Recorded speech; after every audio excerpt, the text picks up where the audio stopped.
is Article 8. Shall the voters of the district set the date of the 2021 annual meeting as the fourth Tuesday in March? That continues what has been our annual meeting.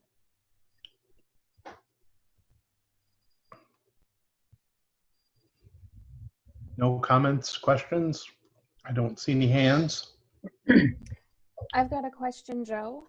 Would it be possible for us to have semi-annual meetings, or do we only ever host one a year in this style?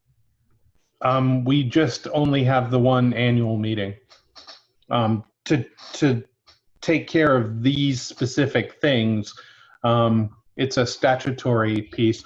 I mean, we hold board meetings every month, and those are public meetings, and anyone can show up, and we add things to the agenda. So it's not like this is someone's only chance to do it. So we just hold the annual meeting as a statutory piece. Thank you.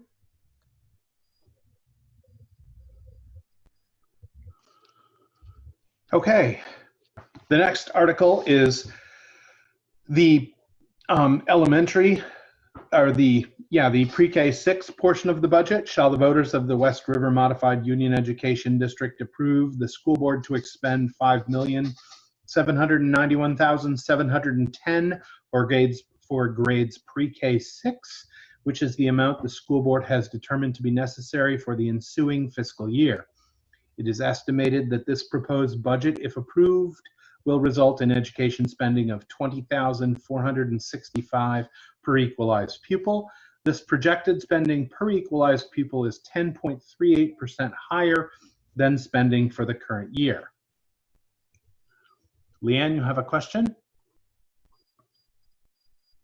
Actually, it was just more of a notice. I still have my chat window open, so I noticed that Bill Gunther has another message he really wanted read in about the importance of voting to him. I don't know when you want to do that. I just want to make sure it was seen.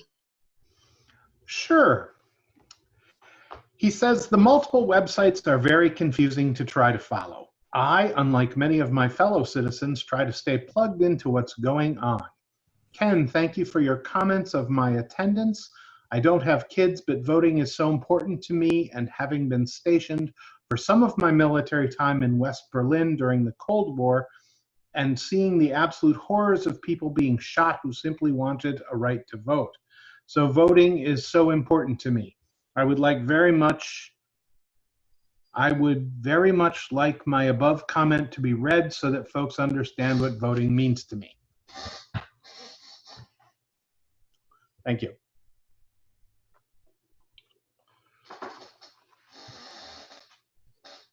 So no other hands.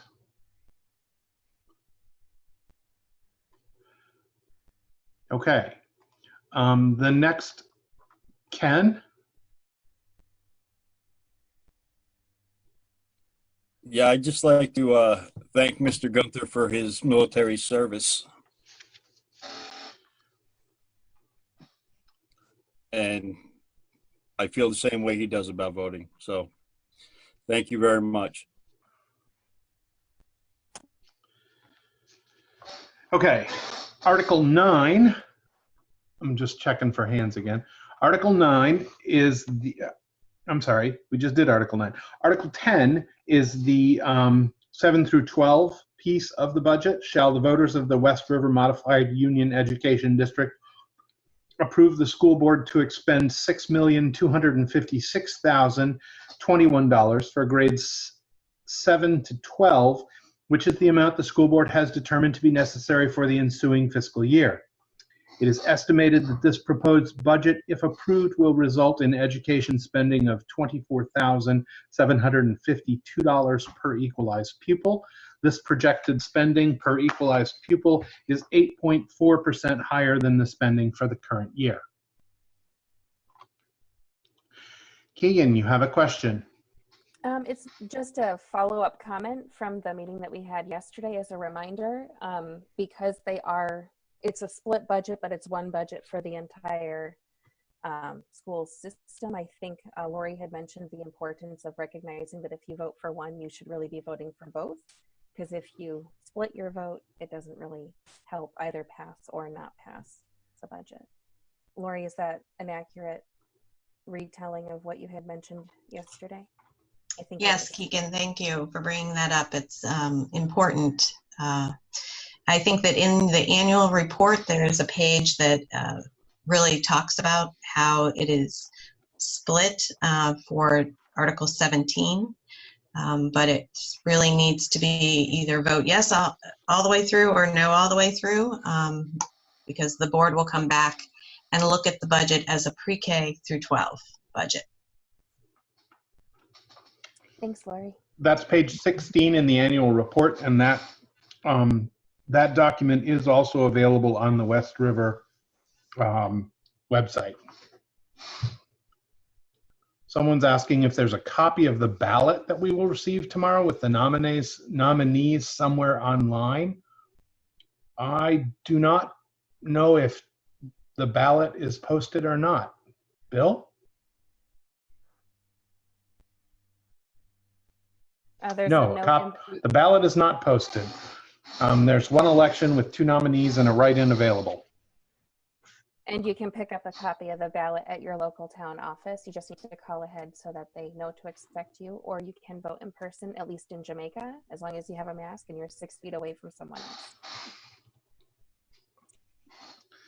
Okay, so no hands on the, Emily.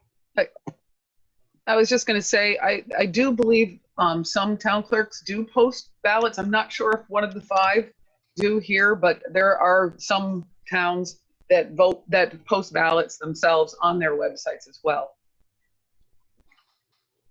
So you should check with your town clerks.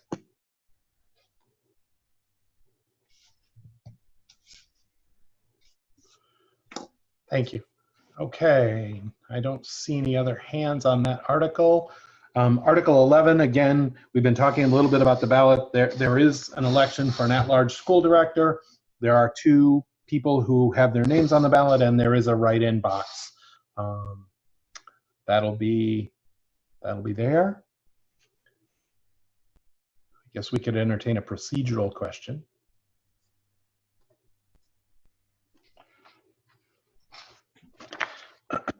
Okay, I don't see any hands. And the last article, Article 12, is shall the voters of the West River Modified Union School District authorize moving the operational surplus, if any, from fiscal year 20 to the reserve fund.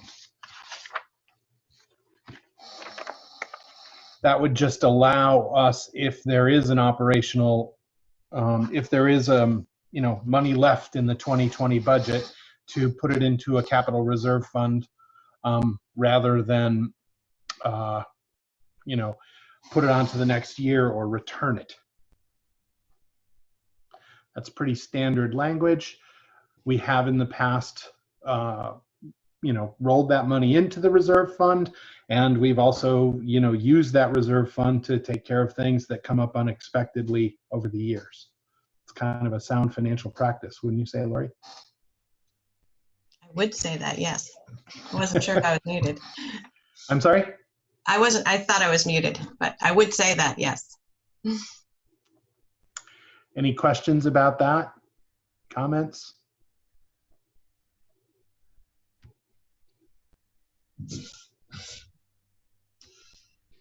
Okay, that's all the articles.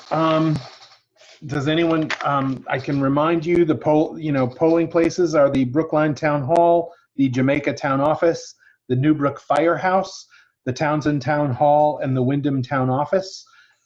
Polls open everywhere except Wyndham at 9 a.m. Wyndham opens at 10, and polls close at 7. I believe, actually, we could hear from our clerk. Does everyone, Anita, are you still here? Oh no, she left. I believe everyone has procedures in place, requesting that you socially distance vote. They're going to have hand sanitizer around. They'd like you to wear a mask. Some of it is going to be drive up. Some of it is going to be walk up. But just go, be safe, and vote. Anything further tonight?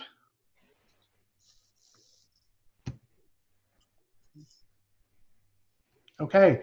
Board, I need you for 2 minutes. We've been asked to do a rather silly favor that is not in any way, well, board related, but we need to plan it a bit. Ken, you have a question? Yeah, I do. Just for our next agenda for a regular meeting, can we put on the topic of the West River website? Just so we can discuss it at our next meeting, so we can see exactly what's going on with it. It's come up before because it hasn't been updated. Right.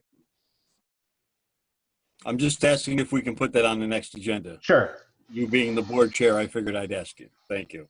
Sure. David, you want to say something? I was just saying goodbye, ladies and gentlemen. Thank you for for attending the West River District Informational and Annual 2020 meeting. I'm going to go.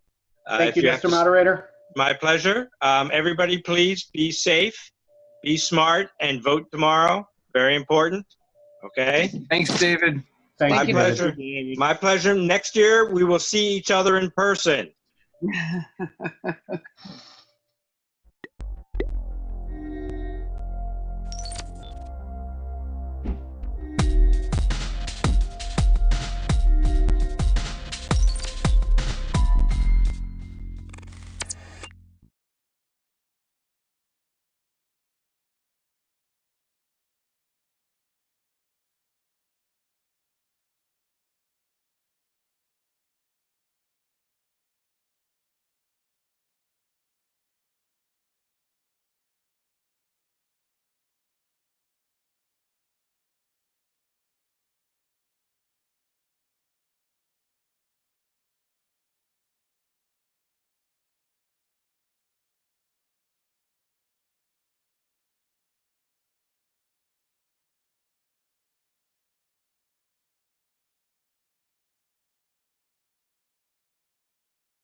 All right, we are recording now. All right, perfect.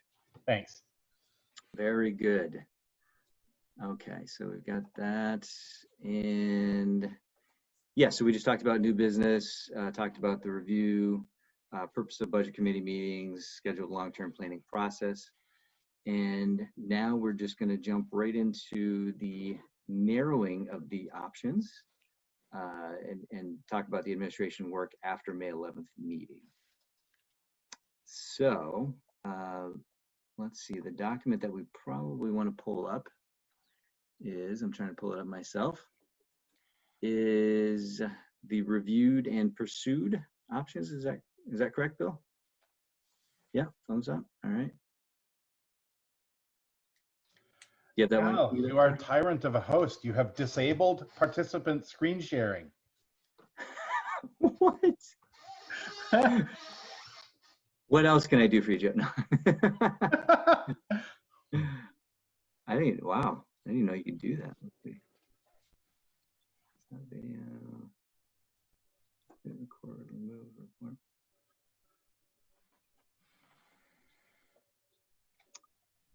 I think that's down in the options at the very bottom of the manage participants.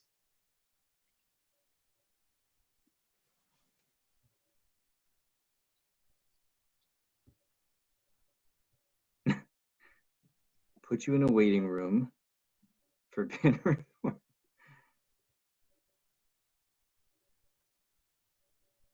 You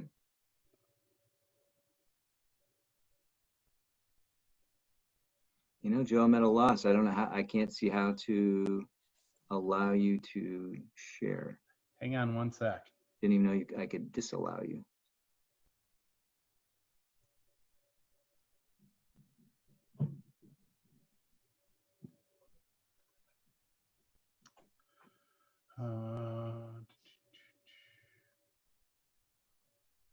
I took back hosting. Yeah, I saw that. Yep.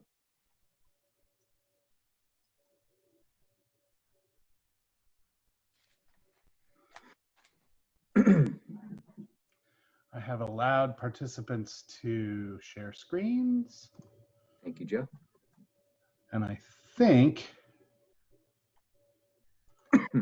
I can now give you back hosting.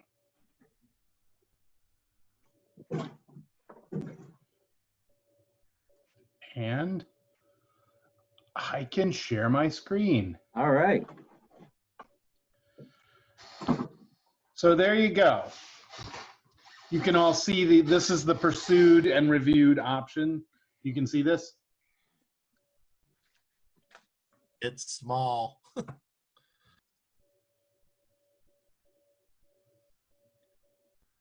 You should have it in your board email too, Dana. Got it. Yeah, it's full size on my monitor. It looks good on my computer.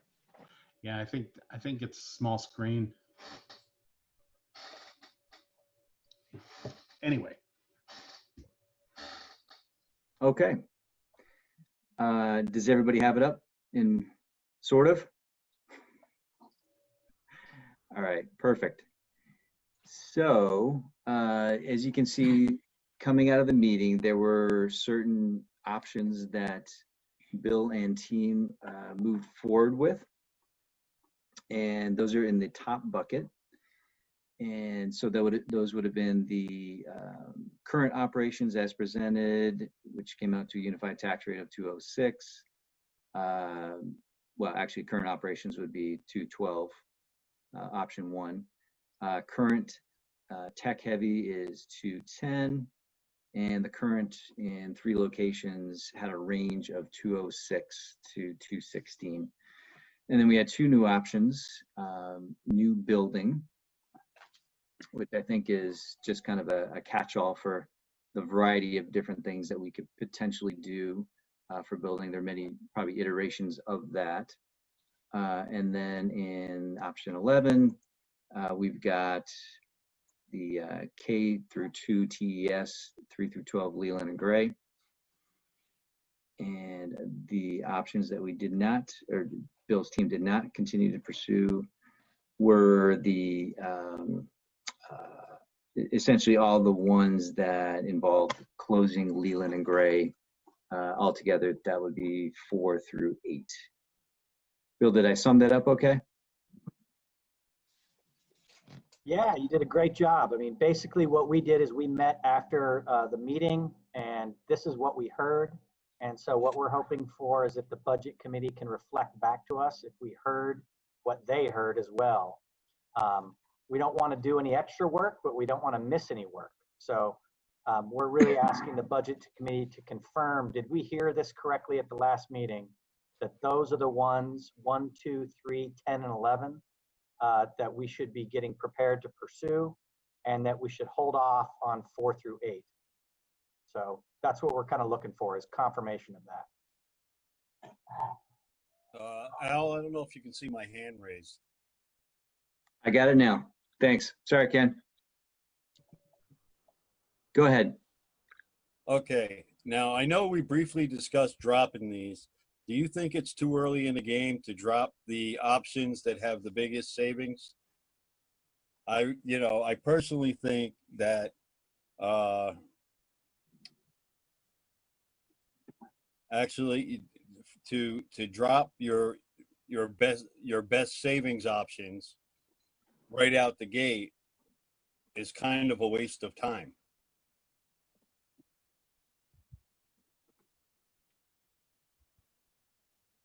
I mean, if we just say, if we decided to outsource our high school kids to another, to have be a sending school, that there's options out there. If you research, our objective is to give them the best possible education we have. And if we limit them to, you know, just saying, well, you have to stay here, you know, pretty much, you know, it's like, okay, you're in the district, this is where you go. I was, you know, doing some research online and looking at the ranking of high schools, and around us there are high schools that rank far better than we do. So why are we penalizing our students to stay in-house when they could be out there somewhere else? That's my question. So you're questioning why we would, I'm sorry, go ahead, Bill. Well, just a point of clarification for Ken. Ken, are you familiar with public high school choice 9 through 12? Yes. Okay. Basically, it says that any child can go to any school. Any public high school. Any public high school yes. Under some, you know, constraints about size and class size and things of that nature, but right. Yes. Okay. That's all I wanted. Thank you. But if we became a sending school, it looks like we would save a lot more money, and some of the schools around us rank much higher. That's all I'm saying. Although I will say in the last 3 years we have jumped up fairly significantly. Thanks, Ken. Mike, I see your hand. Go ahead. I was just going to say the obvious drawback to that is our students' educational opportunity declines the longer they spend on busing. Okay, so if they're on a bus for a half hour to an hour or longer each way, their educational opportunities decline. So that would be at least one reason to not send to further away.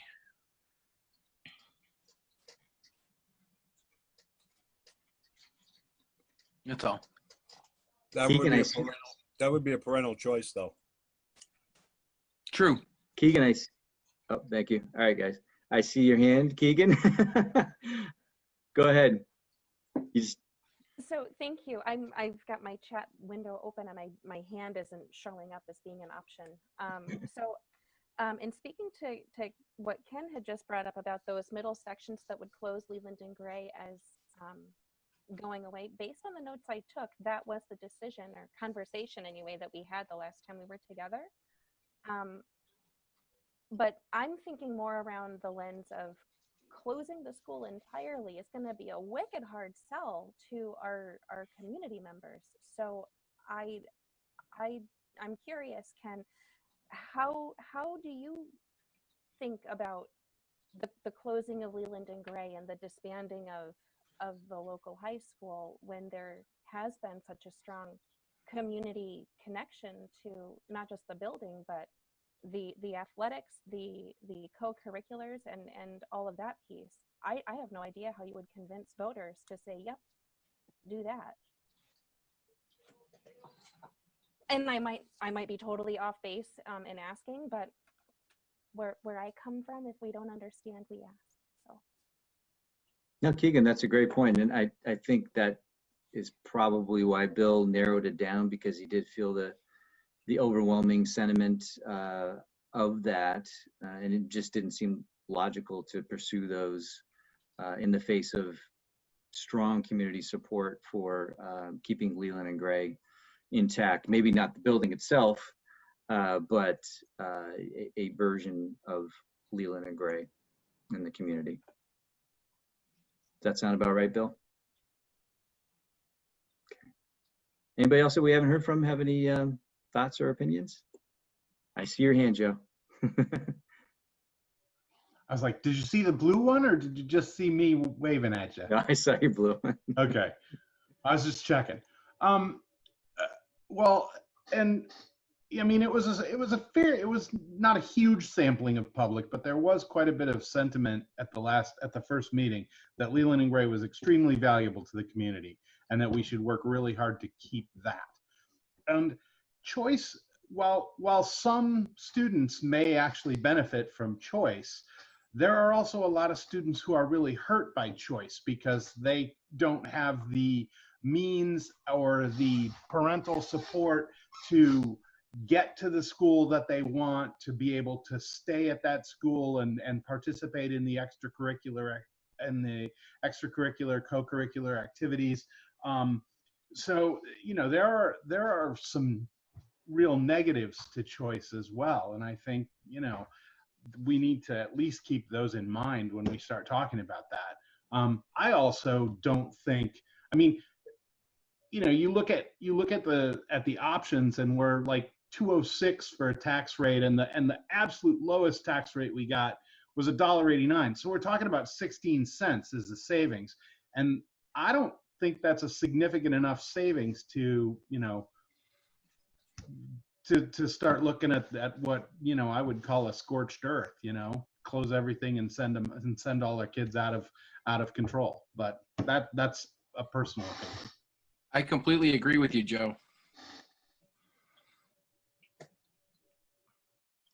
Dana, what do you think? We gotta find a fine balance between the tax rate and keeping Leland and Gray. Jamaica's been a gold town for 30 some odd years. We've been paying taxes dearly. Hey, Dana, could you do me a favor? If you can hear me, could you stop your video? If you keep the tax rate down, or at least not have Jamaica rebel and want to go over the hill, it's going to be a tough sell if they go up to 206 to 216. I mean, it's going to be hard this year to get Jamaica residents. Yeah, you're going to. Yeah. Hear me now. Al, can you hear me? A little bit. You're kind of tinny. Sorry. Yeah, I ain't getting through.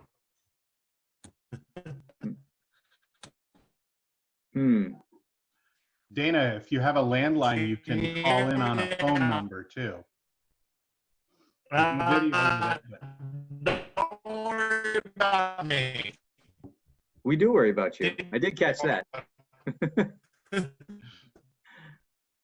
Hey, Dana, on the Zoom invite, if you want to try doing the call-in number, yeah, that way we can have you fully engaged. I apologize. We just can't hear you clearly. Go ahead, Bill. I just wanted to emphasize that the point of this agenda item was to get each member of the budget committee to weigh in to. He's still.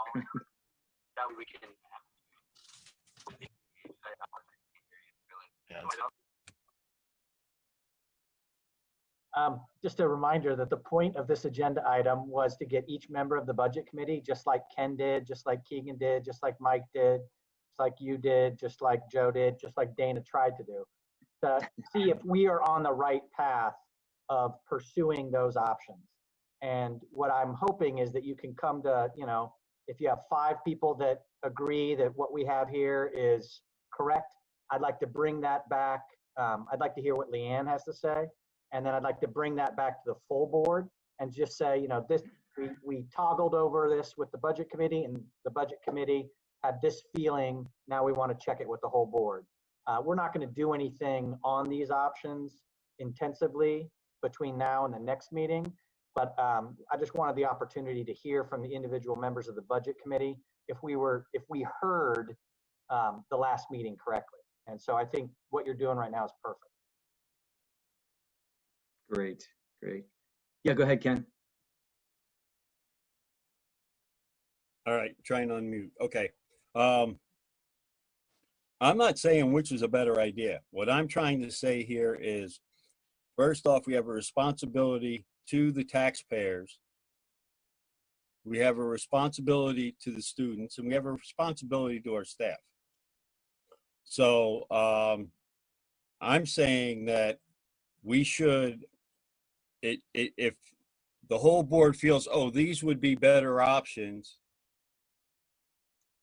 do a vote, have a vote. When you do the budget vote, maybe have, you know, 2 different articles, one for, well, actually we have, you know, an extra article saying, or we could go this way. This way, the voters get to weigh in because it's their choice. I keep hearing everybody say, or, well, like Joe's up at Leland and Gray all the time. Al's up by, you know, in Townsend also. And all I'm hearing from, you know, everybody, how it's, everything is, all you hear is favorable. All you hear is favorable. You know, that, you know, I don't always hear that. And I'm not in Townsend, I'm not up by the school. I'm down in Newfane. And, you know, I'll be honest, I go around and ask people, what do you think of this? What do you think of that? And they tell me what they think, and I bring it back to you. That's my job. That's who I represent, the people of Newfane. I'm not saying everybody in Newfane feels one way or feels the other way.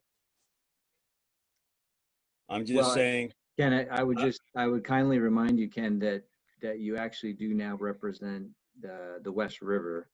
Once upon a time when we were back in our towns, yes, I represented Townsend and you represented Newfane, but we now represent the collective West River. So we have to look for the best interest of all of the students and all of the administration, all of the people within our West River. I do look out for every town, but I was voted in by the taxpayers of Newfane. Yep. If every taxpayer in Newfane hated Al Clausen, it doesn't mean that Al Clausen has to resign. But if every taxpayer hates Ken McFadden, it means Ken McFadden probably should resign. See what I'm saying? Understood. Okay. And I do see hand, Mike. I am responsible to all the kids. I'm not responsible to all the parents. I'm responsible to the taxpayers of Newfane and the children we educate. Gotcha. Okay, thanks, Ken. I saw a bunch of hands. I'm going to get to them. We have not heard from Leanne yet, so I apologize. I'm going to jump to Leanne next. I'm going to try this. My internet connection is about like what Dana's was, so I'm catching most of the meeting. Basically, I agree with the options that are going forward.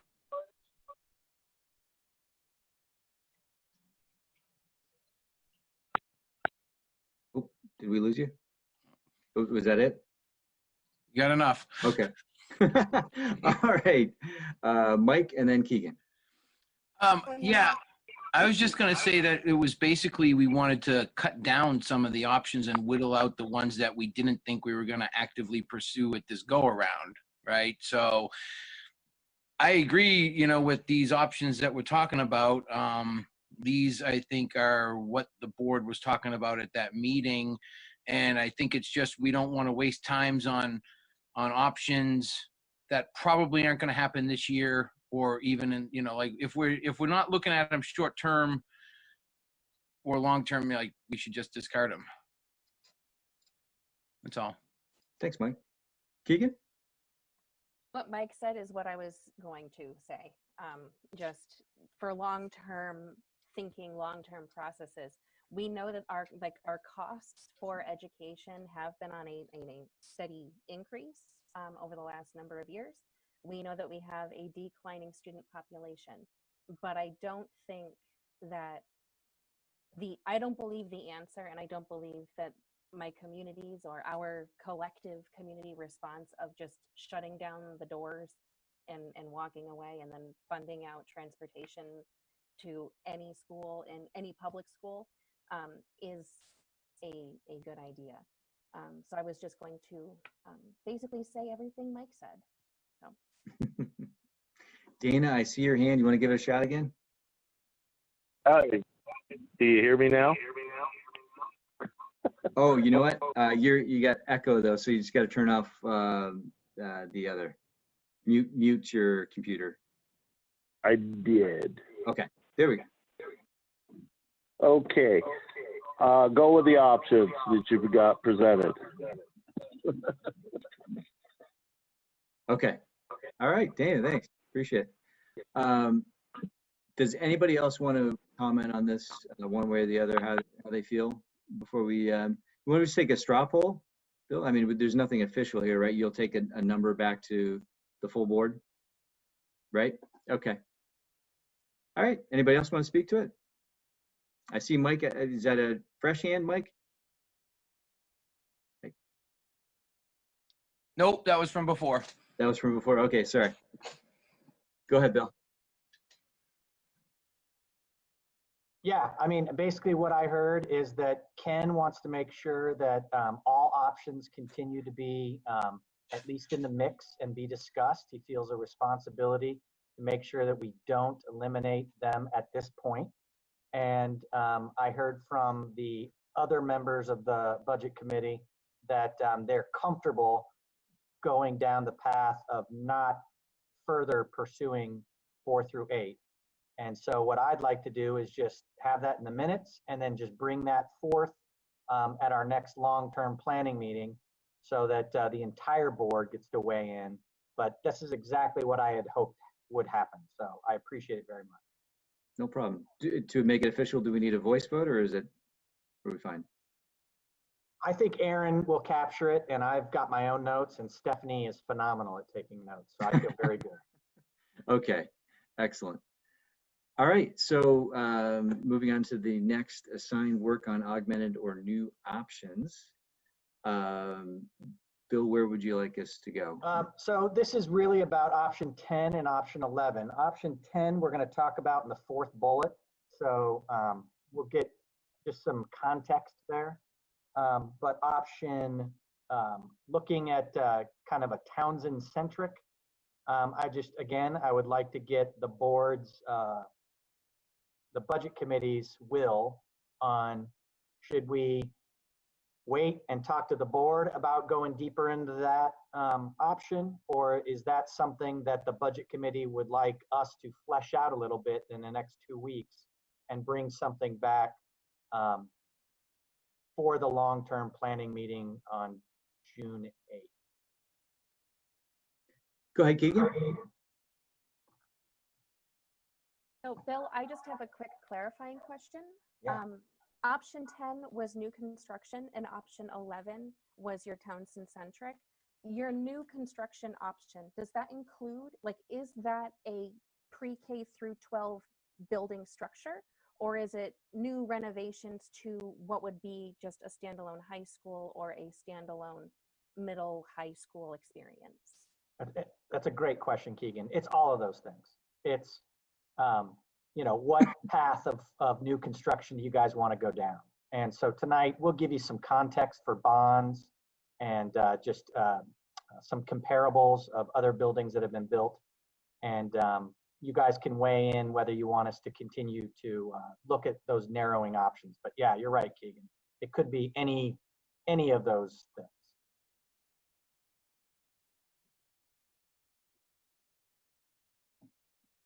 Go ahead, Ken.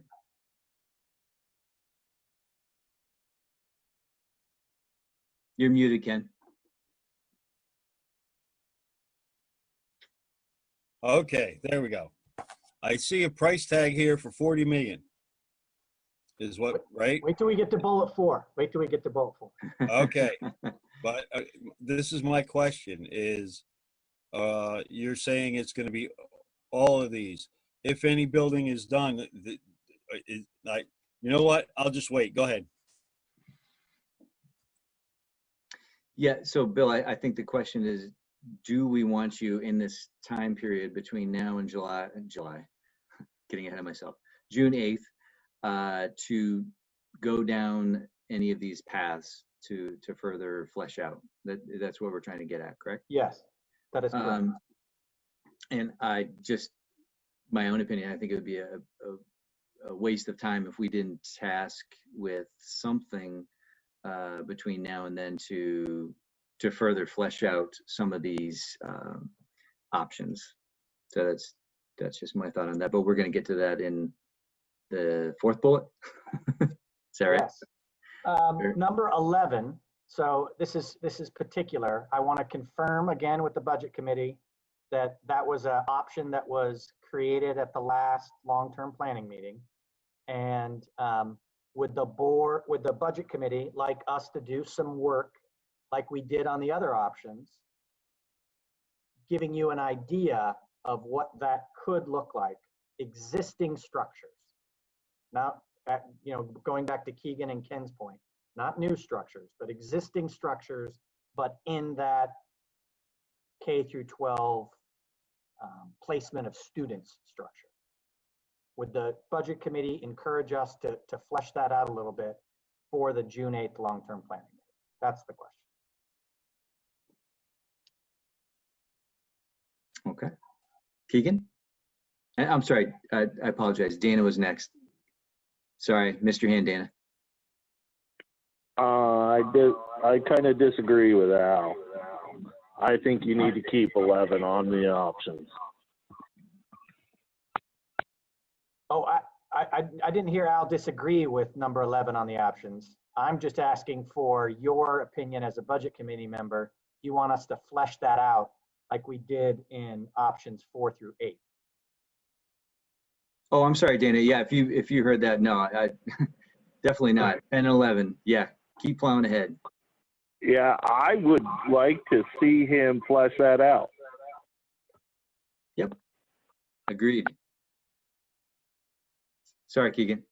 Oh, that's okay. Me too. I think the more well-informed we can make our community around what our different options are, getting back to, the dollar sign here, I don't think a 16-cent decrease is significant enough to like squash or is not significant enough to hold on to those pieces. But I do think that fleshing out what a Townsend centralized, pre-K 12 common location might be a good idea using your existing structures. But I'm hopeful that we are going to talk about those other reports about the conditions of those buildings, because okay, sorry about that. No, thank you. Appreciate it. Bill, is that a new hand? No, that was just thank you. Sorry. I appreciate it. Got it. All right. Let's see. Can we move on to SU as driving factor of current budget issues? I believe we do have something to share on that. Yeah, so I just, going right with the word about that Keegan just used about transparency and getting out there, that was a concern. I think, Mike, you brought it up, and I think that's really important that, you have heard from citizens that the SU is considered a driving factor in the budget concerns that are happening in West River.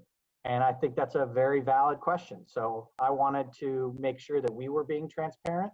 And so I asked Lori if she could create a document of the last 4 years of the central office budget and the individual assessments to the individual districts, as well as the special education budget and all the individual districts' assessments. Those are the two dominant budgets that come out of the central office. The other one being the agency fund. That takes a whole lot more work to tease out. So we can do that eventually if necessary, but I wanted to give an opportunity for the budget committee to see the document that you have up in front of you so that when people do talk about the SU being a driving factor of the West River Education District costs, you guys have some information. You can decide on your own what that means or doesn't mean. My job is to give you transparent numbers and facts, and then the narrative will come out of your discussion.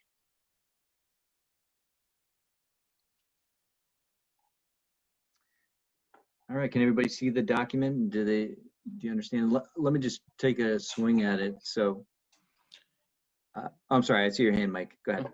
I was just gonna say, it looks like West River's paying a whole lot in that. Like, okay, I know Marlboro's a much smaller district than even River Valley's is, but I mean, you compare River Valley's to us because they're our closest comparison, and we're 4 or 5 times higher. Are you talking about the superintendent's office or the special? Yeah, the superintendent's office. Okay. I'll ask Lori to kind of pop on, kind of explain how that all plays, because I think that's a great clarifying question, Mike. But even in the bottom, even on the net education spending, it's similar. Yeah, I think it's important for Lori to kind of walk us through. If Lori, are you okay with that? Sure, yeah. So this is, the superintendent's office has always been based on average daily membership. So these are the counts of the students, and it's a basic percentage of the total budget. So you can see in fiscal year 18, the total budget was 872,000, and West River had 609 students. So over the last 4 years, there's a couple of things happening, right? You can see that West River is actually had a decrease over 4 years in their assessment cost. And that is, partially or mainly because of the students dropping. And there's other reasons for, like Marlboro, River Valleys, Stratton, all had, fairly significant increases over the last 4 years. And some of that has to do with Wyndham Central taking on their financials, which had not been the case in the past. So for West River, that we've always done the financials, so there was no change in that aspect of things. So you're really looking at a decrease over the 4 years of 3.29%.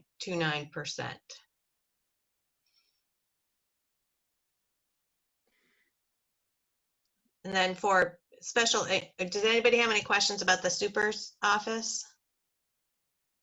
Lori, just one question. So is the special education embedded in the superintendent's office budget?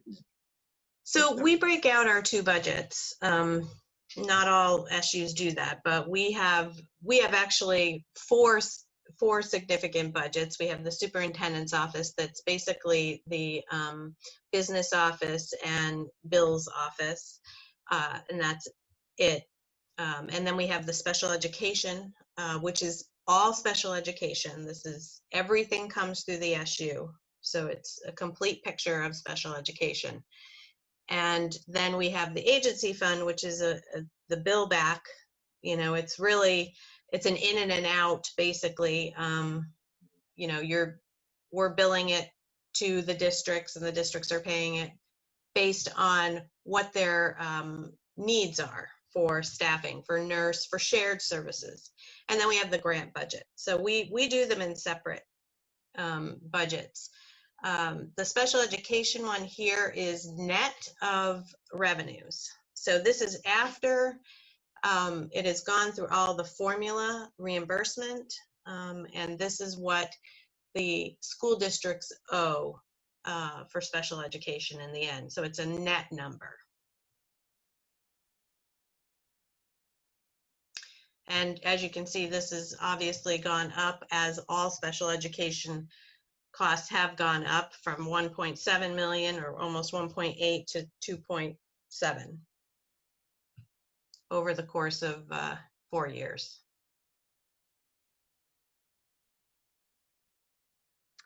So it looks like the big driver is special education. Is that correct? That is the biggest driver from the budgets that come from the central office. Mm-hmm. And how about the agency fund? Yeah, so as I mentioned, I didn't do the analysis on that because it's really, it's an in and an out, right? Because Yeah. it's something that you're purchasing a service for nursing. So if it wasn't in the agency fund, it would be in West River's budget, right? So it's not really No impact. Yeah. a comparison. And there are things in the agency fund, for instance, technology was gathered all from, I think it was last year that I pulled that all together from all of the different districts, and we centralized it as it was supposed to be centralized back in Act 156, I think it was. And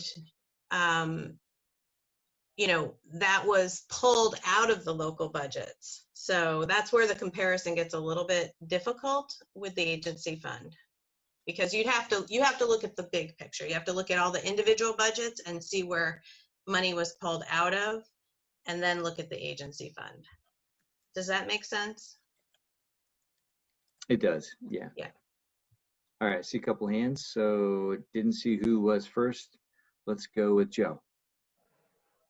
Well, I was just going to say, Lori, didn't you tease out some of those numbers for us in the budget process where we were looking at, was it more or less cost effective to have the nurse through the agency fund or hire at West River? So some of that work was actually done, and it did bear out that the agency fund was a good use of resources, correct? Yeah, it's a different analysis though. You know, what this is looking at is over a 4-year period. So if I were to do the same thing for the agency fund, you know, it might show that it went up 100%, but what it's not showing is, oh, technology is decreased in all of your district budgets, right? So that's what happened when you move something into the agency fund. It increases the agency fund as a whole, but it's not showing the decrease in the districts. And I think what was asked here was to look at the impact of the superintendent's budget and special ed, because it's, you know, I'm not pulling anything out for special ed, right? So special ed is centralized, has been centralized for the past 4 years. So it's a little different analysis than Gotcha. Thanks. that. Mm-hmm. Thank you. Mike and then Keegan. Yeah, I was just wondering about healthcare costs in this analysis, because I know they're a significant driver. So are they included in here, or? Yes. Okay. Mm-hmm. These are total budget numbers that are in special education that are netted out from state reimbursements and federal reimbursements. But yes, these all include the increases in healthcare year over year, salary increases in Green Mountain power bills, all of those things that takes into account here. Okay. Mike, are you wondering about the January increases? Well, I know that's coming up, and we talked about that at the last meeting. I mean, we could be looking at a steep increase, a big budget hit. But no, I wasn't specifically talking about that. Just, you know, we tend to say, you know, it's special ed is the driver, and it is, but it's also the healthcare for those employees. So, you know, so it's kind of hard to tease out the real number for special ed. You know, well, it is the real number, but there's other drivers in there.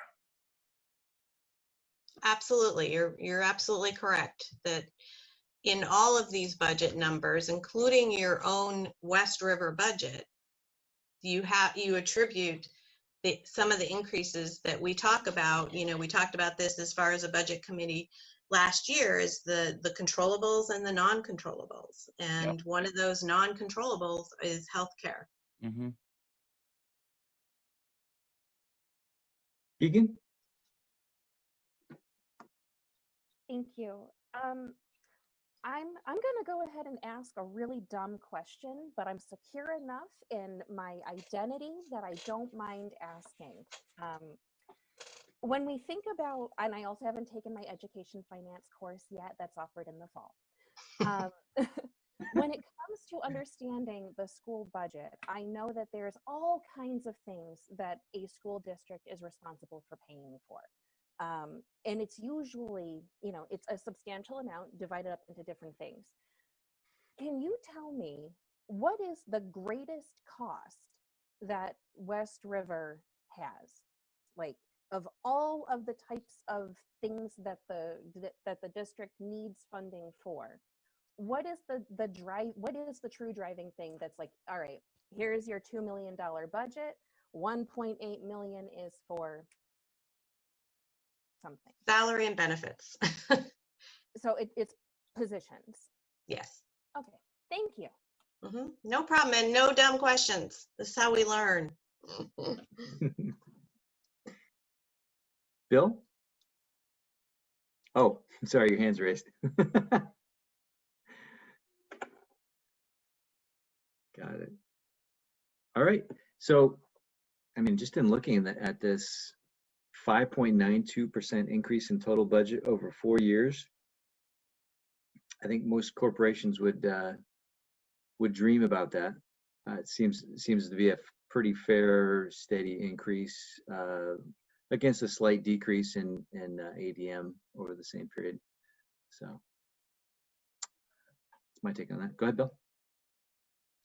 So just we included 2 other documents to follow up on. I figured we'd have an oral conversation, which we did, but then a couple documents when you look at the special ed numbers. I wanted to engage our professionals, Jen and Stephanie, in kind of pre-answering, where is that rise coming from? Kind of goes back to Mike's point. And what are we doing about that? Instead of just throwing our hands up and saying it exists, what is the strategic approach? So you have 2 documents that were sent to you. They're also in their folder. One is from Stephanie, and it basically gives you an outline of the history of the rise of costs. And then one is from Jen about our strategic, our Act 173 subcommittee of the WCSU from 3 years ago, really targeted some strategies from the district management group. And one of them was highlighted in Jen's report. So just wanted to make sure that you guys had those 2 documents. Again, we're trying to use these as opportunities to educate you and answer any questions so that you guys feel more and more comfortable discussing this with all your constituents.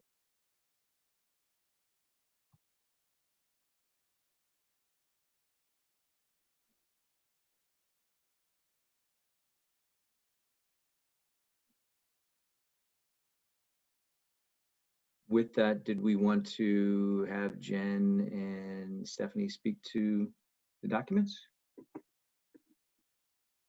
Stephanie, how about you? So in my document, you can see from 2012 to 2019, that's when we do child count numbers. That's our reporting to the Agency of Education. So you can see the number of students has increased by around 32 over that period of time. We've also exited 37 students last year because they've improved with instruction and we're now no longer in need of specialized instruction. So our number would have been much higher if those students hadn't exited. And obviously some of them have moved in and out of the supervisory union, so it's not all kudos to their instruction, but good portion.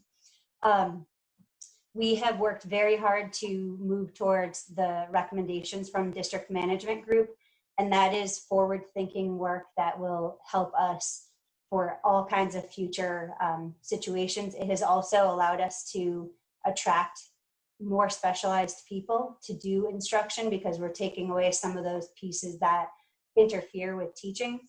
So procedural compliance and case management is something that pretty often leads to, I'd say, 1/10 of situations end up being, or 10% end up being challenging situations that end up resulting in needing legal advice and things like that. So it's very helpful to have somebody who's a professional and who really understands procedural compliance requirements. And that also allows me to be able to pinpoint the meetings that I need to be at, but also allows me more time to communicate and connect with families when it's not just the IEP meeting and evaluation meetings. So moving toward the DMG recommendations has been one of the driving forces of cost increases, increased needs of students in therapeutic settings. And what I'm doing is working very, very hard with the Learning Collaborative and other regional special ed directors to try to see if we can do some more programmatic collaboration to reduce some of the costs. And they're high needs but low incidence students. And so we're all duplicating the same efforts. But again, I can't remember if it was Mike, I think it was Mike who said, you know, the transportation, so the length of time students need to be in vehicles can take away from their educational experience and community-based experiences. So we always have to factor that in.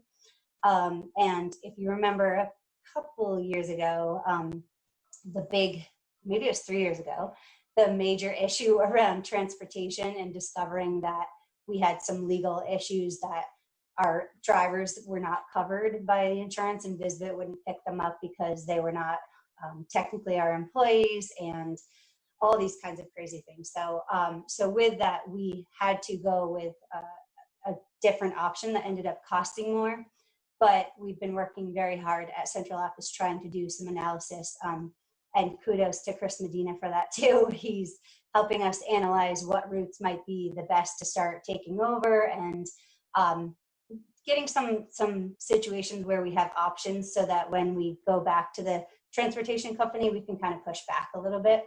So that has been very helpful. So I believe that is the bulk of it. But I will say, I'm going to tattletale on Bill. He always makes us do only one page. So I just want you to know there's probably more things I could add, but I try to keep it to one page. Thank you, Stephanie. That was great. Keegan, did you have a question for Stephanie? Go ahead. So Stephanie, this is great data. Thank you for pulling this together and limiting it to one page. Bravo. The question I have is more along the lenses of, I know that I have students who are going to be on an IEP of some sort until they turn 21. I have had students that are incredibly high needs and need that therapeutic or alternative setting to access their best learning environment. Do these numbers that reflect number of active IEP students, is that pre-K through 12 or is it pre-K through 21? This is, so it's pre-K through 21. So it's our current active number of students. Okay. They're actively on IEPs or early childhood special ed plans. Okay. Would I be able to ask how many of those 210 active IEP students are within a pre-K through 12 structure, or is that one of those? Instead of pre-K through 22? Right. The number would be so low for the 12th grade and up that it would end up being like a low cell count, which would be a challenge to answer without legally compromising identity. So, but I can tell you that the population of students who have the most intensive needs is 1 to 2%. Thank you.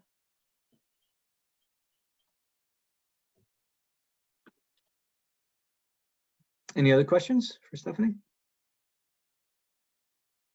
No. Stephanie, I would agree. I think this is fantastic and very concise. And I think it sounds like a pretty amazing number to me that we had 37 that exited and level set over 2 years in the total child count. That sounds like what does Dr. Fauci say about the curve? Coming down off the curve. And I have to say too, just to add, we couldn't be looking this good without having the academic support team and the teachers also doing the amazing core instruction. So I feel as a whole SU, what we're doing is the right thing. And I just hope that any of the options that we pursue isn't going to disrupt the work that we've done. I just would like to enhance that work because it is really closing the gaps for students, which opens up opportunities for them forever. So. Stephanie, that's a great point. Of these options, are there any that you feel that would be disruptive or less? At this point, no, but I think that it would be great for us to really think about the opportunities for students, and that includes the opportunities for specialization of staff. And we talked a little bit with district management group around grade level clusters and things like that. So the more we can maximize without compromising success, but the more we can maximize the opportunities for students with specialized staff, the better they will do. So you can imagine being a teacher teaching, 2 or 3 grade levels, or even 8 in some of our, or 6 in some of our districts. It is, it's a lot, and they have to be generalists for everything, when we know that the whole entire, a huge amount of our progress in society is built around specialization of skill, so that we can master it. And I think that that's important to consider. Great. Thank you. Excellent insight. Keegan, was that a new hand? No? Oh, okay. Some of them just seem to hang there forever. So, all right. Oh, Ken, I saw that. That was a fresh hand. I just got to wiggle it back and forth to get your attention. I figured that out. Otherwise, it will stay up there for a while. Going, and I didn't mean to do this. It's like I understand how the special ed budget works and everything else, and what the costs are and all that. But I'm going to go back to the original question, because I did have my hand up there, but before Stephanie was speaking, but I didn't want to interrupt her. She was on a roll. Anyway, going back to the SU costs, I think what people are looking for when they're looking for the SU costs is we can't say that we now have like, for example, 3 speech and language people that are going out doing services, because that varies student per student. But as far as how many FTE, what we need to know is, or I think what I would need to know is, how many FTEs does Bill's office have compared to, say, 4 years ago, 5 years ago? Because and I know they're doing outsourcing on some things, and if there was a person there doing it and it's now being outsourced, what is the cost of that outsourced project, or what's the word I'm looking for?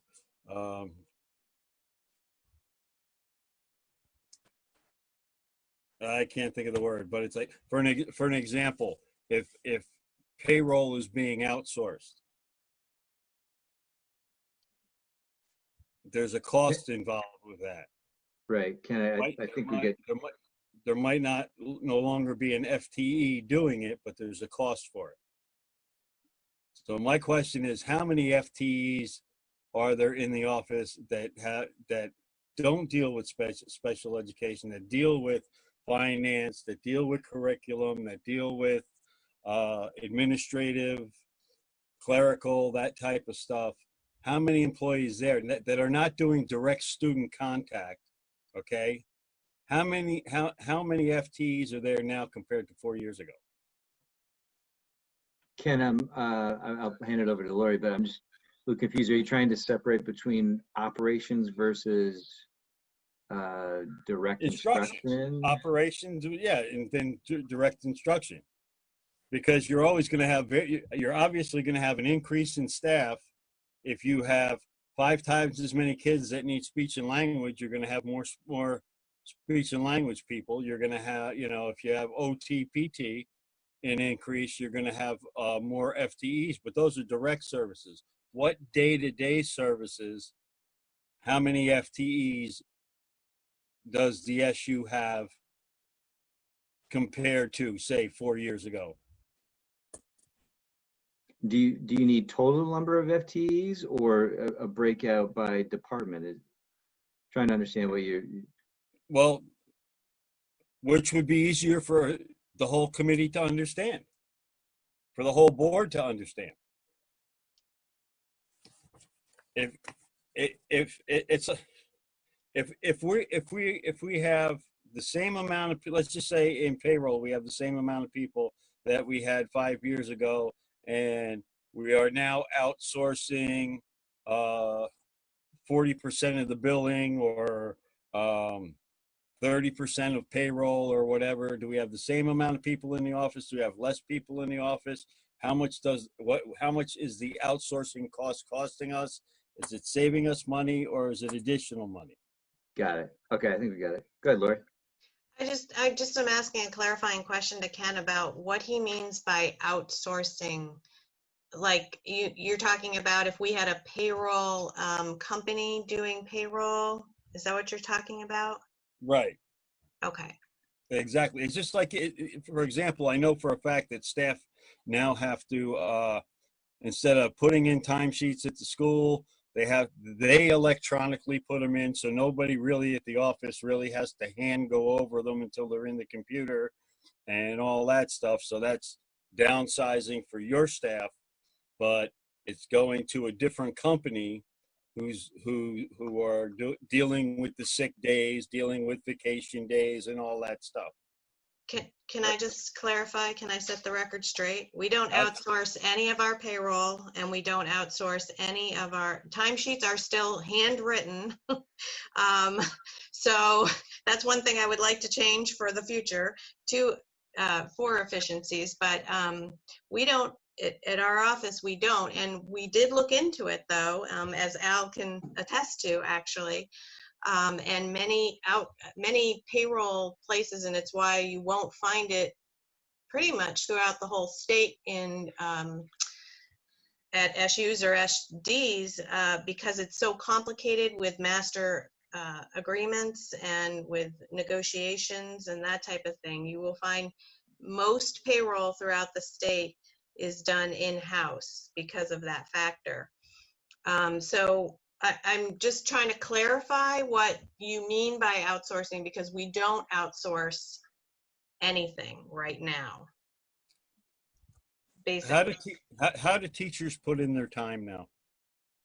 You're saying they still fill payroll out time? Yeah, payroll time. They get paid. Or support staff, because the other ones are contracted to a certain amount a year anyway, and that doesn't change whether they're in or out. Well, Stephanie can tell you, because she needs to sign all the timesheets, that they are all done on paper timesheets. Right now they are.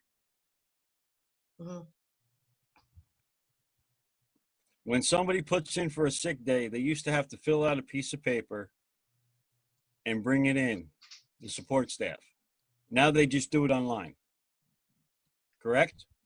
And then somebody from our office has to deal with it. Yes, same as they would have the piece of paper. But I see what you're saying. I understand what you're saying, but we don't. It's all in-house, but there's less legwork for your office because it's all computerized now. Well, I think we could go down this path, a long conversation with this path. I personally disagree. We have actually, in some cases, there is more work, but I understand what you're talking about. I hear what you're saying, and that's what you're looking for. Yeah. Okay. It sounds like Lori would love to have some of those efficiencies.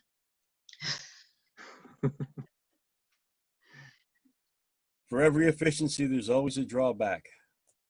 Just lose an internet connection and find out. Okay, that's my question. I'm done. Thanks, Ken. All right. Now, warming up and moving to Jen. Hey there. Can you hear me? Perfect. Okay. If you thought Stephanie was brief, I'm going to shock you with my brevity on this one. So I think really Stephanie has numbers and data with costs, and my work with curriculum instruction is a little more harder to quantify, I guess. But I would put it back from this really started 4 years ago when the board gave us permission to add in PD days. And what we've really done to stop that gap growing is starting the professional development for our teachers and getting us aligned with research-based, evidence-driven instruction. That's in both literacy and math. We focused on math, we focused on literacy. We've been able to bring a continuum K-12 of literacy instruction that's going to continue next year with writing. I think that's bringing our teams together. Across our schools, we're able to share those resources and information and knowledge. Additionally, we're going to start next year for the first time, and I mean, beyond my history, that we will have a scope and sequence for both math, literacy, and science in elementary levels, social studies, K-12. We have not had that agreed upon curriculum coordination since I've been here, and I found no evidence of it since prior to Common Core. So that work, Stephanie talked a lot about DMG and that report, which really helped build our work together. But prior to that, after PD, we started, I'm terrible about this, but 2.5 years ago, we started bringing in specialists to work with, focus on elementary interventionists, which were kind of a hodgepodge throughout the district with grant funds. And we started bringing in, using grant funds, bringing in specialists to look at early literacy and look at early math instruction, because those are the foundations for everything we're going to build on. And so working through that kind of vein and that structure, we ended up developing an academic support team for the district. So for the SU, thinking about this group of 5.6 FTEs that are paid for through grant funds, special ed, and local funds, they are highly skilled. Of the 6, they include 2 reading specialists.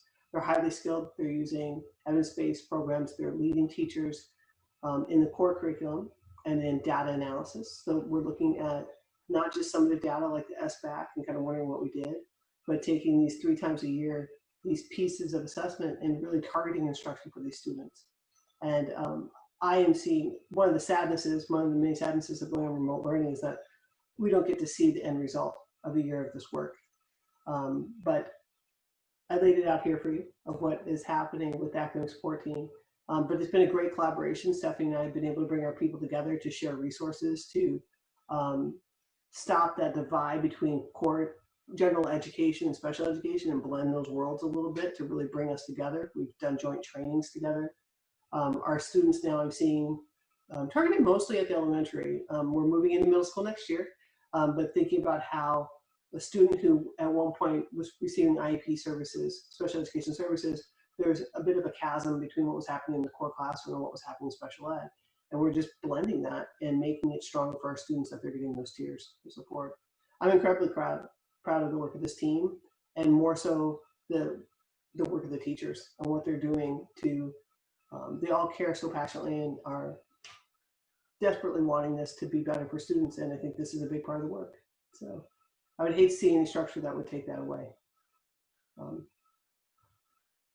I could go on, but I can get a little passionate about this stuff. It's not always as helpful. You would think. Next year, we're really looking too about the middle school. We're starting as of next week, looking at one of the academic support teachers is leading some project-based learning PLCs and seeing how we can enhance that at the middle school. We worked with the middle school this year with math. Across all the schools, K to 8, we now have what we call WIN, or what I need blocks, flex blocks, skill blocks. They have different names, but it's really targeted intervention.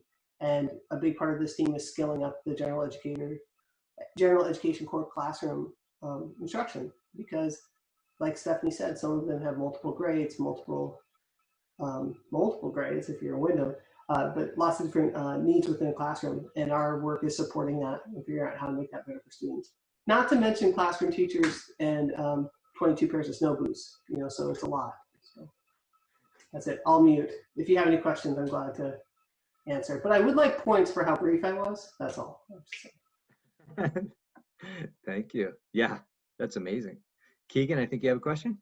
I do. Jen, amazing job. Awesome bonus points for your brevity, of course.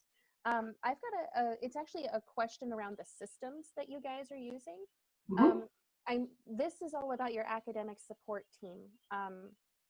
In my experience of being a teacher, sometimes there's some behavior or social emotional things that get in the kids' way of learning that's not necessarily directly tied to academic performance or proficiencies. Do you also have within the SU a social emotional or a behavior support team that is also looking at the softer side of the skills that kids need to be successful, or has your intention only been to hone in on the academia? Great question, Keegan. So our LCAS is actually based around MTSS system for academics. It's very clear about supports about how we address academic needs. The social emotional piece is nodded to in that, but it hasn't been fully developed. That's actually the work. Well, Stephanie and I will work on this together, but is our major work for this summer and rolling that out. I also serve as your PBIS coordinator for our 3, now going to be 4 schools. So at the 4 schools that are using PBIS, we do have a tiered system of intervention for social emotional learning.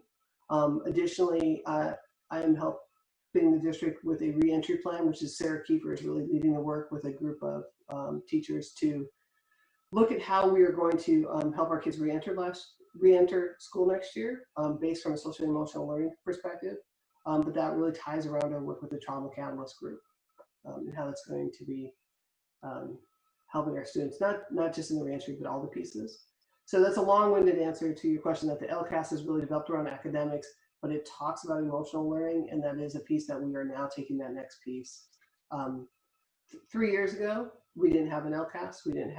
We just started an assessment and started using data. 2 years ago, we created an LCAS that was basic, and now that has developed into something that talks about MTSS and how we build instruction around a student need, and that's going to build again and add to SEL.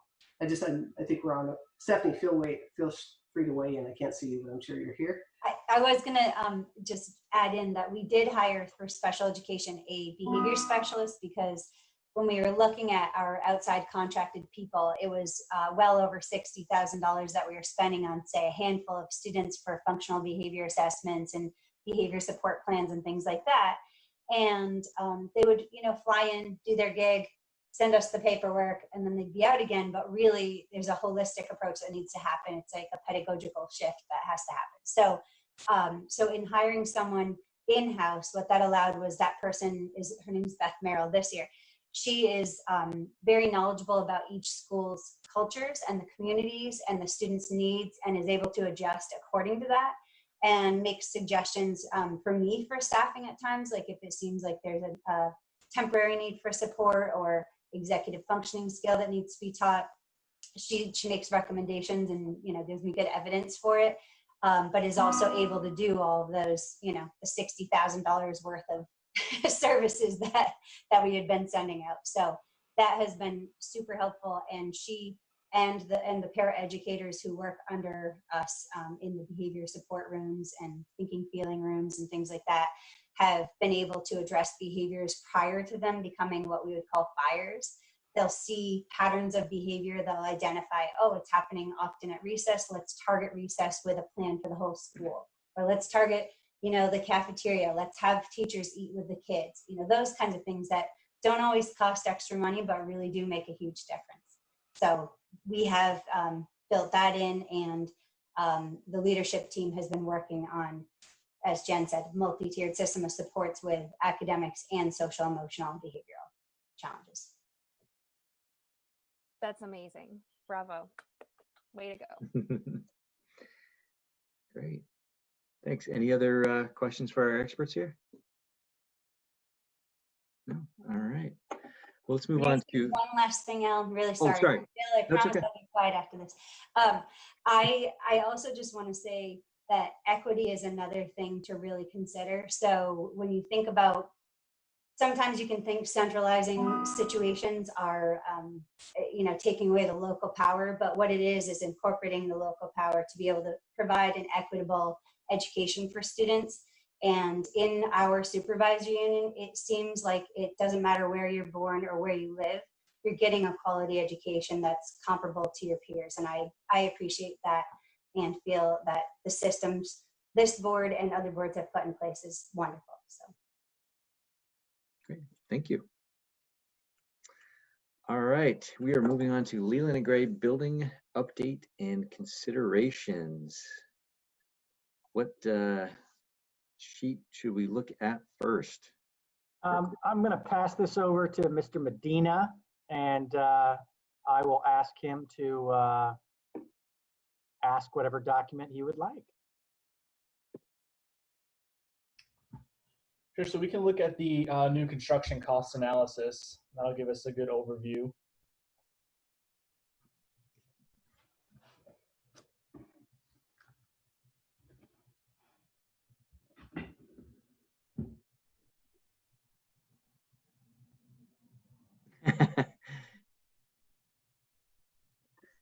It's only 15 documents, Joe.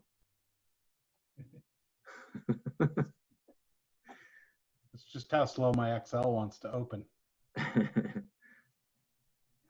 There you go. So in this document, I just wanted to give a couple different aspects as we look at what the future of the district might be. So number one is just an overview of what our current school sizes are as far as square footage goes. And then skipping to that bottom section, a comparison of what other school construction or renovation costs have been in a geographically close area to us. And that'll give us an overview on what their renovation sizes were, what their structure was looking like. I also wanted to capture kind of the number of students they have relative to the size of their renovations and renovation costs, and then breaking that down to a rough cost per square footage. And then as we look at what our options are going to be, we can take what our existing, school sizes are, put a national average on our cost per square footage for construction costs, and see what a bond amount might be. Now, take into consideration there are a lot of variables that come into play with building a new school based on what we want to offer, what programs we want to have, so that can really change the cost quite a bit, but I wanted to get us in the ballpark of what we might be looking like for costs on a bond. So just an average based on two options. One is a 6 through 12, which is essentially would be rebuilding Leland and Gray in its current form. And then the other one was if we wanted to look at doing a 3 through 12 school, obviously taking into consideration additional students and increasing that square footage size. And then the bond amount we used as a sample here was a $40 million bond, just so we could see what our average annual cost is, principal versus interest on the amortization of that.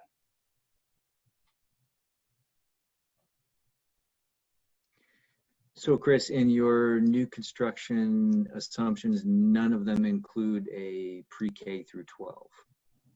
They do not. Pre-K through 2 is expected to be elsewhere. Correct. Yep, and that's what I was directed to look at, but I did make this sheet. It has the formulas in it, so if we wanted to change the square footage of one of those options, it'll give us a rough idea of what we would be looking at with that national average of $450 per square foot, and get us in a ballpark number of what a bond amount might be based on size.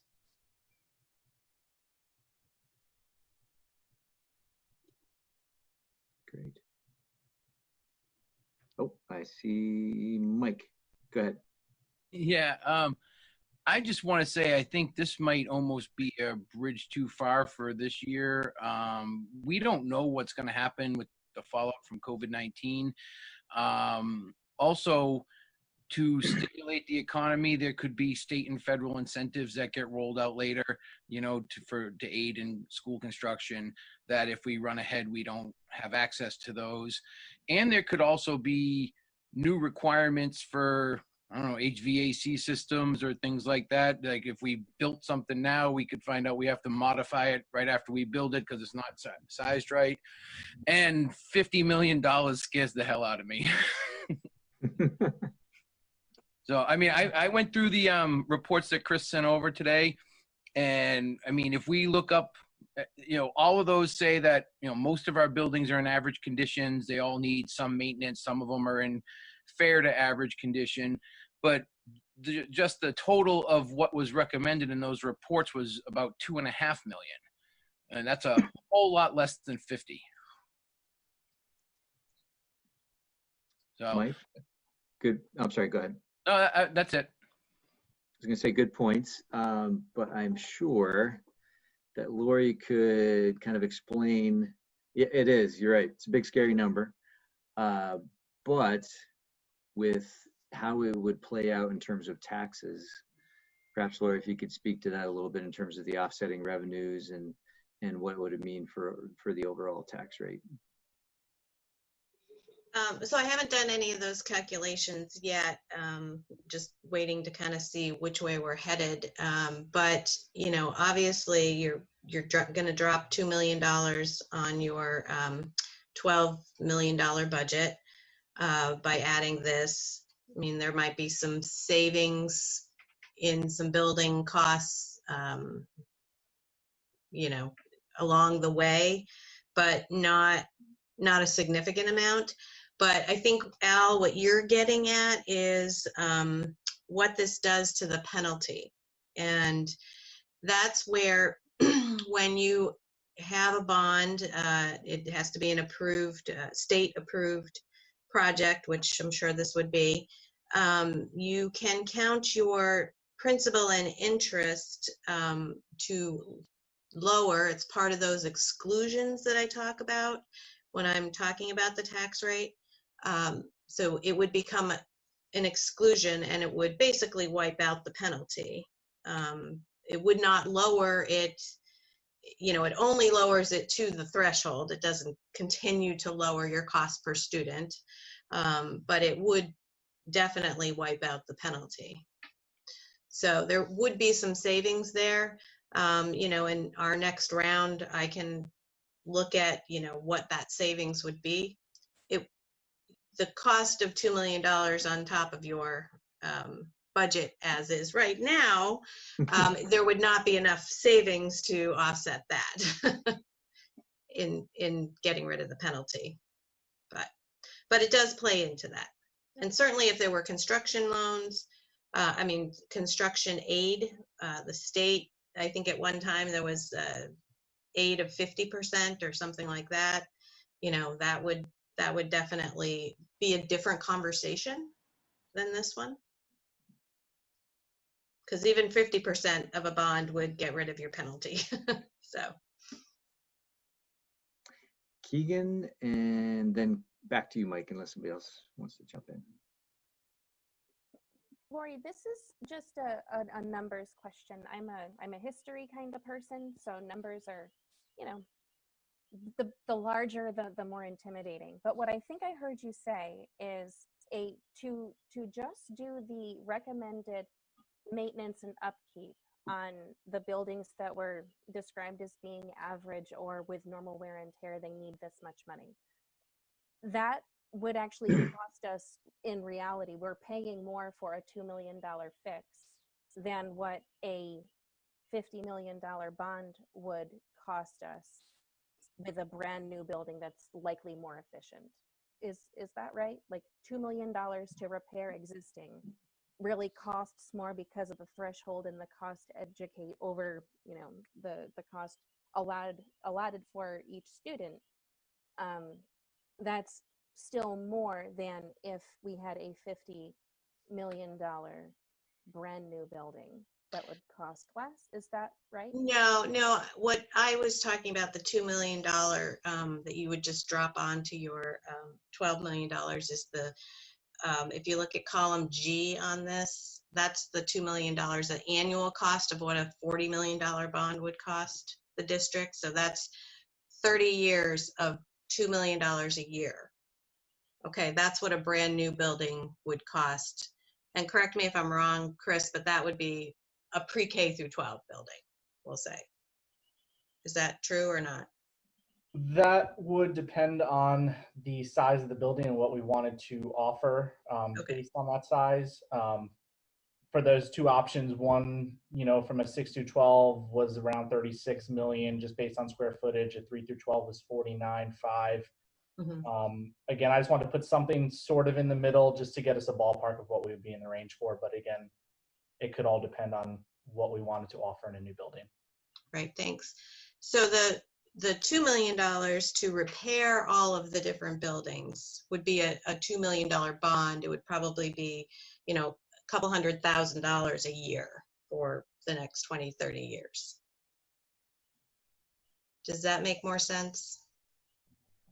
I'm just going to nod because I think I just need to think about what you said. Okay. Yeah, and just to piggyback off of that number, that was from our capital needs assessments for the West River District schools. And then in the next phase of our structural engineering assessment, there will be an additional cost to essentially shore up the building for Leland and Gray in its current form. So the next phase, once they do their additional testing, they're going to give us some cost estimates of what that will cost, and that'll give us a better idea of where we're going to be at regarding finances. And it's probably fair to say that an $2.5 million Band-Aid or whatever it ends up being is not going to extend the life of the buildings per se. You know, a brand new building would last you another 50 years, couple generations, right? Correct. And yeah, part of their assessment, they're also going to give us that useful life of what we can extend to the building. But yeah, the capital needs assessment, a lot of the costs in there were deferred maintenance. So carpets, flooring that wasn't replaced, carpets, tiles, ceiling tiles, updating bathrooms and fixtures, asphalt, paving, a lot of those costs that just over the years just have not been budgeted for because we just didn't have the money to do them. So after time, we get the snowball effect and it just keeps piling on top of each other to where we are today. Okay. All right, we got Ken, Mike, Keegan. Okay, now if we're talking about new construction and doing a building for 3, or just say 3 through 12, I heard when I had brought up the possibility of outsourcing our kids to other schools at the high school level, I was told that it would be bad for them to have extra travel time.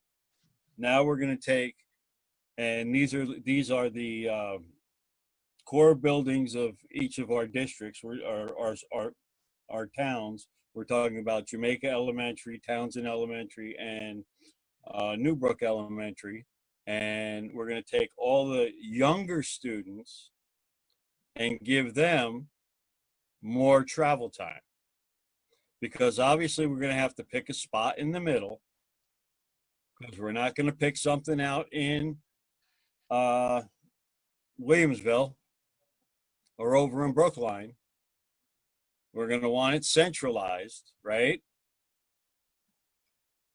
So why would we want to move these smaller children and give them longer bus rides when we know their attention span is a lot less than it is for our high schoolers?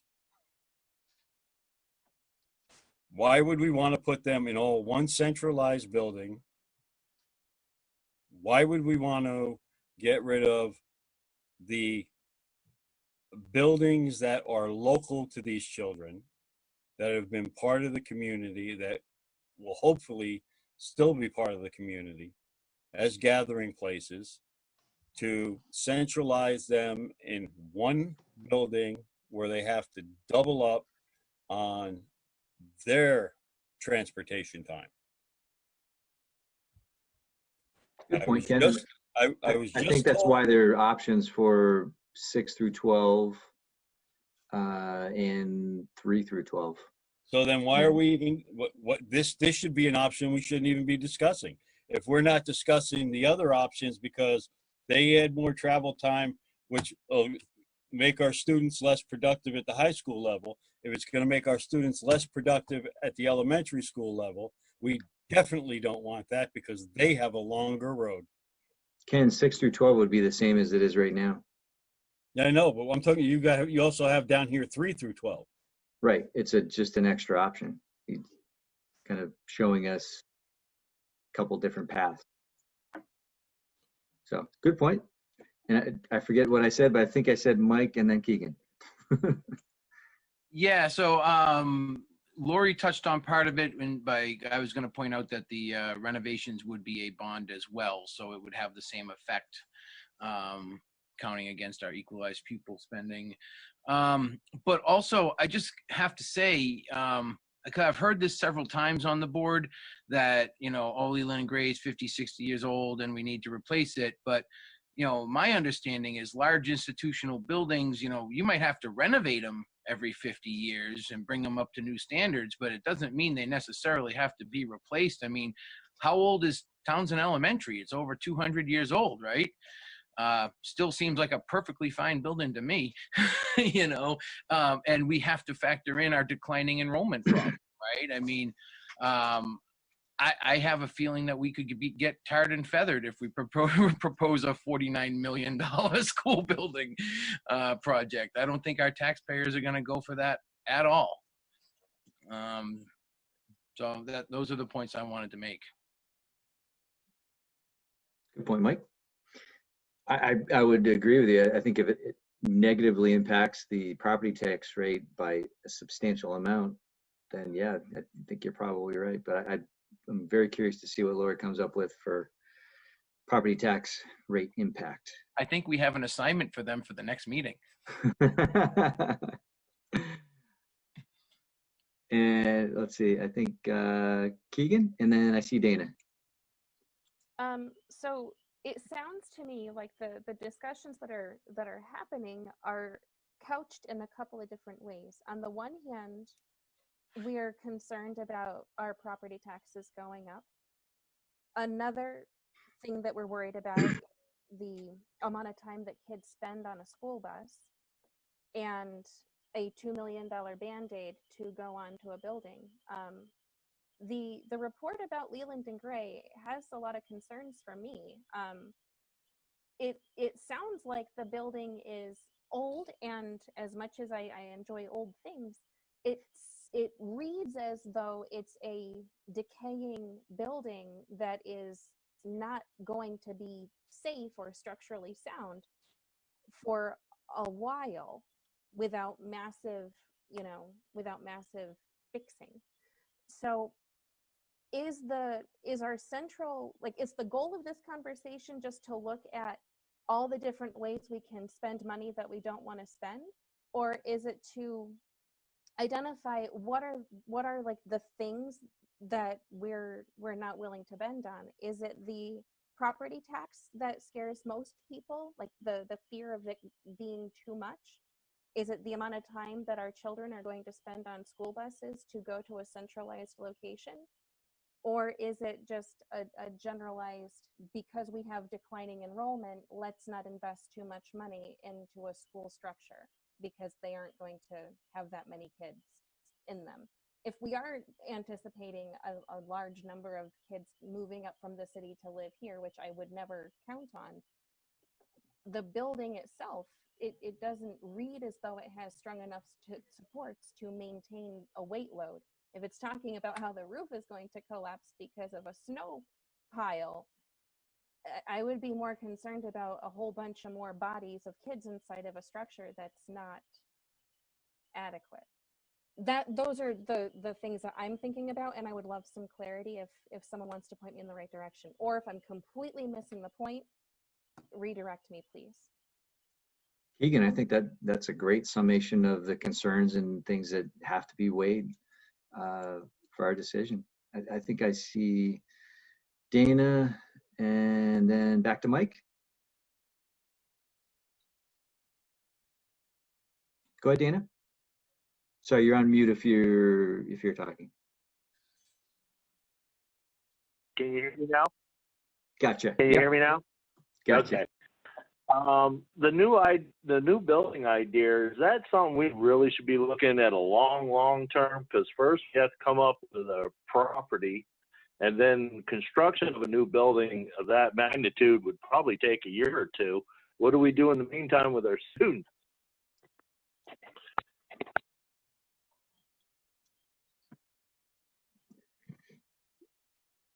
Good consideration. Back to you, Mike. Yeah, I just wanted to point out what I put into the chat was from the first report on LNG. you know, the summary is that they considered the property to be in good to fair condition when compared to others of similar age and construction type. While there is work to do, most of it's maintenance related and thus is common for most buildings. And I would add to that that we've already done a heating system. So we have gone down that road a little bit. You know, we have some challenges, right? We know we have declining enrollment. We know we want to have a safe spot for our kids to go and get their education.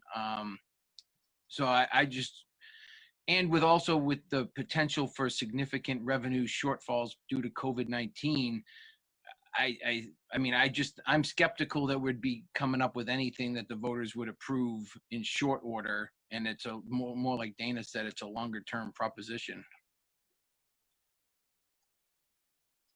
That's all. Great. Okay, thanks, Mike. I'm going to move to Joe, but before I do that, I just wanted to say, at least capture, I think, what I'm hearing as the major concerns or things we want to look into so far: safety, transportation, whether it's property tax friendly, and certainly whether the community would be interested in it. Go ahead, Joe. Thanks, Al. I was just, I was going to ask, the documents that Chris sent this afternoon are the initial capital needs assessments that were done. You haven't sent the second report that the engineers did to the entire board yet, have you? I did include the initial site assessment that was done, and that was the kickoff to their next phase that does some more in-depth testing. Okay, but that one doesn't have that one doesn't monetize the work, right? Correct. There's no monetary assignment to any of that work yet. It's more of an overview of what they discovered during their first walkthrough, pictures and a summary of what their opinion is. Yep. The next phase. Okay. Will include the I thought there was one where they were starting to talk about what the cost would be too, but I didn't know if that had been released yet. No, there hasn't yet. That we're hoping in the next couple of weeks we can get them back up here. They're from Connecticut, so they have their own restrictions with the COVID-19. Right. We're hoping to get them up there before we have students back in the building so they can do the rest of their testing. Okay, thanks. The other thing is, anything you put on chat is not part of the public meeting. It does not get captured in any way. You should really speak. Thanks, Joe. Sorry, Al. No. Thank you. Go ahead, Keegan. So in speaking to what was over in the chat, the document that I was referring to, and thank you, Joe, for reminding me that chat questions don't really count. Where I was referring to the condition of Leland and Gray, that was in the document addressed to Mr. McGrath from Fuss and O'Neill. And that had like a series of breakdowns of all of the different, like the building columns, the different structures, the roof, the tile, the floor, the slanting. Am I looking at a different document than everybody else at this point? No, that would be the correct document. Okay. And then included in that, there was also the capital needs assessments also, which were done in 2017 as well. Okay. So there should have been 5 documents in total that were sent out today with between 2 different emails. Okay. So all right, I got you. Thank you. Yeah, so Chris, back to Keegan's point, the one that was addressed to Ed McGrath, that was February of this year versus the previous one that does have numbers attached to it. That's from 2017, I believe. So the probably the wording of the 2021 is probably more accurate. Correct? After 3 years. Correct. Yeah, there has been some decline in the structural integrity of the building during that time from what I was hearing from Ed during our walkthroughs. But with that being said, the first report was a capital needs assessment, which is a little bit different than the structural assessment that's being done now. The one we're doing now is more in-depth look at particular areas of the building that are of concern related primarily to the structural integrity. So it's a more in-depth analysis of the structural components of the building rather than some of the cosmetic or deferred maintenance items. All right. Were there any other documents to look at? Or was that it? Okay. Go ahead, Mike. I just wanted to point out that even the Fuss and O'Neill report does say that it is in, or at least in fair condition, and we're not in any danger of structural failure. I definitely just read that somewhere. Based on our observation and review of the available and subsequent building addition construction drawings, we believe the building is generally in fair condition and not in immediate danger of failure. However, there are significant deficiencies to structural elements that will require further investigation, testing, and corrective action. That's all. Thanks, Mike. All right.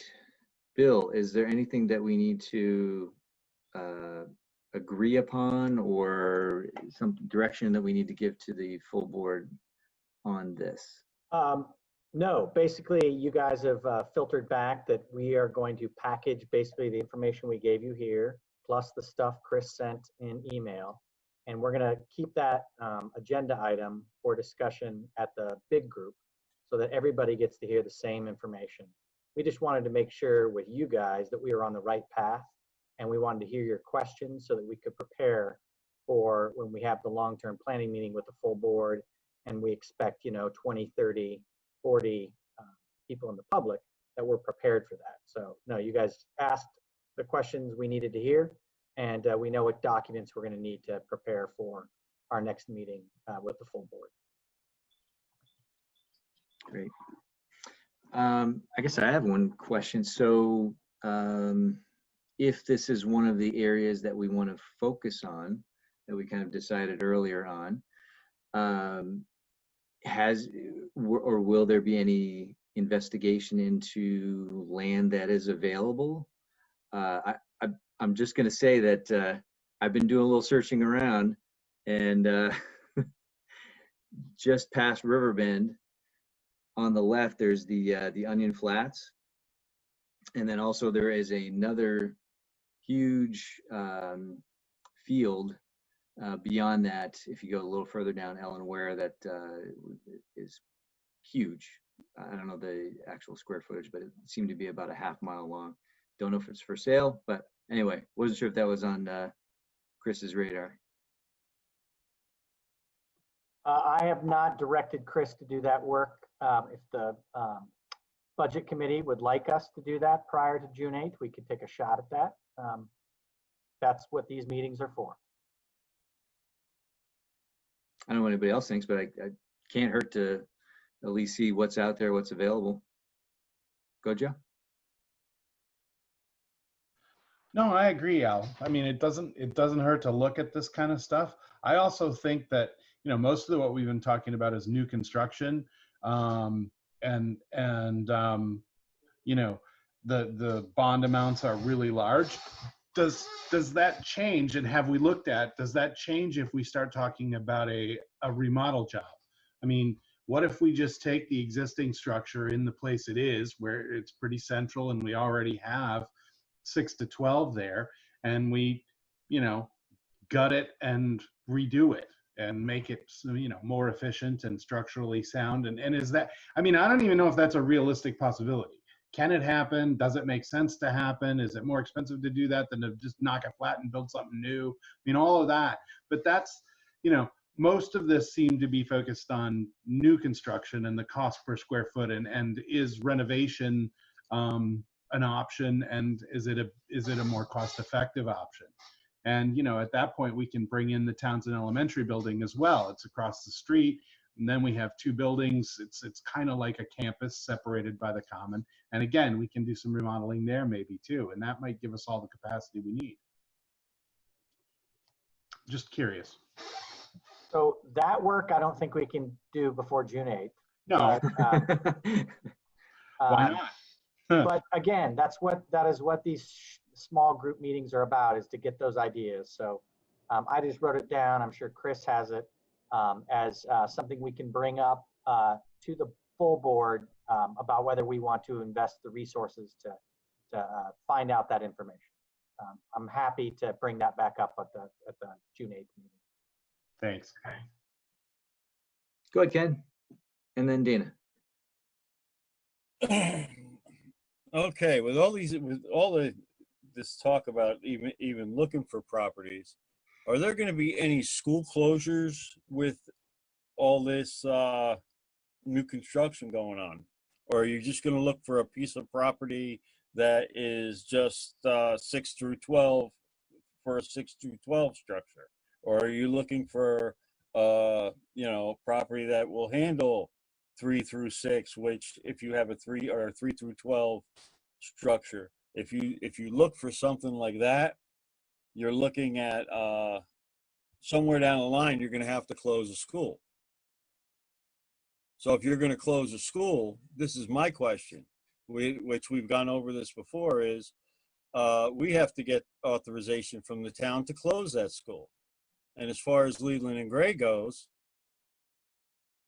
we don't even know how to divvy that property up if it did close.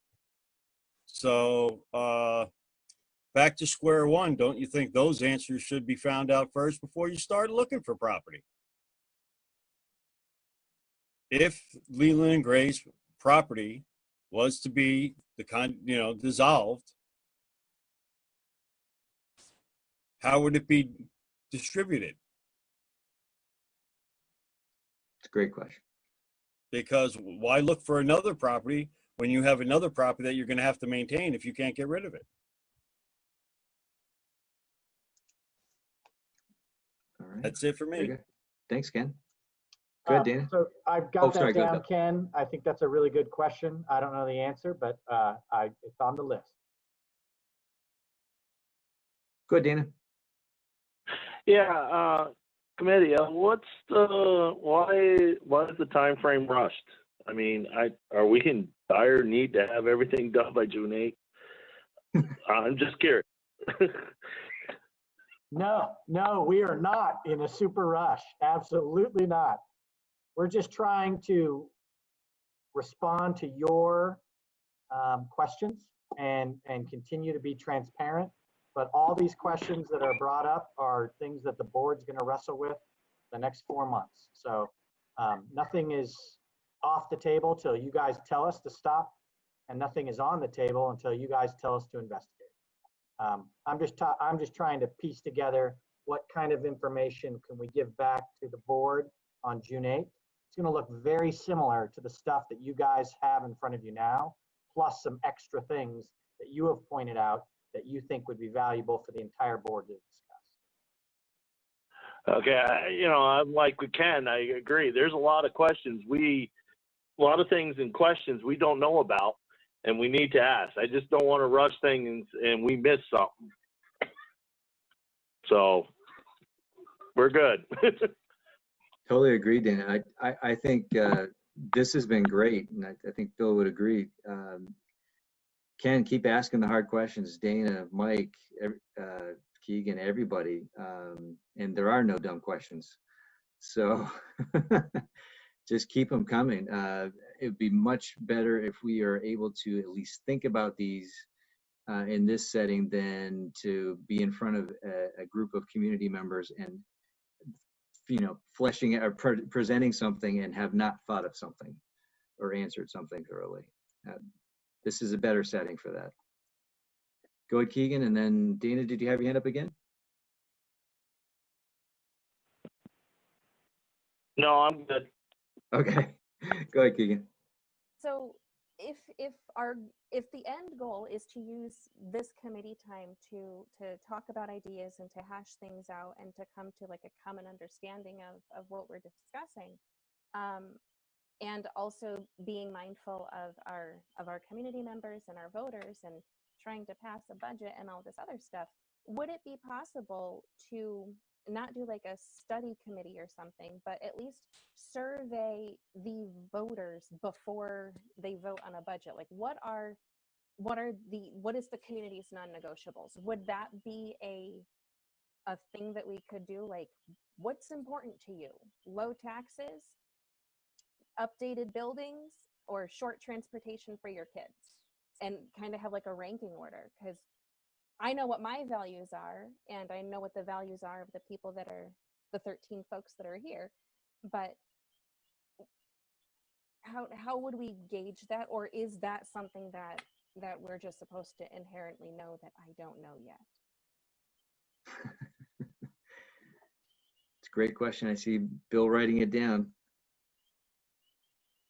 Yeah, no, that's fantastic. If the board wants to, you know, create a survey that they want to find out the values of the community and have some things on there that they think will assist you all in getting to the point where you have, you know, a path that you want for the future, hey, we're here to work for you. So I think that's a great thing for, I'll put it on the agenda for June 8th to talk about gauging the public value, you know, where does it all fall, and how that could look.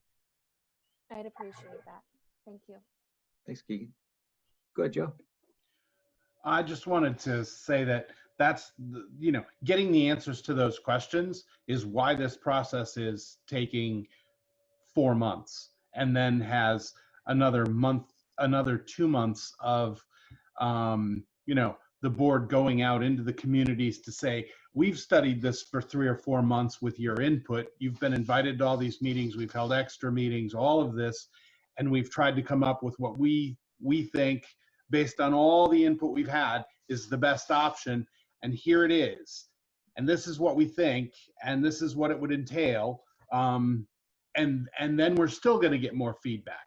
Whether or not we end up going forward or end up realizing that, you know, the best option isn't going to work for everybody at the end of that 2 months, you know, I'm hoping we end up finding a way forward. But, you know, that's why this process is as long as it is, because we're going to get that feedback and you know, invite people to come and have this discussion. And I almost would rather, and we'll talk about this at the board meeting, but I would rather have the dialogue than just send out email surveys and get back answers, because then you're trying to interpret what somebody meant and you don't really know. And it's much,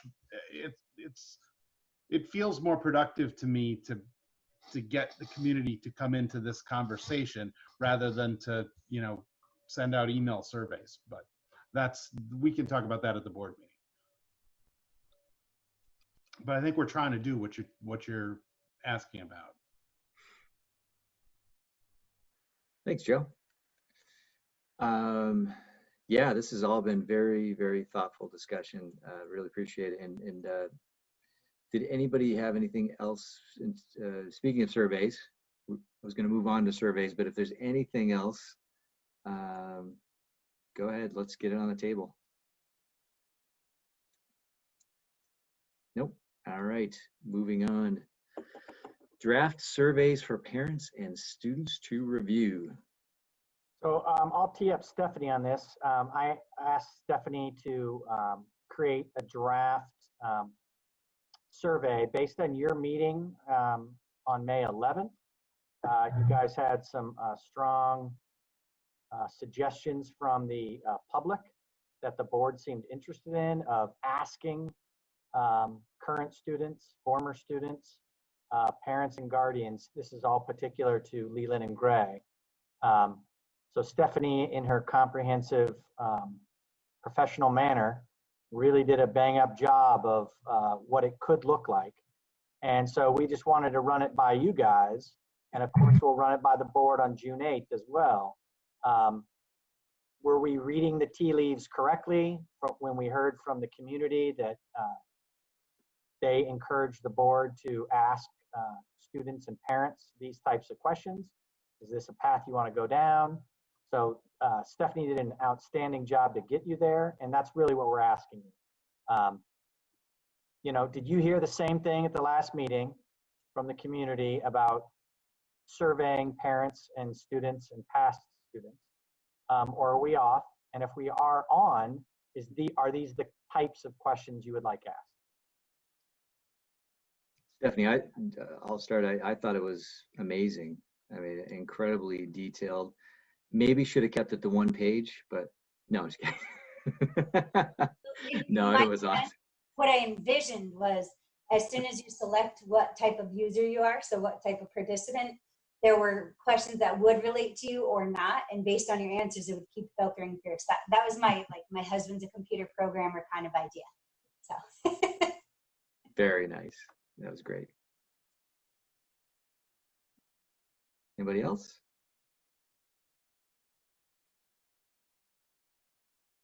Dana.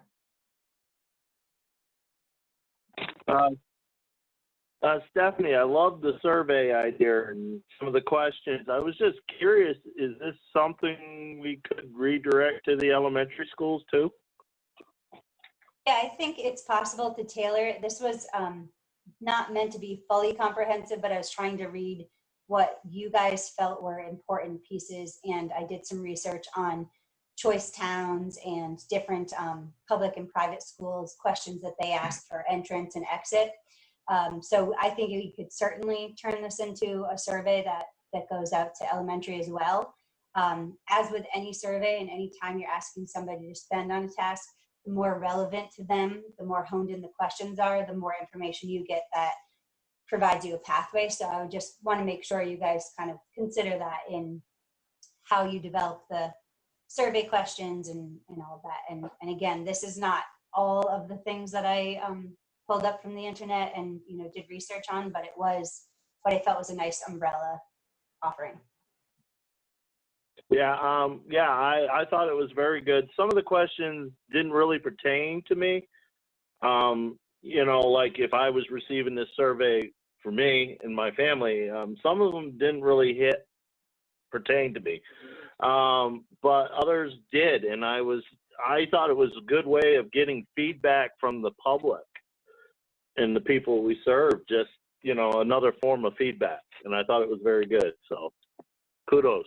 Thank you, Dana. And also just say again, there are certain questions that if you said no to or NA or things like that, you wouldn't be asked some of those other questions, but I felt they all needed to be on there so that you could see the broad range. So I agree. All right. Go ahead, Ken. Okay, so while I look at these possible participants, we still have a majority of, or not, maybe it's not a majority, but but there is a certain amount of residents that do pay taxes that do have should have a voice in this survey that wouldn't be. If you just send it out through the schools, it should get sent out to the mailing list, one per household, to the whole mailing list of all 4 towns.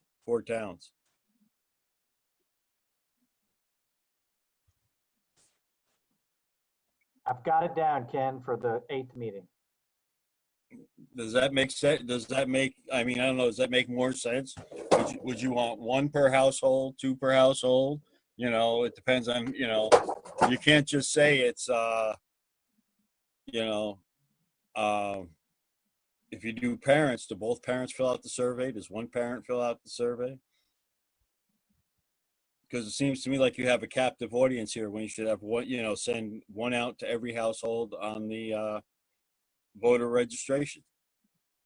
Also, the one household could have a current student, a graduated student, a person who did not school choice, but took their kid out and did parentally placed, and parents. So that's kind of something to consider, which does make surveys difficult, but just a consideration. Years back, I was asked to do a study group at Leland and Gray, and I actually fit 5 of the categories.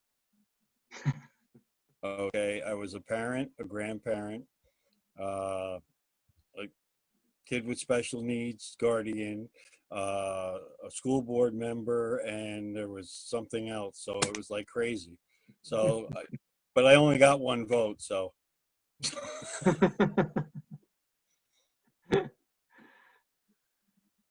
So just, I just want clarity on it. Are we going to make sure that it's, equally distributed throughout to everybody, not just, just the school families? Thank you. Thanks, Ken. All right, anything else on the survey? All right, moving on to family and consumer science assets. Oh, I'm sorry, Joe, go ahead. Am I at the bottom of your list now? So looking at the survey, to Ken's point, I think we're talking about two different surveys though, because like this survey is targeted to people who either do use or have used Leland and Gray. If I'm a taxpayer, but I don't have children in Leland and Gray, and I'm not a parent in Leland and Gray, and I moved here and I didn't graduate from Leland and Gray, then none of these questions pertain to me. I don't have an opinion or an answer or any knowledge firsthand, anything. I mean, I think there's maybe a second survey, but this talks about, you know, why would you send your kid to Leland and Gray? This had to do with whether or not people were choosing to use our school, not about general feeling in the community about value of the school or cost of the school or anything else. This is specific to you know, people who are participating or have participated somehow in Leland and Gray. And if you haven't, then there's a separate survey that asks you different questions, perhaps, I think.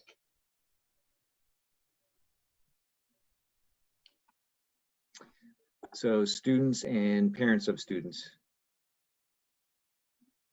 So I have three things under survey. One is to review this document that you have. The other one is Keegan's point about doing a survey during the process. And then I have Ken's point about and it doesn't have to be particular to this survey, but the idea of making sure that all households in the members of West River are surveyed on what we are talking about. It may not be these particular questions. It may lean more towards what Keegan was talking about, but I've still got it down for us to discuss on June.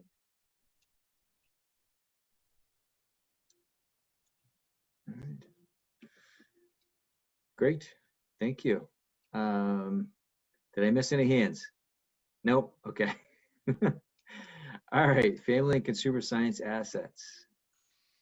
Okay, that's me. I will make this really quick. Our auditors actually suggested that we bring this topic up, so I will going forward, but because family and consumer sciences are no longer offering classes, there are some assets. It's actually not that much money, less than $1,000, but they would like, Leland and Gray would like to sell them and put the money into a student activity account. So I thought, as the budget committee, I thought you could make that decision and we could move on from there. But this is, our auditors said it should be run by the budget committee. So. All right, so you would like us to make a motion? I would. Do such? Yes. All right, who would like to make that motion? I saw Ken, you raised your hand. I will make that motion. Okay. Sounds like Joe's a second. Sure. All right, so we need to do a voice vote, correct? All right, so. Discussion first, yes. Go ahead. Thank you. Since I made the motion, I'd like to be the first one to speak to it. Now, my understanding was that I mean, I know there's really no consumer science classes going on right now. But was there or was there not a that Bob had brought up that they were bringing back a certain course? Could they possibly use any of that equipment? No, these are a similar course. Sewing machines and things like that. So that this isn't the type of thing that is coming back with what Bob said, talked about. Would we possibly be able to use these? Wasn't there a program coming up from Brattleboro that touched on different things that was going to possibly be part of the after school program or an elective or something like that? And I know there was, because I specifically recall some kids don't even know how to sew on a button. And then they said, well, this new, I can't remember the name of the course, but it sounded real good. We were signing up for it. And I don't know if it ever started. And it's up to you guys. I think you're referring to senior survival. Yes, they are talking about buttons. They're talking about buttons for you and I on our shirt and getting a piece of thread and sewing it with a needle. Bill, you're talking to a guy who knows how to darn his socks. All right, man, I'm proud of you. Nice. All right, any other discussion before we take a vote? All right, so I will go through the Zoom room. Joe, how say you? Aye. Ken, how say you? Aye. Keegan, Aye. how say you? Got it. Aye. Keegan. Aye. Dana, how say you? Aye. Mike, how say you? Aye. And did we lose? Leanne wasn't feeling good. Oh, okay. Got it. Okay. Thank Sounds like you. we have unanimous. Thanks. Perfect. All right, and that is it. Now we're moving on to tasks for administration prior to June 8th long-term planning meeting. I know it's got a lengthy list. Go ahead, Bill. All right, so here's what I got. So first, you guys should be very comfortable when you see the next agenda for June 8th, because it's going to look exactly like what you just got. You guys just help us flesh it all out. And so the point of all this was to go through what we just did. And then when we discuss these things on June 8th, you are all so well educated that you're bringing really articulate points and thoughts, and you're assisting the public in understanding the tough challenges in front of us. So thank you very much. All right, here's what I got. We're going to flesh out option 11 so that you can see an example like 4 through 8 look. We're going to add FTEs to the central office document where we had the central office and we had the special ed. We are going to look at the new construction bonds and mock that out against an option so you can see how a borrowing of money plays on through to a tax rate so that you guys can see what an exclusion looks like and how that plays. So we'll mock one out. And we're also going to see if we can look at some costs for refurbishing or renovation options. We're going to talk about Ken's point about what happens if Leland and Gray were to close. That was just a question that you wanted to have out there because there's ripple effects of all those things. We had the community non-negotiable survey that Keegan talked about. So I'm going to put that in there so we can have that discussion. We have the survey being expanded to elementary schools, came from Dana, talking about the one that we did for Leland and Gray. And then Ken's point about survey being expanded to all households in all towns. What kind of questions would be asked on that? How would that be accomplished? That's what I have for our list between now and June 8th. Great. Thanks, Bill. All right, one thing to do. Motion to adjourn. Mike, you got it? I'll hear a second. Second, thank you all. Good work. Sorry for asking the hard questions, but somebody's got to say them. Absolutely. No, appreciate it. Do I need a voice vote for the adjournment? No, Everybody I'm hangs good. up. Just click the end meeting button. Take care, everyone. See you guys. Bye.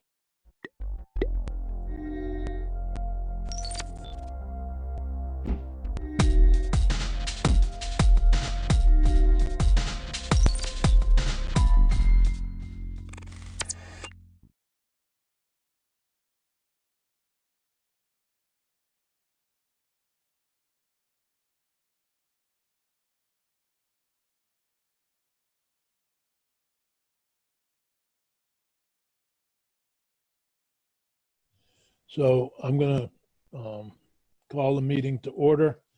And Eric Fitzpatrick is going to provide us with some information about the criminal classification bill, which is a companion bill to the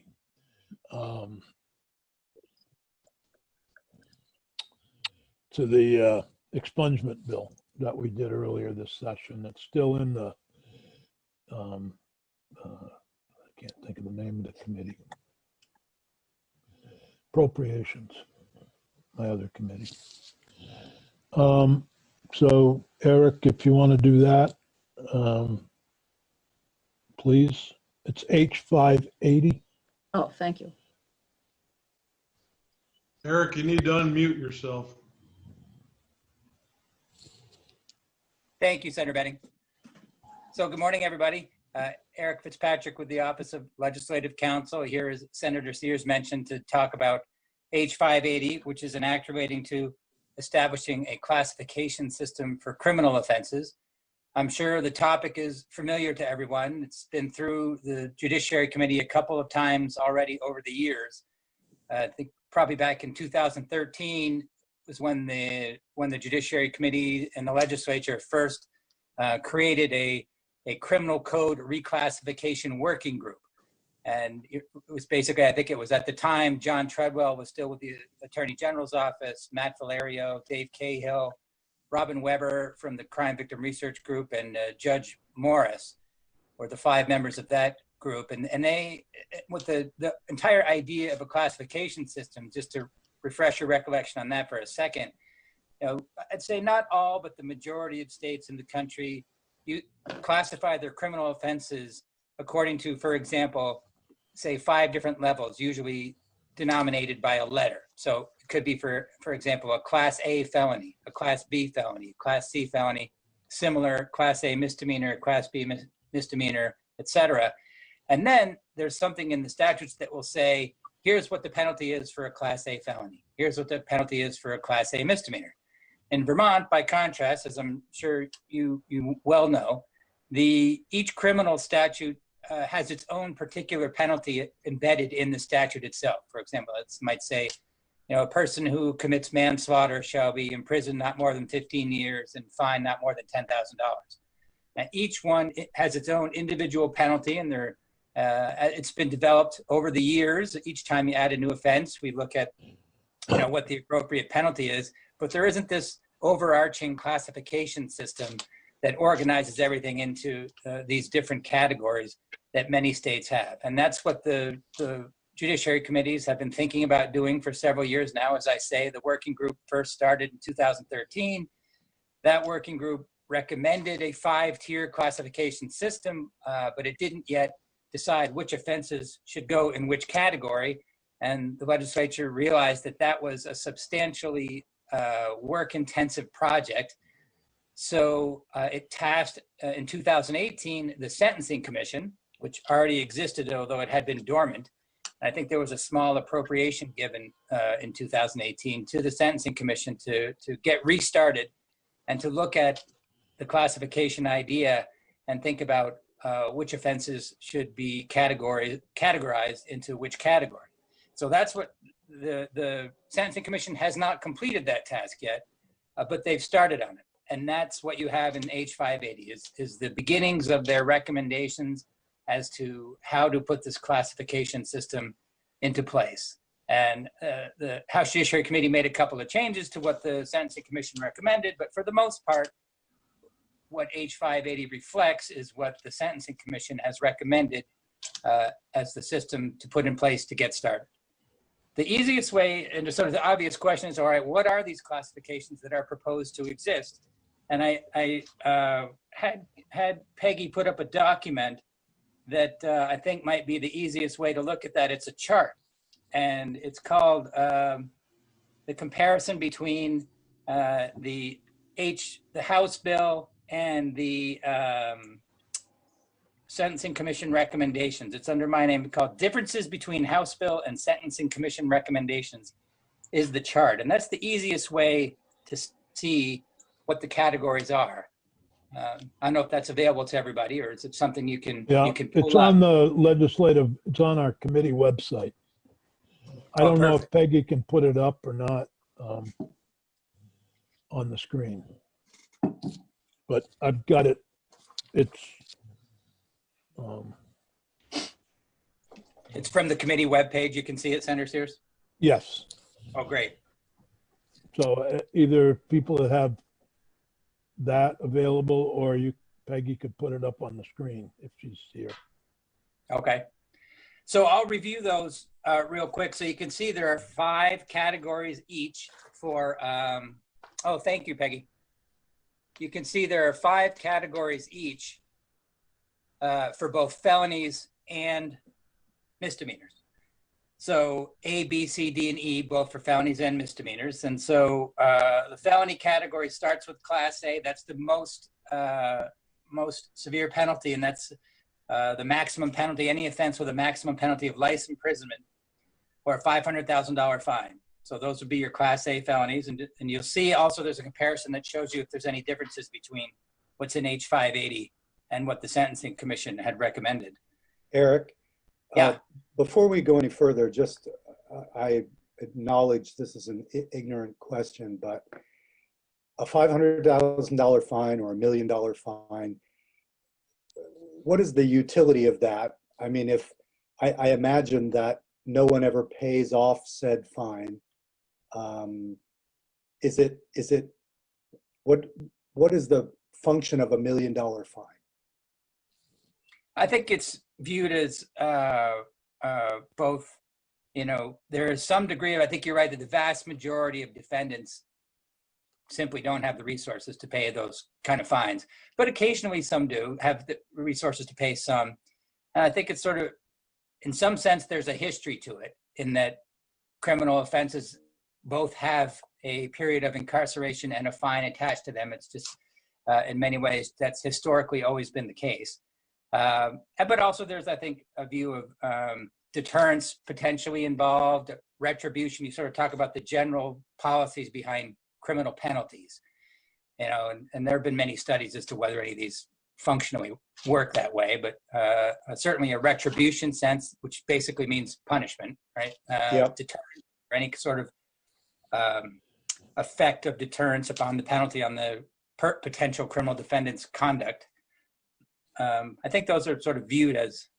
But someone can't pay the $1 million and then evade prison time. Correct. Yes, you wouldn't be able to sort of buy your way out of prison, no. Right. Okay. So I understand the historical argument, but all of our discussions around fines have been around the other end, that we wind up in situations where people we would like to let go still owe fines, and we're trying to make up this potentially lost revenue. I'm just wondering, if we do an entire reclassification, but we put in place what are essentially fictitious amounts. I mean, $1 million fine for someone or a $500,000 fine, it just seems out of touch with reality somehow. So I'll just offer that and we'll go on. But yeah, I can't imagine anybody ever satisfying that part of their sentence. So, Senator Sears, is that? It's probably correct. I think sometimes that the legislature, in drug trafficking crimes, we've put up some pretty high numbers, assuming that you actually got at a person who was a chief. Usually we get at people who are rather low income and not able to afford those. But I always think of Bernie Madoff, that type of crime. Although he didn't murder anybody that we know of. But certainly. Although I believe his son killed himself? That may have been, yeah. In any event. Yeah, I think the point is well taken, that sometimes our fine structure I always found to be pretty tone deaf to the actual wealth of the individuals who are usually, you know, involved in those crimes, except those white collar crimes, as well as some of the drug crimes, certainly. Frequently, there's quite a bit of money involved. Okay. Alice?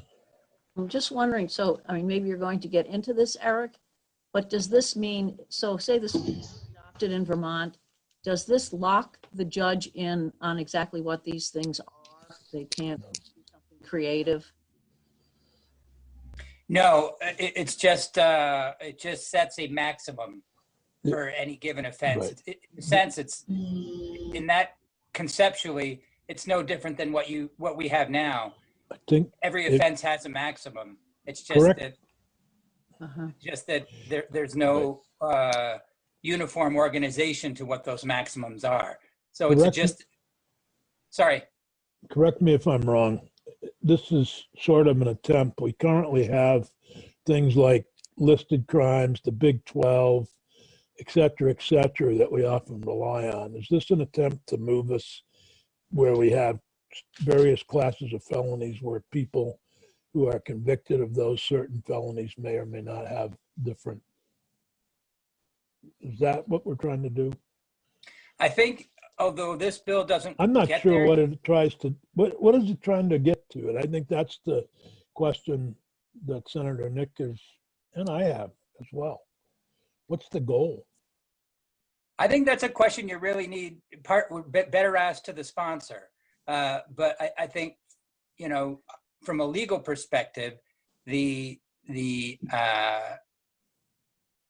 strict organization of these felonies into categories is the goal. And I think some of the practitioners in the criminal defense area testified in the House that there's a geographic justice element to this and a predictability element, that with more standardization of penalties, that the actual, because, you know, there's a difference between the statutory maximum and what actually gets imposed on a particular defendant. So I think that some of the thought had been that the wide variation in the potential penalties without some sort of standardization across categories means that there's less consistency in the actual sentences that people get. And I think that's probably the best I can phrase what I think the goal is. And you know, some sense of predictability. I don't know that criminal defendants are necessarily calculating what their potential incarceration might be before they act. but I think predictability for the practitioners in the criminal defense field, prosecutors, defense attorneys, judges, that sort of thing. Right. But it's another good point that you were getting at too, Senator Sears, is that, and this is a very important piece of this legislation, is that the effective date is not until 2022. It's got a 2-year out effective date. And the reason for that is, as you look at this chart of categories, you know, you think about it, there's 900 plus criminal offenses that we have on the books right now. Mm-hmm. This bill does not, and if you're going to decide, well, the next step in this, and it's not done in this bill with the exception of the property offenses, which is the one place that this has been done in the bill. But the major task is going to be going through all these offenses and deciding, well, which category should it go into, right? That's the big, you can set up the categories, but then the big work product is going to be, all right, we've got these 950 offenses. Which one should be Class A, Class B, Class C, et cetera? And that is the reason that you have a 2-year out effective date of 2022, because the categories are set up in this bill, but it does not yet place the different criminal offenses into a particular category. And that's something that presumably the Sentencing Commission is going to be doing over the next couple of years. Senator Baruth has a question or a comment. Maybe another dumb question, but why wouldn't we wait until we compare the categories with the offenses? Yeah. Another excellent question for the sponsor. I will add that my perception on that is that the idea was that it gets the ball rolling, gets the momentum moving toward the establishment of the system, and that with this sort of first step on the books, kind of, in some ways you could look, is sort of comparable to the idea of a sunset sometimes. You know, the idea of a sunset is that it forces the legislature to take another look at it in a couple of years to act again. Maybe that's a good analogy, in that the idea was put this on the books for now, sort of puts the boots in the ground, as it were, on the ground.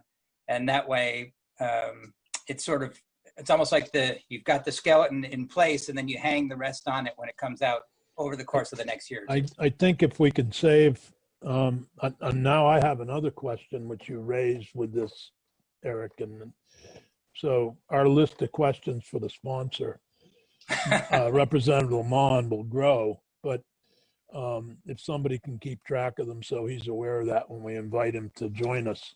One of my questions is, under justice reinvestment, we're looking more at a risk-based than offense-based system, and this seems to move us in an offense-based system rather than a risk-based system. I think that's right. It's offense-based, yep. And that may be counter to what we're trying to do in the overall scheme of criminal justice reform. Just another question for the sponsor. So thank you we try not to shoot messengers here. I appreciate that. So continue your message, please. What was just so I can remember too, because I don't want to forget, what was I know, so we have the risk-based versus offense-based comparison, right. And then the corrections department and justice reinvestment, I think, leads us more and more to a risk-based criminal justice system, so that people who are high risk are the ones that are incarcerated. People that are low risk would not be. Sometimes the crime is such that you have to have a period of incarceration, but they may be, in fact, low risk to reoffend. So the three questions that I've noted so far are, what is the purpose of having this system in the first place? Yep. Number two, why do it now when the Sentencing Commission hasn't finalized its recommendations for what offense goes into what category? I think Senator Bruce's point is, why do it when we don't know what the crimes are that why wouldn't we fit the crimes in to the categories? Yep. And then you've got the justice reinvestment comparison piece. Yeah. Yep. Which is more risk-oriented, risk-based, trying to establish that. And here we are labeling people as a Class A felon. I know in New York State, they have sex offenses, Class A, B, and C, I believe. And I have this constituent who's always telling me that so-and-so is a Class A felon, sex offender. And sorry, there is no such thing in Vermont. But right. All right, I've got those questions noted, though. Thank you. Thank you. So if you want to continue on with the kind of the chart. Yeah. I think we were at the Class C felony. Yes. And you can see as I think both you and Senator Bruce were pointing out as well on the fine issue, that the House bill does knock the Sentencing Commission fine recommendations in half for the most part. 50, on the Class A, for example, Sentencing Commission recommended $1 million fine. They went down to 500,000.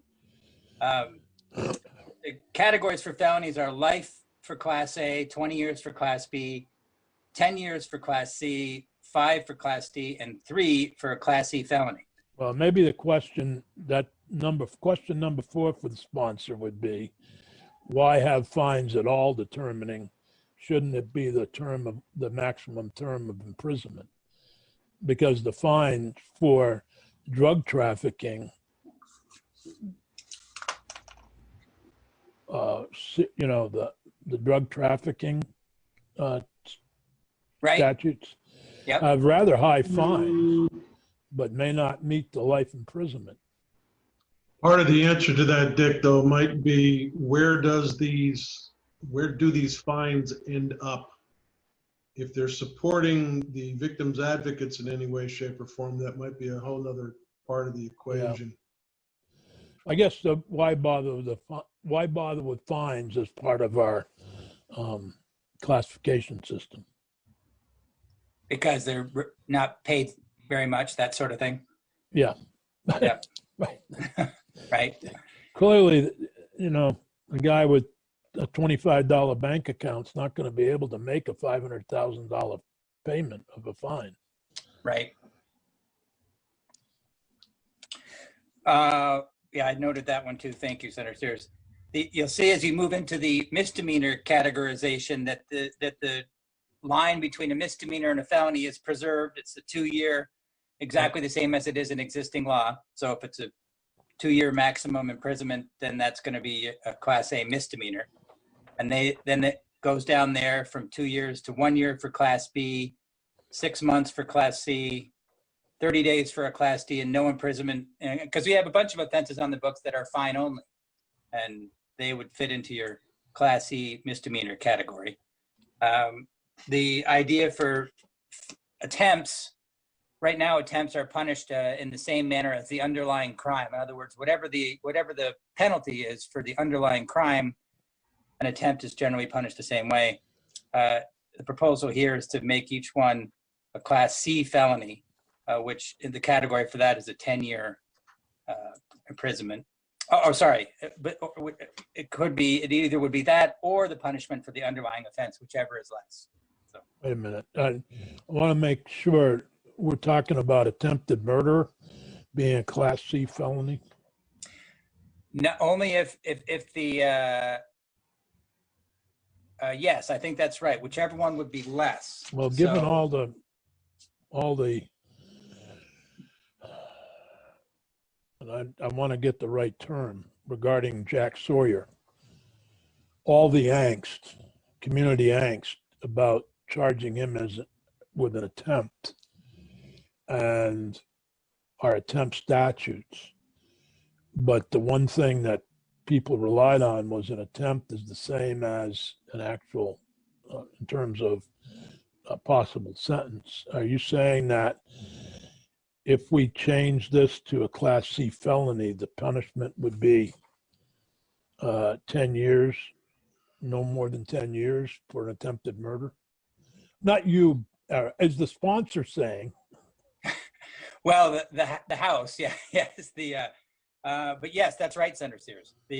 So I think that's a real, I can see that being people wondering why they did that. Yeah. If that's really what would happen. Right. I know we had that whole argument about whether what he did was actually an attempt and Vermont's laws regarding attempts, but we attempted to change the laws regarding attempts and were unsuccessful in changing them, as I remember. And part of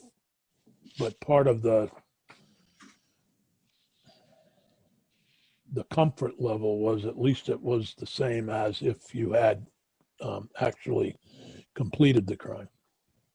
So I would say that's another question for the sponsor. Yeah, I noted that one too. Mm-hmm. So that takes us through the chart. There's only a couple of other points I wanted to hit, but we don't need to look at, well, it's good to keep the chart up actually, because sometimes you can bounce back and forth. But a couple of other points to note are the bill, as I say, although for the most part, it doesn't put the long list of criminal offenses into a particular category. It does do so for property offenses. That's one of the substantive areas that they did get, and there's about 45 different property offenses, and that's the bulk of the bill actually. Most, you know, I think it's a 38-page bill or something, and about 34 pages of that is just going through all of the property offenses and making a determination as to which category that they go in.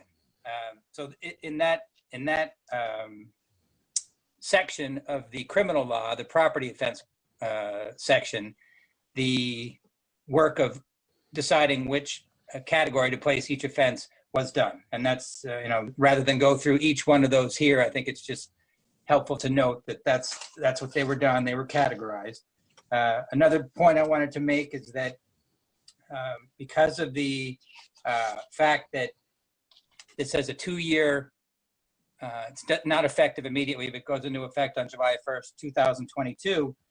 The bill has what's known as transitional provisions, and those are on page 3.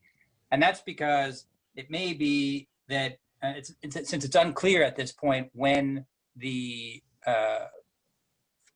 decision will be made with respect to the vast majority of these criminal offenses about which category to put them in, this sets up some transitional language that says what happens in the meantime. In other words, between now and then, how will offenses be treated? So if you look at, for example, on page 3, and this is section 54 of Title 13 was where it would be placed, you'll see that the language provides it unless otherwise provided by law. In other words, if the legislature has not yet passed a statute or passed an amendment to a particular statute saying what category it goes into, for example, as you were indicating about attempted murder centers here, if there hasn't been a statute yet that says murder shall be punished as a Class A felony, that hasn't been done yet, well then this provides you with some language that would be in effect in the meantime. So it says under felonies, for example, any felony punishable by a maximum term of life shall be a Class A felony. So that just provides you with something that would be in effect during this 2-year period while the Sentencing Commission is presumably doing this work to categorize all the offenses. But can I ask, Eric, let's say that we were to do that, and someone is convicted during that 2-year period. So they're convicted of a Class C felony, and then we decide in the final reckoning that that should be a Class B felony. Wouldn't that cause lasting confusion? Well, remember, during the first 2-year period, this won't be in effect yet because it doesn't go into effect until July 1st, 2022. But nevertheless, the situation you described could still happen. Like let's say this does go into effect on July 1st, 2022, and the Sentencing Commission hasn't completed all of the categorization yet. So the fact pattern you described could happen in that situation where somebody gets convicted of some offense that's under this categorization would be a Class B felony, but later on it's become a Class C.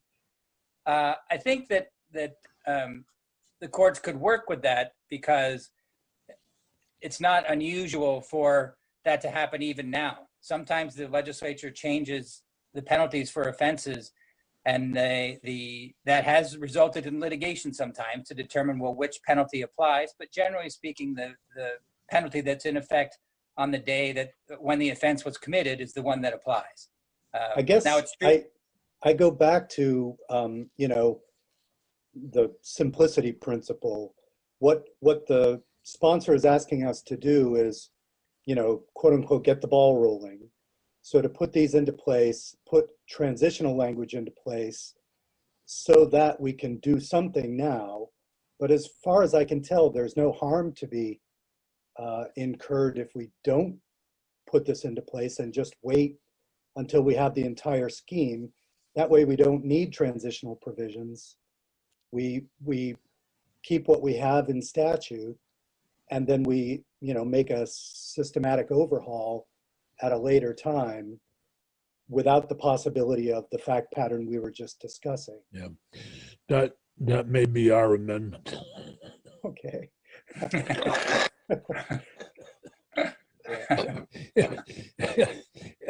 Maybe not exactly as just worded, but I think it makes eminent sense that if you wanted to pass something and we were to agree with their attempt at putting all property crimes into X category, then that might be a start.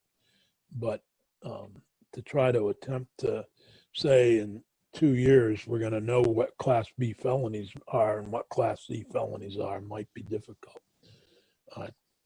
Well pointed out.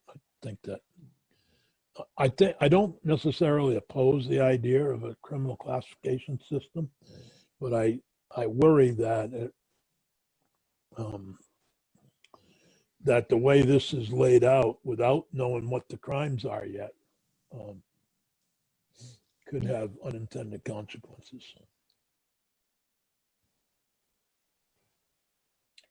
On that same point, just another thing to alert the committee to about the transitional provisions is, and again, in theory, the transitional provisions may never need to go into effect, right? Because if before 2022, the Sentencing Commission finishes all the categorization, they can come back to the legislature and say, we've got the whole thing done. We'll have this go into effect instead of this bill because this hasn't gone into effect yet. See what I mean? So that's the theory. And the one point to note, if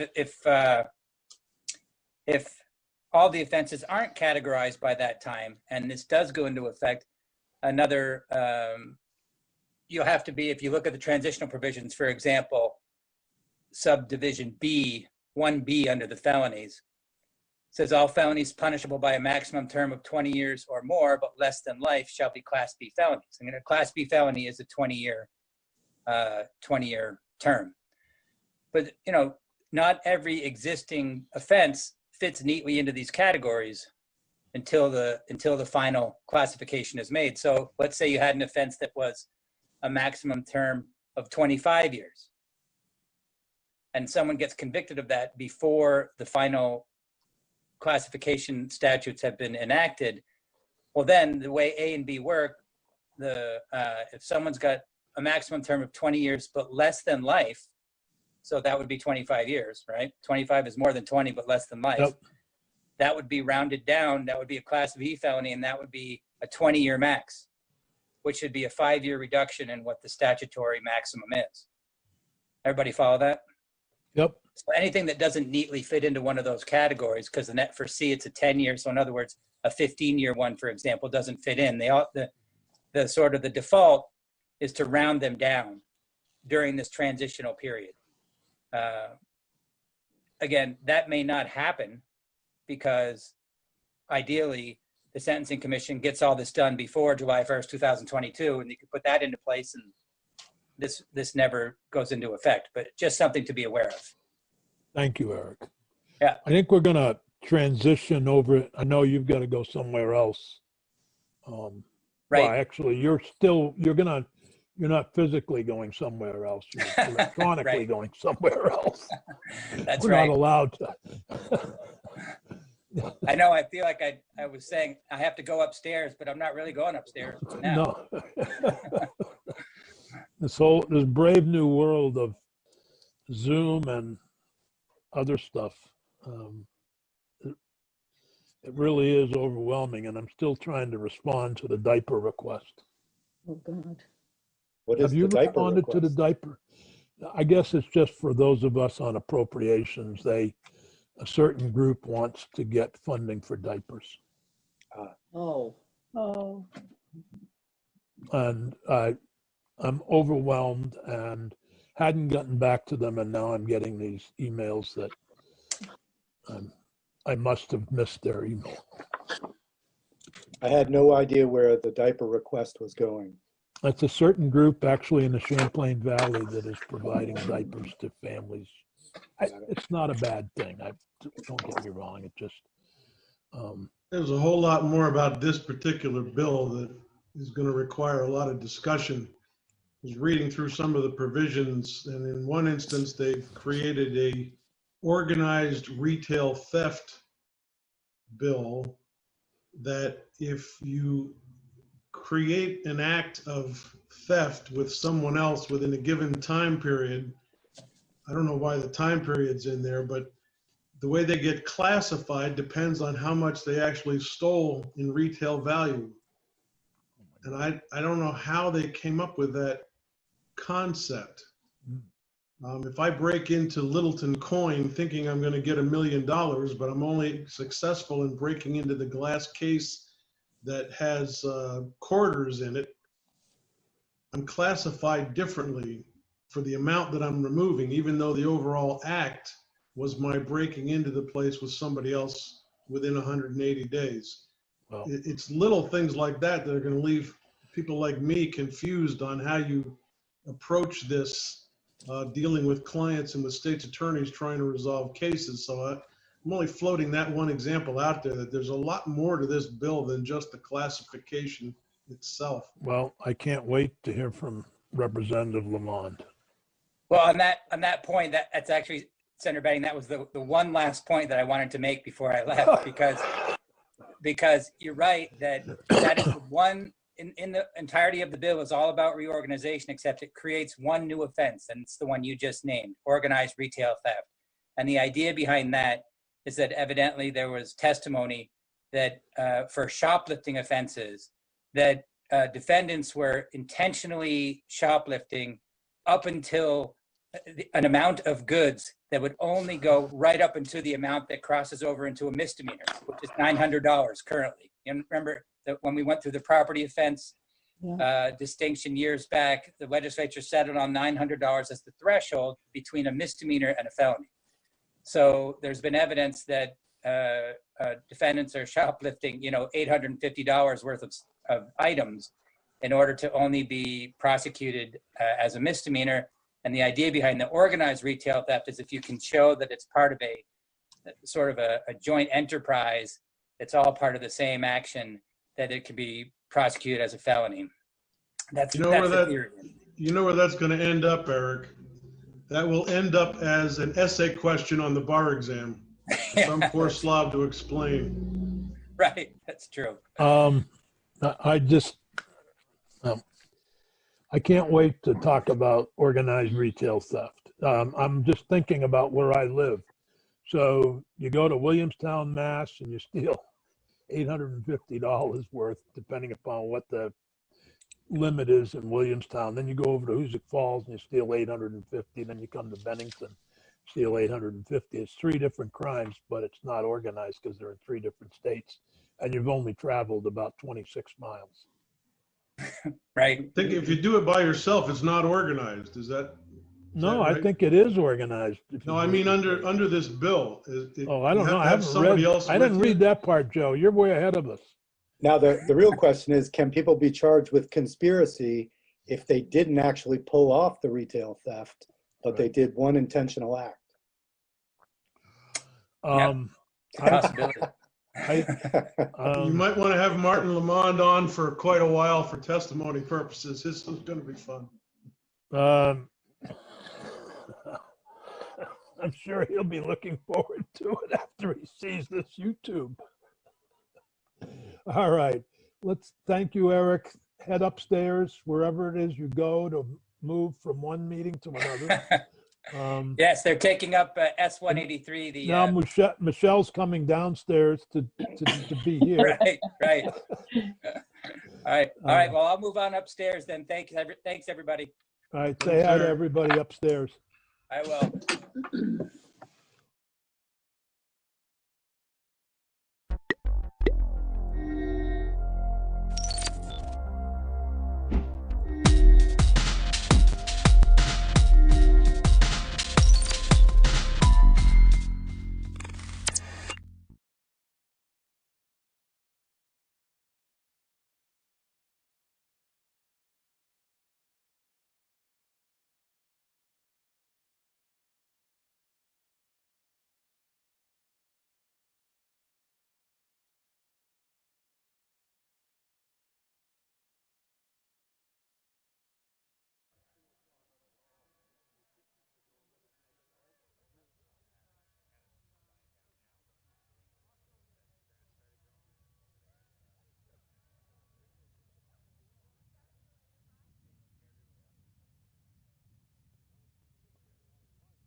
please remain standing for the playing of our national anthem by Mr. Rini Bernard.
This time, I'd like to welcome to the stage Senior Class President, Mr. Connell Halby.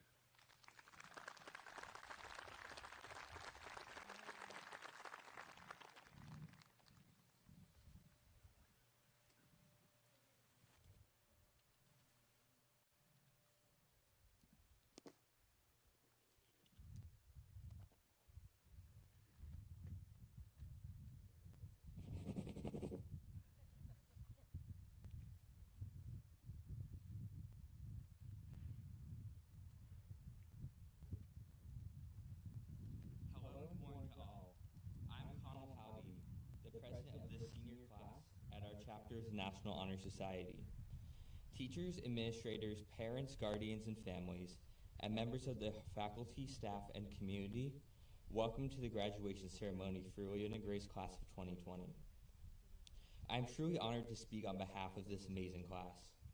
During these unprecedented and uncertain times, the possibility of even having an in-person graduation with our peers and families seemed like a dream. But here we are. It is truly amazing to see all the faces of my classmates, some of which I haven't seen since March. In the midst of a global pandemic, we all made it through. Each and every one of us worked hard to get here today. I must thank our teachers, our families, our faculty and staff, our coaches, our families, and our peers for supporting us on this special day and the frantic days leading up to it. We couldn't have gotten here without you all. Thank you to the state of Vermont for taking a safe and reasonable approach to this pandemic, and especially to Mr. Tebow, Ms. Sanderson, and the graduation team for doing everything in their power to make this day happen. There are 32 of us on the stage today, so it's safe to say that Oglala Gray is a small school. We may be small in numbers here at Oglala Gray, but we're a part of a larger cause, the future of this nation. We are the future politicians, we are the future healthcare workers, we are the future mechanics, welders, teachers, and more. We are the future professionals of the next generation. We are living in a significant time in our nation's history, one to be remembered for generations to come. In order to leave this world a kinder, better, more just place than we found it, we must stand together as we are stronger that way. Over the years, we as Americans have learned a lot. One of the most important lessons I've learned is that we must agree to accept one another for who they are, no matter what. Oglala Gray for me has been one of the most accepting communities I've been a part of. Oglala Gray's mission statement is to engage students in education that promotes excellence, fosters community, and respects individuality. Like many young people, I was here at Oglala Gray at a formative time in my life, and I found my individuality and identity respected, valued, and accepted here. I know that I'm lucky. Another important lesson I've learned is that we must prioritize true equality under the law and in practice in our society. We need to do this even if we do not think we're personally affected by discrimination. We should fight for the equality of our nation's women and women around the world. People of color should not live in fear day-to-day life. Nobody should be profiled based on stereotypes and racism. Nobody should lose their life over the color of their skin. We cannot ignore the fight for equality in this country. Instead, we must find ways to engage in the conversation and be part of the solution. We must use our privileges to draw attention to the injustices around the world. We must speak up and stand in solidarity with everyone regardless of race, religion, sexual orientation, or gender identity. We are the new generation, and none of us, should have to live in fear. We will not live in fear. We will work together to obliterate these injustices and live in harmony. Welcome to 2020. Welcome to the future of the world. Thank you.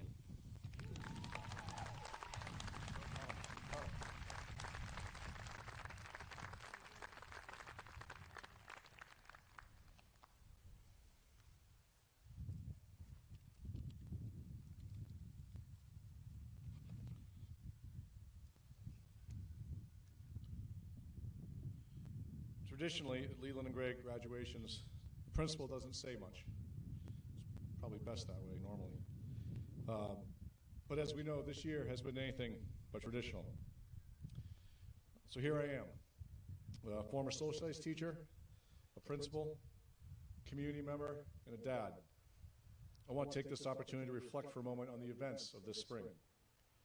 COVID-19 and our subsequent school dismissal period have changed our world in ways of which we probably aren't yet aware. For sure, it will leave its mark on these young adults beside me. It robbed them of prom, spring sports, hats off, music concerts, Journey East, and tons of memories of senior year. They are left questioning what to do after graduation in a time when the only certainty is uncertainty. Though COVID-19 has taken much of what we see as normal, these seniors have learned lessons about flexibility and perseverance that I think will serve them well as they move forward. Other events in the world this spring are less new. For the example, the oppression of a race of people based solely on the color of their skin. We, as a human race, and certainly as Americans, have a long and violent history of mistreating others. So when the death of George Floyd occurred in late May and subsequent protests happened around the US and the world, horrifically, this was nothing new. But it is the hope of many, myself included, that this time we will see change in our world. Change in the way we act, change in the way we use words, change in our hearts and minds. And I bet that these soon-to-be graduates beside me will contribute to engineering that change. It is the youth of our country who are in the streets, because to them, this change is not only necessary, but long overdue. So graduates, make us proud, not only with the changes you seek, but in the manner in which you go about seeking them. At this time, I'd like to ask everyone here to take a moment to ponder the changes we've experienced since mid-March and to commit to achieving equality for all in America, where we all should have the right to breathe. Please honor this request with a brief moment of silence.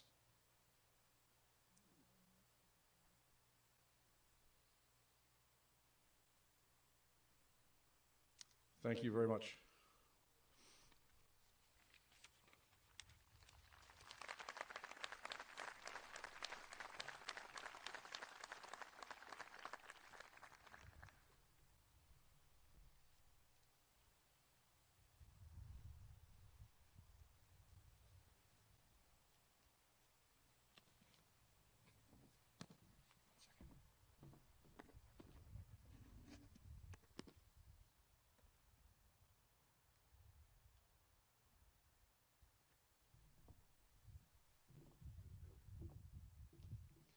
I have known this next speaker ever since we went to preschool together at Timpson Hill. We then followed each other to Townsend Elementary, where we shared many good times, from playing soccer together in 2nd grade to going on class trips to Boston and the Grand Canyon. One of my favorite memories is in 6th grade when he would always take pens and pencils from everyone's desk and hide them. To get revenge, as a class, we decided to hide his entire desk at the end of the day, which he then found first thing in the morning. His unique sense of humor has carried over with him to his years here at Leland and Gray, where he has never failed to put a smile on anyone's face. Please welcome to the stage the one and only Jaron Sanderson.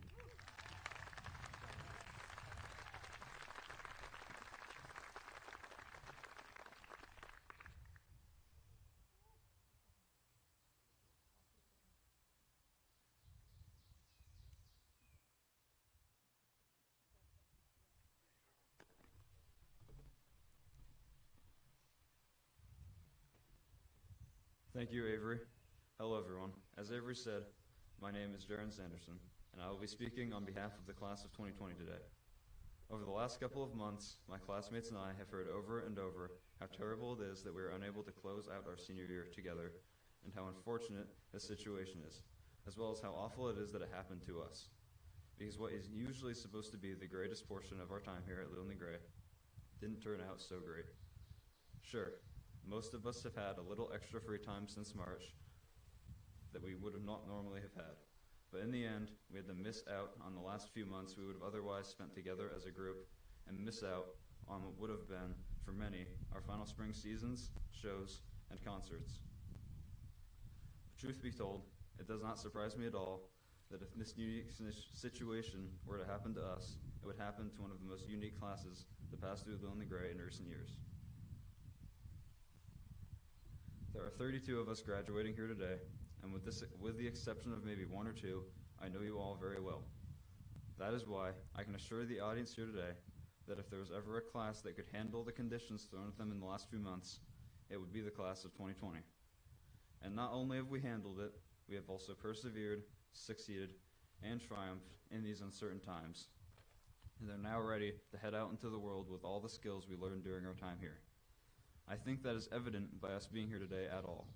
With the help of staff, parents, and this community, our class was able to come together and make today happen, becoming one of the only schools in the state to have any kind of live ceremony.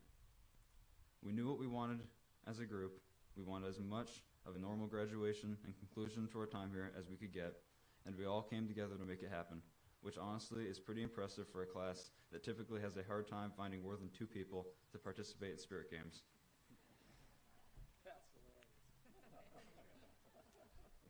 That being said, we must remember that today is the end for us as a group.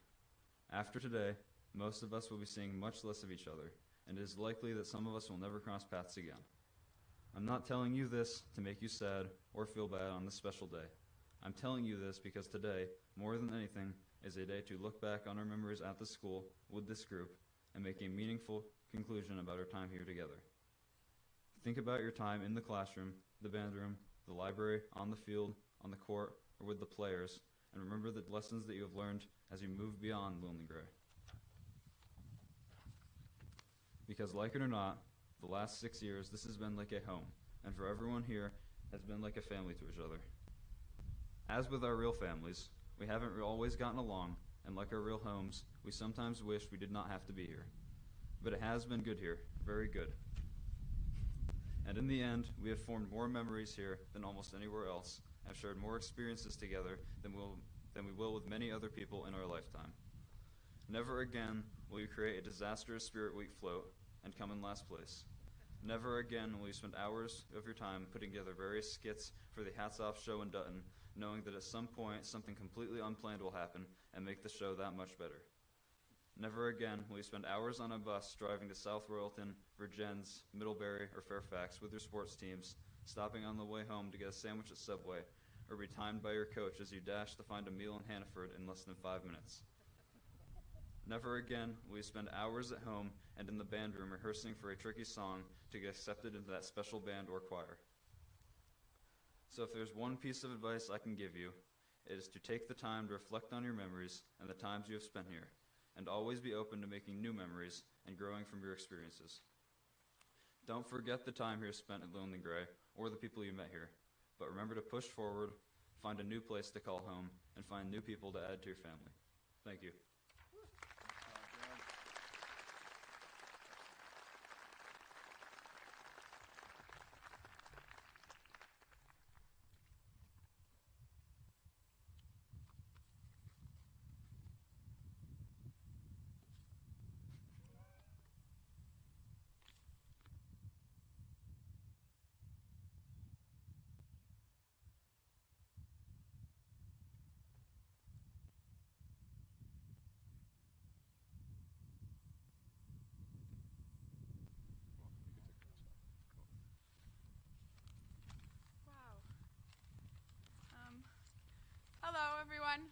I don't know if you can hear me. I hope so. Education is not about how many correct answers you get on a multiple choice test. It is not about the size of the words that you use or the amount of facts that you can memorize. Learning is not something that can be forced. Learning is about living. It is about experiencing passionately. We, as a class, are learning from every moment. Throughout our education, we have seen teachers who believed that if they could get us a passing grade on a test, they had done their jobs. These teachers would often overload us with information, and we would leave all the information we learned on the last page of the final exam. However, we were also lucky enough to experience teachers who believed in us, ones who were passionate about what they were teaching, and who often unknowingly passed that passion on to their students. I have never met a teacher more passionate about his work than the one I am here to introduce. To give you a personal example of what I mean, I took meteorology with this teacher my last semester of my senior year. Meteorology is the study of weather and the atmosphere, for those of you who don't know.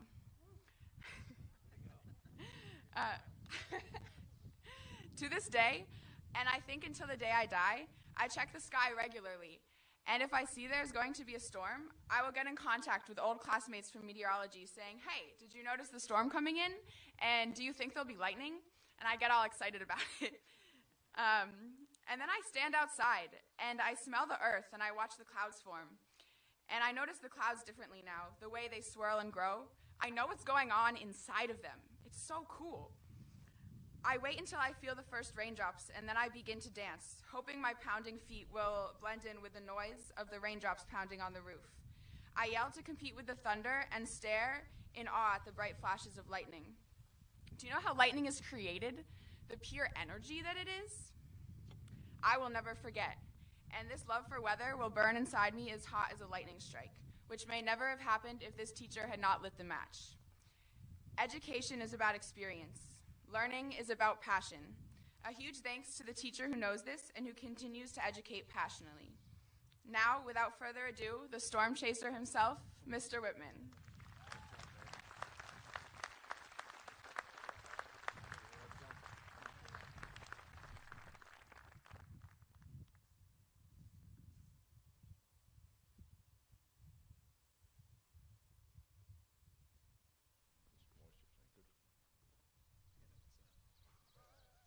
So I really don't know how I can follow that. That was awesome. Thank you. Actually, and this is a true story. I got an email from Bay after she went over to Africa because she had to leave a little bit early at the end of the first semester. And it's like, not, hey, how you doing? What's life like at Leland Gray? It's like, did you get thunder snow? and I sent her back. I was like, yeah, it was awesome. It was great. I can't tell you guys how great it is to see you here today.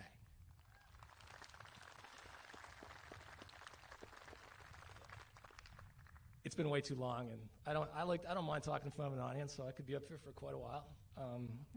No, that's not true. But I got to tell you a story, because in this time, we've lacked the human touch. I'm so sick of doing Zoom meetings where we all have our little square. It looks like some kind of messed up Brady Bunch episode to me. Okay, and I'm trying to go around and see families of kids I taught, and I got up here right before the national anthem, and I sit down and I go, I don't know where my speech is. I had no idea. So. Just craving for that human touch. It's so great to see everybody here today. Class of 2020, thanks so much. I want you to thank some people too. I want you to thank your parents and your family. Even though they're sitting out there in those perfectly aligned 8x8 squares, they'll always be here for you, and they always will, okay? I think you should thank each other because you're a quirky class. And I mean that in a good way. Okay, and when I say thank each other, do it in a socially responsible way. I'm not quite sure that elbow thing is socially responsible because, personally I've been sneezing in my elbow for the last 20 years. But lastly, this one's really important.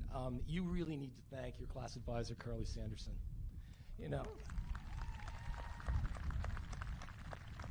I've seen her in action, her diligence, patience, attention to detail, and her willingness to fight for you guys. Okay, led you to a semi-formal, a prom, and graduation. Sitting down ain't gonna cut it. Get up and give her a standing ovation. And Carly, you're out there somewhere. You gotta stand up. There she is, right over there.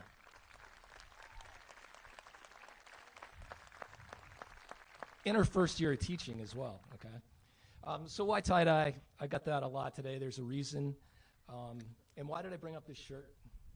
You know, it seems kind of weird. I'm wearing a much nicer shirt than I usually do. About 6 years ago, I was doing a graduation speech, and we had a principal who was, I don't know, whatever. And I'll leave it at that. But my dear friend Ann Chapman she said to me before I did it, she said, wait, you got to wear tie-dye. Kids will love it. And she even went as far as buying me the shirt that I wore that day. This shirt, okay? Ann was one of my closest and dearest friends, and if there was ever a rebel at heart, it was Ann Chapman. And having this makes her feel that not only is she with me today, but she's also up here for you guys, because Kirshna, Chris Privy, Jaron, Allison Cujo, she was your advisor. She was your last class. And I know she is very proud of you right now.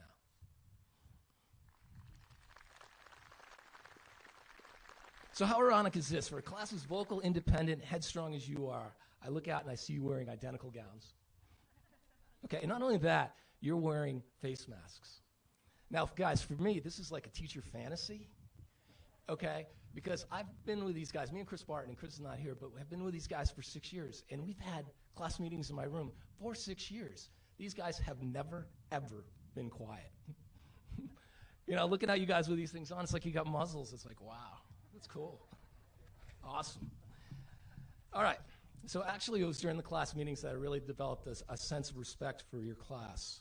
I saw your leaderships develop. I saw strong convictions in your belief evolve. And I saw your willingness to be active, not passive, that's for sure, in making your feelings known and opinions known. If the issue was important enough to the class, you were going to address it. Look, many of you guys met with Mr. Tebow about the gowns you're wearing now. To me, these traits are awesome and will serve you well moving forward in life after high school. I do want to give you a word of advice about honesty. Okay? Too often actions that hurt people are dismissed by the line, hey, just being honest. Don't use honesty as an excuse for being mean. Honesty without compassion is really a form of hostility, in my opinion. Okay, as Jaron so aptly noted and folks have noted, you guys have really navigated one of the strangest times we've ever experienced, not only in education, but in life in general. I can remember Mr. Tebow calling us down to the gym saying, hey, look, we might be out of school for a couple days, and then 10 days later, the state of Vermont saying, you ain't coming back. Okay? Stay home, stay safe was not easy for any of us. I know me, after April break, I was about one step away from becoming the Jack Nicholson character in The Shining. Okay? That all work and no play makes Wood a dull boy. And I hope Sarah Grass was here, because Sarah really put things into perspective to me. She's pretty wise. She said to me, Whit, it's called the school system for a reason. And she's right on about that. You know, we have this system of education set up for students, teachers, and families, and literally in 2 days it was reinvented. You guys lost the connection to the school. We had to, teachers, we had to completely overhaul our curricula. And parents, you guys became co-teachers. It's awesome that we are here, right now. And everybody, the teachers, students, and you guys deserve a huge pat on the back. Okay? And while this time of remote, thank you. That's cool. Let's hear it. Yeah.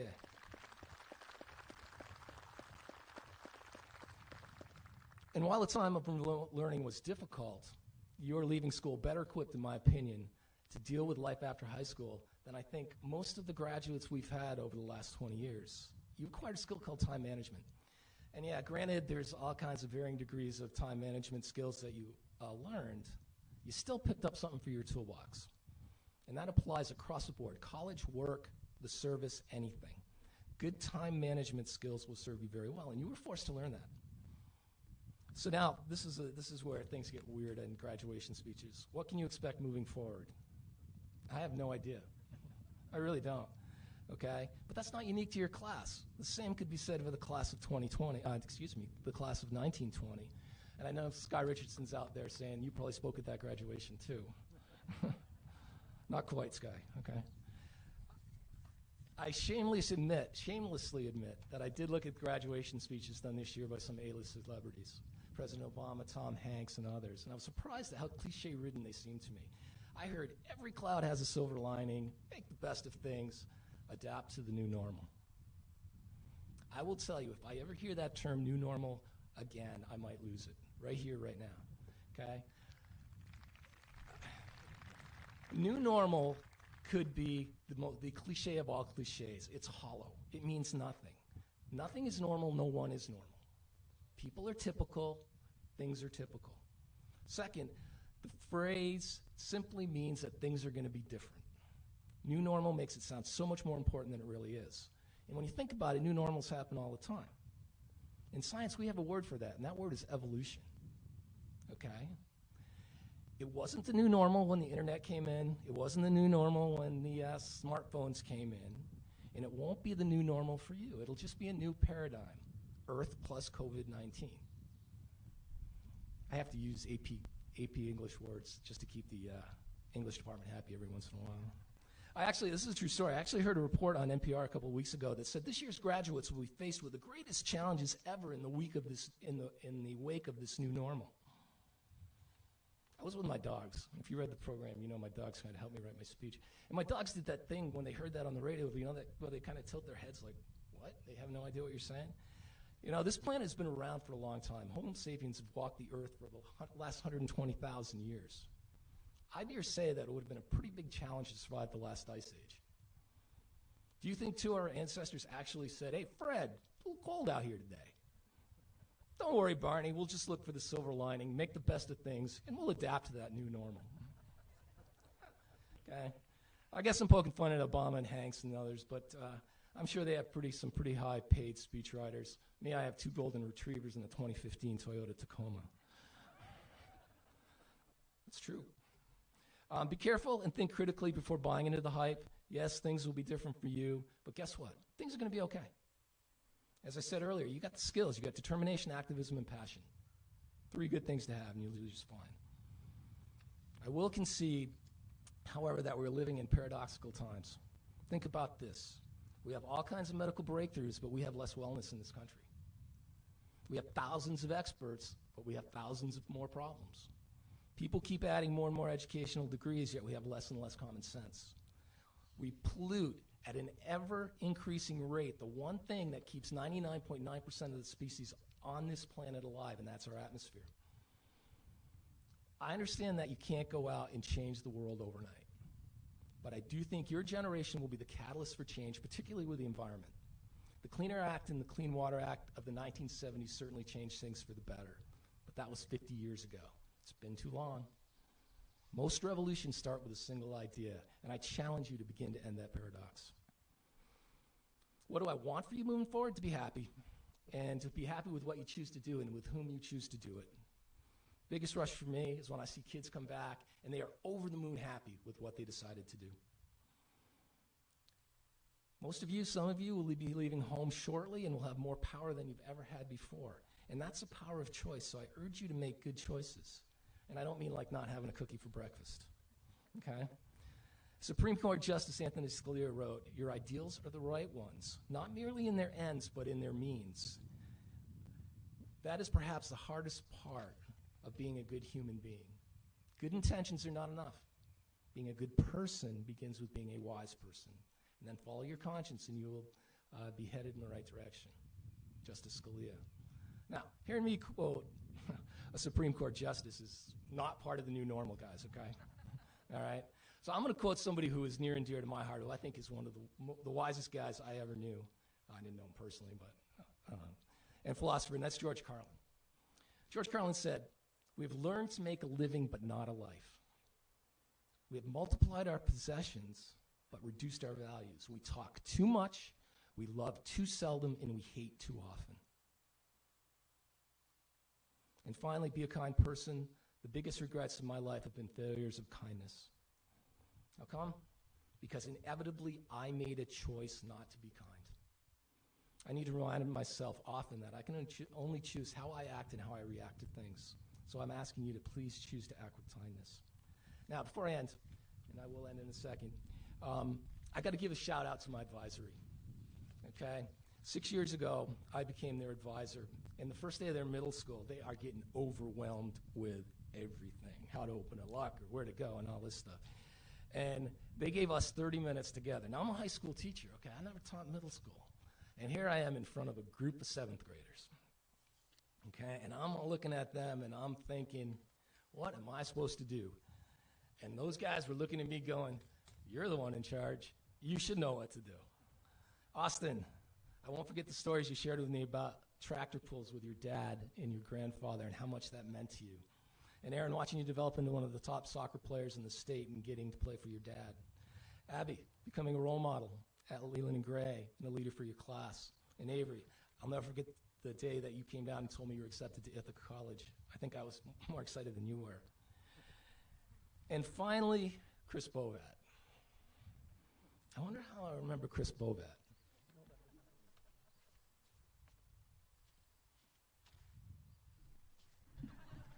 This is how I'll remember Chris Bovat.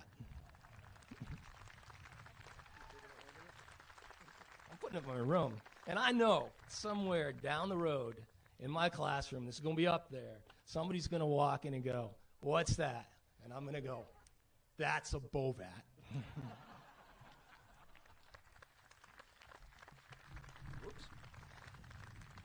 Chris, you could always make me laugh, and I hope you passed on your bench, the B-level Bovat bench, to someone who's worthy. So that's it. So in the spirit of Scalia and Carlin, may you talk less, love more, hate less frequently, and be wise people who follows their conscience. And by the way, I give you permission to have that cookie tomorrow for breakfast. All right, we're going to try something different. I'm going to invite Tammy Clausen up here right now. Is Tammy coming?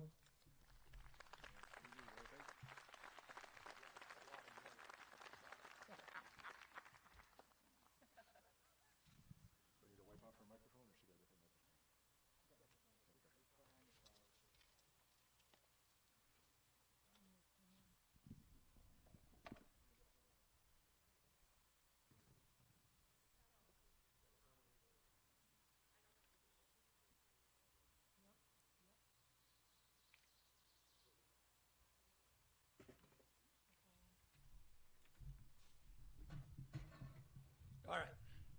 So, this is so far out of my comfort zone right now. Okay, you won't believe.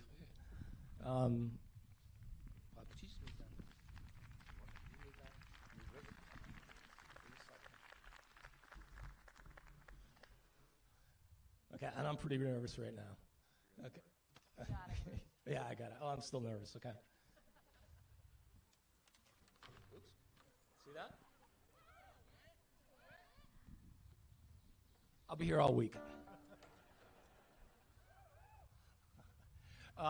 Actually, in my basement, I'm a rock star. Okay, but up here, not so much. In fact, I spent the last 3 days watching YouTube videos on how to overcome stage fright. Really did. One of them said, go to your inner child and open yourself to your vulnerability. And I go, with this class? Are you kidding me? I don't think so. And actually, another one was a singer-songwriter who wrote this song about stage fright, and then he went on and played it. And I'm thinking, that's crazy. That's like somebody who's afraid of snakes and wants to get rid of a phobia of snakes by going out and playing with snakes. It just made no sense to me. So there's 3 days of my life that I'll never get back. Look, Jaron and Bob talked a lot about what you guys missed, and I didn't do that, and I don't want to do that. Because I can't change it. But there are a couple things that I can change from the graduation, from the traditions of graduation. The first one is the senior breakfast. So I'm going to invite all you guys next year to the senior breakfast, right before graduation. Bob's going to pay for it. And I'll bring the bacon. You guys know what I'm talking about, okay? Okay, the other one is the slideshow. Now, the slideshow is my favorite part, and I really can't recreate the slideshow. But I was driving around with my dogs and my Tacoma and talking, and the song came to my head, and I thought that maybe I could rewrite the lyrics to this song to be about you guys and kind of be about my personal slideshow to you. Okay, some of you folks will have no idea what I'm talking about, but I thought that was a good idea. And it's a song from a band from Austin, Texas from the 1980s, and it's called The Rebel Kind. And that whole idea of the rebel kind is about an attitude, okay? And this class certainly has that rebel attitude. And I was thinking, our faculty and our administration kind of has that rebel attitude too. And then the West River Valley, I said, we're kind of rebels, so maybe this will work. So this is called The Rebel Kind, okay? And I got Tammy up here. Come on up. Come on up. Okay, to help me out, okay? Actually, she's not going to sing because when I sing, and I'll get to that in a second, you're going to need a translator, so she's going to do that sign language stuff. Okay, that's what she's going to do. All right. But you guys got to help me out, okay? You guys really got to help me out. I need you guys, and I mean everybody here, the class, the parents, to sing the chorus, or not the chorus, the last line of the verse, okay, for this song. Okay, and I really need you to help me sing along. That's kind of why I've got Tammy up here to help out. And we're going to do this together, and hopefully it's good, okay? So I'm going to play how do you know when you have to sing, okay? So I'm going to play that riff, okay? And then you're going to come in with your part, okay? And you only have to remember 8 words. 8 words. Here we are, we're just the rebel kind. Here we are, we're just the rebel kind, okay? That's what you got to do. Whenever you hear this. All right, got it? Okay, then you come in with your part, okay? So Tammy and I are going to do it. Okay, she's here to help me sing, because when I start singing, I sound like, I don't know, a duck who's just learning to quack. Dogs in Brookline and West Townsend and Wardsboro are going to, start howling. If you have a dog, I'm sure it'll be okay in a couple days. If not, take it to the vet. Bob will pay for it for me. Okay. All right, so Tammy, let's try this.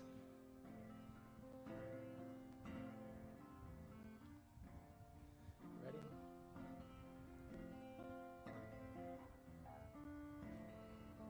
Here we are, we're just the rebel kind. You guys got it? All right, we're going to practice. We're going to do it together. Ready? Here we are, we're just the rebel kind. That wasn't too good, okay? We can do better than that, okay? So we're going to try to get this down so it doesn't blow around.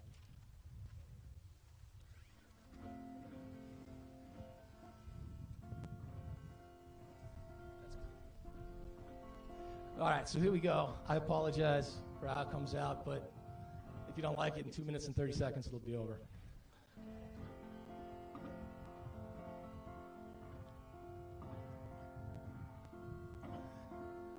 Avery's going to Ithaca.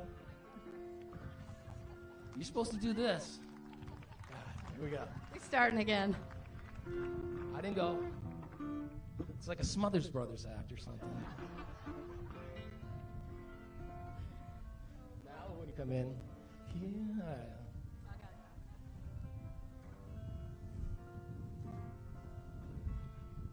Avery's going to Ithaca. Aaron's a golden night. Caroline be singing in the Nutmeg State. Austin is doing all right. Bovat's got his businesses. I know he'll be doing fine. Here we go. Here we go, we're just the rebel kind. Ellie and Nick on the soccer field. Abby taking the mound. Sydney and Sky up and down the court. Lolly on the foul line. Alex is green and gold. At UVM he'll shine. Here we are, we're just the rebel kind. I've been with you through all the years, you know I wish you luck. But when it comes to Spirit Week, you know that we're not very good. We finished 5th last year. That's the best we ever did. JJ working at Riverbend, Matt's out flying his drone. Aiden, Brennan, Cujo, and Tennessee playing darts in my room. Meeting Privy on that Sunday morn, you know I didn't mind. Here we are with just the rebel kind. Veronica and Allison together in Spain, in China with Izzy and Quinn. Faye has been all around the world, look where she has been. And Trey was a page at our Capitol, representing us so refined. Here we are, we're just the rebel kind. Using Zoom to finish high school, I know you weren't forewarned. Now your class will always be known as the children of the corn. That's Q-U-A-R-N. I stole that line. I like memes. Jaron taking calculus and chemistry, met Savannah in my weather class. Sorry.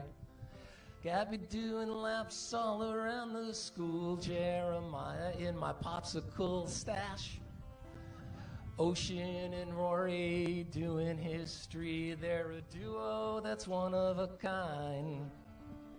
Here we are, we're just the rebel kind. Connor, what's your name? Oh, Connell's our own Ron Burgundy. Have a good day, Leland and Gray. Kirshner rocking out at Upward Bound, at Keene State leading the way. And me, I got to take this ride. You know I had a hell of a time. Here we are, we're just the rebel kind. I want one more day with this rebel kind. I just want to run with the rebel kind. Something like that.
Not really sure how to follow that.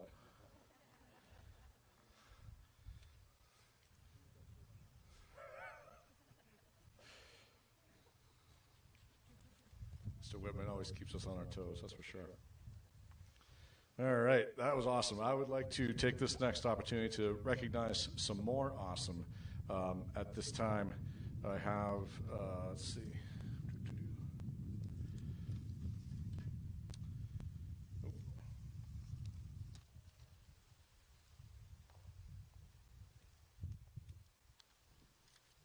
All right.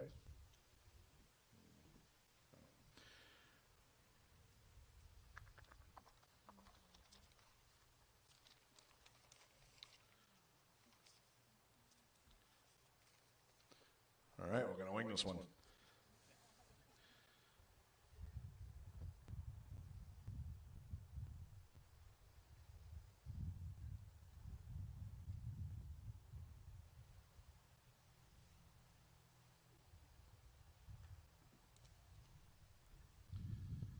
All right. At this time, we would like to officially recognize our class valedictorian.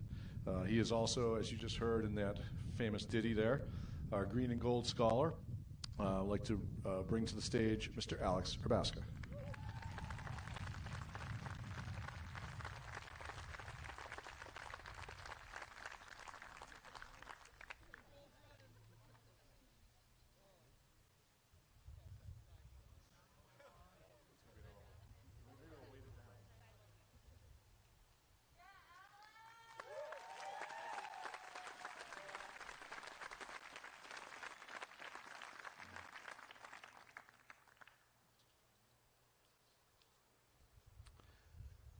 Next, I would like to honor our salutatorian as number 2 in our class, and this year that honor goes to Ms. Bay Holmes.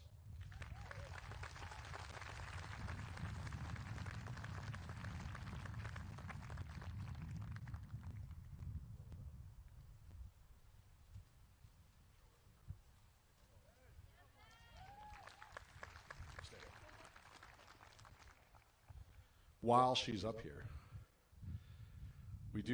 we started a new tradition a few years back when the school board approved the use of a requirement for community service. And in the years since, each year at graduation, we have honored the student who has earned the most hours of community service with a silver service braid. Bay, the paper that I couldn't find, had the number, but I think it's like 424 hours. 424 hours of community service.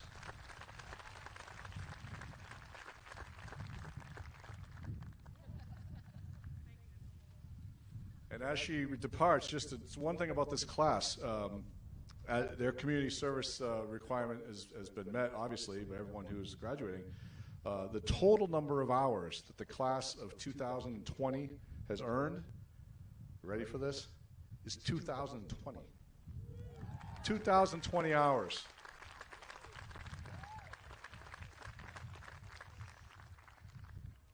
All right.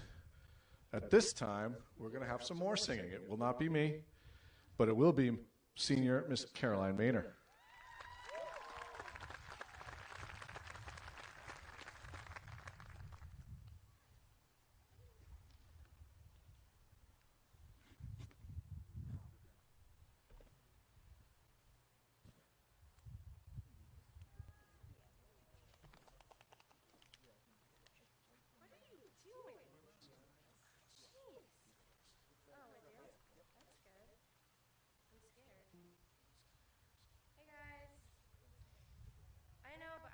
In public in like, how many months have we been in quarantine for?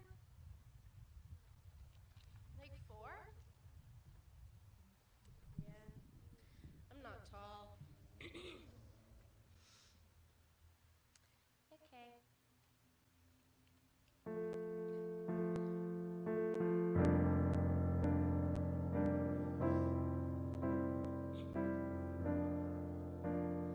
You say, what if I go crazy? I say that ain't gonna happen. You say, what if I get lost? I say you'll just find your way back. And you say, what if someone breaks my heart? I'll put it back together like I do.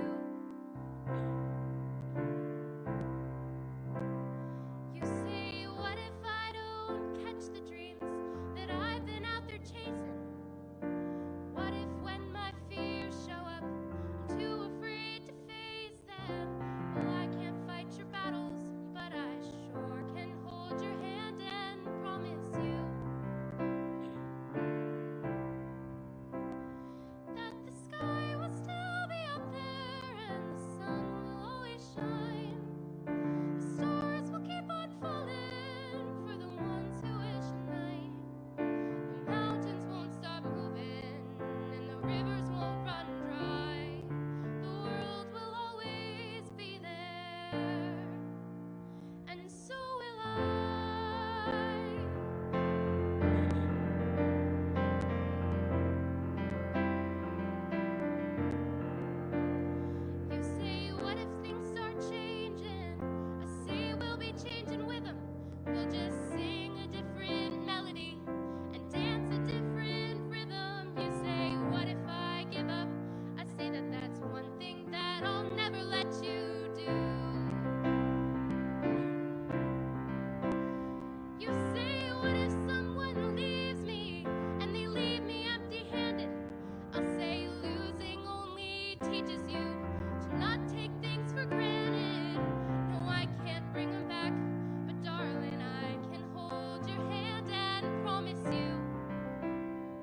So this year we're doing things a little bit differently around scholarships and awards.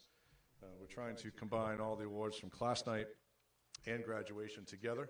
So most of the awards will be occurring, it will be read when the students receive their diplomas. We will read all the awards they are receiving at that time.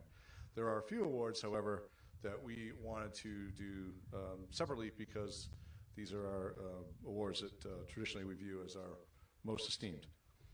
The John Newton Award, in memory of our former headmaster, is given by the senior class to a graduate who has demonstrated leadership and academic accomplishment while at Leland and Gray. This year's recipient is Mr. Jaron Sanderson.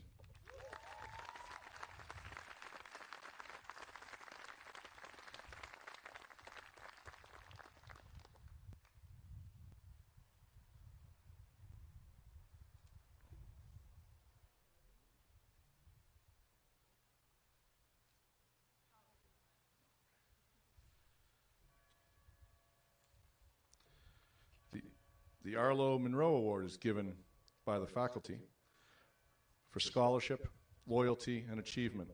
This award was established to honor Mr. Monroe's dedication to the young people of the West River Valley during his years as teacher and headmaster at Leland and Gray. This year's recipient, Mr. Alex Urbaska.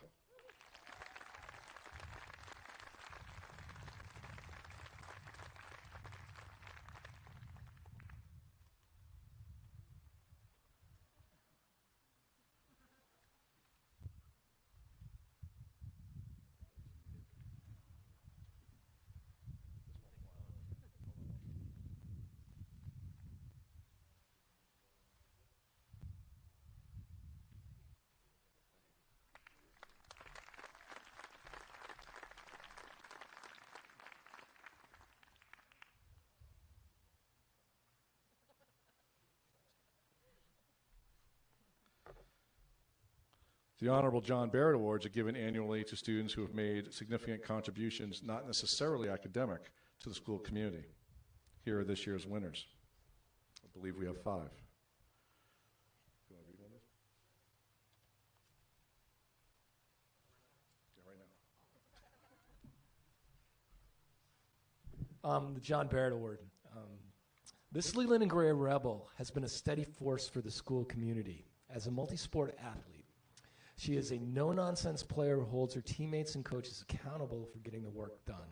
She demonstrates her own commitment to that goal by working hard in practices and games. She's a selfless player, always willing to do what's best for the team. In the classroom, she's a vocal leader and is willing to share her perspective. Her academic excellence was acknowledged by her selection to the National Honor Society, and she spent this past year in the early college program, all while still maintaining her connection to her teammates and continuing to play sports. As an intern, she was a pleasure to work with, always reliable, and quite often funny. For those reasons, the Leland Gray community would like to recognize my advisee, Abby Lowe, with an honorable John Barrett Award.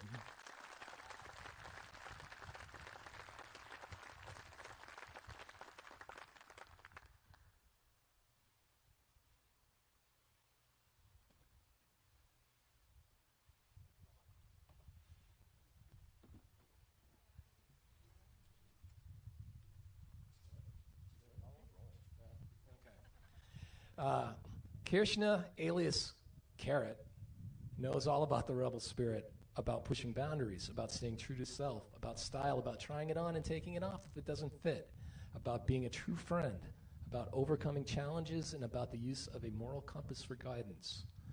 Whether it is in class, on the field, on the stage, or presenting to the entire school, this student is a positive risk taker. She puts herself out there to educate the community about how we should treat one another. She's a free spirit, an independent thinker who willingly shares her beliefs. She does not shy away from tough topics and conducts herself with maturity beyond her years. She is an advocate not only for herself, but for those who are reluctant to speak up.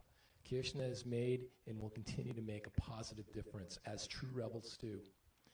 For these reasons, Kirshna Mercier is awarded an honorable John Barrett Award.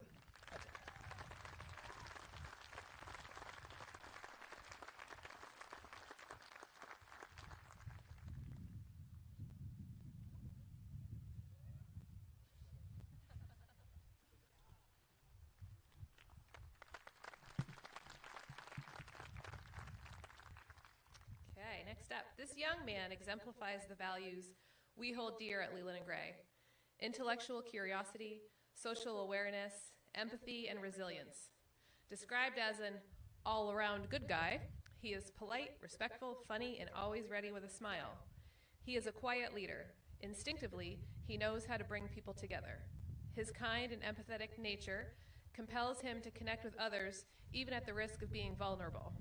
He's known to be a devoted friend, the type who knows how to say the hard thing that needs to be said. This past year, his voice was among the first we heard each day.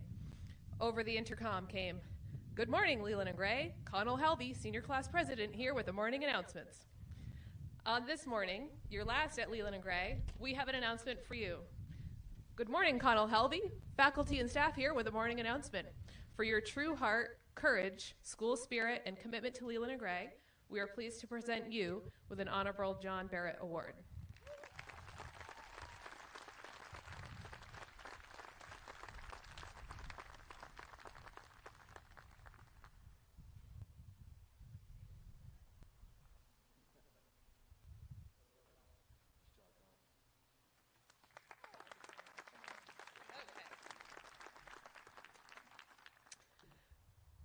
This incredible young man is described by staff as true to himself: hardworking, helpful, kind, caring, reliable, honest, and respectful.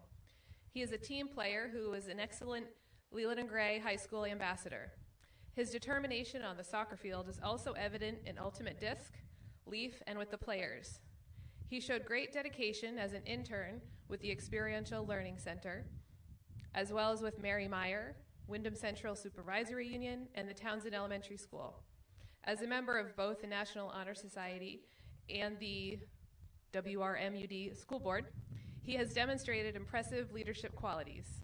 His concern for others is touching, and his commitment to being an active and engaged member of his community is outstanding.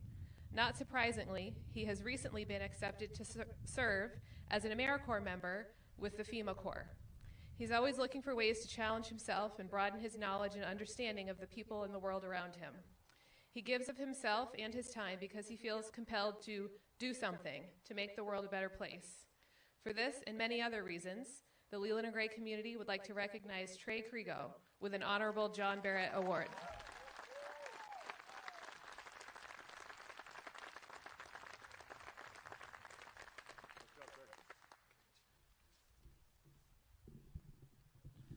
This impressive student is referred to as a peaceful warrior. He's a unique combination of many qualities: a team captain and a supportive teammate, a gifted teacher, an enthusiastic learner, an independent thinker, and an astute listener. He's both trustworthy and slightly mischievous, with a sly smile and sparkle in his eye. While he may question adults in his quest to know why, he was respectful, sincere, and accountable. Though he's a trained, I'm going to butcher this, Muay Thai fighter, he is a caring and kind-hearted role model, a unified basketball cheerleader, and a cherished mentor to the younger students with whom he interned for the past 2 years at Townsend Elementary School. Whether on the baseball field, defending the soccer goal, in an elementary school classroom, or in a Muay Thai ring, he brings incredible passion, motivation, and determination to everything he does. Because he values diversity and raising people up, he uses his natural leadership abilities to push himself and others out of their comfort zones with the goal of helping people feel more connected. For all these reasons and many more, we are pleased to present Quinn Kellaway with an Honorable John Barrett Award. That was good.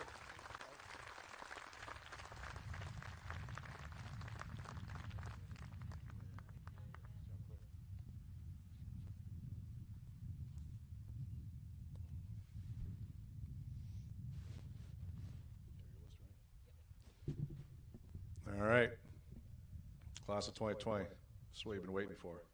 It's time to get some diplomas. Are you ready? Yeah? All right. Ms. Laskowski-Doak, we'll call your name. Come forward, across the stage, receive your packet of materials. And Mr. Whitman will have a little surprise gift for you on the other end. It won't be a song. So, are we ready? Yeah? All right, they're ready. Let's do this. The moment we've all been waiting for First up, Miss Savannah D.L. Ather. Savannah will be headed to CCV this fall to study computer science.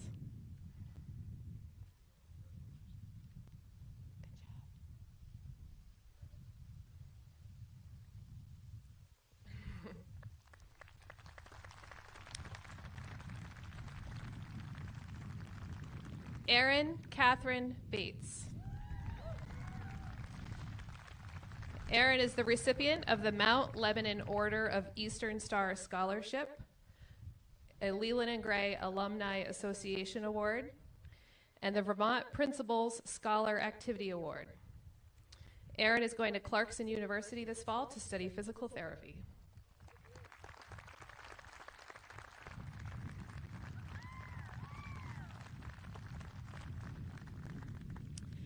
Aiden Bills.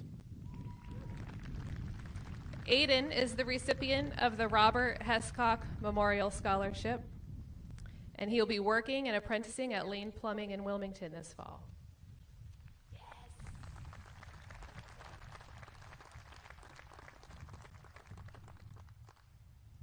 Christopher J. Bovat. Chris is the recipient of the Leland and Gray Alumni Association Award and will be headed to CDL school this fall.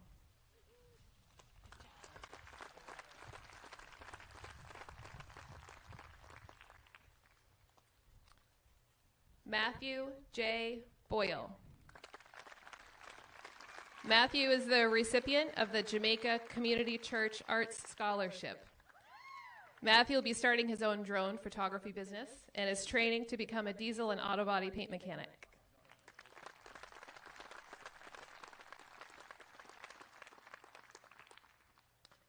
Jeremiah Clark.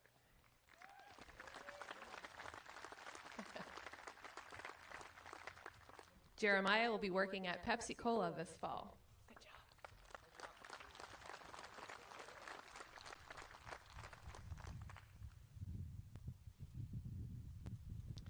Trainer D.W. Crago.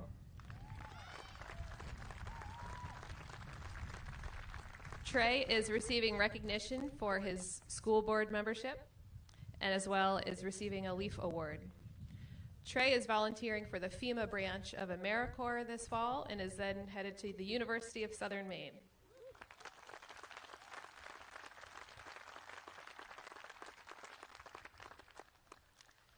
Tanner John Cutler.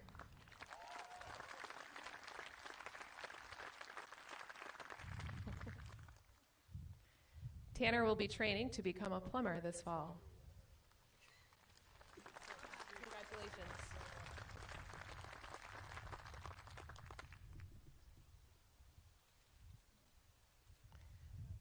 Justin Daniel Fontaine.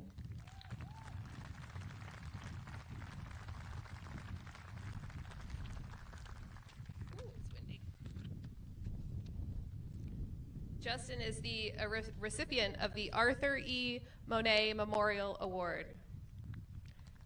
Justin will be working at the Riverbend Farm Market and the Snow Mountain Market.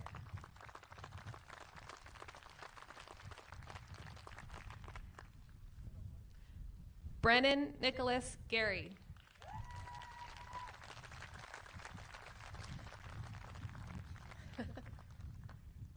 Brennan is the recipient of the Fred Robinson Memorial Scholarship.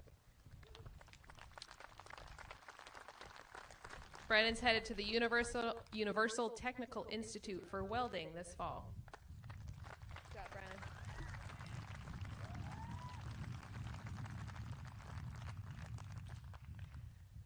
Connell M. Halvey.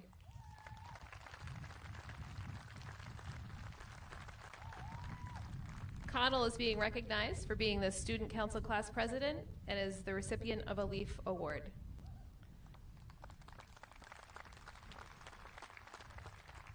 Connell is headed to Franklin Pierce University this fall. Have a good day, Leland and Gray. Gabrielle Olivia Harris.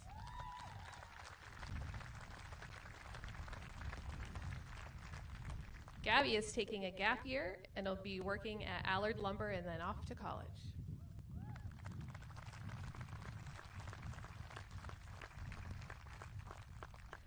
Sydney Rose Hescock.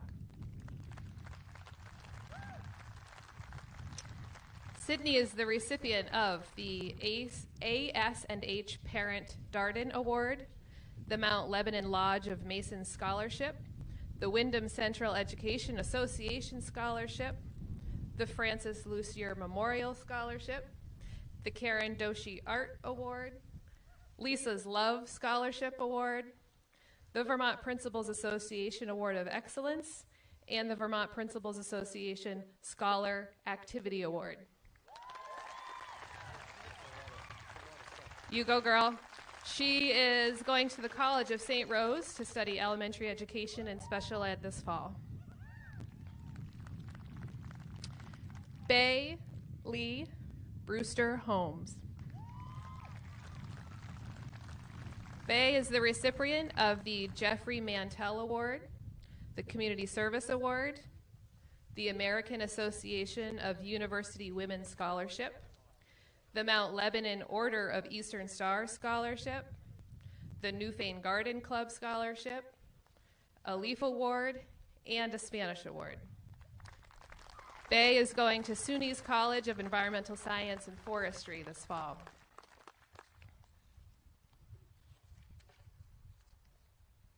Quinn Ezra Kellaway. Quinn is the recipient of the Bernard Schultz Human Service Award, the Vermont Principals Association Award of Excellence, and the Excellence in Work-Based Learning Award.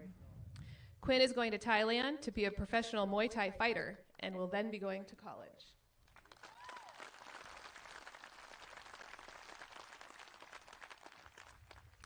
Savannah Mae Lawley.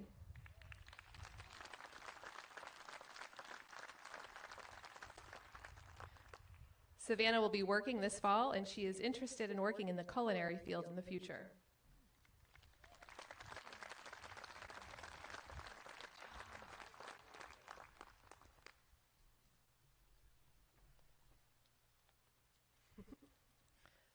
Elizabeth Longo.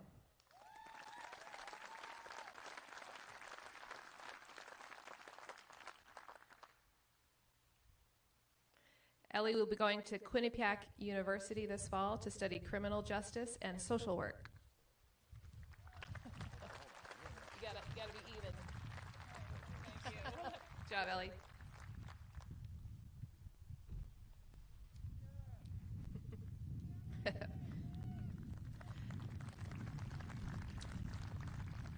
Abigail Elizabeth Lowe.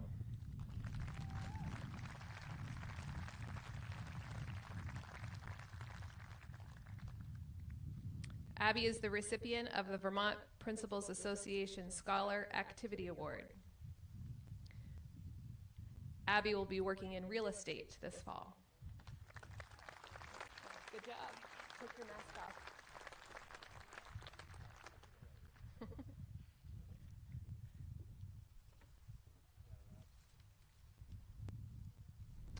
Austin Taylor Meeks.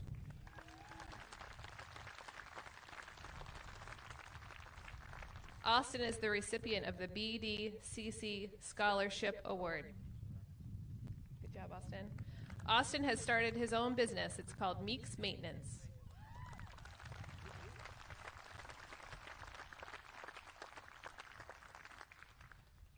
Caroline Elizabeth Maynor.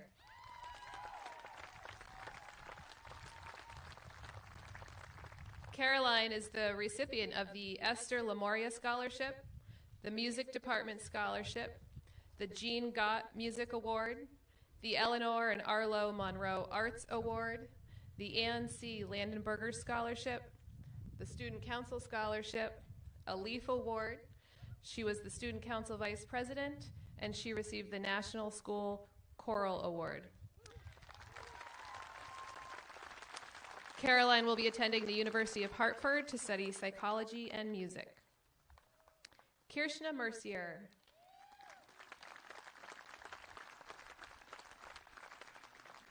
Kirshna is a CNA and is employed at Maplewood Nursing Home. I love your cat.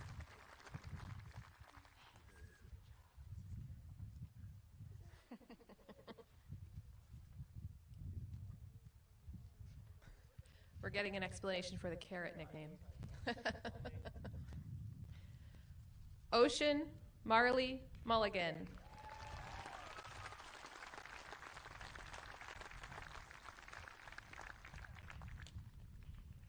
Ocean will be volunteering for the WOOF program, the Worldwide Opportunities in Organic Farms, in Hawaii this fall. Good job.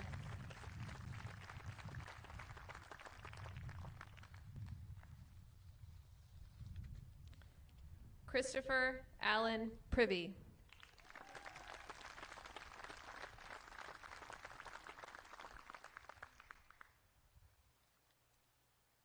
Chris is employed at Agway and will be working there this fall.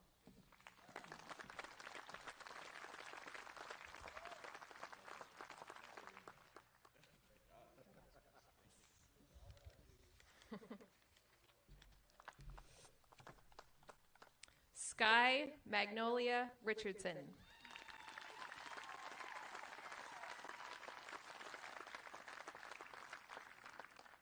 Sky will be attending Southern Maine Community College in the spring.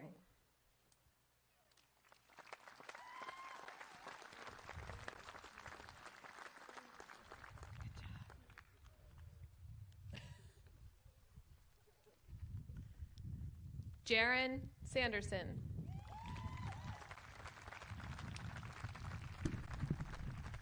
Jaron is the recipient of the John Paul Williams Fund Award, the Clark Lawrence Award, the Ted Fischel Memorial Award, the Vermont Principals Association Scholar Activity Award, and the Director's Award for Band.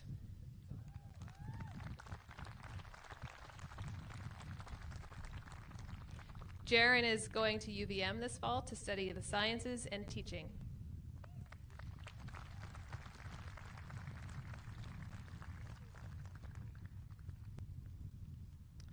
Isabella Schmidt. Izzy is the recipient of the Mount Lebanon Lodge of Masons Scholarship and a Leaf Award. Izzy is going to Mass Bay Community College in the fall.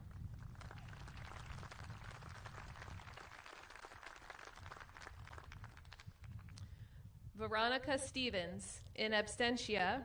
Veronica is the recipient of the Patricia Greenwood Scholarship, the Mount Lebanon Order of Eastern Star Scholarship, Mary Adams Scholarship, the Ann C. Landenberger Scholarship, the American Association of University Women Scholarship, the Vermont Scholar Activity Award, the Roland Gould Scholarship Award, and a Spanish Award. Veronica is going to Castleton University to study theater arts, directing, and pre-law this fall.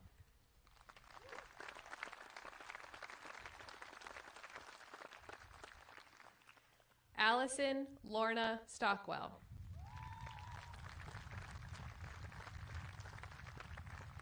Allison is the recipient of the Ted Fisher Memorial Award, the Kelvin Farwell Award for Excellence in Science, a Leaf Award, and the Vermont Principals Association Scholar Activity Award. Allison is taking a gap year and is interested in pursuing a film internship.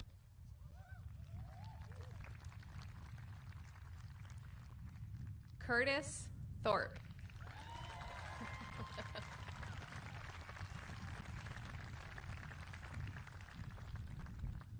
Curtis is undecided about the fall, but he's very excited. Thank you.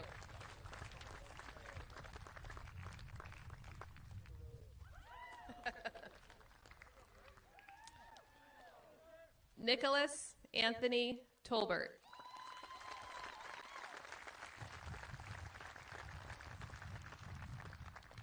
Nick is the recipient of the Jamaica Community Church Arts Scholarship and the J.B. Stearns Memorial Award.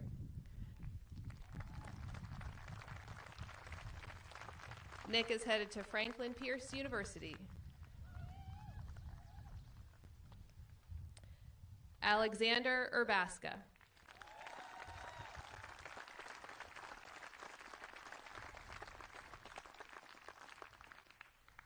Alex is the recipient of the Roy and Margaret Brooks Scholarship Award, the Charles Marchant Award for Excellence in Social Studies, the Senior English Language Arts Award, and the John Philip Sousa Band Award. Alex is headed to UVM this fall to study business. Avery Grace White.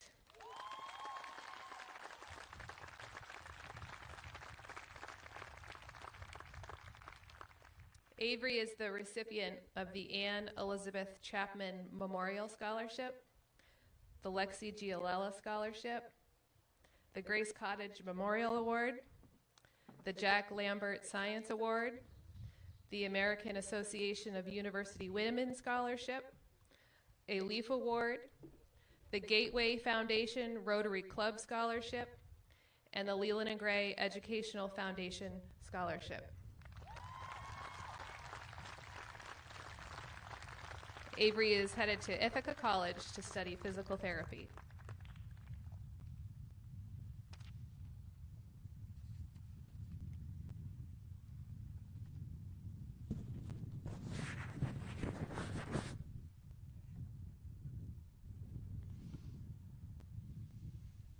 What a group, huh? Give it up.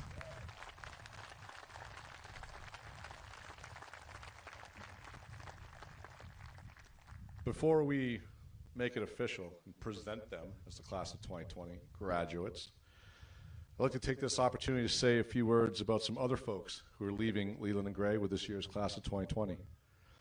Each year we lose years of wisdom and experience as teachers retire. This year we have 4 teachers retiring with nearly 80 years of service to our kids and innumerable years in other districts. Some of these folks are here. We're going to turn and point at them. Mr. Bruce Rosso.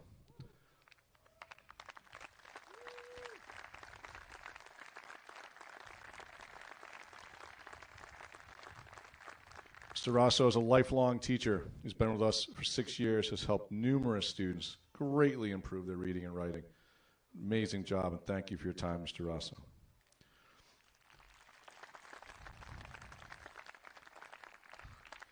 Miss Gerald Julian Cisse, where are you? Hoda? There she is.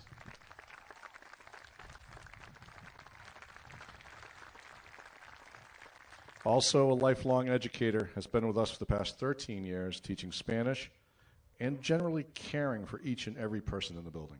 Thank you, Ms. Cisse.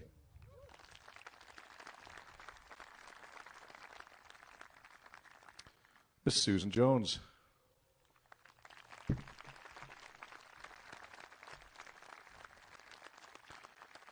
Ms. Jones has taught family consumer science and health here for 24 years and will be graduating, air quotes, from Leland and Gray for a second time, as she was in these seats a couple of years ago. Thank you, Ms. Jones.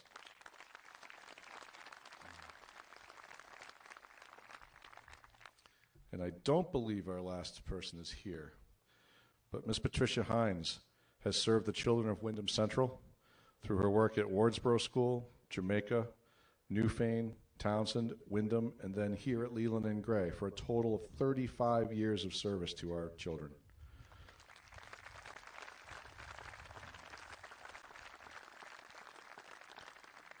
On behalf of the entire community, I thank each of you for your years of service to our children, and we wish you the very best in your future endeavors.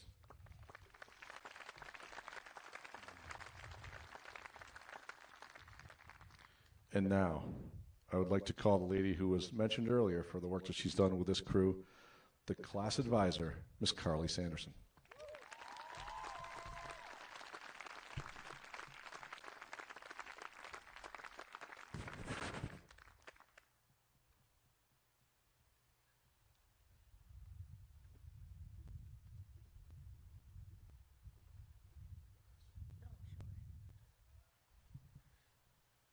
Congratulations, guys. When Marty Testo tricked me, because there is no other word for it, into becoming your advisor your sophomore year, I thought I was chaperoning one dance, and I signed to be a chaperone. He says, congratulations, you're a class advisor. So I had no idea what I was getting into with you guys. Seriously, no idea at all. I found out after I signed on that dotted line, it was way more than one dance. I had actually just inherited a class that is more than unique, as we've already said, who traditionally struggles just a wee bit to work as a team, prides themselves, as we've mentioned numerous times, on coming in dead last every Spirit Week. That's really hard for a senior class to do, actually, so kudos that you didn't have to try to lose this year. And somehow was financially in the hole, owing Leland and Gray $10.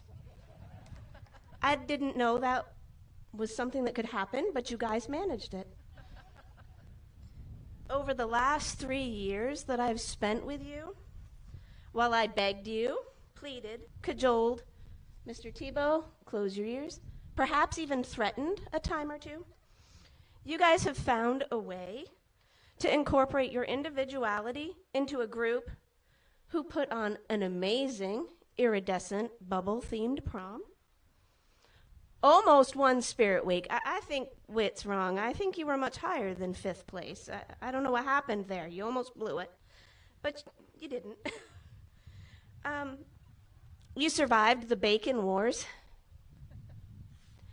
and miraculously, through tenacity, incredible parental support, community efforts and support, raised almost $5,000.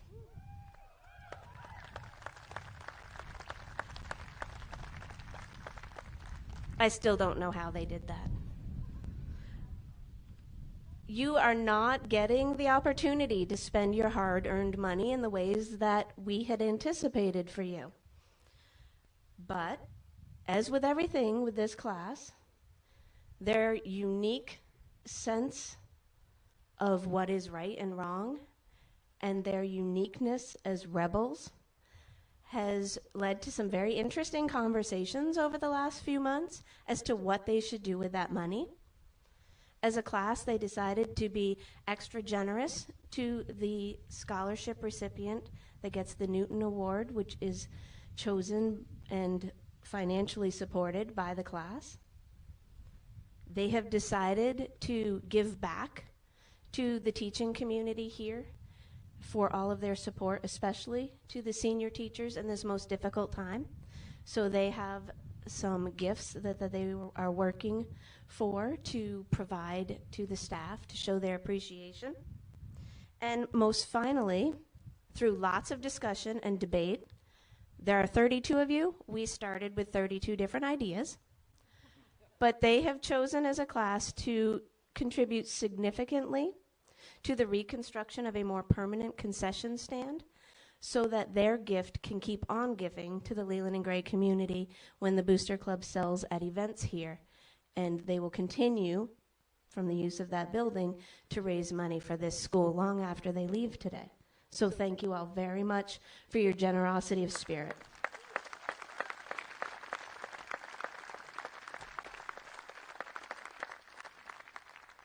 So, Marty, I guess, thanks. I had no idea what I was getting into with these guys. What I got was an amazing adventure. Could not have imagined how this was going to play out. Class meetings or something else with you guys, but thank you for letting me be part of your ride.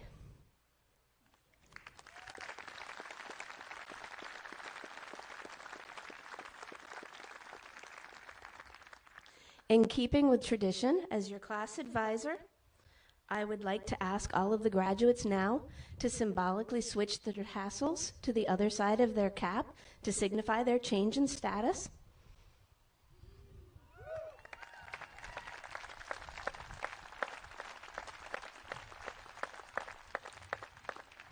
and it is my great honor to present to you all, for the very first time, the Leland and Gray graduating class of 2020.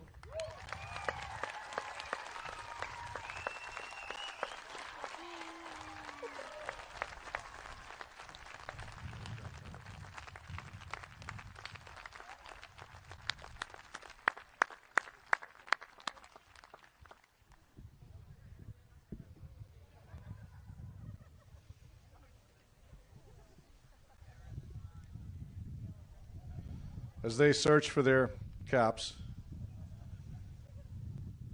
just a quick reminder about how we're going to recess from graduation, because again, nothing can be ordinary. So what we're going to do is, when we have the recessional music playing, the graduates, now the alum, will proceed to your family box, and they will hang out with you in your family box until you are dismissed in alphabetical order by me. As you depart, as you make your way over past where you came in through the gate, Megan, the photographer, will be over there to get a family shot over by the kayak shed in the dirt lot. And she'll do a couple of quick shots, and then we will move you on. The next family will come through. All of those pictures and all the photography that she did today will be available on her website for you to take and use as you wish. Obviously, there's no charge for that. Leland and Gray is paying her to do that. So, thank you, the taxpayers. So, yeah, so we are ready for our recessional. So stay where you are. They're going to come to you, and then we'll dismiss by student. Thank you, guys. This has been an awesome performance. You guys helped make this happen for these guys. So thank you.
Savannah Ather, you may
Hello all, I think that's my cue. I'm never actually quite sure when everybody's with us.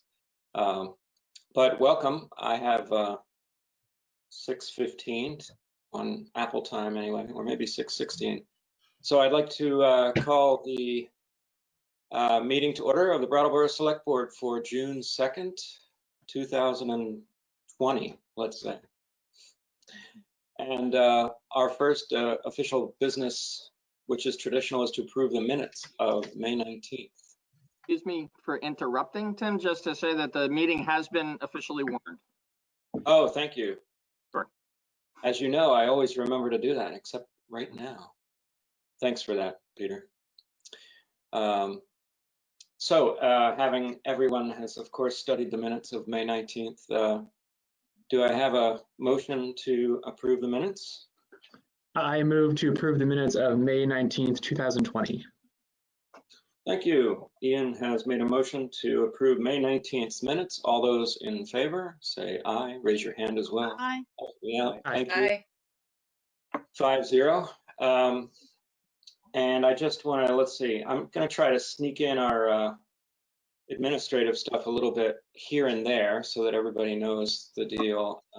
If it's your first time watching, we do ask that if you want to comment during public participation, which is sort of the open forum early in our meetings so that you can speak about whatever you'd like or ask any questions you'd like for anything that's not on the agenda.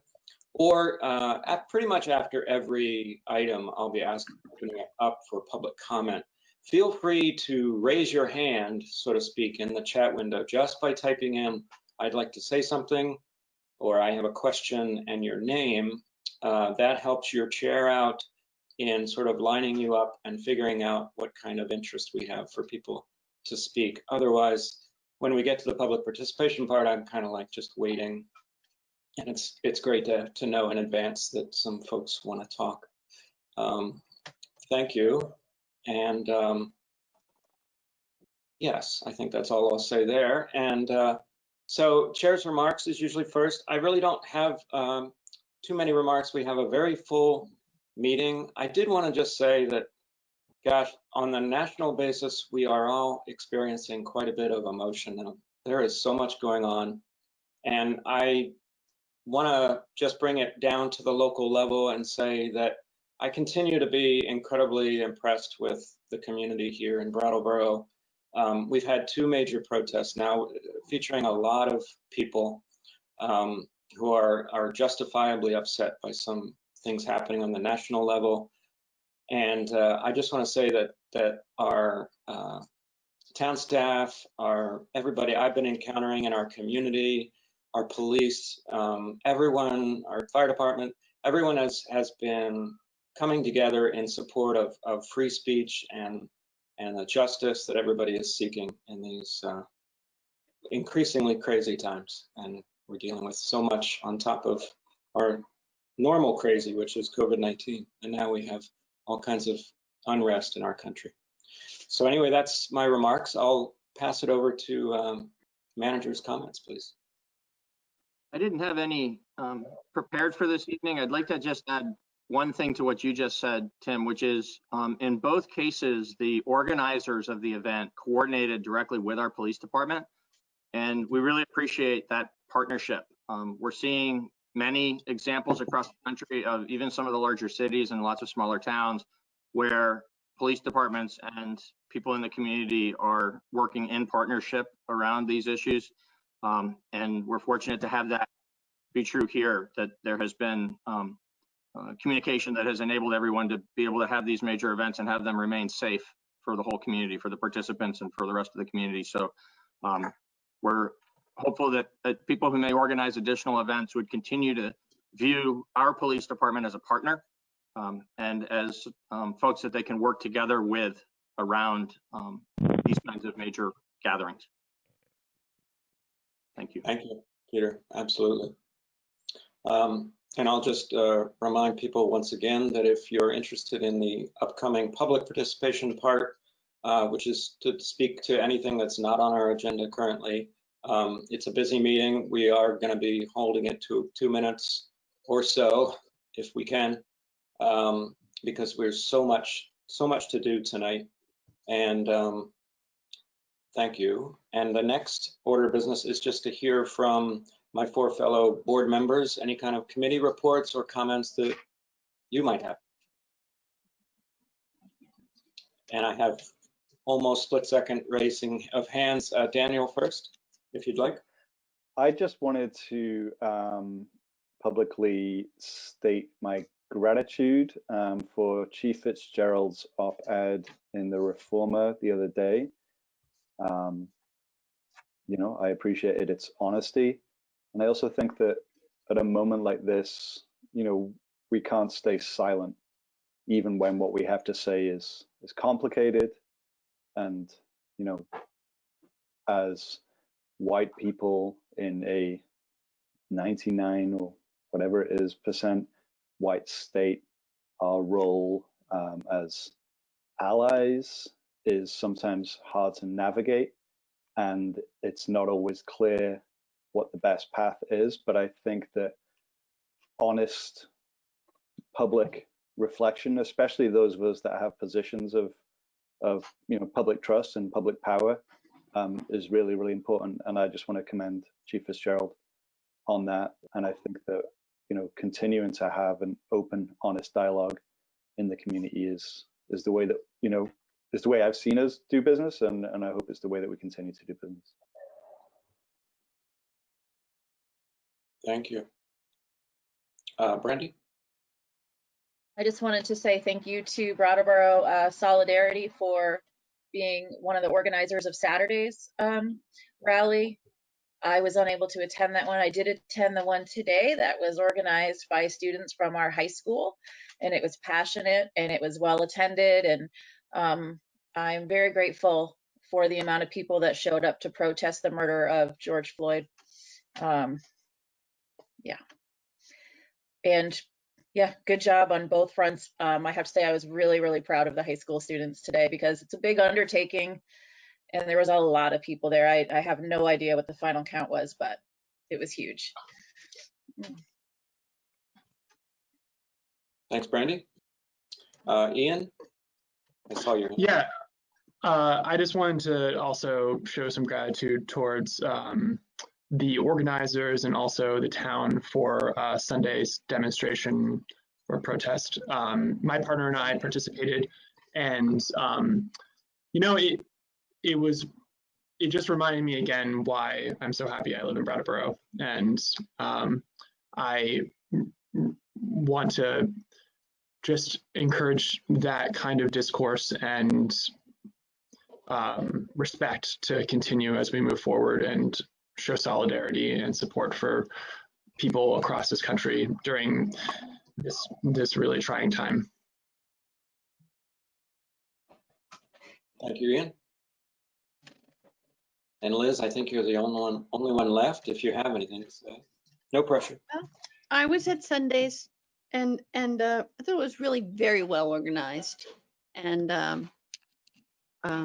you know, I appreciated you know, the sidewalk chalk with the names of all the, you know, fallen. There was a lot of interesting details and a lot to learn from being at the march. And again, I'm also happy to be in Brattleboro.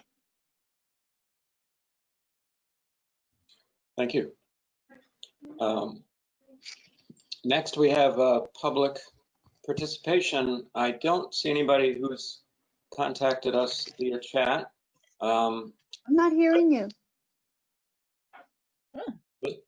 Is everyone else hearing me? Yes. Yeah. Okay. Liz? Oh. I've done that before, where you plug your and you don't know why you don't. So that's easy to do. Thank you. I thought that was. And as you were killing time, thank you, Liz. Someone does want to speak, and that's Andrea Watkins. If you don't mind me using your name, it now appears on the screen too. But, go right ahead. Yes, that's fine to use my name. I just wanted to follow on about the comments about Chief Fitzgerald's letter to the reformer, which I was very appreciative of. But I feel like there's still questions unanswered that citizens of every municipality that hires a police force need to be asking right now. Needed to be asking years ago, but we should definitely be asking now. I would like to ask Brattleboro to set up a more inclusive dialogue with him, some sort of forum. In particular, my question was about what we're doing to make sure that we're only even hiring in people to the police force that have the right characteristics, the right morals to be a police officer, because his letter addresses ongoing training, but the absolute brutality and callousness that we've seen over the past few weeks, I don't think can be trained out of anyone. So I would like to understand, since, you know, as a taxpayer, I'm paying these people's salary too, as we all are. What are we doing to hire the right people in the first place? And I realize you have a full agenda and this is not a one evening conversation, but I would like the select board as our representatives to carry on this dialogue. Thank you, Andrea. Yeah, and I mean, I happen to know some details about Chief Fitzgerald's very proactive hiring practices, but I don't think we can go into too much details here. I don't know if Peter, you want to chime in at all, but I just wanted to remind people that there is a Citizens Police Committee that we actually often look for people to participate in, and often there are slots. And that committee is sort of a direct dialogue, ongoing way to communicate with the police department and have sort of a two-way dialogue with them. Certainly not ruling out a forum or a discussion with Chief Fitzgerald. Peter, did you want to say anything? The chief is probably on the line, and we could ask him to come in and speak to this in more detail if you'd like that. What I could say on his behalf in summary is the hiring process is rigorous, and the values of the department as expressed by the chief in the piece that was in the paper are what guide that process. And we haven't been at full staffing for quite a few years now, and the reason why is because we don't just hire police officers to fill slots. We make sure that we're hiring police officers that are prepared to be engaged with the community and positively engaged with the community. Not we don't. The piece that the chief referred to, parlance in police training about the difference between a guardian role of a police officer and the warrior role of a police officer when things get disrupted. And all of the emphasis of the hiring and the training in the Brattleboro Police Department is as guardians, and all of the interaction that we have with the community is geared towards that, in the hopes that we never, and it's true that we almost never, have to have the police act in that more restoring order kind of manner. So, you know, some of the drug interdiction work that they do, for instance, and so there's certain other times in their work that's very challenging in that regard. But here's the chief coming on to speak for himself about the hiring process. But the emphasis is always on that mission statement and the values. Chief. Welcome. Yes, thank you. That was a great question. And obviously we never know what truly is in someone's heart, but that is not lack of trying. The town manager was absolutely correct. our background investigation is very, very lengthy and very in-depth.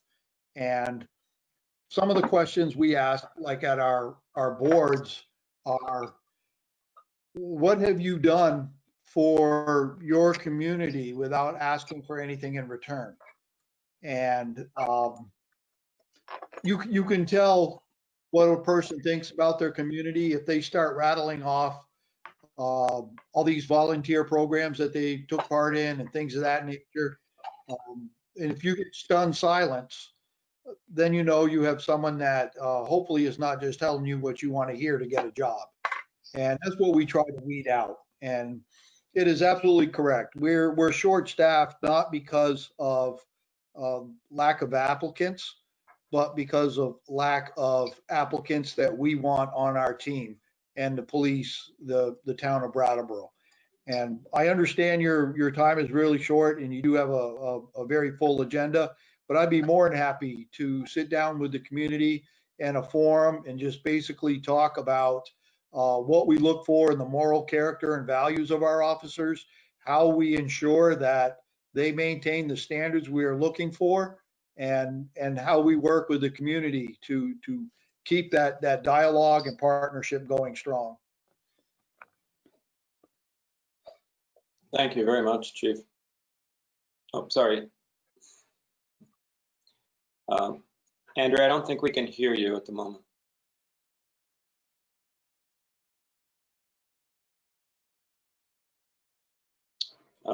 I think Andrea might be, actually, I can't hear Andrea. I can't either. Oh, okay. Okay.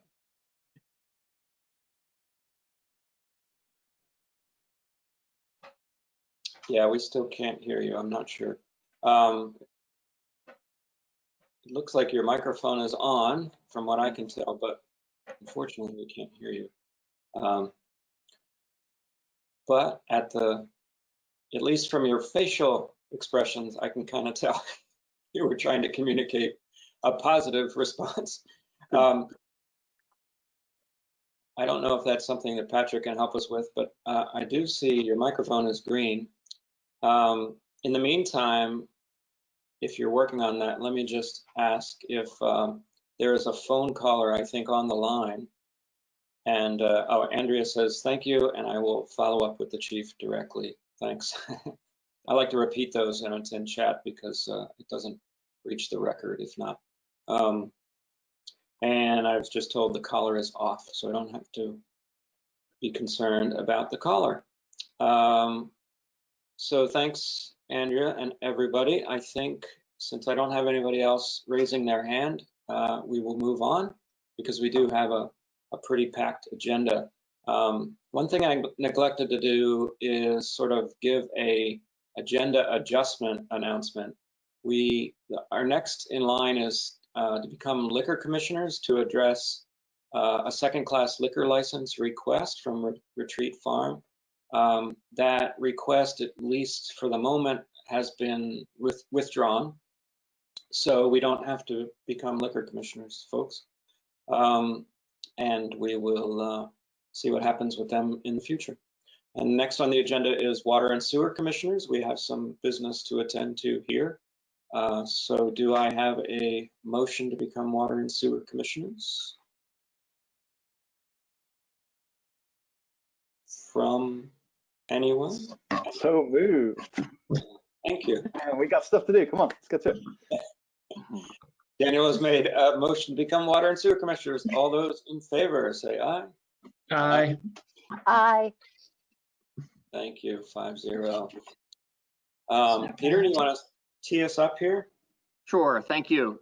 So this is follow-up to the discussion last week regarding both the proposed rate increase and the proposed budget. So the rate ordinance that's before you this evening for first reading is proposed by staff to be a 5-year ordinance. And the reason for it being a 5-year ordinance is so that it indicates the funding that will be necessary for the early years of paying the debt that we will need to incur in order to build the water treatment plant. So The first year, both for water and for sewer, is proposed to be a 2% increase, which is basically just carrying costs of the utility. And then for each of the 4 following years, we recommend 2% increases for sewer and 6% increases for water. You asked during the discussion last week for some additional information, three different types of additional information. One was to run a different alternative rate increase. And so we did that. I'll present that information in a moment. Another was you requested information that we have recommended. Let me say the calibration of the recommendation staff has made regarding the rates is based on a 2-part test where we believe that in addition to paying for the anticipated costs of operating the utility and paying the debt, that it's important to maintain at least a positive balance in the water part of this water and sewer utility fund. So even $1, but at least just into positive direction for water, not going into the red where it would be subsidized by the sewer operation. And then for the overall water and sewer together, we think the fund balance should be maintained at a minimum of $1 million. And so we used those 2 tests and ran cash flow analyses against those in order to determine how much of increased rates would be necessary in order to carry this through this 5-year period. And so you asked for some information about why the $1 million is the threshold that we recommend, about what kinds of, we advised you at that time that it's because there are major, there is major infrastructure within the utility system that can need to be repaired suddenly without notice and the opportunity for advanced planning.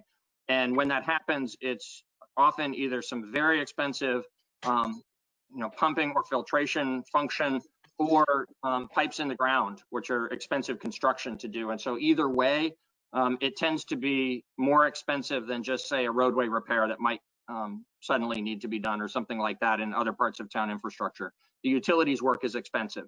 And so the Public Works Department provided for the backup for this meeting a memorandum that summarizes the kinds of things that can go wrong in the system and actually have gone wrong in the system over the last several years. We would be happy to go further into any further detail you'd like to go into related to that item. But that memorandum was responsive to that particular request. There was also a request for information about the impact to individual households, how the recommended amount of increase would affect consumers in Brattleboro households. And so Public Works again did an analysis and presented it in a memorandum that's part of the backup for tonight that showed the 3 different types of households and then how they'd be affected by the 2% magnitude increase and how they'd be affected by the 6% magnitude increase. So the range, the full report has information for each of those different permutations, but the range is from the 2% increase for a single person household, and these are actually real households in our system and real bills, but with the names and addresses withheld for privacy. The level of increase would be $10 for the year for that smaller household and the smaller amount of increase. And with a household of 5 people and a 6% increase, the level of increase would be about $34 for the year. So that gives you a feel for how the order of magnitude that would be felt by these increases for different types of Brattleboro households. And finally, you asked us to run a scenario where instead of the sewer side would still be 2s, but on the water side, instead of a 2 and 4 6s, you asked us to do 3, 4, 5. Actually, the 5 years worth would be 3, 4, 5, 6, 6 instead of 2, 6, 6, 6, 6. When we ran that through the same analysis that we had done with several other alternatives that we discussed last week, it didn't pass both tests. It passed the $1 million test, but it didn't pass the water component test, and actually ended up with the water falling in the worst case year in about $200,000 in the red. So we worked some alternatives off of that, working our way back towards the 2 and 6s to see if there was a sweet spot where there might be something other than the 2 and 6s that would still pass both tests. And we found that there was. At 35666, the water balance would stay just barely in the black at about $2,200 in the black and in the lowest year. And at 45666, it stays $150,000 in the black. But of course, either one of those requires a larger amount of increase in the first year, and the 45666 requires more overall increase over the 5-year period than what we had proposed. So we didn't think that you would be interested in that. We thought it was important to share the information, the outcome of the analysis with you. Of what we've analyzed, and if you agree with applying the $1 million test and the water positive test, then the 35666 would be an alternative to the 2666. So that's our staff report for this evening. I guess I should also note that for the benefit of the public, I think the select board's well aware of this, but last week we discussed the budget for next year first and then the rates. We're doing that in reverse this evening because if the select board is comfortable moving forward with this ordinance and knows what numbers you want included in it for the annual increases, if that is the 2 and 4 6s on the water side and the 2s on the sewer side, then the ordinance as it's before you tonight is ready to go forward for second reading, and the budget that's before you tonight is ready for adoption or to be put up with that ordinance for adoption next time. If you decide that you want to change the ordinance, we can do that. You can do that tonight so that it can be read and adopted on second reading in the same form as you indicate tonight as your preference. But that also will change the revenue side of the budget if the first year numbers are changed. So if the first year numbers aren't 2 2s, then it'll change the revenue for the FY21 budget.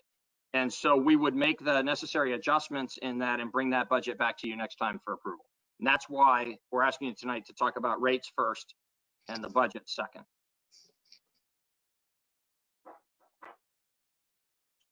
Thank you, Peter.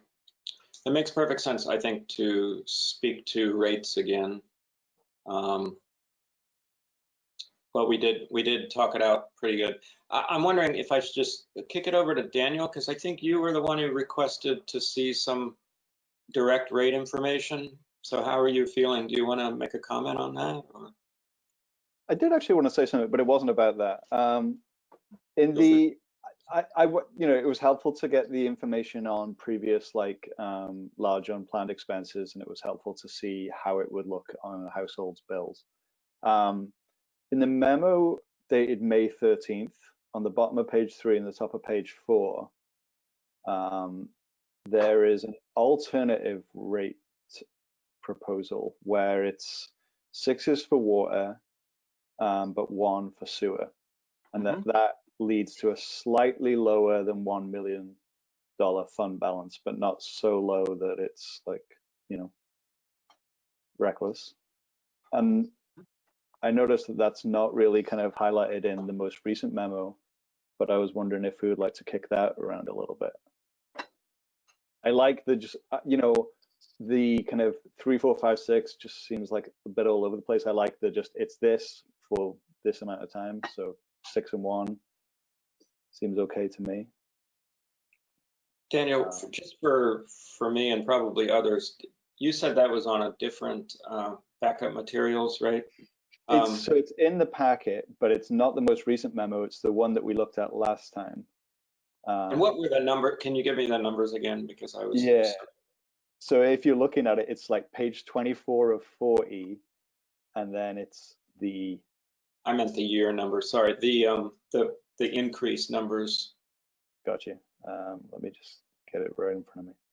May I? So, yes, Peter, thank you. If it's okay with you, I'd like to speak to it because I'd like to also speak to your comment about it being not recklessly below. Staff agrees. And so I'd like to just advise the select board that what Daniel has suggested is considering the the 2 and 4 6s for water, but 1s for sewer, correct, Daniel? Yes, if that's how I understand the memo, right? So it says the one that included fiscal year 22 to 25 increases of 6% for water and 1% for sewer failed test number 2, but by a small margin, dropping the fund balance to 975. Yes, and what I would say about that is I think there's enough play in this model. You know, when we do the modeling, we are doing reasonable estimates, but the reality is always going to turn out somewhat different. 975 is $25,000 from being $1 million. If the select board were comfortable with that, I think you've actually, you could approve that and feel like you've met the standard. I like it. I'll go ahead. I'll ask my question after. Ian, you want to? Oh, yeah. Thank you for bringing that up, Daniel. I feel a similar way. And I was the one who was kind of caught on the second part of the test. And I really appreciate the work that went into providing us with all of those unexpected expenses in the past. I found that very helpful, and now can see why it is pretty important that we keep a substantial amount of money in there. But yeah, I think if it's close enough and we can reduce it a little bit for the sewage, why not? And if the town feels like it's sufficient and meets it almost, why not pass that and or have that instead?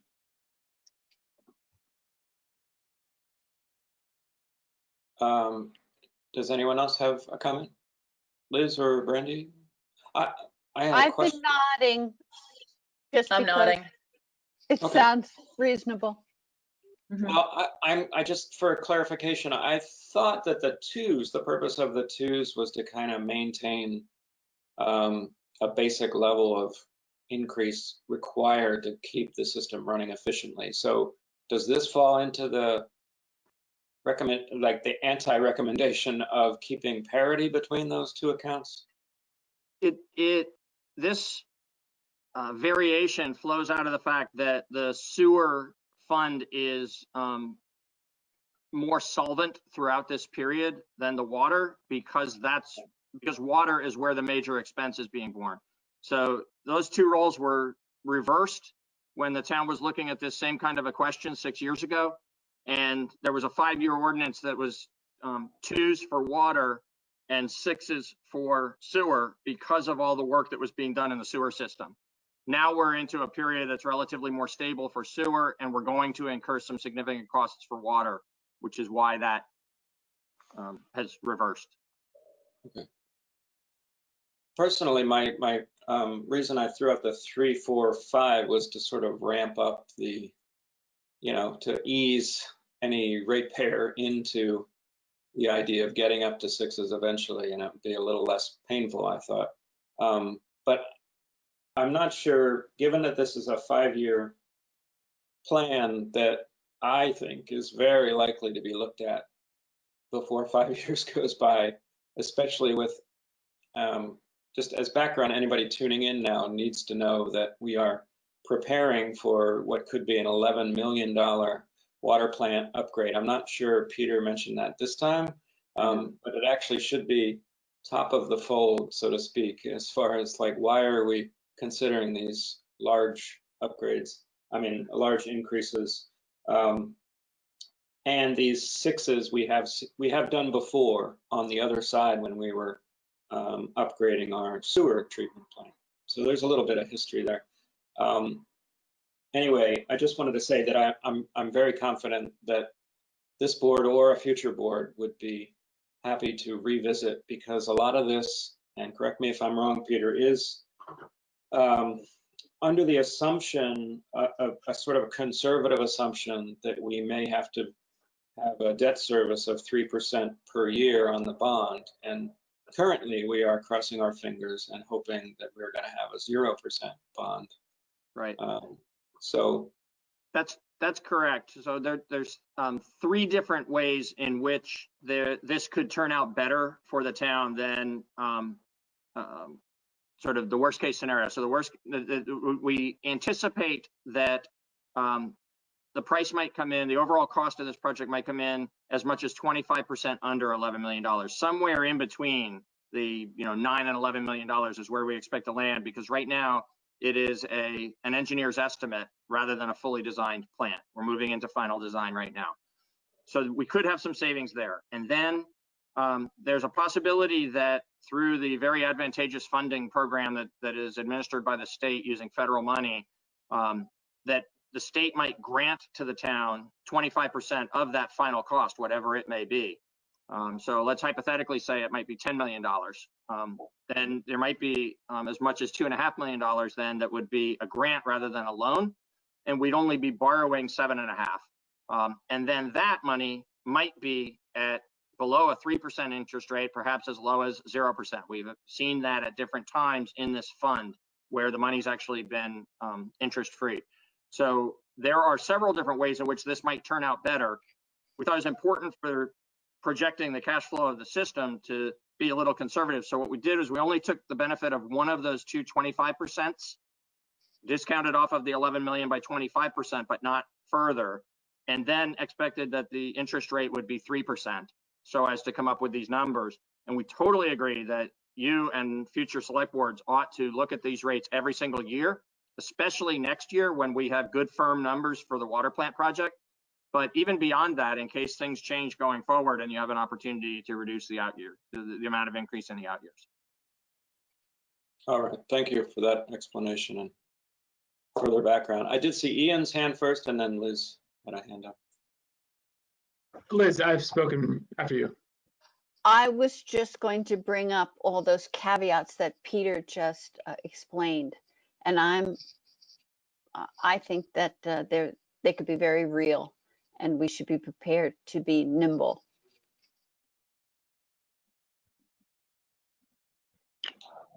Ian?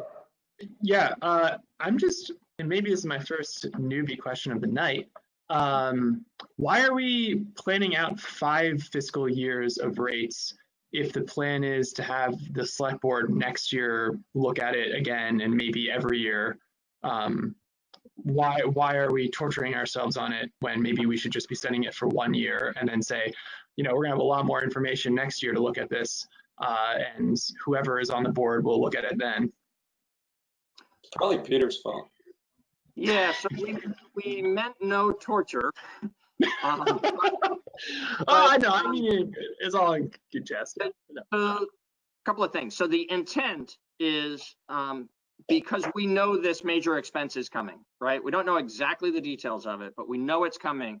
And so we think it is prudent and proper for the board to see what the expected impact of that is and demonstrate that we're looking to protect the integrity of the fund in the manner that we've been having a conversation about in these different ways, running these different tests against it, and being able to demonstrate that our cash flow analysis out 5 years meets those standards.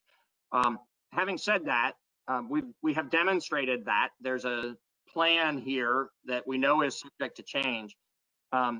If it is uncertain enough to be uncomfortable enough for the board that you'd rather do a 1-year ordinance and adopt the 2s, and a year from now be looking at a longer term ordinance using the real numbers that we've come to at that time, that's a responsible way to move forward. It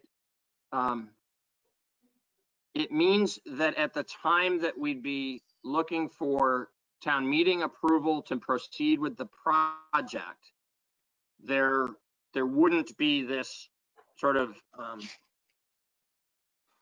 stable funding plan in place, right? But we would be doing, we could do the math on it and describe this process that you've gone through and show what 5 years going forward from there looks like. We would do that as part of presenting this to the community. So if your collective level of comfort is such that you'd rather do a 1-year ordinance and come back and do a longer term ordinance next year, that's perfectly fine. And the benefit of that would be that we would come back next year and we would have the real numbers. So we could make a more effective plan on the rate changes based on those numbers, where now we're kind of just like making an educated guess on what it's going to be. Right. Is that, I'm asking if that's accurate. Liz? Yeah, we could do that, or we could vote on this now for the longer span, and then next year, if needs be, change it. But I think, you know, we're all about long-range planning, and this is part and parcel of long-range planning, would give everybody a level of confidence that we could go forward.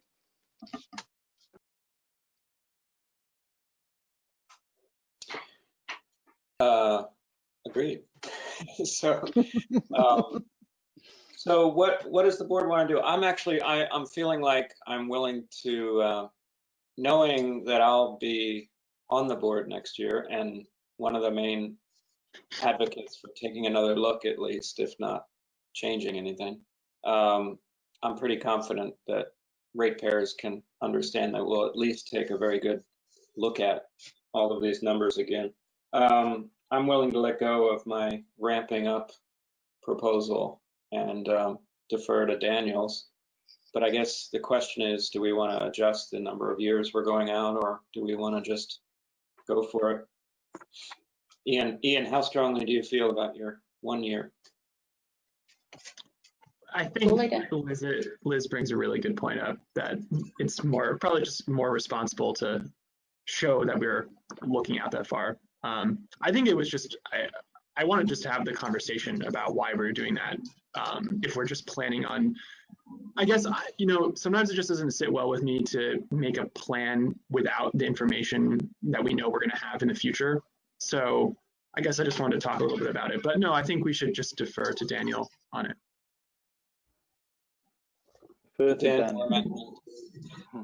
I hate saying it. I hate saying it. Yeah. Daniel's over here on my I'm screen. actually not. I'm deferring to Down Daniel. below me. Everybody point to Daniel on their screen. That's where he is for Oh, me. now he's moved. He's up here now. Very good. Yeah. Steve has Oh, joined because us. Janet came on. Steve has something to add. Oh boy. Really? Yeah. Twos this year. If I could just add, if I could just add, that's the reason that we came up with the model. The model, that tool, that rate tool was developed when we did the wastewater to look out to do advanced planning. So that's the advantage of going to 5 years.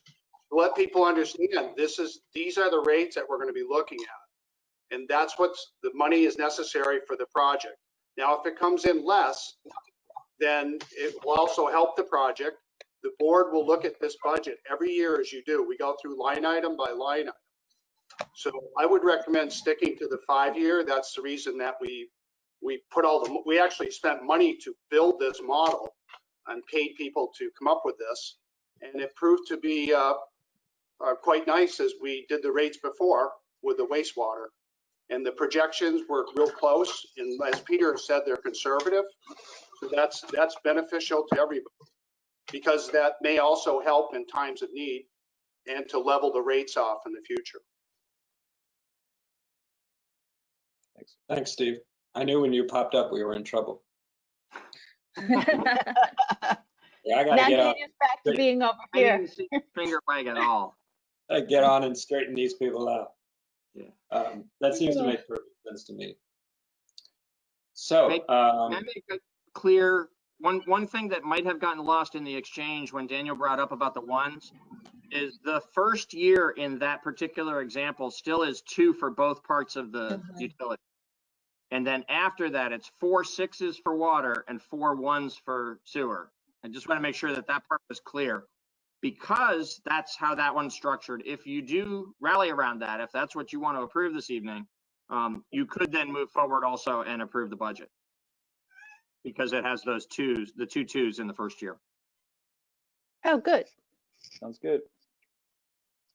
yeah, I'm feeling like this is the way we're leaning. I don't see anybody who's typed in to make a comment, although I'll talk this out a little bit so that someone can do that and raise their hand. But how's the rest of the board feel about moving forward with the, let's call it the Daniel amendment? And Yes. the Daniel counter proposal. And so that we can have some clarity going forward on this first reading. Got one thumbs up, a lot of nods. Okay. All right, so I don't see anybody else who wants to comment on utility rate ordinance. So what do we do now? We have a motion. There must be a motion. Actually, the rate ordinance doesn't require action this evening. We just needed to know what you want us to bring you for the public hearing and the adoption on second reading next time. It's clear to me that you want the Daniel Quip option. So, you know, the board has something else you want to specifically direct, we'll bring the ordinance back to you in that form, which will be 2% in water, 2% in sewer for the first year. 6 is after that for water, 1 after that for sewer. Yes. Sounds good. And having landed there, we would recommend that unless you have any further questions or the public has any further questions about the budget was a pretty straightforward discussion last time. It's pretty level. It's actually slightly down in revenues and less than 1% up in expenditures. So unless you want to take a deeper dive back into that, we would just recommend that you adopt the motion that's in the administrative report for your approval, your formal final approval of the FY21 utility fund budget. That's what I'm, as everybody thinking that too. I think that's the best course of action. Peter, we don't have to do anything official wise to make the first reading official, or? No, it's it doesn't require a vote. It just requires that you have discussion that you've had and take public input and be indicating what you want to adopt next time. Great. I should have said that earlier, that it was the first reading, possibly. Still figuring this thing out. So if anybody has a motion for us.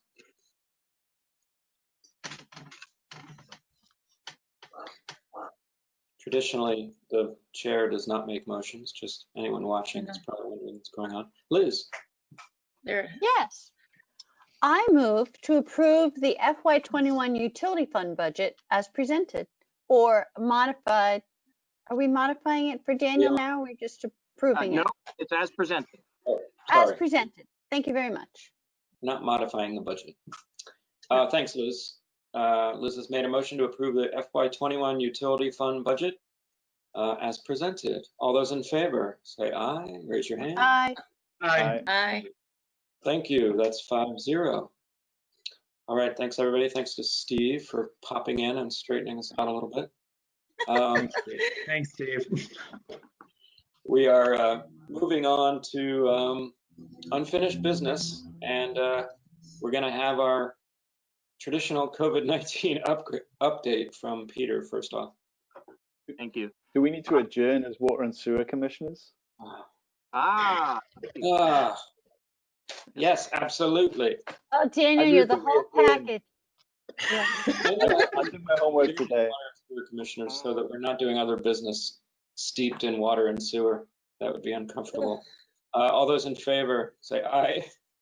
Aye. I'm laughing at Brandy's face. Sometimes the screens are good because you can actually see everybody's face at once, whereas when you're there in person, you're doing this to try to see people's faces. That was 5-0 to adjourn as water sewer commissioners. Now, Peter, please. Thank you. So the COVID-19 report, I've got just 3 things to highlight tonight. Everything else is steady as we go, but there's 3 pieces of good news, actually. The police department is back to responding to every call in person unless the caller asks that they follow up not in person, you know, because of the potential risk of spreading the virus. So for about a month or so, 5 weeks, we had been following a protocol where it was only certain types of very urgent matters that resulted in a police officer actually going to the door. And there was a lot of interaction between the police and the community that was occurring either over the phone or by email or other means. So it's a good thing for all of us. It's a good thing for the department. It's certainly a good thing for the community that the police now are, we're at a place as part of the reopening where we feel like it's safe. They're following all the special protocols that are already in place, that already were in place. They're wearing masks, all the cleaning regimen and everything that's involved, and standing 6 feet apart or more. So all of that is still in place, but now if you need a police officer, they will come to you unless you ask that they don't. So we were glad to reach that threshold moment yesterday. Likewise, we were able to announce at the end of last week that the swimming pool at Memorial Park will open this year. As of right now, it's with very limited, there are some special restrictions for this particular summer that are very restrictive compared to the amount of use that often gets, particularly in hotter weather. So, but we also, we're feeling like it's a good thing to be able to open it all. We were concerned that there might not be a safe way to do that. But the advice from the public health professionals and the standards out through the recreation and parks community are such that municipal swimming pools are going to open. And basically there's a lot more to this, and I would suggest that people who want to learn the details of it and learn how they can access this and come and use the pool this summer, go and look on the town's website, either under the recreation and parks website or under a daily update, which contains half a page of details and some links for how to access certain forms that give more information about using the pool this summer. But in its barest essence, what's going to happen is there'll be schedules of certain windows of time where 25 people will pre-register. You'll sign up ahead of time so that you can come in at your appointed time and enjoy the pool. And then when that time is up, when that window's up and those folks leave, there'll be a 15-minute interval where the staff cleans everything. And then a new group of up to 25 people will be allowed in for the next interval. And that'll go on every day for all summer long, as far as we can tell at this time. If the situation becomes such that we can safely have more access or less regimented access, then we'll announce that to the community. And the third item just gelled this morning. So we've been discussing this for the last week or 10 days, and it looked like it was coming together, but I wasn't sure that it would, and that's why it wasn't any part of the backup for this. But going all the way back to a year ago, the select board supported the creation of the Work Today program by Youth Services, so as to provide some day labor opportunities for folks who are not employed in an ongoing manner and need employment and need the money. And so as to provide some public services through that program. So a nice kind of combination of providing opportunities for individuals who are struggling, and then also a benefit to the broader community. Because of the unique challenges we all face with COVID-19 and the increased importance of cleanliness in our public spaces, we've been working on a plan for how we can emphasize that in the work that the participants in the Work Today program will be doing, and collaborating with Emily Kornheiser, who in her role as an employee at Youth Services has been organizing this program and communicating with me and with the town around how to make it work. We believe that particularly in the maintenance of the porta potties, because we think it's important for the same public health reasons that we had last year, that we need to bring the porta potties out. We just haven't done it yet because we haven't been able to be sure that we could keep them adequately cleaned. And so what we have been talking about as town staff is if the Work Today program wasn't able to move forward, because we weren't sure until just very recently that it could, that we should add some additional employees who would be able to perform this function of maintaining the wiping down the porta potties several times a day, and also do some other cleanliness work in downtown. So wiping the buttons at the intersections for the pedestrian signals, the parking meters, other things that are part of our public infrastructure downtown that get touched a lot throughout the day by lots of different people. We want to set up a program where we are keeping those things cleaner this summer when we all need that. And so what we think we have come upon kind of inadvertently as we were working on these two different things is a combination, because the other factor here is the Work Today program was intended to be 3 days a week. And of course, 3 days a week isn't going to be sufficient for maintaining the cleanliness of these areas that need attention throughout the day. We need that going on 7 days a week. So we think a combination of these two approaches, where this is a good focus for the Work Today program for this particular summer as we do the pilot project, but we will also, for the majority of the work that would be done related to these disinfecting cleanup efforts, would be done by seasonal town staff. And so our intent, unless the select board directs otherwise this evening, is to move forward with both pieces and to integrate them as best we can. We expect that we're going to be able to do that very completely. We'll set up a schedule where there's certain times when the Work Today slots are performing this function, and other times either overlapping or on separate days when it's town staff, all supervised by the same folks on the town staff so that we have continuity to this effort.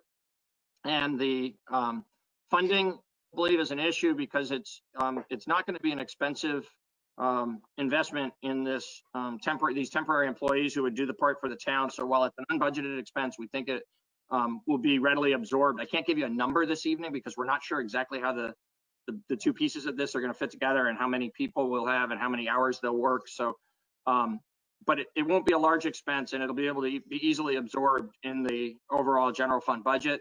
And the funding for the Work Today pilot project has already been approved by the select board. So we're ready to move forward as soon as we can. We think that as soon as we can is going to be about a month from now. We'd like it to be quicker, but we don't think we can actually do all the things necessary to set it up properly and make sure that it's actually, keeping the promise of, cleanliness on a regular basis throughout the day, every day, until sometime early in July. So we'll be working right away on putting the details together. We'll keep you informed about how that evolves. If we can start sooner, we will. But our expectation is it'll be early July, and then it would continue on through the warm weather months and end sometime in October or possibly early November. Great, Peter. Yeah, I mean, I think, sorry to just jump in, but I think it's a terrific use of the program and would also let a lot of people, feel a little better about those high touch surfaces that are going to be, transitioning into back to normal life makes a lot of people nervous. So knowing that some folks are going to be on it is a nice peace of mind for some. Not everybody is going to respond that way, I guess. But and I think the timing probably coincides with, it's probably going to take another month to feel, assuming that everything goes as well as it's going now, we hope. It's going to take another month to feel like people are going to be comfortable going downtown, I think, on a regular basis. Liz? I just want to mention that I always elbow the crosswalk button. You. I saw someone this weekend use their toe, which was wow. I get my toddler to do it. So I actually have a serious crosswalk question. Yep. My understanding is that the buttons are not actually necessary for you to cross the road. Is that correct or no? The buttons? So like if you were standing at the crosswalk effect. and you don't press the button and nobody else is there and nobody presses the button, it's still going to cycle through and eventually you only get a warning if you press the button. No, in fact, it's happened to me many times that I've gotten there, assumed someone across the street has already pressed the button, and you know what, they haven't, so we don't get the The nice thing about these ones is they have a little red light on when somebody That's presses exactly it, right. so you can eyeball it. That's exactly right. You show up and the red light is I've lit. never noticed. You don't have to touch the button. I know, but if you're in a conversation, I'm interested in these kinds of things. I'm learning so many things. Oh, me too, Ian. Peter, you were if you hit it with your knee, go easy on it because those things can break eventually. So. That's true. Jesus. We've had our ups and downs with them, but yeah. I still get people saying, why do they say walk like a dog at all crossings? And so that's all I can hear now when I hear know, it. I don't remember what it originally says. I think it says walk light is on. Walk lights are on at all crossings. At But all frankly, crossings. if you just think about it the other way, it's a little bit of whimsy even on a tough day. Oh, shit. Shoot.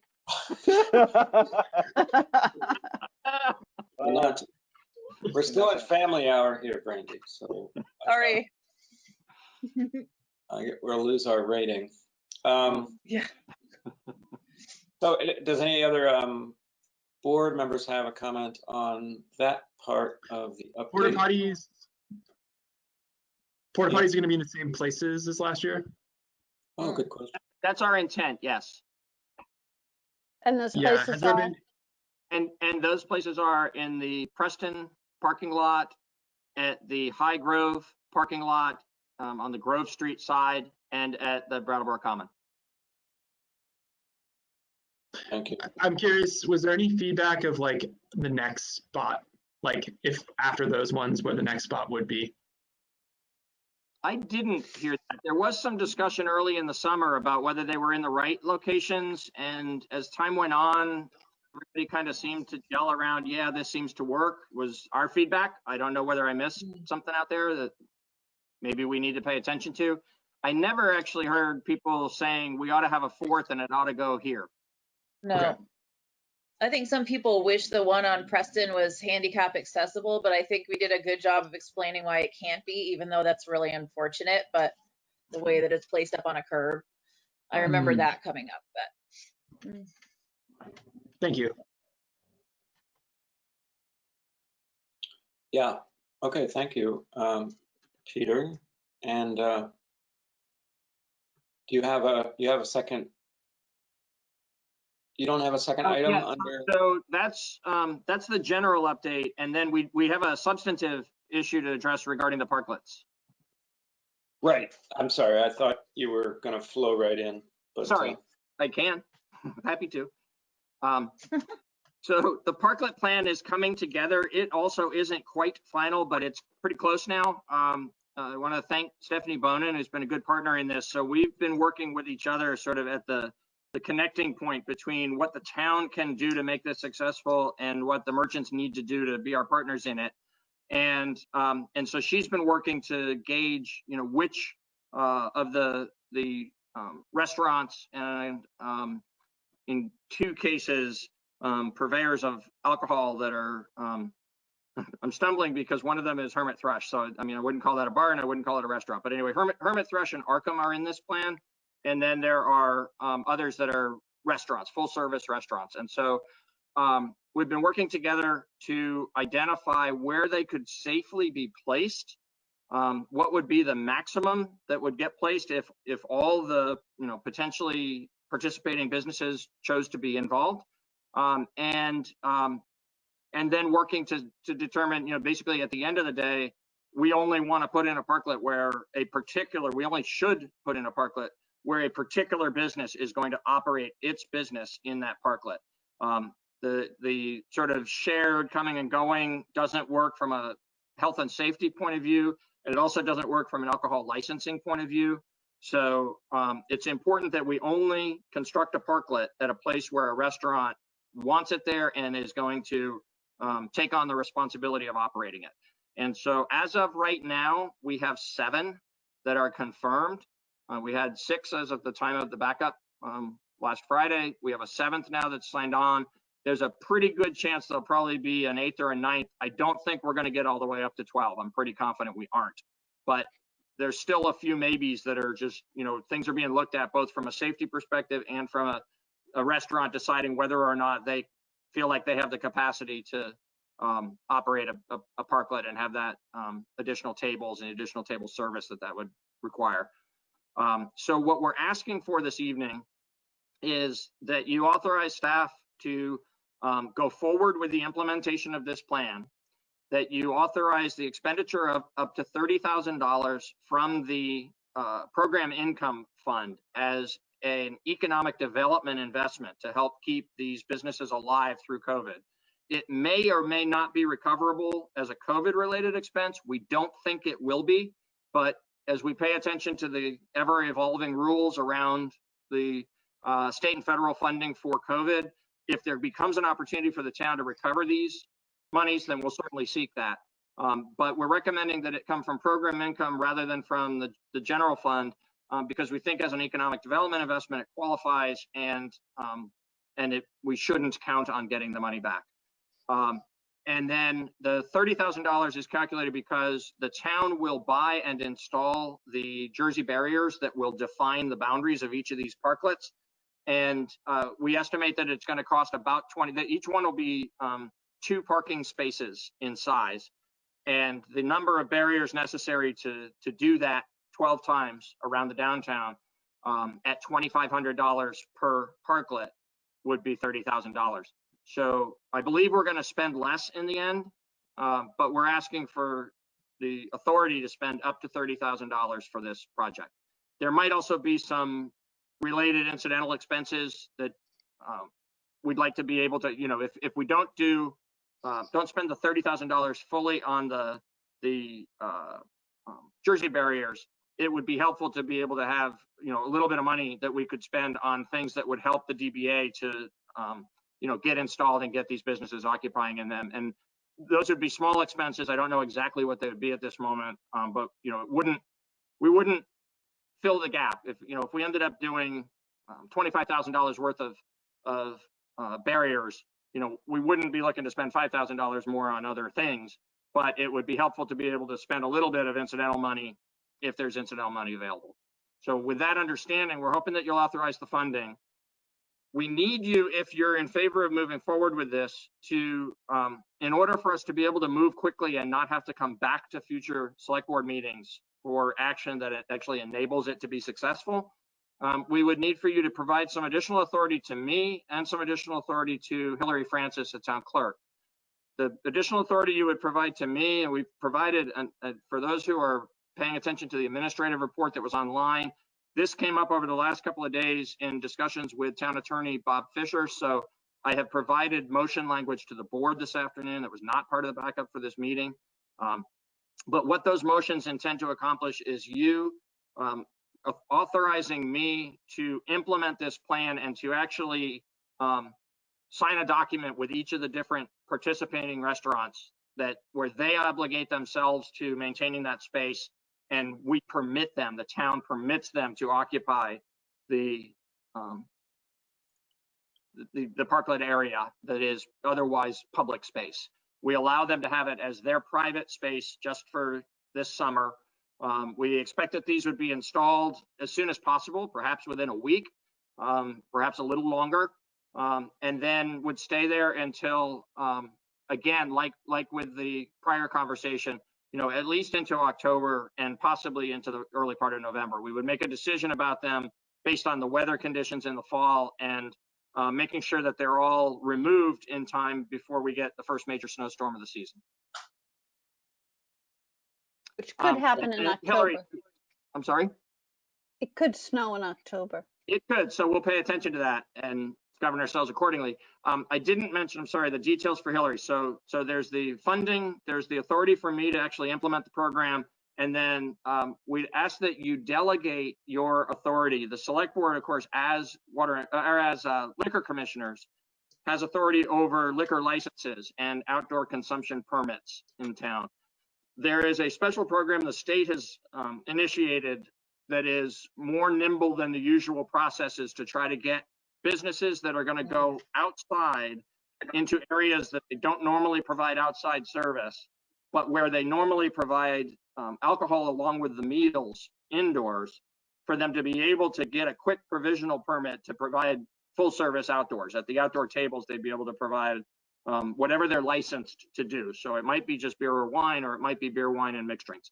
But whatever they're usually licensed to do inside, they'd be eligible to do outside, either in the cases of the restaurants that have their own parking lot. This might be in their own property, where there would also be a permitting requirement through the Planning Services Department of the town. Or for those that don't have their own private space to do this, it would be those that are participating in the parklet program. And in either case, whether it's on the private property or in the parklets, we'd like you to authorize that Hillary Francis is empowered by you on your behalf to issue the outdoor consumption permits that will be in line with what the state is issuing to these businesses. Okay, great. Thank you, Peter. Who has questions, comments? I have a couple quick ones. Daniel, Ambry. Insurance question. This was like public space, and now we're giving it over to private entities. Who is responsible for what happens in that space? That's the purpose of the document. So we, up until yesterday, hadn't incorporated that piece, but we knew we needed to get Bob's blessing on how we were moving forward, and he called that out. He thought both from a just being legally proper about it, to have private entities occupying these public spaces and selling alcohol in them, which is prohibited by ordinance, that it was important that there be a legal approval from the town and an acceptance of responsibility by the restaurant. And so he's going to fashion up this simple agreement that we're going to use for each of them. Okay, a quick follow-up on that. The responsibility for any kind of like trash or recycling cleanup in those spaces will fall on the businesses? Absolutely. And that's very much understood by them? Yes. The reason why some of them are choosing not to participate is a combination of, proximity to their kitchens, number of wait staff that they normally have versus the number they think they need to have to be able to handle the outdoor space, and the obligation of the outdoor space. This comes free, and it comes very visible, and hopefully with some something that's going to be beneficial to the business in terms of the enjoyment of the customers. But it comes with responsibility as well. And so each potentially participating business needed to weigh those things and decide whether to be. And then just like a question that I don't even think I really need to ask, but I just want to double check. Smoking is prohibited in these spaces, and that will be enforced by people responsible for these spaces? That's a really good point. And the answer, I'm going to say yes, because we get to decide. And while smoking on the sidewalk is allowed, it is offensive to some. And more importantly, smoking in a restaurant is not allowed. And so since this will be an extension of the restaurant in the outdoor area, I think we should say no smoking. Okay. Me too. Me three.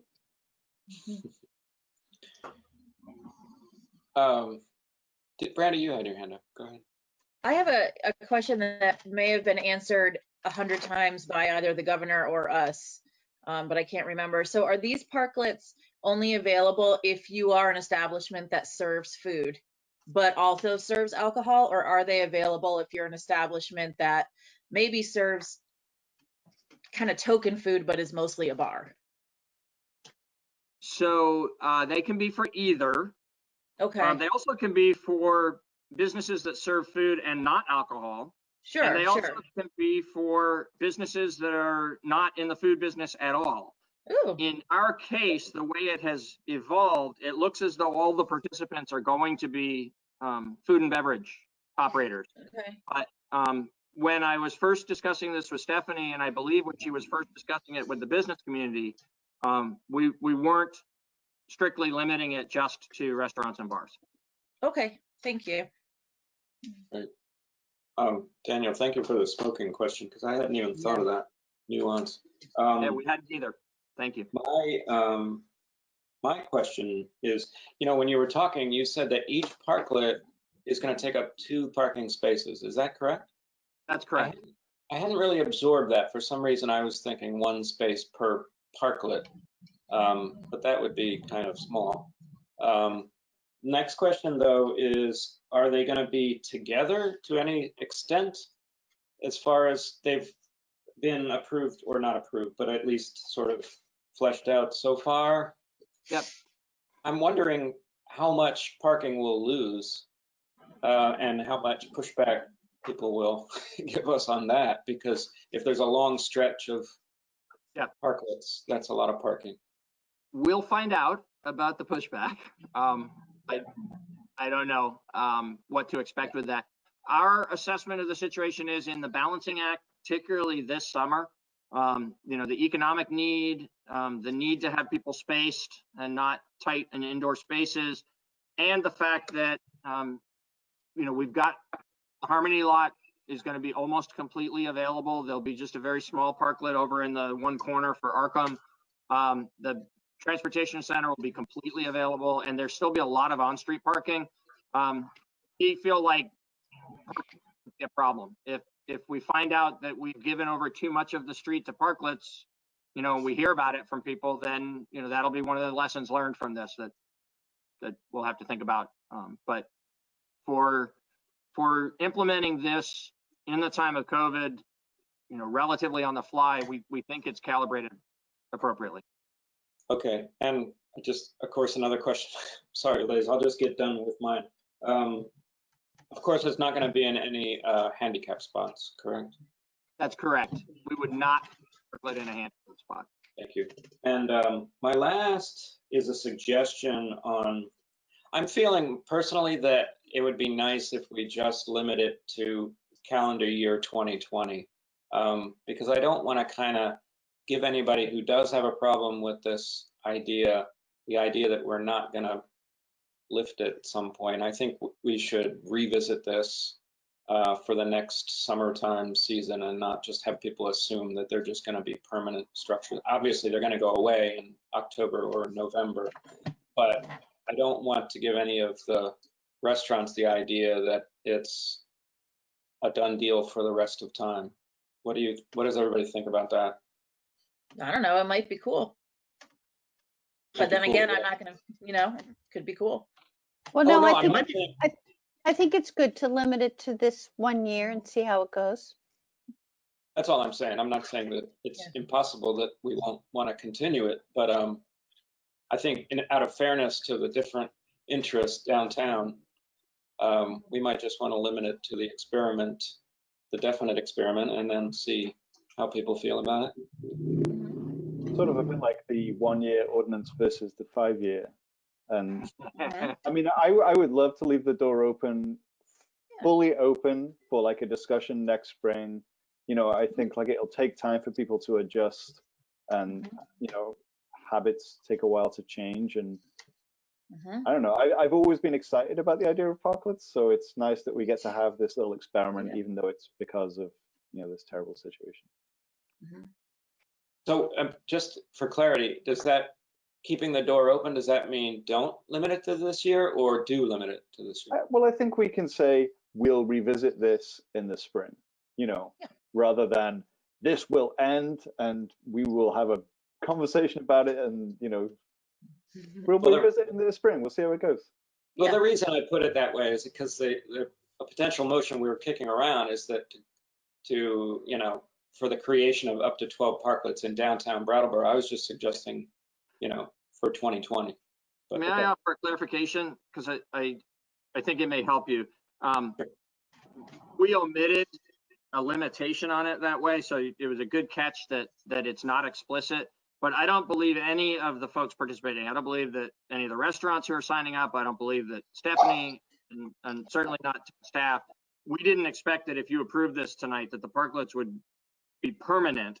What we do anticipate, I think there's a fair amount of excitement around this, both from some people within town government and from people in the business community, that once we try this, maybe it'll need to be tweaked. Maybe it'll just, we'll get lucky and it'll go great the first way we try it. But I think there is a fair amount of at least optimism that it will go well enough that people will want to do it again. The select board will want to approve it again. But no, I don't believe anybody has any expectation that would just automatically happen without further review. Imagine not. So we could certainly make the document say 2020, and that'll be really clear. Okay. Liz? I just wanted to mention from a town planning perspective that parklets are all the rage, and that we've also heard from our own Brattleboro Planning Commission supporting this idea. They wrote us a letter identifying several economic development planning initiatives, and this is one of them. So it's just nice to know that we have their support in principle. Indeed. Ian, and then I might go to a member of the public, but then Daniel's raising his hand too. Go ahead, Ian. Yeah, this just seems like a great thing. I don't know. I think it might be clunky. We may need to change it around a little bit.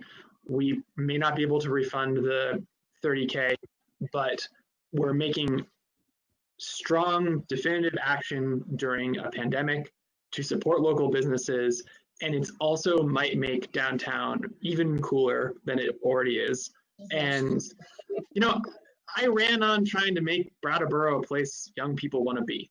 And I am so excited about this, and walking downtown and drinking a beer on a parklet. I'm super excited. So that's all I have to say. Older people might like it too. I was not excluding older people. I wanted to just kind of make sure that we're going to do all that we can, and the DBA is going to partner fully in this to make these Jersey barriers look a little prettier than a Jersey barrier would usually look. Yeah, so right? That actually overlaps with the kind of otherwise mysterious comment I made about incidental expenses. You know, we might get into some contracting that we need some help with. We don't expect that. We think we're going to be able to do all of the heavy lifting ourselves. But beyond that, the DBA is working on a couple of different ways in which these might be beautified, and might need some help with that. And it won't be expensive, but you know, being able to spend a little bit of that leftover money, if there is leftover money, to help them implement that part of this, we think would be part of making it successful. So we insisted on concrete Jersey barriers so that these would be safe. There was a fair amount of difference of opinion about different styles of parklets. But the counterbalance to that is we said, look, we're going to buy these things and we don't know whether they're going to be used again for parklets. Maybe they're going to be used for construction jobs in the future, but you can make them pretty. If you want to paint them all kinds of bright colors, you can do that. Yeah. And there's been also some discussion about how this might interact with the flower program. And so on all those levels, as we refine the details, we'll try to help the DBA make these pretty. Just want to be really clear. These Jersey barriers will be the property of the town of Brattleboro. Yes. So beautifying the property of the town of Brattleboro. So beautifying cannot have like the name of a business on them. That's correct. This is not advertising. This is beautifying. Right. Good point. Yes. Right. Yeah. I just, you know, and like go ahead. No. I was going to get too deep in the weeds. I was going to tell you that. What's that? I love the weeds. Go. Okay. I was just going to say that, you know, if it turned out that some of these don't get used for parklets again in the future, you know, we might throw a coat of Battleship Gray on them or something in order to trot them out to a construction site. But so what, right? So initially the idea is, you know, we put out something there that we know is durable enough to protect people, and let artists and others enjoy themselves and express themselves. But it needs to be just about beauty and whimsy and not about advertising. I happen to know that Daniel is a fan of chalk, so you know you could always use chalk on that surface. Yeah. That was a reference to your social media page. Sorry. There was really good use of chalk at Sunday's presentation. And I'm a fan of my toddler son out front here. Ian, I'd love to go to Wendy has a question. Do you? No, I actually wasn't raising my hand. Sorry. Oh. Yeah. I was just sort of, yeah. Wendy, do you want to appear on screen or do you want to just chime in with audio? Are you still awake? Yeah, here I am. Yeah, Oh, oh wait, I can do the camera myself. Here I am. Thank you. hey, Hey. welcome. So, I have two questions and they're separate about the parklets. The first, which was I think kind of answered as the conversation progressed, is what is a parklet? So I want to make sure that I understand this. So it's going to be an area that a business will use that's outdoors near the business. It'll probably be public space unless they have their own, like it's their own parking lot, like or something like maybe like what Whetstone Station has.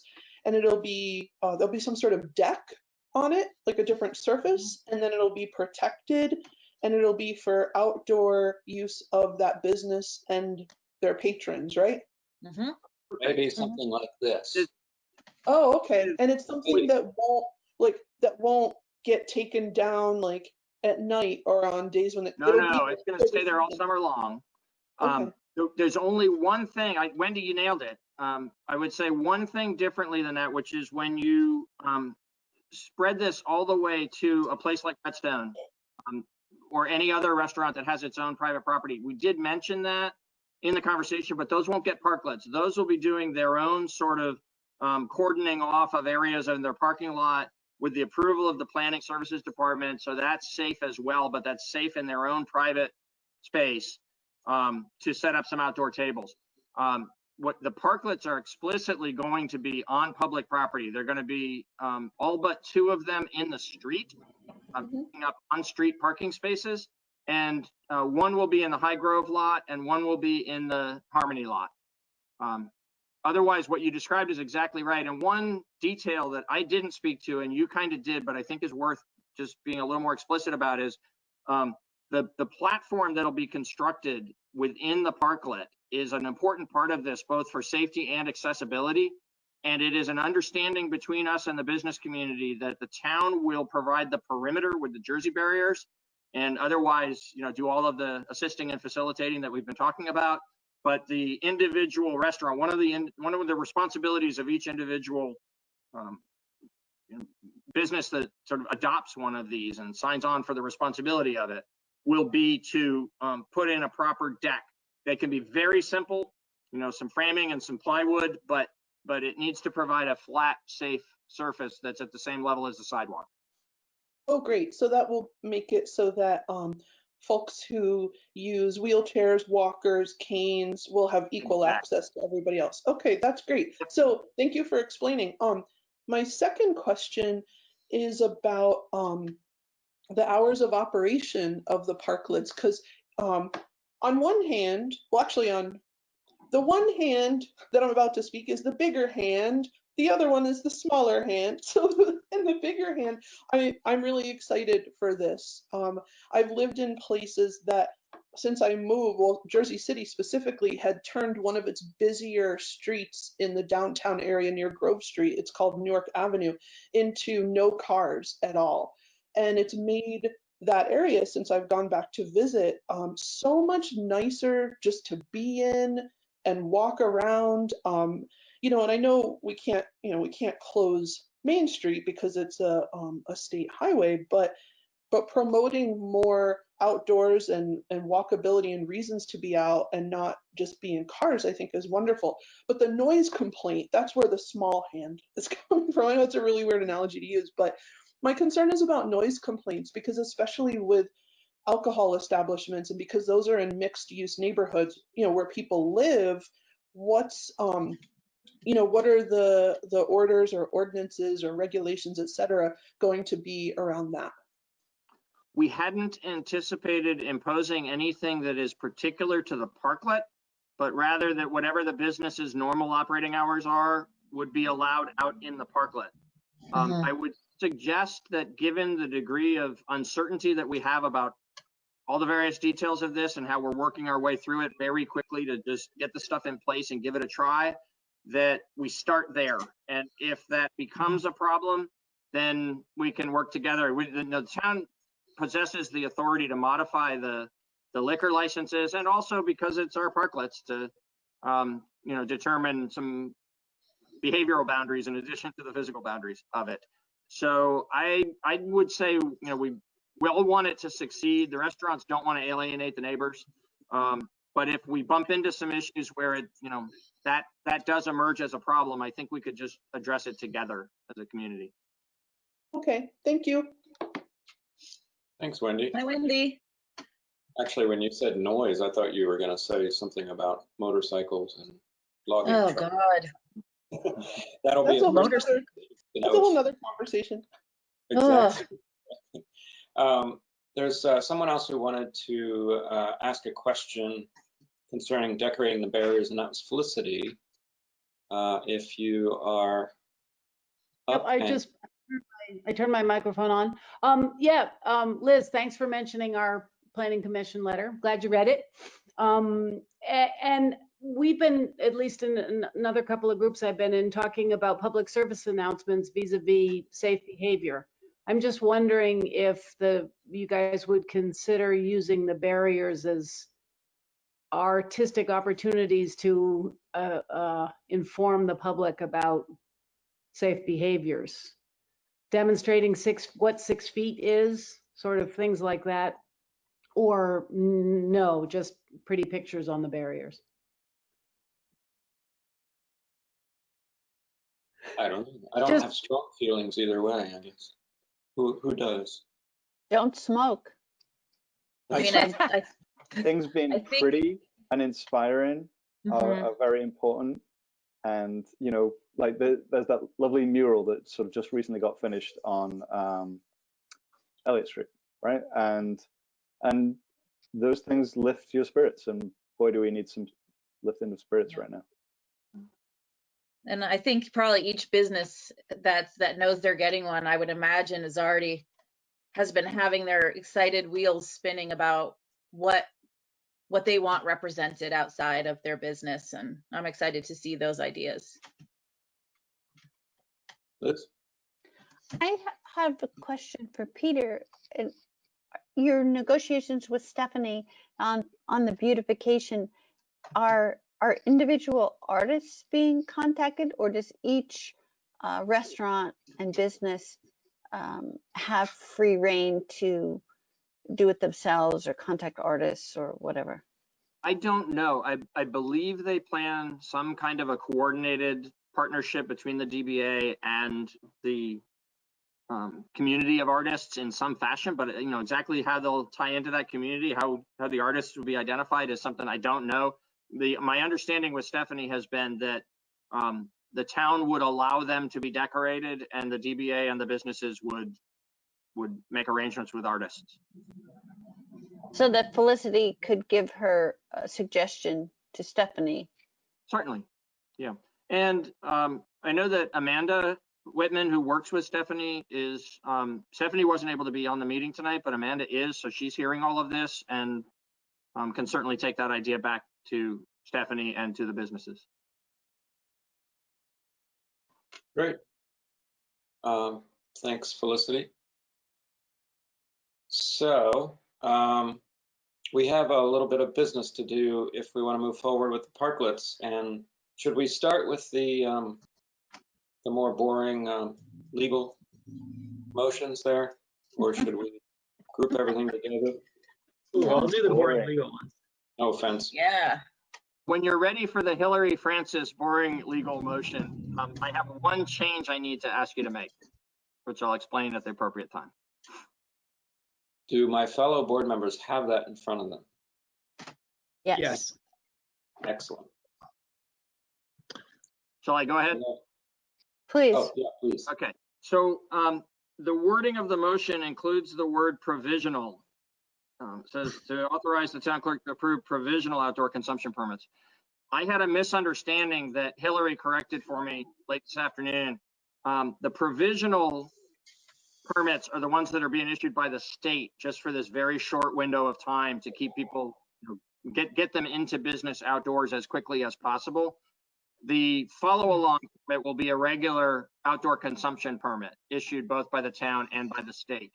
And so when you adopt this motion this evening, you should just drop the word provisional from it, please. Thank you. Great.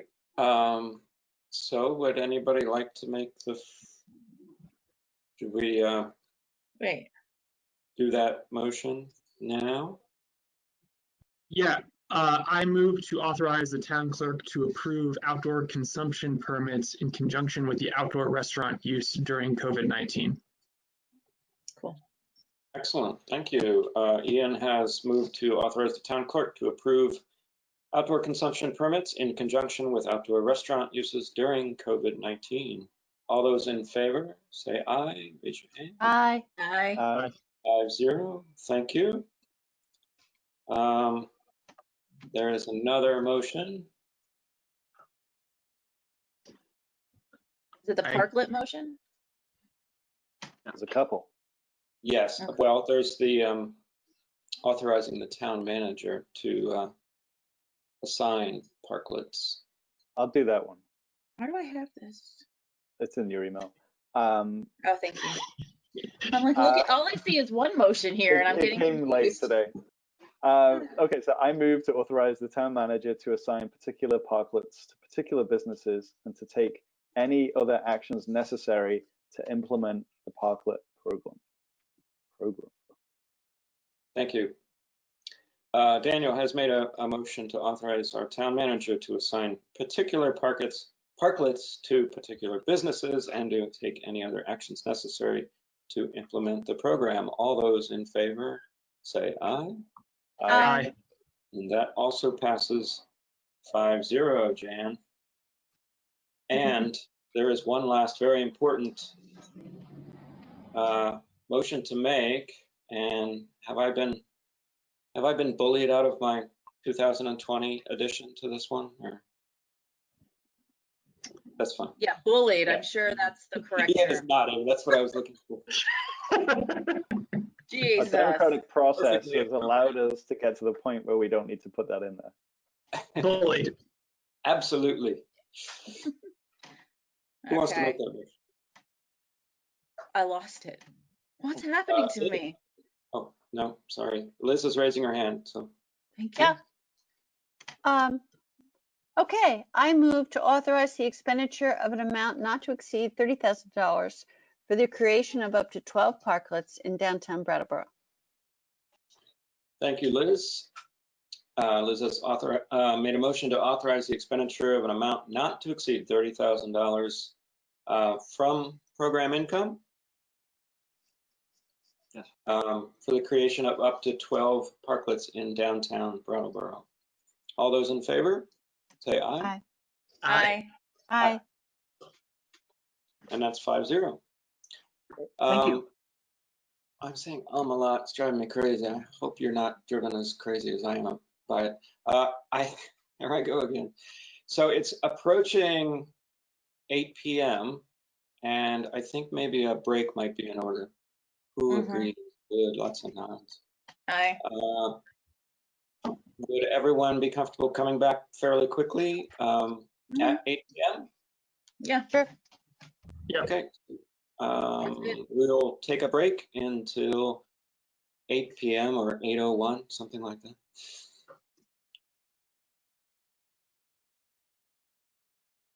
So I'll call the select board meeting of June 2nd, 2020 back to order, if you don't mind. Do we have everybody? Yes. Everybody's in different windows. Perfect. Confusing. Next up on our agenda, we're still in unfinished business, but we're making some pretty good time, I think. I shouldn't have said that. So we have a FY20 general fund budget that Peter's going to tell us about. Thank you, Tim. Yeah, so the news here is really good. We've lost Ian's picture on our screen. Hopefully we haven't lost Ian. Yeah. Okay. Ian, you still with us? Oh, there you are. The news is really good about the current year's budget. So, we've done projections for each meeting over the last couple of months out of concern that the COVID situation might cause revenues not to come in as normal, might cause us to incur some extraordinary expenses. The early estimate was very cautious about that, particularly on the revenue side, but we have had far better than expected performance of the property taxes, rooms and meals, local option tax, and sales local option tax. And so I can go into the details if you'd like, but given the length of the agenda and the fact that this report doesn't need action tonight and it exists online, people can see it, it might be best just to summarize by saying, until about a month ago, or less than a month ago, we were cautious. We didn't think we would have a deficit, but we didn't think we'd have much of a surplus. And we thought that, it could go a little bit either way. Because of all three revenue sources coming in far better than expected during the fourth quarter of this fiscal year, or during the May period, I should say, because it was actually fourth quarter property tax collections, but third quarter deferred sales tax and rooms and meals tax collections. So there's one more quarter to come. But based on the performance of those three sources of revenue and everything else being about as we expected, we now expect that the outcome for the year will be potentially as much as $500,000 to the good. We were currently estimating $480,000. Now there will be some additional expense going against that isn't necessarily in the forecast, but the revenues are still being forecast on a relatively conservative manner. We're not being overly optimistic either. So I think we're in a pretty safe space where we certainly are going to come in with a favorable experience, and it looks like it might be as much as $400,000 or $500,000 to the good. There's a nuance to this I just want to be careful about for the record, which is when we say to the good compared to the budget always presumes a certain amount of use of fund balance, which we roll over and have made a good practice of in recent years of rolling that from the general fund balance out into the capital fund to help us accomplish more capital work than we would otherwise be able to afford. And this year, that number was $337,000. So if we had a break-even outcome, we would use $337,000 of the fund balance.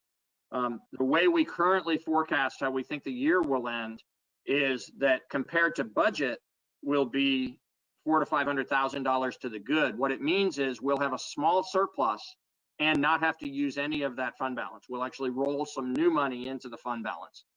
So a really good outcome for us, especially in COVID.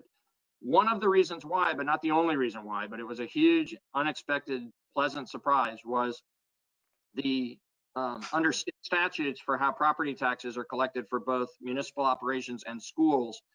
The town is obligated, the municipal government is obligated to collect all of the taxes and then to pay 100% of what is owed to the schools. So in a year where anything gets adjusted related to the state education taxes, and there's usually some adjustment, usually it is smaller than it was this year, but whenever that kind of adjustment occurs, or whenever we see a decline in the rate of payment of property taxes, the town is obligated to keep the school system whole, and then any benefit or cost of that, any under collection or over collection of that particular revenue accrues to the town.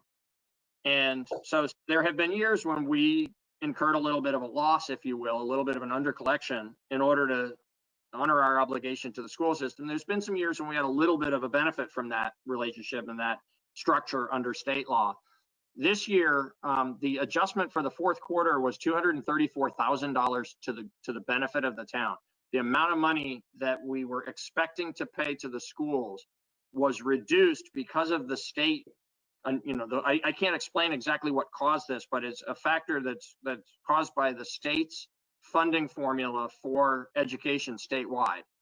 And it happened that this year, the figure that we got, basically like a household getting an invoice, our fourth quarter invoice to make our payment for the education portion was $234,000 reduced from what it had been in the earlier quarters of the year. And so that accrues to our benefit, and it's a big reason why we are so confident that we're going to end the year in a really good, strong financial position. Good news. Yeah, amazing. Especially this year. Yeah. Discussion. Newbie question. Did you get This those? is sort of like in advance. I think I still get to use this a little bit. In advance, really, of like the parking fund discussion. Yes. Is there any way that like the general fund can transfer some money to the parking fund to pay for some of that capital work?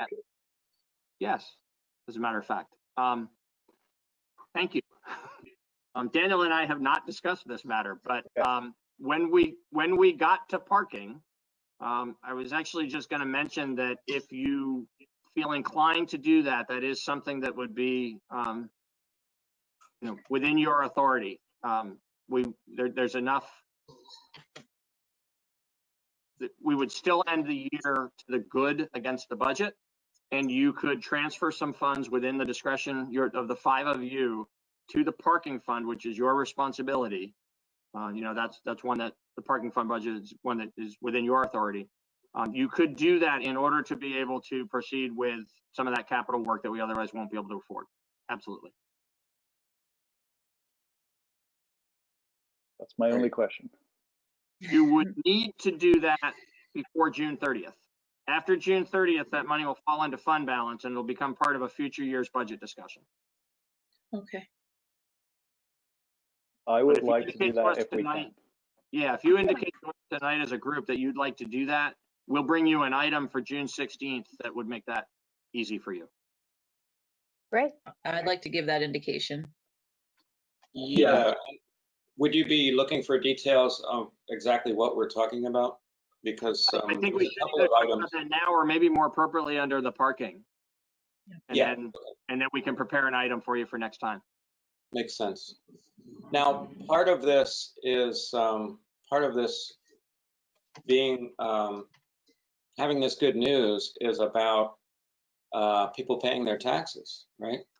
Yes, it is. I'm sorry I left that out. So we mentioned back when we were only at about 97% collected weeks ago that was not abnormal, that there's a lot of money that still comes in after the deadline for people who, for whatever reason, are able to pay but don't quite pay on time. And so the money that comes in at the end of May and into June usually brings us up to the figure we expect to get to for the year.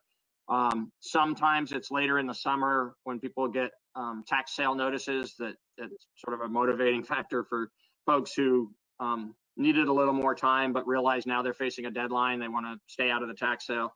So in any event, it can vary a little bit from year to year, but we usually do get to that eventually through delinquent tax collections to 100% collection. But in the fiscal year before these books close at the end of the summer, we expect to get to 98.75. We already are at 98% as of tonight. As of the additional monies that we've received, we received another couple of $100,000, $300,000 of payments since May 19th. And on May 19th, we were a little over $400,000 shy of that 98.75 marker that is sort of the expected collections for the real-time fiscal year. So we're getting very close to that now. We've only got about $100,000 to go, and based on past rates of payment, we would expect to hit that mark for the fiscal year. Another indication that people have found a way to pay taxes is the applications for abatement. This is not to say necessarily that there won't be more that come in later in the summer. That's another item that often the publication of the properties that are subject to tax sale will sometimes trigger a few more applications for abatement. But as of right now, we only have 3. And the reasons cited for those 3, only one of those is inability to pay. There's one that is believes there's been a mistake made in the assessment process that they're asking for correction, and one that is related to an uninhabitable structure. So it's a really normal looking year for tax abatements as well so far. And thank you, Peter. You saw that I sort of fished for that extra comment because it kind of blows me away that in this very difficult year, I mean, it's been difficult on our family, and I know it's been even more difficult on many families with jobs disappearing and unemployment benefits being uneven, I'll just say, that people are prioritizing or at least valuing paying their taxes. And I just want to thank everybody for doing that. And I hope it means that there's a confidence in how the town is run and the value of the services that the town provides. So I just want to call that out and say thank you for everybody who pays taxes, and that includes renters and landlords doing the right thing. So thank you. Anybody else want to comment on the general fund budget for FY20? Okay. Well, we don't need to take any action on this. I didn't get anybody on chat wanting to chime in, and just want to check if I have any phone people, and I don't believe I do. So do we want to move on, everyone? Or okay, lots of nods. Our next item coming up is the fiscal year 21 general fund budget, which is not an ordinary year for this. No, it's a very extraordinary moment. Yeah. So in a normal year, the select board would receive a proposed budget from staff about the 1st of November, spend 3 intense months working through November, December, and January to come to the place where you're comfortable with what you're ready to recommend to representative town meeting. That budget, the recommended, select board's recommended budget goes into the town report. Town meeting addresses that as part of the warning for town meeting in mid-March. We then have a budget approved by town meeting of one form or another, and are ready well in advance of July 1st to go into the new fiscal year.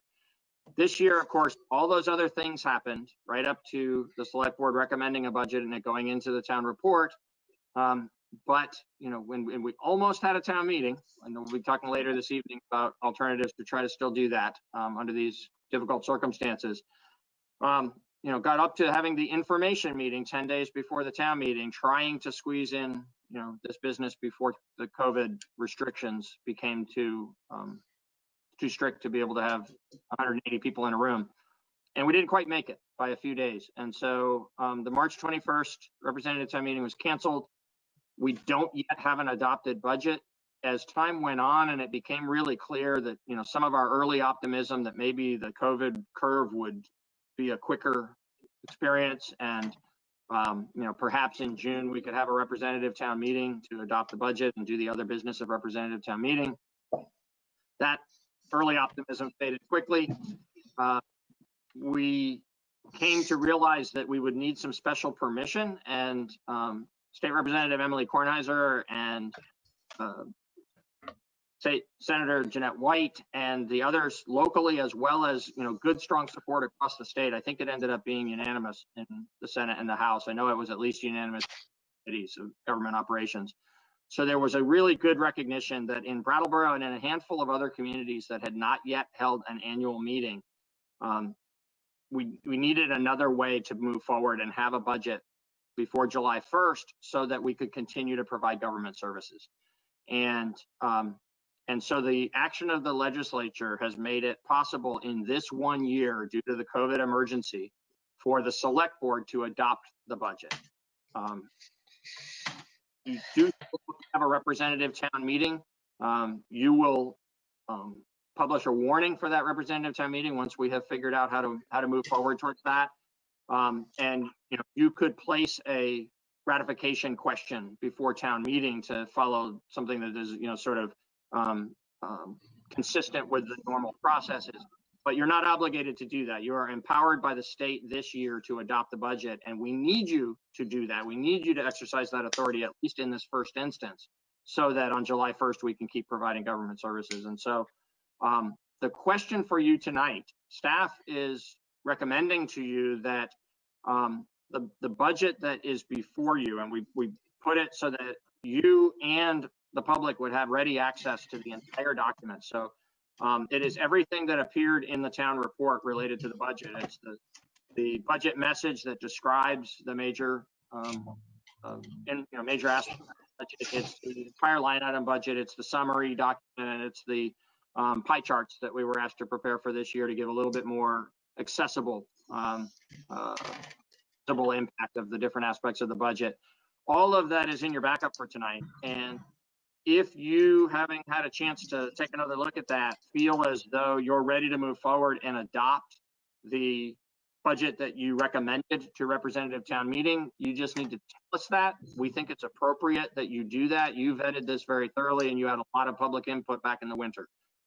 If, on the other hand, you have any level of concern in this review that has caused you to think that any of this needs to be looked at some more, then we need to know that tonight, because I believe then you should schedule a special meeting during June for that purpose, to make sure that you can do that additional vetting and then still adopt a budget by the end of the month.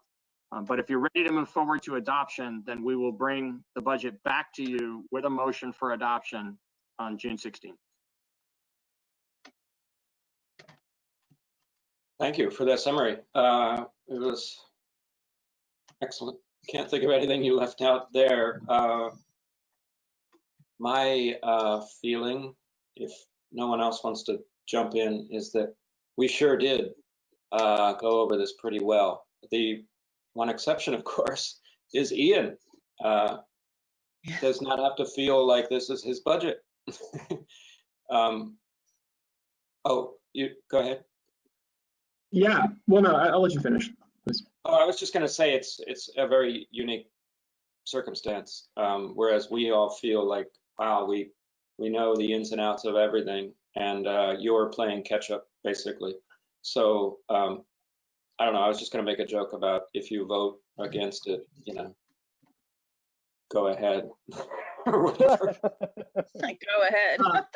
You get a free pass to go to I get this dare budget. you. Yeah. There's only one of you. Yeah, that's true. I was actually going to say, I have been thinking a lot about it, and I was thinking about maybe abstaining because I was not part of the rigorous 3 months that Peter was describing. And while I did my due diligence in preparing and reviewing it really very thoroughly for tonight and for next week, yeah, I think I would inform the board and the public who's watching that I intend to abstain unless someone gives me a really good reason why I shouldn't, because it's not mine, and I recognize that and the unique situation that COVID-19 put us in. So.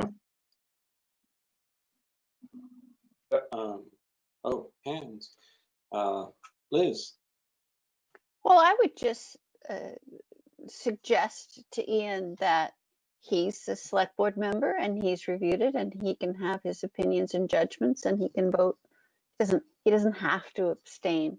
He can certainly choose to, but you're a voting member of this board and you have the full authority to vote on the budget as you see fit. Brandy? Yep. I had something different to say, but since this is fresh, I will say Liz is absolutely right. And I probably would have, I also get where you're coming from. I would probably abstain too, but Liz is absolutely correct that if you feel like you dove into that sucker and when the vote comes up, you feel confident, you shouldn't in any way think that you don't have that right to vote as you want to, which includes abstention. I want to say that this makes me so uncomfortable. This is not the way that our town is meant to do business. I have thought long and hard about it, and I think it's what we need to do this year. But it makes me feel kind of sick to adopt a budget that hasn't hit the representative floor. I have to be honest. It hasn't sat well with me. I also think there's enough inconsistency just in life right now where we don't need to be halting the services that the town provides. We need consistency. We need things to run smoothly. And as you said, Peter, we can offer a ratification option when we can finally meet. And so I'm going to vote in favor of this, but it definitely on a moral level doesn't sit well with me. Yeah, it certainly is a disruption, not only a technical disruption, but sort of the spiritual disruption, if you will, of how we run things here. Daniel? I'm in favor of adopting the budget that we spent all those months, reviewing and working on. I guess I have a question about like, what does town meeting look like after this, right? So like the budget is only ever one article in the warning anyway, right? And like in some ways, you spend more time talking about the other articles than you do about the budget. So town meeting will still have the authority to vote. Well, I guess we haven't decided on the warning, but were the warning exactly as it is right now, they would still be voting on all those things that are in there. And then the question would be ratifying this adopted budget as opposed to like approving it. Something like that. Is that accurate? I believe you described that well.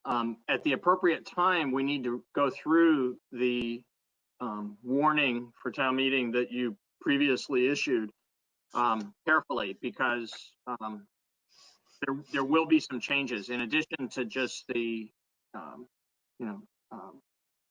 daytime and place change, obviously up front, that needs to be changed. There'll be also some substantive changes to it based on just the passage of time. So one example, for instance, is town meeting ratifies the select board's appointment of a town treasurer. And at the time that we issued the warning, you had appointed at that point an interim town treasurer, Debbie DeRosiers.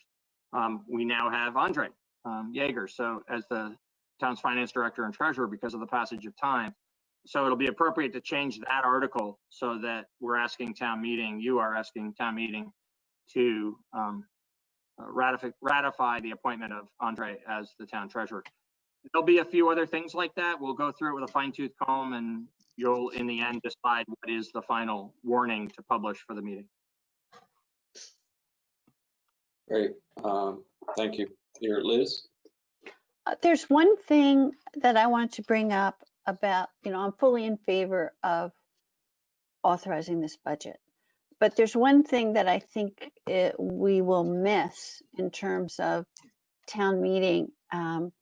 And, since our world has upside down from COVID, I'm concerned about the human resource budget. And, the representative town meeting committee for human resources reviews the charitable giving of our budget. And there's a benchmark that it's 1%.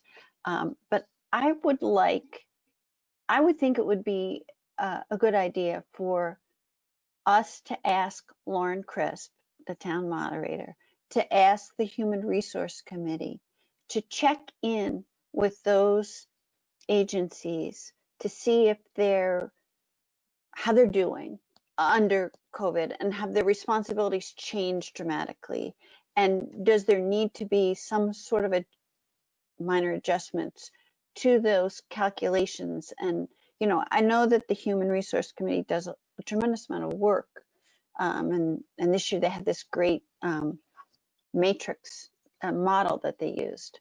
But if they could be asked to revisit that, if only just to report at town meeting that the assumptions that were made pre-COVID remain valid post-COVID, I think that would be the responsible thing to do.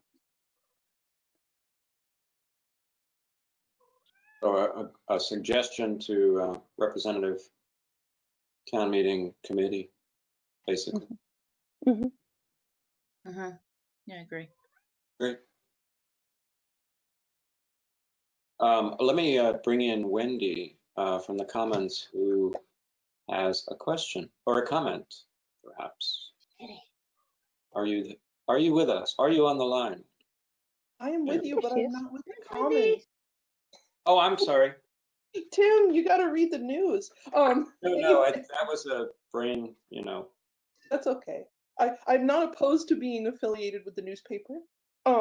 Anyway, I'm speaking as a voter and as a resident and also as a town meeting rep from my district. So I have a couple comments. I appreciate Ian's cautious stance, and also the response to it, to him. I also appreciate Brandy's expression of hesitation and discomfort with the way that, this is kind of all turned out. As a town meeting rep, that's something that's really important to me, is this process for approving the budget. And I get why it's happening now. And I also understand that without a budget, it would be really disruptive to, to running the town in the coming fiscal year. So I would caution that we never use this as a precedent, except for the most extraordinary circumstances, such as we're having now. And I think, to go back a couple months ago, well, I don't know what day it is. It's probably more than a couple months ago. The vote on whether Brattleboro should have a mayor, in my opinion, affirmed that voters in this town want to keep the form of government that we have. And so, again, just let's not use this as a precedent. And, from where I'm sitting now, I support kind of the consolation prize that you all have to do this. And I understand why the legislature approved it. So that's all. Thank you very much. Thanks, Thank Wendy. Thank you. Well put, and I'm sure well heard. Peter. Yeah, and just to the degree that it might provide some reassurance to Wendy and others, I think that we probably all hold that opinion of the importance of, recognizing that this is a deviation in our form of government only because of the circumstances. And so the reassurance to provide, regardless of whether that comment was accurate or not about how we all feel about it, it is in fact the law that it can only happen this one time. The act of the legislature was very specific to this COVID emergency, and it cannot ever happen again unless there is some other extreme circumstance that is dealt with on its own merits at that time. Otherwise, this happens one time, and forever after we go back to normal processes and representative town meeting. Good.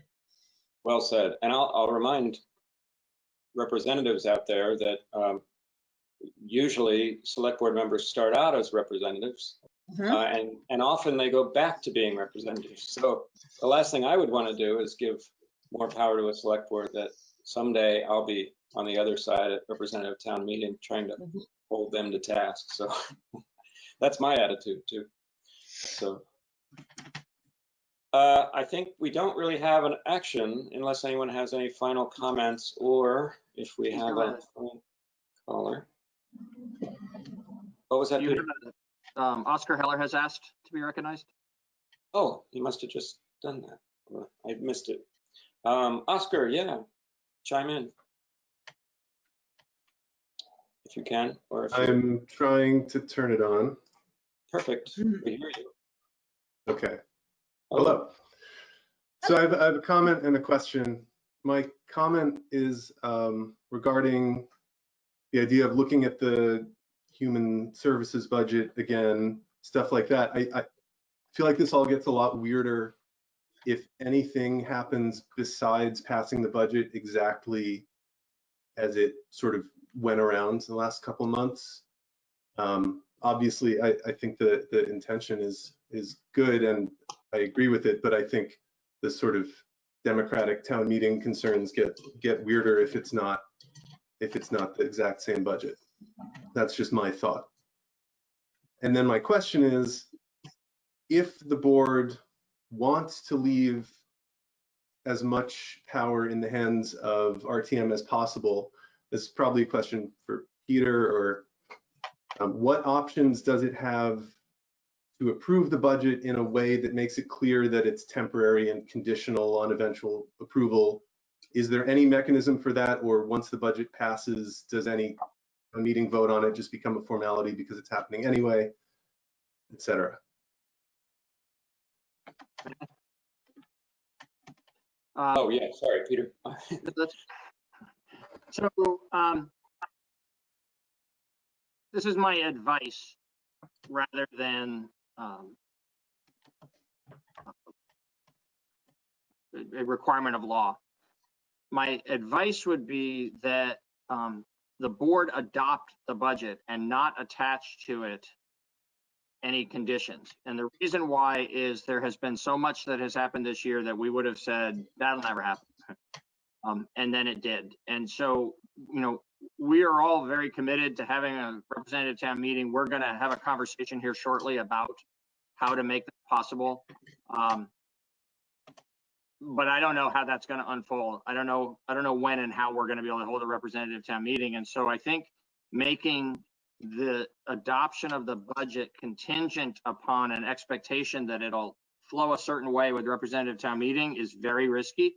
And we don't want to have to go back to the legislature to ask for more special permission. So I think that what the board should do is adopt the budget straight out. And then at the board's discretion, but I think the board is probably inclined to do it, and staff would certainly recommend it as the right thing to do. When the representative town meeting is able to be warned, you know, warn it in a way that gives representative town meeting an opportunity to address the budget. It's a statutory matter that the representative town meeting has the authority to make the decision about the human services allocations. So that isn't going to be the funding to support the recommendation that the committee has made is going to be in this budget, but the actual dispersing of the funds will have to happen after representative town meeting has authorized that the funds be dispersed. So that's kind of a nuance to this that is a particular part of the budget. But in terms of the overall budget, you know, the warning of town meeting, when we are able to warn a town meeting, would be where the board would say whatever it chooses to say about the question that is being posed, whether it's, you know, straight up ratification or something that offers an opportunity for more review or potential modification. And that we would want further advice from Bob Fisher about that at the time of preparing the warning. Thanks, Peter. Brandy? So during the ratification process, isn't there the ability, or is there not, for full discussion, modification, very similar? Like when you come to us and you ask us to ratify your actions, right, we can tell you no, right? Right. Technically, or we can say only you can do this or only you can do that. So that still would exist, correct? That is correct. And the implications of that, if it wasn't a straight up and down ratification question, if it was more of a, you know, do you approve the budget as it was approved, or do you choose to modify it question, or something more complicated like that, the implications of modifying it are that very likely, unless there's some other change in the revenue streams that we learn of between now and then, that we would have to issue modified tax bills. But that's a big deal. You know, we would issue the bills for the first quarter, and then depending on what happened at town meeting, if it was different from what the select board decides, you know, we would be collecting a different amount of property taxes, and we would issue modified tax bills for the final 3 quarters. That's a really normal process. It's not an annual process by any means, but it's a really normal thing that is provided for in the statutes already as just part of operating town government. So that could certainly, it could certainly unfold that way. I know this is a very serious topic, but a little bit of levity. When we were, I testified before both committees in the Senate and the House regarding the special legislation that made this possible for the select board to adopt this budget. And they were concerned, because it's so much more normal across the state and has often been normal in Brattleboro, that town meetings scrutinize a select board's recommended budget and chip away at it. They were concerned about what this would do to disrupt the democratic process, and mostly from the point in their debate in the legislature, mostly from the perspective of whether it would inhibit town meeting from reducing a recommended budget or an adopted budget by the select board. And I told them, you know, I related to them the facts of the most recent 2 years of Brattleboro town government, where the select board has recommended a budget and representative town meeting has increased that budget, has found ways in which they thought more should be done, and was willing to tax themselves, tax all of us a little higher in order to do more service and more good in the community. So I can tell you that brought more than a few chuckles from the members of the legislature, and I think actually probably put their mind at ease somewhat in terms of the process, at least as it would likely play out in Brattleboro. Oscar? Yeah, just to follow up, that all makes sense, and it might be the way I would do it if it were my decision, and I think it's totally responsible and reasonable line of thought. I would just, I'd love to, I'm going to get off the line and mute my video in a minute, but to hear some discussion on the board, if there's interest and concern in sort of making sure that town meeting gets to have its say, because the text of the bill is pretty straightforward. It gives the select board the temporary authority to approve the budget. There's really, from what I've read, there isn't a ton of mechanism in there to make sure that town meeting has a say. So I don't know. I think it's a discussion that people would be interested to see the select board have. So that's all. But thank you. Thanks, Oscar. And I'll assume you mean beyond what we've already had, with a lot of reassuring comments. But Daniel had his hand up. Oh, I was just kind of pointing out that we get this ability to do this once and once only, right? This is not like we can do this for future years. You know, this is just a one-off. Yeah, I don't know. I mean, I've already kind of said what I want to say about this budget. I feel like we worked really hard on it for a number of months. You know, I asked my question about what the warning will look like. Beyond that, I don't really have any additional comments. And it's got pie charts for the first time. It has pie charts. Some of those were in color briefly in the library for about 2 weeks, and then maybe we can bring that back. They're in color in our packets. Yeah. Yes, Liz. While Oscar is nearby, I just wanted to thank him for the mask tree in Plenty Park. It's so useful, so helpful, and so charming.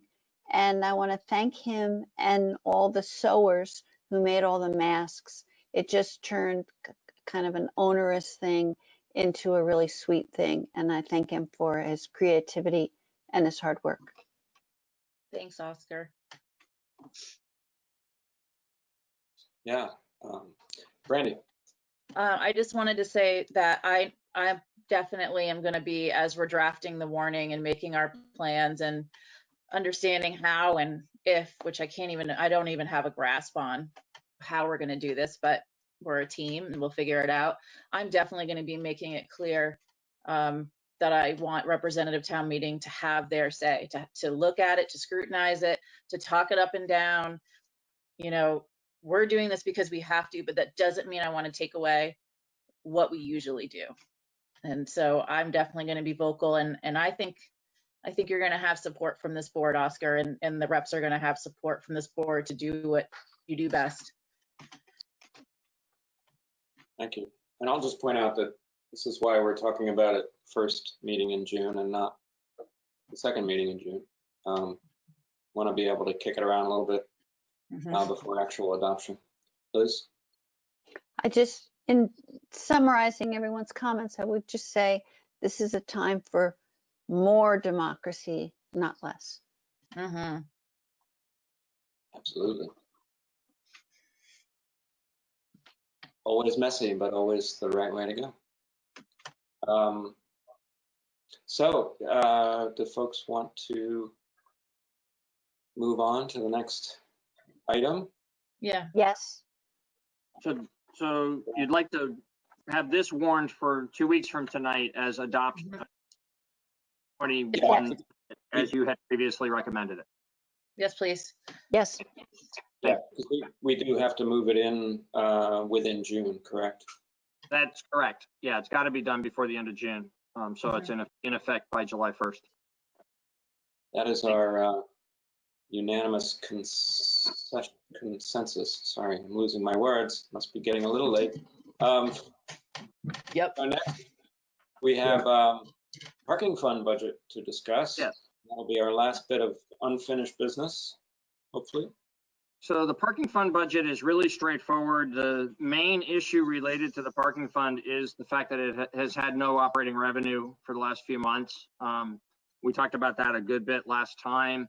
The budget itself is, a break-even budget, very similar to the budget of the utility fund, where there's a small decline in the revenues and an even smaller increase in the expenses, and an increase of just 0.4% in the expenses. But where the major concern going forward in the parking fund, well, at first I should note for the record that we expressed to you a week ago tonight the intention of resuming parking enforcement operations by July 1st. And I feel as though while there wasn't an action of the board, and there didn't need to be an action of the board in that regard, but that we had a consensus among us about that. I'd like you to make clear to me if you have any different opinion, but otherwise we're moving in that direction. That's an important part of this particular piece of business, because if we waited any longer than July 1st, then we're going to have even a longer period without revenue, and this FY21 budget anticipates that there'll be 12 months of operation of the parking enforcement activity. So we're moving in the direction towards July 1st. We have presented you with a budget that is approximately break even, and that we believe going forward, based on what we've seen in the change of the revenue stream, because we're writing so many fewer tickets, which is a really great thing, that the more digital system that is more modern and more flexible is, as Patrick described last week, allowing users of the system to have more successful outcomes. So people are paying for their parking instead of struggling to pay for their parking and ending up with tickets. But as there's an impact of that on the revenue of the fund, where in our current rate structure, we no longer make more money than we spend. And so we no longer have some money that's accumulating to be able to reinvest in the infrastructure of the parking system.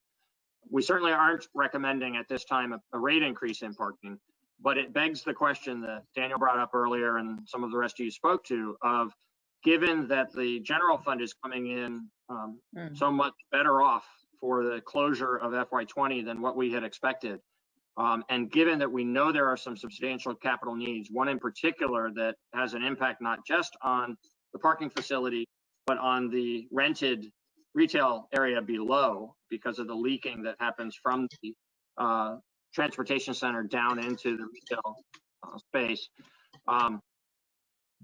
We have these significant capital needs, and we don't have the funds in the parking fund to address them. So if you decide that you'd like to move money from the general fund to the parking fund, then it's certainly within your authority to do that, and it might be best to postpone final action on the parking fund budget until the meeting on the 16th, so that we can bring you an item that would cause that transfer. We can do some research about what an appropriate amount of transfer would look like, bring you a regular good, a piece of staff work that would put the decision in context with a recommendation that you could either adopt or adjust, but would position you well so that you could make that transfer, and so that that could be reflected in the parking fund budget that you would adopt for the new fiscal year.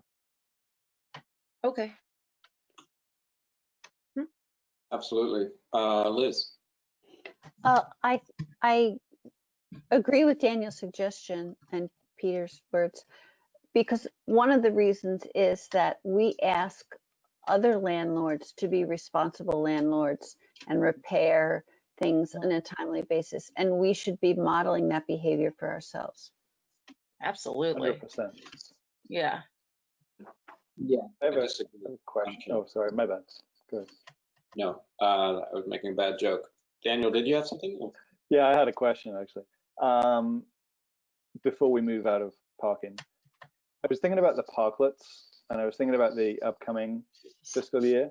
So we're saying 12 parklets. Each parklet takes up 2 spaces. Those spaces are presumably the sort of higher rate spaces, do we have a projection for like what kind of revenue we would lose from those spaces? And I'm kind of assuming, because now we have the card payments, that there must be a way to like say this meter brought in this much revenue from card payments over this period of time. I believe that the system is that specific. You know, can be, the data can be looked at in that granular a form. We could bring Patrick on to take that dive right now if you'd like. What I could say generally in answer to that question is there will be some reduction in revenue, but I think it's going to be more marginal than just losing the revenue that would otherwise have been collected in those parklet spaces. Because given the capacity of parking downtown, I think what we should expect is people who would have parked in that higher cost space on street will go into the parking lot or into the transportation center and a little more cost effectively, but still pay into the system. Yeah, that's what I was assuming as well. I was just wondering whether the difference between those two scenarios would have a meaningful impact. Yeah, it's something that we could analyze and bring back as part of the information for next time, if that's helpful to you. I mean, you've already authorized the parklets, so the impact's going to happen, but you'd at least know what that cost estimate is when you're adopting the parking fund budget. I think it's reasonable to see if we can get some of that info. Yeah, there'll certainly be some impact.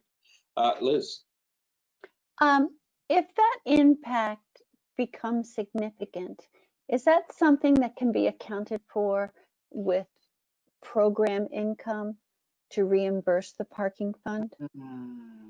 That's a trickier proposition, since I'd be an interfund transfer rather than a purchase to support the economic development activity. But we can look into that as well. Yeah, because we are offering up this lack of parking funds like for the benefit of economic development. Yep. We'll look at both. We'll look at quantifying the impact and then whether or not it can be covered by program income. Great. So it seemed like we're all in favor of having staff come back next time with some proposals. I mean, I think just throwing it out there, we were talking about the roof repair. There was also some lot resurfacing that was pushed off. Am I correct in that? You are correct, at the Preston lot. I mean, it may be something to include both. Why don't we itemize them? A la carte, yeah. Pick off a menu. That'd be great. Everybody okay with it? Okay. Yep. Yeah. Awesome. Yes.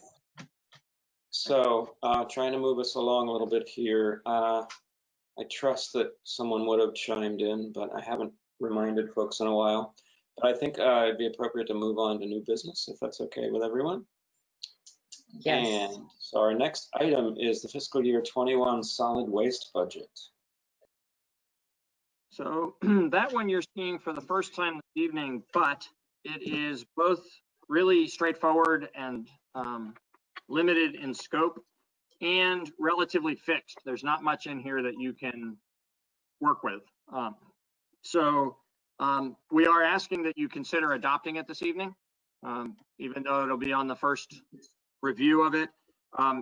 If you have any concerns about what's in front of you, or you have any questions you want us to bring back, then obviously we're happy to do that. If you think that it's just a better practice to discuss it tonight and not adopt it until 2 weeks from tonight so the public knows what you're going to adopt, we can also handle it that way. What we would say is it is a budget that continues to be strained by the success of the operation. So you know, it's really remarkable the amount of garbage that has been diverted into the recycling and compost waste streams in Brattleboro over the last several years. And as a result, because we raise the operating revenue, you know, the one variable source of revenue for this operation has been the sale of bags, and the sale of bags has been far less than what we expected. And simultaneously, the cost per ton of processing recycling materials has gone, several times higher. It is several times higher than it was just 2 or 3 years ago. The combination of those two has put us in the red every year in recent history in this operation. And so, again, this year, we are asking you to make a transfer of $40,000 from the general fund to the solid waste fund. Solid waste fund is a bit of a misnomer for it because it doesn't stand alone as an enterprise fund the way the utility fund and the parking fund do. It has just had its own budget since the advent of pay-as-you-throw so that it could be shown what the solid waste revenue stream is compared to the solid waste expenditures. But it doesn't actually exist as a separate fund in town accounting. And increasingly, because it has been so dependent on this general fund transfer each year, it was over $100,000 a couple of years ago, and then it was $40,000 last year, $40,000 again this year. We have been coming to believe, staff has, and it is now an official recommendation of Representative Town Meeting's Finance Committee, that this just be reincorporated into the general fund budget. The solid waste expenditures and revenues used to be part of the general fund budget as you would adopt a general fund budget, as you would recommend it. Representative Town Meeting would adopt it. And it's been for the last 5 or 6 years that it's been separated out in this way. We don't think that serves a useful public purpose. The Finance Committee doesn't think that serves a useful public purpose. We actually think town operations would be more transparent if it was embedded in the general fund budget so that it could be seen there as part of the overall operations of town government. It would be part of the budget that Representative Town Meeting would have authority over instead of being dealt with separately by the town, by the select board.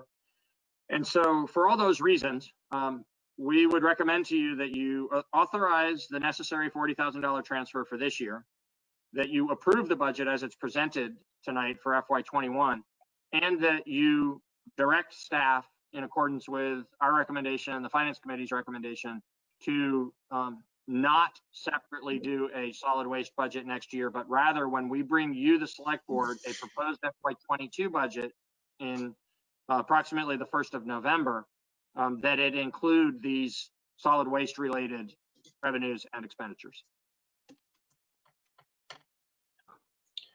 Great. Thank you, Peter. I have strong feelings about all 3 ideas, but I'm going to let everybody else speak first. Anybody have an opinion?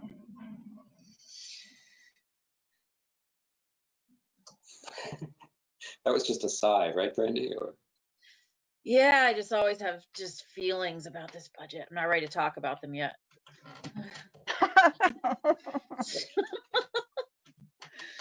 Did I say what I was thinking? I'm not seeing everybody else. I think Ian wanted to chime in. Ian, I think. Ian keeps waving his hand by. Got to wave it higher up. Yeah. I'm too low. Yeah, I'm voicing my opinion only to see if maybe Tim and I will disagree. I feel like we should totally put it into the general fund. And I'm kind of feeling the same way about the parking fund. I don't know. I understand we talked a lot about that last week and about the parking fund. But yeah, for this one, it just makes absolutely no sense why, if we're just continually putting money from the general fund into it.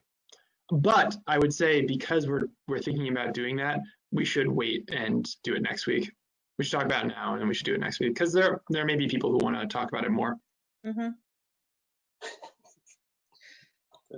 Actually, you were wrong. I actually feel very strongly we should incorporate it into the general fund budget. And I think when Brandy was chair and I was vice chair, we used to joke that budget brain doesn't kick in until October. Yeah. and it's really more appropriate to talk about budgets altogether, I think. No way I want to talk about parking fund budget since we just talked about it. Yeah, I should have brought it up. No, it's okay. And I looked through it, and that's what we don't agree on is that I looked through it. I couldn't find anything that I thought needed to be talked out, and I think members of the public will want to just tell us that they don't like pay as you throw. That's what they'll tell us. So, but I'm totally happy to defer to waiting if that makes the other board members more comfortable. But I'm all for pushing forward with whatever everybody wants to do, because I don't see a problem with taking up all three. Daniel? I'm good to go tonight. You know, this is a big agenda. If we kick some things onto the next one, it's another big agenda. Let's, you know, it is a fine budget. It makes sense. Put it in the general fund. Yeah, let's kick it in that fund. Kick it in there. Tired of looking at it. Ian, did you just get steamrollered, or what happened? I just got. I gracefully retract that. I was bullied earlier, so it's just. Oh my God, bullied. He's fragile man. Right. Am I correct that it's getting late, I think. Ian thought if we moved it to next week, a lot more people would chime in? Ian, is that your thought? No. I just, I can say that the select board has received some information from people since I've been on that about the waste management, and so it's clearly there are people in the public who care about this, and that's all. But no, I have no idea, Liz. I just thought you had, inside information that we should all be informed of. I'm just gathering up a huge group of people to. All right. Well, I did earlier ask for comments for budget-related items, and I don't see any more chiming in, and I don't see a caller. I think whoever's moved to make some motions could do so, unless I'm forgetting something, Peter. No, we're ready for the three motions, please. Okay. All right. All together, or? You could merge them, or you could deal with them separately. It sounds as though there's a consensus that you want to approve all three, so the maker of the motion could just say and include the other language. Indeed. I'll do it because I feel like I've been slacking because I didn't have stuff in front of me earlier. I'll do all three of them. So exciting. Brave, thank you. Here we go.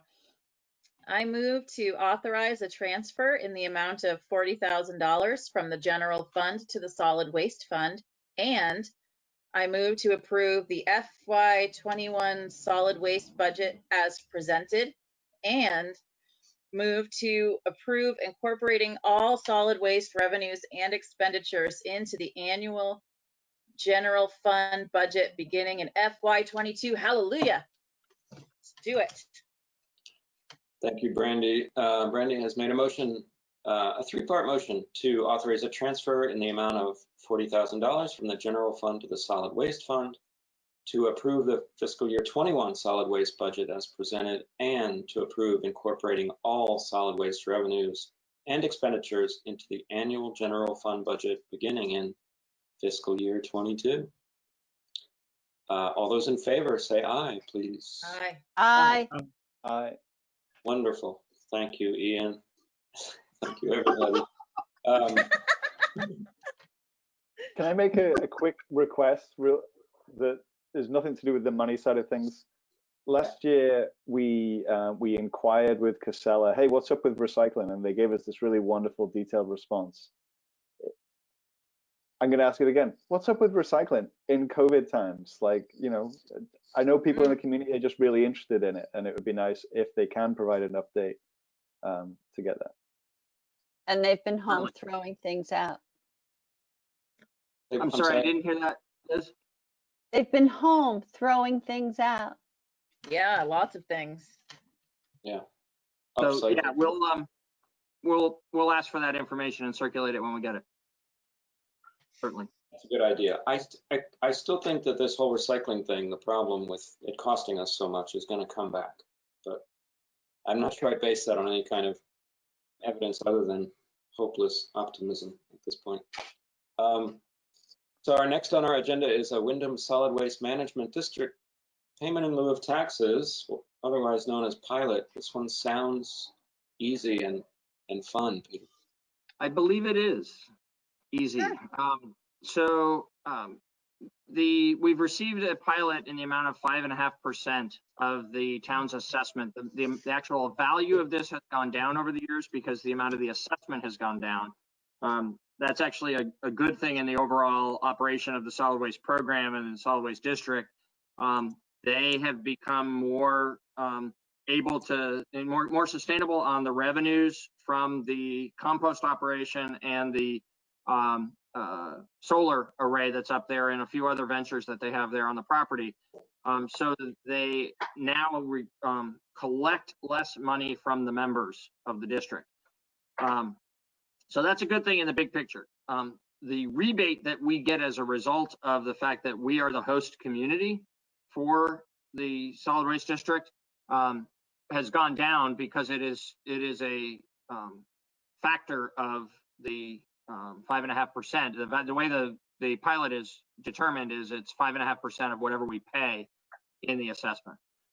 And so with that acknowledgement, I would say that there have been some of the other member towns who wonder whether, as this payment becomes smaller and smaller, whether it's really necessary to make it at all, and whether there's really any special burden to the town to be the host community, especially because it is acknowledged, we have acknowledged publicly and are happy about the fact that we get a fair amount of property tax revenue now from that operation because of the solar array, where it used to be not a generator of property taxes. So in any event, the point is there's a balancing act here, and there's been some occasionally lively debate in that setting about whether the town ought to receive a pilot at all. And the board of the solid waste district has agreed to continue the current arrangement for 2 more years. Great. So we think from the town of Brattleboro's perspective, that's an easy yes to continue the current arrangement for 2 more years, and hopefully beyond that, but we'll see based on future consideration. Terrific. Liz? I wanted to congratulate town staff for those negotiations. That was really good. And that's Patrick entirely. Patrick Moreland is both the staff person who deals the most of any other town staff person with the solid waste district staff, and he's your appointed representative to the solid waste district board.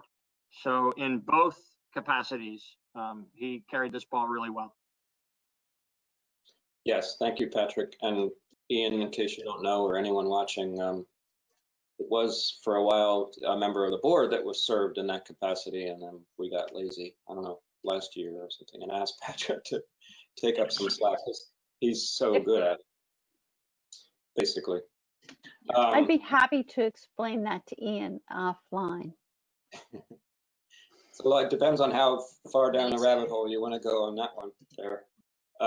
But fascinating stories. And thank you also to the WSWMD board for that as well. So I shouldn't talk about it as if it's already done. Who wants to make a motion? I'll do it.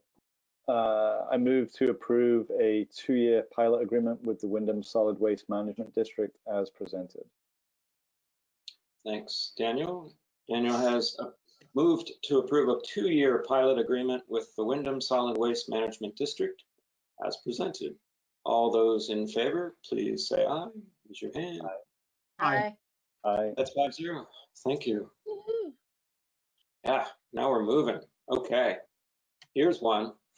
That's never happened. Get your feet up. Item C. And Yes, please. Tee us up there, Peter. Thank you. so this is the discussion of options for representative town meeting. A couple of really broad points initially I'd like to make, and then I'll walk through the memorandum dated May 29th that I provided to you that's in the backup. The first really broad thing I want to say is this is very much a preliminary conversation. This is a fluid situation. It's a challenging situation. It's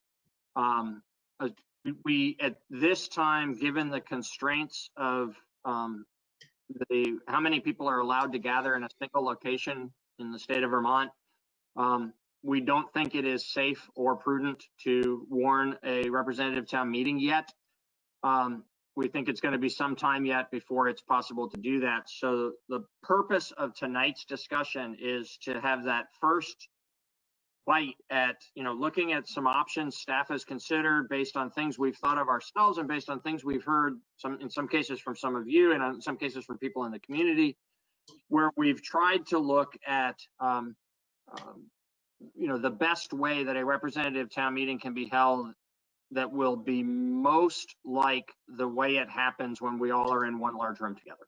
That's the intent. You talked earlier about the importance of representative town meeting. I think we all acknowledge that. It's a really significant determining part of our democratic processes, right? There's the staff work that we do daily, and there's the leadership that you provide, every 2 weeks throughout the year, doing, major policy direction. But once a year, the people come together as elected representatives at town meeting to make the biggest decisions, to decide when we borrow money, to approve the annual budget in any normal circumstances, and the other, major appointments and other major decisions that get made. And so, so it's important for us to provide an opportunity for this year's process to be as close as possible to a normal year. But the sad truth is, I think we need to accept that it can't be the way it is in a normal year. We've been holding out for a while, hoping that we might be able to find a way to be in one room together.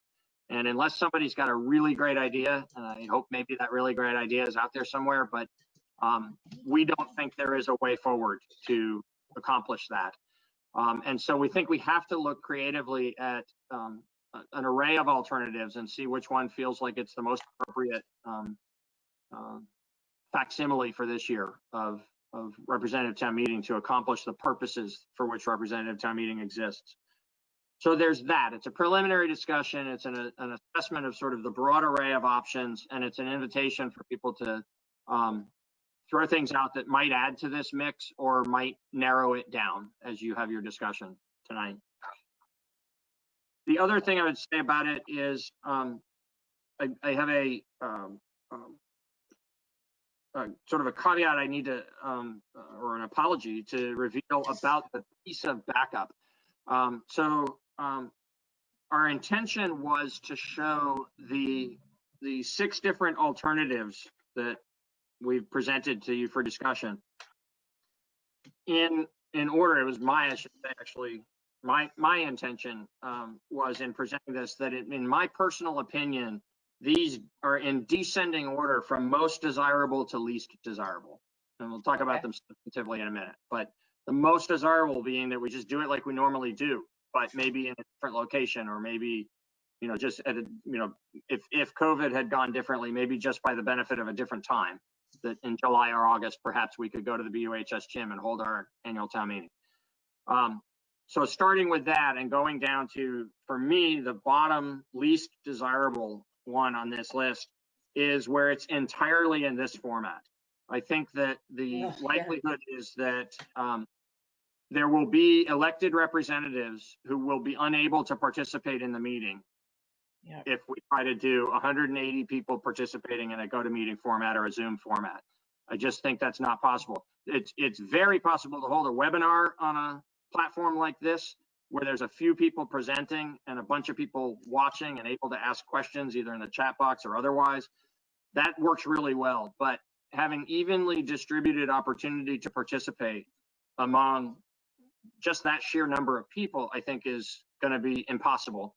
And even if that were possible, having to have a meeting that is intended to benefit from the interaction of humans in this format is going to leave some members of our community behind for just the lack of access to good equipment or the lack of ability to use the equipment that they have access to.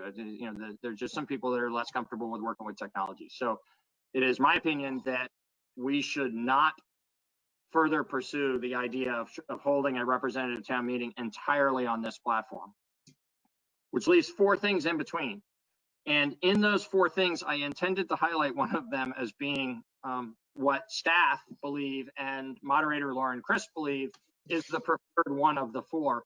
And I came to realize in going over this actually with a couple of you in the past few days that the highlighting I had intended to do of the third option didn't really come in the publishing back. I apologize for that. So I'll just note for the record before kind of working down through that list that the one that moderator Lauren Crisp and the town staff believe is the most workable solution that will be the best, our best foot forward collectively at replicating the democratic processes of representative town meeting is to have approximately this number of boxes in a GoToMeeting setting, which so the platform on which the meeting would be held would be GoToMeeting, but instead of individuals having to connect to it, it would be somewhere between 5 and 8 venues in town, different locations around town. And in each one of those locations, BCTV would have a fully functional production setup. It might be one camera if we go to 8 locations. It might be simplified. Or if we're able to do 5, you know, maybe they've got a couple of cameras at each spot. But in any event, they would be responsible for the sound and the video for each of the locations. So they're able to bring their technical expertise and their professional equipment to the connectivity of the meeting. And then in the way the meeting would function, it has this very significant downside, but in a way that after looking at this thoroughly between staff and Lauren, we think can be addressed, which is Lauren's job as moderator, rather than scanning the room to make sure that each individual person is getting a fair opportunity to participate.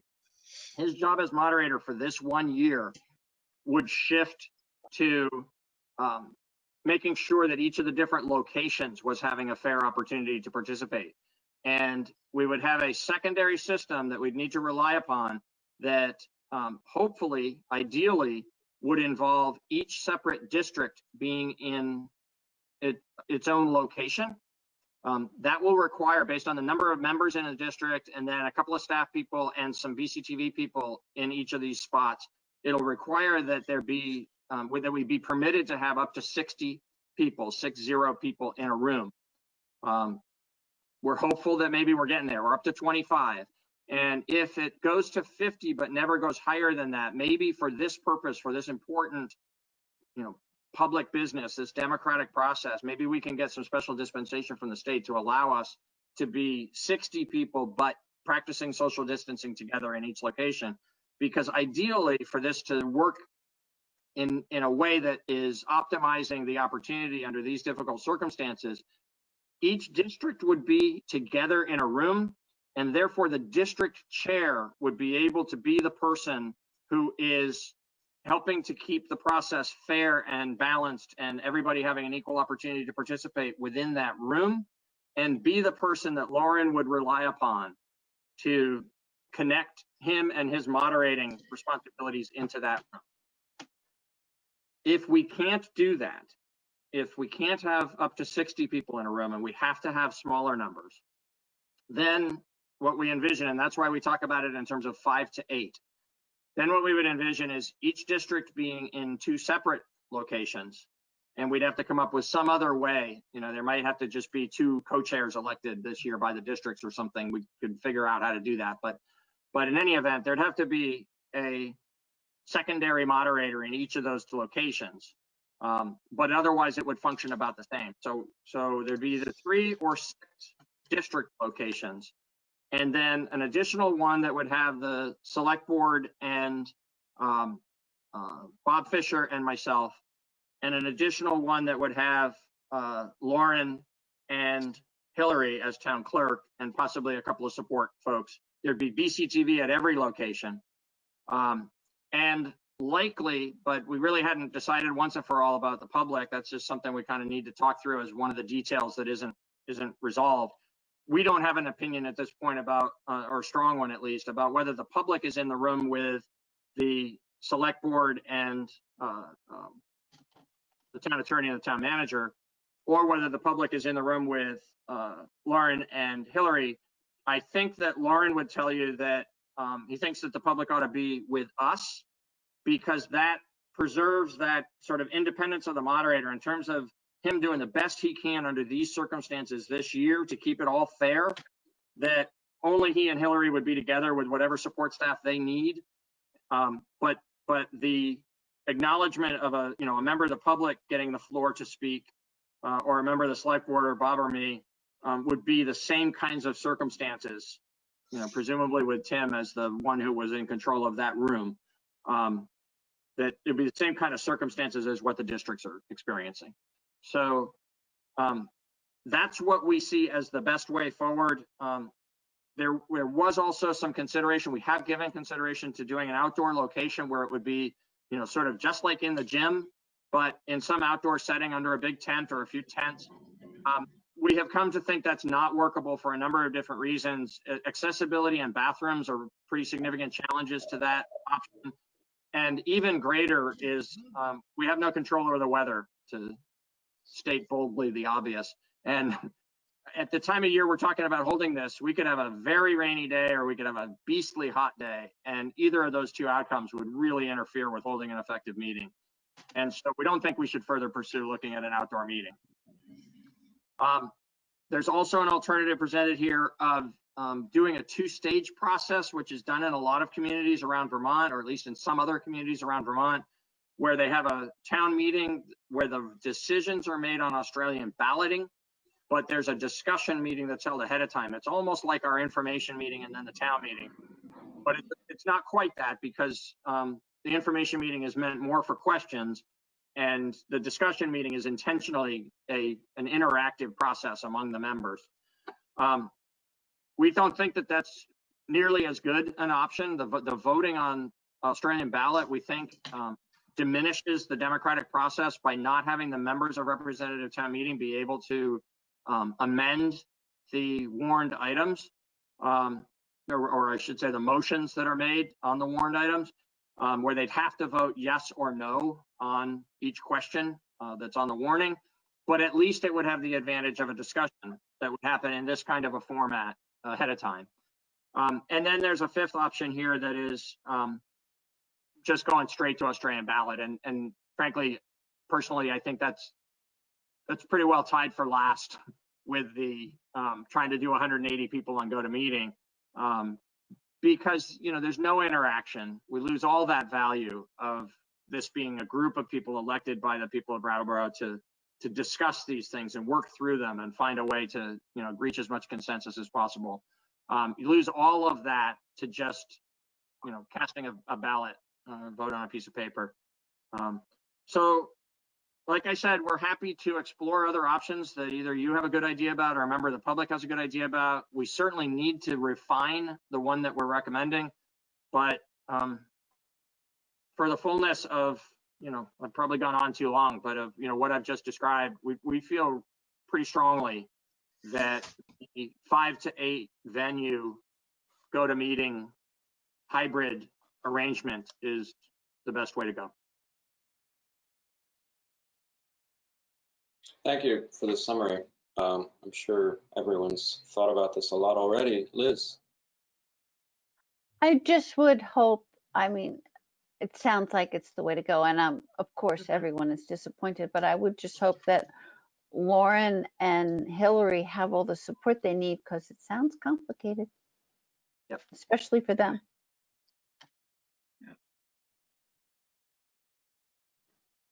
Daniel? Sounds like a lot of testing would need to be done with BCTV if we're going to be in multiple locations. I guess I've never really known what the deal is with BCTV. Like, I know that they work so hard to bring people all these meetings, and that money comes from their funding through cable and so forth. And like, this seems like they would be going above and beyond for our town meeting. Yep. We would pay for the services, and we might need to pay to buy some equipment. So that would all have to be part of what gets fleshed out in much more detail. If you agree that we should continue further down this path and put some better definition to the details of how this would work, part of that would be identifying costs related to relying on BCTV in this way. Oh, this so- coronavirus. Right. So we're talking like 180 people, and like currently 25 is the max that's allowed to be in one place. So that's 7.2 places. Sounds like, you know, a few school gyms, a few, the select board meeting room, I don't know, library. Yeah, Seems like it's not that BCTV far away. has I'm sorry. Go ahead. BCTV has an opinion about that. I don't actually know all the different venues in sort of their order of preference. I know the select board meeting room would be one of them. It's pretty likely we'd be there. But there are other locations where they're pre-wired, and it's just much more effective for them to go in and set up and run it from that spot. And then some other places, I don't think they're pre-wired for enough places to do the whole thing that way. And so there's probably going to be other places that are desirable just based on, you know, something about that location being easier for them. So for instance, you know, I could see that in what Lauren and Hillary and a small need maybe could be in BCTV's studio, right? Because that's as wired as anything that BCTV does.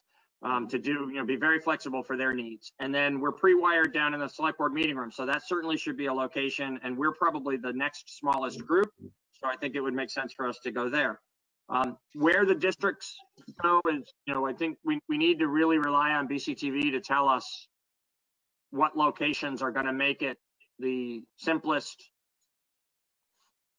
most reliable way for them to, you know, see the production of this meeting, provide the production of the meeting. Jesus Christ. That's the dog. Can you let her in? She's being cool. Yeah.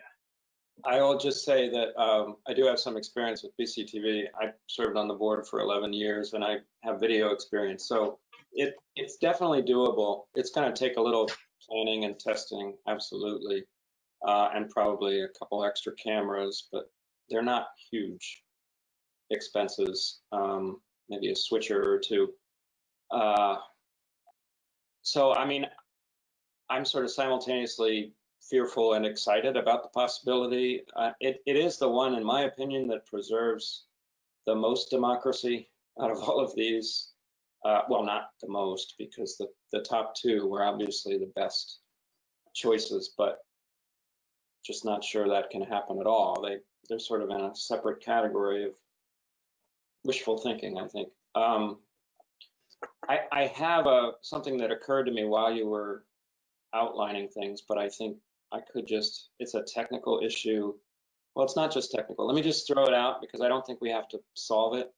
But I think the wonderfulness of this stops at the point where we're assuming every single town meeting member is going to be comfortable with a certain number of people in the same venue. And that's for a vulnerable person or an older person or any kind of immunocompromised, that's a large ask, possibly, especially within a couple months. So, and that's all a very personal decision that they would have to make for that. So figuring out, I mean, I hate to bring in the phone thing because I know how much I hate the phone thing. It's difficult. But if there was a phone option, and I don't know how that would work, but if there was a, you know, an option for, you know, someone to step forward, or 10 RTM members to say, no, I'm really not comfortable, despite all of, you're going to obviously go through all kinds of cautions and, you know, wiping surfaces down and spacing and all that stuff. But despite that, we might have some people who are not comfortable and really feel the need to be at home, or I don't know, in a group of 5 instead of a group of 27 or whatever it ends up being. So anyway, I just want to throw that out there. I don't think it's insurmountable, but it might be something that we have to expect.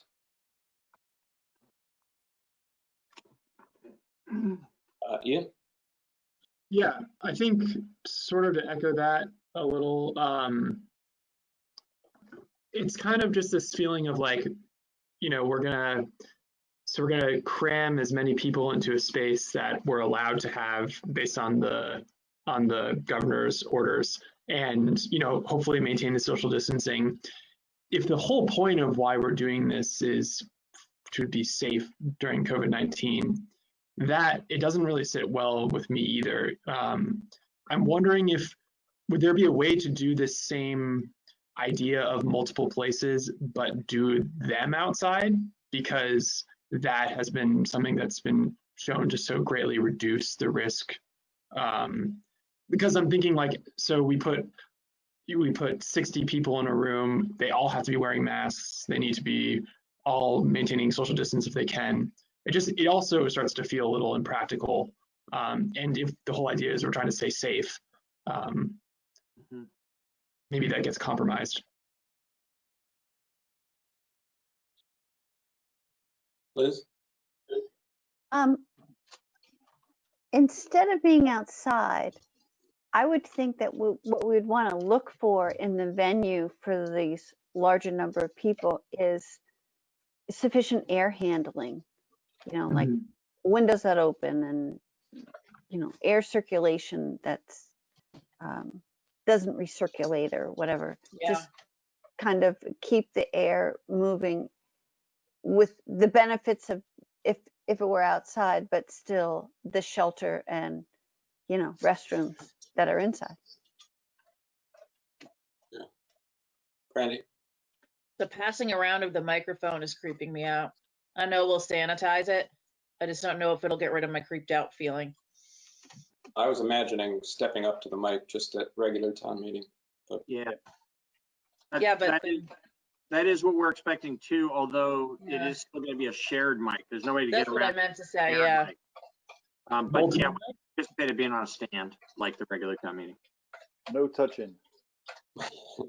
But spittle. Ugh. Oh yeah. Wow. Would it be possible as somebody that's trying to figure out how to reopen a radio station where all of our equipment is shared high touch equipment? Mm. It ain't no fun. Yeah. Would it be possible for people to, you know, bring their own microphone? We can explore that. I don't think it's going to be possible to do that, but there might be. We'll explore how to try to make the microphone thing safer. That's it. We definitely, it can't be passed, right? If it's passed from hand to hand, that's it can't be done that way. How can we make sure that it's as safe as possible when it's a mic on a stand being shared, or is there some technological alternative? We'll keep looking at that. Okay. And I just the science nerd just has to remind everybody that the learning is becoming, it's more obvious that it's the proximity and the speaking and the shouting and not the surfaces. That's the new data coming in. Well, there's a lot of shouting at RTM. That's what I was just gonna say. They better keep that stuff down. At least there's no singing. Singing's Yeah. supposed to be terrible. Yeah. Sometimes there is. Yeah. Sometimes there is. That's right. That's true. You know, this kind of gets back to I don't really do it at meetings. I try to avoid it, but on a personal basis, talking to friends, I just talk about everyone's different level of comfort with risk. And I try to avoid the use of the term safe because there's no safe, obviously. So we're not keeping people safe, we're reducing risk, I think is a great way to talk about it. But yeah, I actually, the only, if you really are interested in reducing the most amount of risk is we're talking about our two other what we think is possible, not the full on go-to meeting logistical nightmare, but the Australian ballot choice of having a pre-Wild West go-to meeting first and then Australian ballot. That's the safest. That's the most risk reduction. But true, you know, you risk something when you cross the street as well. Daniel. I just want to kind of like say that we do it all in exactly the same way on this kind of platform, whilst it would be unwieldy. It's not impossible. It just needs really good facilitation, and everybody needs to be very kind and patient. And then there's the technological challenges, right? So like, there's a person that is often on a video call with me, and we can never hear him.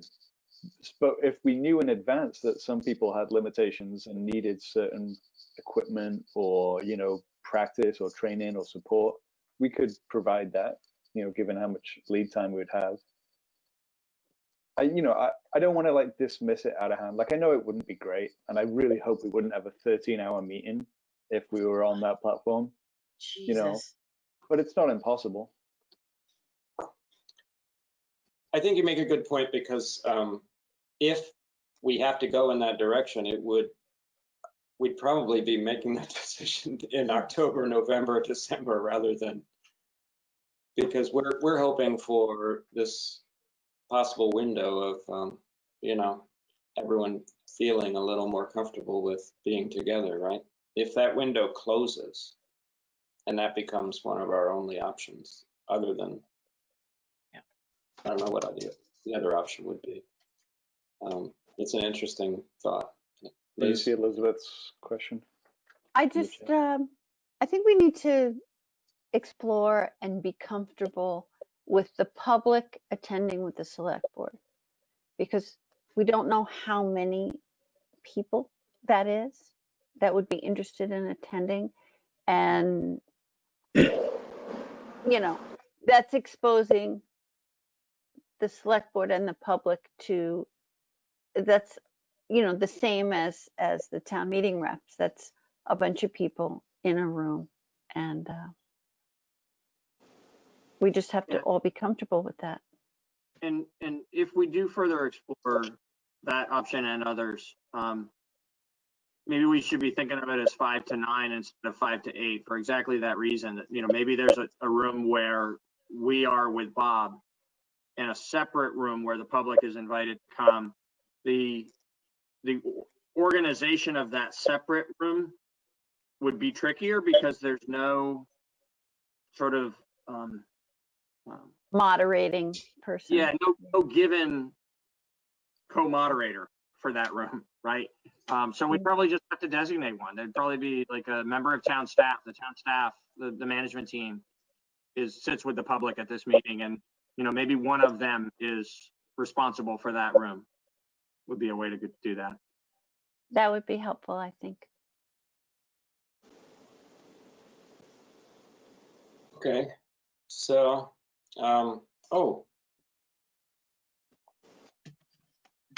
yes, sorry, I just caught up. I guess I'm not looking at this as often as I thought.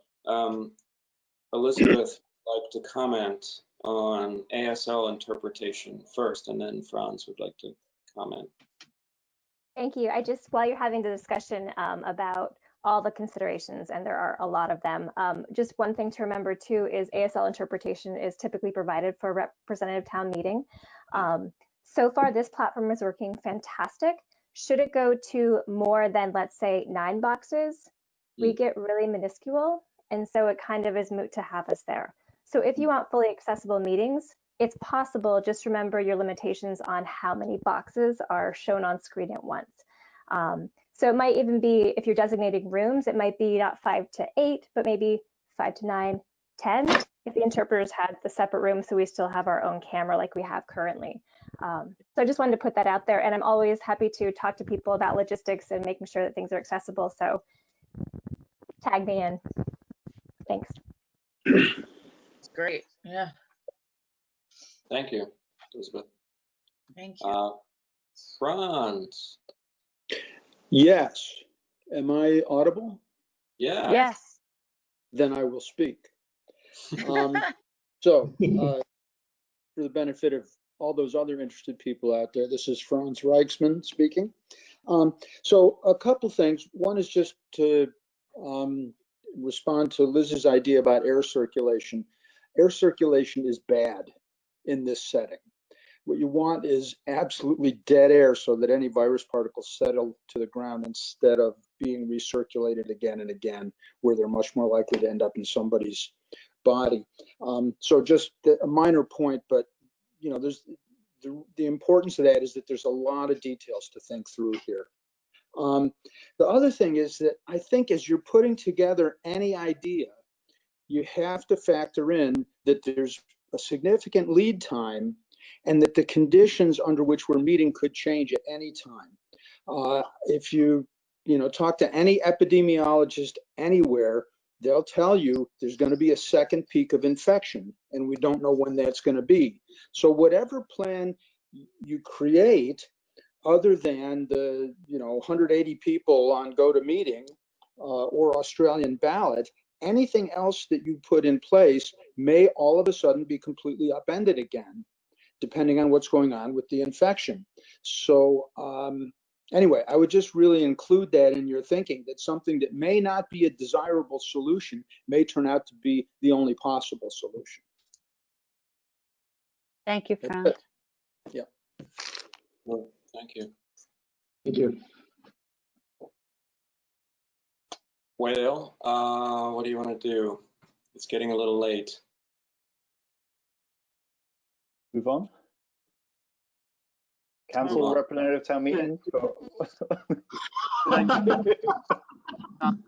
May I just summarize what I think I've heard so you know where we'll go from here? Yes, please. That work?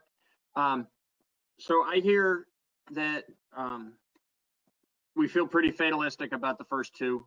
We'd love to hold one that way in one big room or in one space outside, and we don't really think that's going to be possible at all this summer. So we're not going to really spend much more time thinking about that. But of the other four, and I didn't hear really a different alternative come into play tonight either, which isn't to say that it can't in the future if somebody has a great idea. But at this point of the other four, what I think I'm hearing is we should further examine the everybody on GoToMeeting option to see if there's a way to make that work and put more energy into the details of the what has now become 5 to 10 venues option, with the two Australian ballot options being just the things we would fall back to if it seems impossible to do 5 to 10 venues and undesirable to do 180 people on GoToMeeting. Is that fair? So we won't really put extra energy at this point into the Australian ballot items. They're relatively simpler to implement if we have to fall back to them. But I'm hearing a consensus that those, we don't want to do those. So we need to be further exploring the other two that are in play to see if maybe we can make 180 people in this format feel more viable, and that we get more details for the other format, so that for this format with fewer venues, so that you with public input are able to make a more fully informed decision about what we're actually getting into. That sounds right? Yeah, I think so. I mean, I that's how I interpreted it. Okay, so we'll keep doing that. I don't think we'll likely have something more for you 2 weeks from now, but we'll try to come to the first July meeting with better definition. And I think we can kind of push the question out to RTM too. Yes. See what they think. Yes, absolutely. Can I add one thing I just thought of? Yeah, Ian. If someone is exhibiting symptoms and thinks maybe they have COVID-19 when the representative town meeting were to occur and still wanted to participate, or you had an individual who didn't feel comfortable being in any size group, if there would be a, for future discussion, to implement them in the RTM with one of these other systems, like with the 9 rooms or whatever, how would we do that? Yep.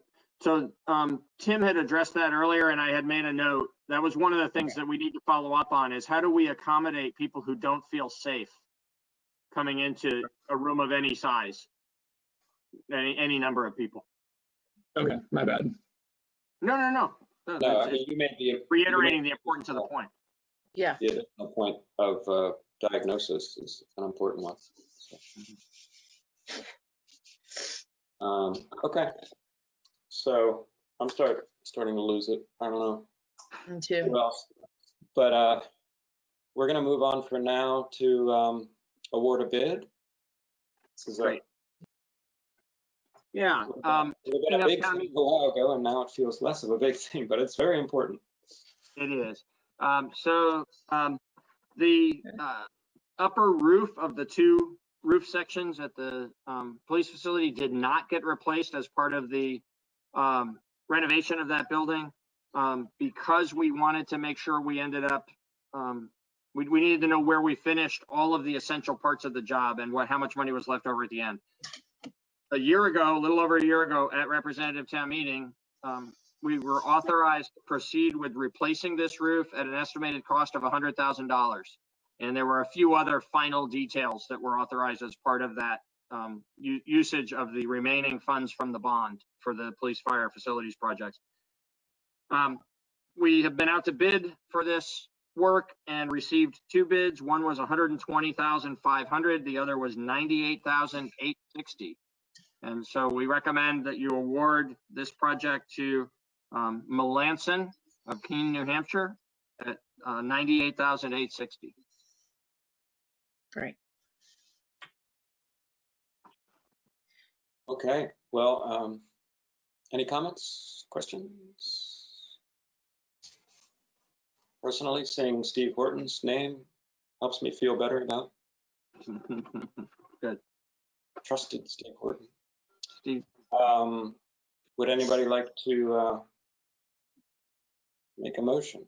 I don't know where that motion is, but I'm glad I'm not making it. Top of page 4 of the administrative report. Thank you.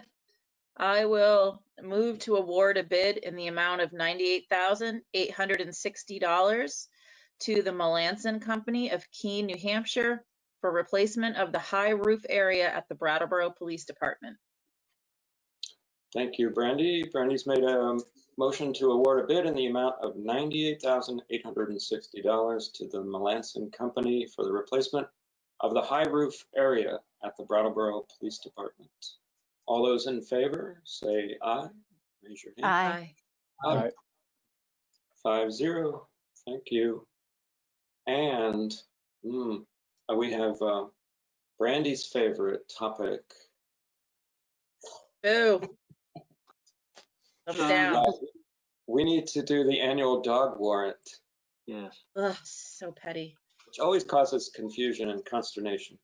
It does, because the state statute under which we're traveling here imposes an obligation on the town to adopt this warrant, and the requirement that the statutory language be in the warrant as set forth in the statutes, which include, among other things that are more pertinent to how we actually function, about the obligation of owners of dogs to license those dogs for the safety of the community, and some different provisions for how this gets enforced if an owner doesn't license their dog. It includes reference to the fact that if the owner doesn't comply with this upon being warned that the dog needs to get licensed, and then the owner doesn't comply, that penalty can be up to and including euthanizing the dog. We have never done that. We will never do that. We say every year at this moment, we will never do that. But we have to have that language in the document that you approve because the state requires it. So what the dog warrant does is it says this is the moment in the year when the deadline for registering dog or licensing dogs has passed, and there is a list of dogs whom we believe to still be living in Brattleboro based on prior records who have not been licensed yet this year. And so it's the notice to those dog owners that they are subject to enforcement action under this warrant They will each receive a letter asking them to get the dog licensed, and then there will start an enforcement process after that, where they could be fined, or there's other penalties that will not include euthanizing the dog. This particular year, the deadline was not technically extended, but because the deadline is April 1st, and because a lot of payments come in during March, and because that's when COVID hit, we did take the action of waiving late fees for anybody who didn't license the dog by April 1st. That is still in effect. So when the reminders go out to tell people you really need to get your dog licensed, they are able to license remotely. They don't have to come to the town clerk's office to do that. And they won't have to pay a penalty. They'll just have to pay the annual licensing charge. But we really do need, for the safety of the community, to enforce the licensing requirement, and this is the mechanism for doing that. Great. Oh, Brandy. I'm glad to hear that, because this list looks longer to me than it usually does, and I'm wondering if people have just been living in chaos. And I don't know how much leniency we have, but even if we could open the letter with something like, I don't know what, something like, we know this has been crazy, or due to COVID-19, you likely forgot, or something, because this is a lot of dogs. Totally agree. This is actually representative of what our worst fears were for property taxes, and thank goodness they didn't come through on property taxes. But yeah, there's a lot of folks who would normally have licensed their dog by now who just didn't this year. Yeah, I just don't want to sound like sure a jerk sent the about it. letter. Thank you. Sure. I think for me, it's, to quote Yogi Berra, deja vu all over again. Is it the dates for some of them are not late, right? So maybe I should just ask Hillary. She said, Oh, I just messed that up. So the dates, when it's in the future, that means that they don't need to be licensed, I believe, right? Hillary? How are you? I'm here. Can you see me? Oh, there we are. Yeah. So the dates that are on there, I don't have the list in front of me. That the dates that you might be looking at are the dates that they need to get their rabies. Exactly. Oh. Okay. And so they still need to license their dog. What we're seeing in response to what Brandy was saying in terms of the list being longer than normal, you're absolutely correct. It's way longer than normal. And part of the problem is vets' offices were closed, and a lot of people are trying to get into the vet, and there's a really long waiting lists. And so a lot of people can't get their dogs updated with their rabies shots. We had to cancel our rabies clinic, which a lot of people rely on. And so a lot of people have been calling saying, I want to license my dog, but I can't because I can't get that rabies shot. And so what we've talked about, in addition to waiving the late fee, is we've talked with Kathy Barrows in the police department, and Kathy's our animal control officer. And until further notice, there will be no ticketing for people who have not licensed their dogs yet as well. Those tickets won't happen. If we're at a point where we're ready to start issuing tickets, we will make sure that there's plenty of advance notice to anybody who's in danger of getting a ticket. But we do encourage people to not wait until that ticketing notice comes out, because there is that long waiting list. And we, like you all have been saying all evening, we don't know what's going to happen a few months from now.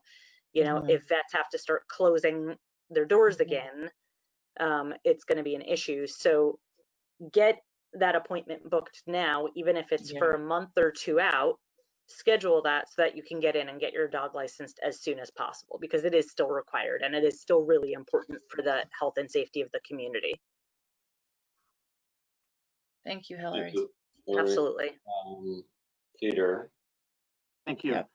So this is unusual, but in this format, I just wanted to note for Hillary,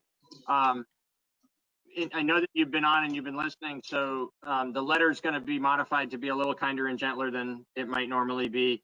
Would you also please include what you just described about the way in which we're we're encouraging people to follow up as soon as possible with the vets because we know it's been hard for people to make those appointments, and it's really important they get this done and get licensed and whatever.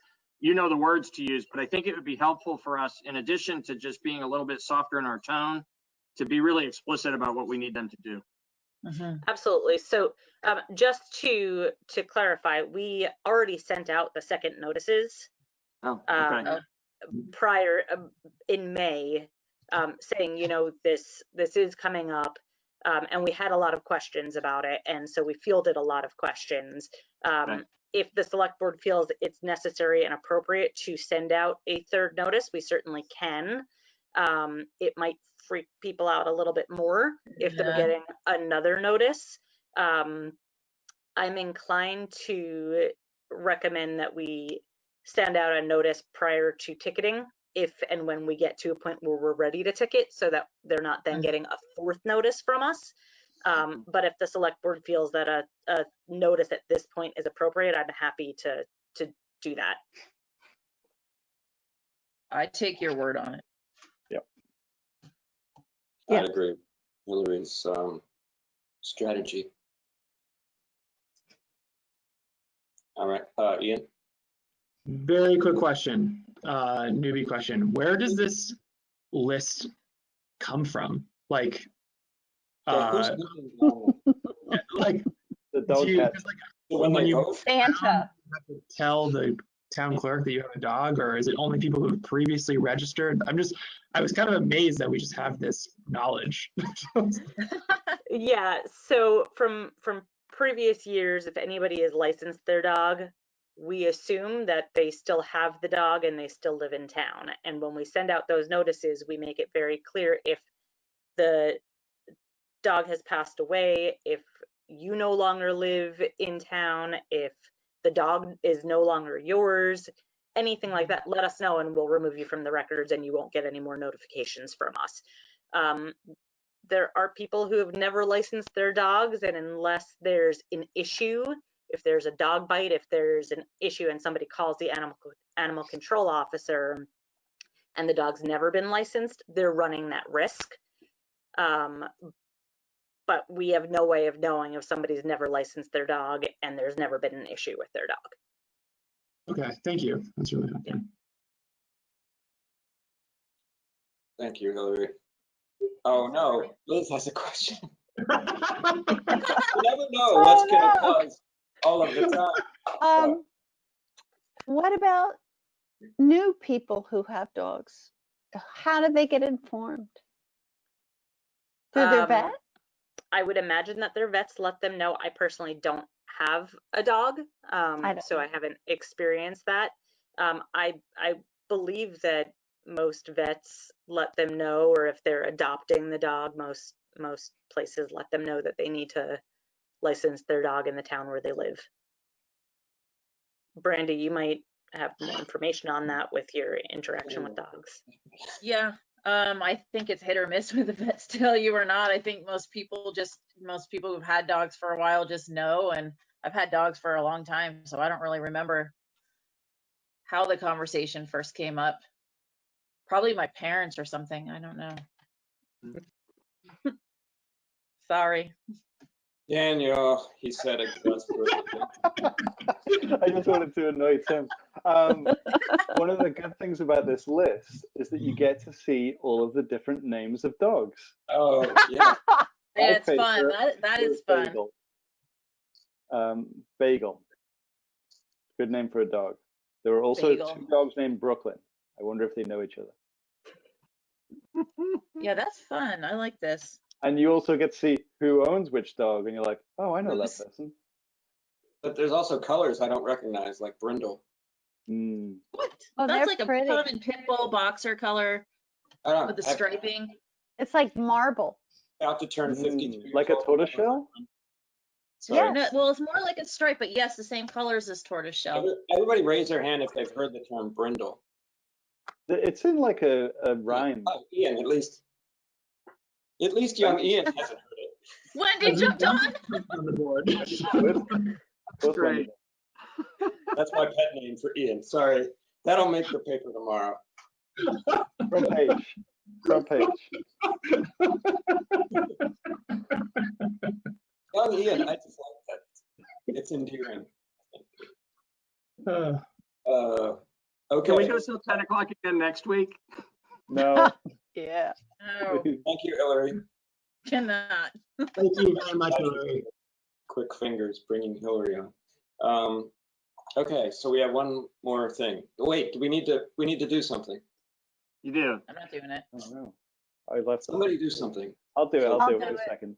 Oh, okay. go ahead, Daniel. No, go ahead. I needed to reload the document. If you have it open, go right ahead. Okay. I move to approve the annual dog warrant as presented. Thanks, Liz. Liz has moved to approve the annual dog warrant as presented. And all those in favor, say aye. Aye. Aye. Randy voted for it this time. I think that's a first. Didn't Oh, you vote crap, against you're it? right. I should have stayed Did you with my vote track. against it? Don't you think dogs need to be licensed? Brandy's the dog Voting whisperer. principle of the language. Is in favor of destroying. No, never mind. I'm Not not in gonna favor happen. of destroying Doesn't dogs. happen. Not gonna happen. Not gonna Not going to happen. We have one remaining duty as a board, and it's 9:59. Where is it? So Would you like me to read them? I've got them in front of me. Yeah. Oh, Yes, really? please. There's a lot of them. You don't mind? I don't mind. Jesus. We have a committee and board vacancies for everyone to apply for. And these are for appointments for the new year, the new fiscal year of the town beginning in July. So we'll be receiving applications and likely we'll have some appointments, possibly even some interviews for June 16th and then into the July meetings. So when I say the number of vacancies, it's the number of vacancies effective as of July 1st. On the ADA Advisory Committee, there are 5 members, 4 of which will be vacant, or 5 seats, 4 of which will be vacant. The Arts Committee, 7 members, 4 of which will be vacant. The Brattleboro Housing Partnerships Board of Commissioners, there are 5 members and the town appoints 1 member, so that 1 seat will be vacant. Cemetery Committee has 5 members, 2 of which are vacant seats. Citizens Police Communications Committee, 5 seats and 3 of those are vacant. Conservation Commission, 7 members and there are 3 vacancies. Design Review Committee, 3 members, 1 seat vacant. Design Review Committee alternate, 1 position, which will be vacant. The Development Review Board, 7 members and 3 vacancies. Development Review Board alternate, there are 3 positions, all of which will be vacant. Energy Committee, 7 members, 4 of which are vacant. Fence Viewers, 3, all of which are vacant. Honor Roll, 3 members, all of which are vacant. Inspector of Lumber, Shingles, and Wood, 1, and that is vacant. The Nelson E. Withington Fund Advisory Committee, 2 members, both positions are vacant. Planning Commission, 7 members and 2 vacancies. Recreation and Parks Board, 7 members and 4 vacancies. Rescue Inc. Trustee, 1 position, and it will be vacant. Senior Solutions Advisory Council, 1 or 2 positions, and either 1 or both will be vacant. Traffic Safety Committee, 1 position that is the Chamber's representative. That position is becoming vacant. The Chamber will recommend someone to the Select Board for appointment. And the Tree Advisory Committee has 5 members, 3 vacant seats. And the last is the Weigher of Coal, where 1 member is allowed per the town's charter, but 2 members are allowed by statute. There have been times when the town had 1 and other times when the town had 2, and that seat or seats will be vacant as of July 1st. Okay. Wow. Thank you. A lot of opportunities for serving your town. If anybody's still with us, that is who I'm talking to at this point. Well, that'll be the front page news, won't it? The list of vacancies in the committees. Yeah.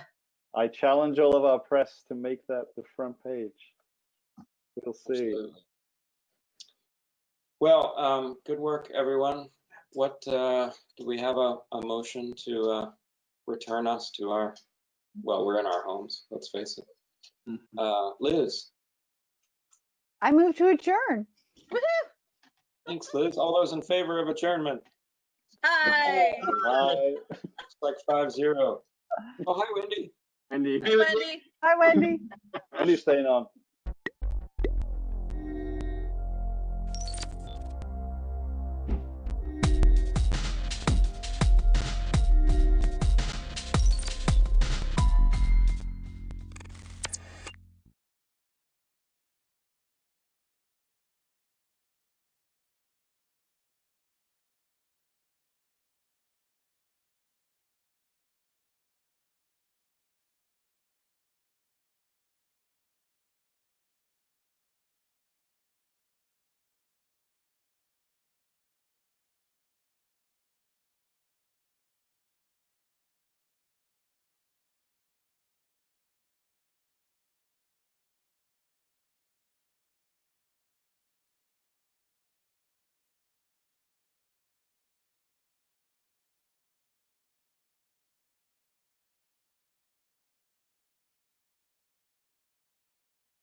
Partridge, talking to you from home. This is the meeting of the House Agriculture and Forestry Committee on Friday, May 29th.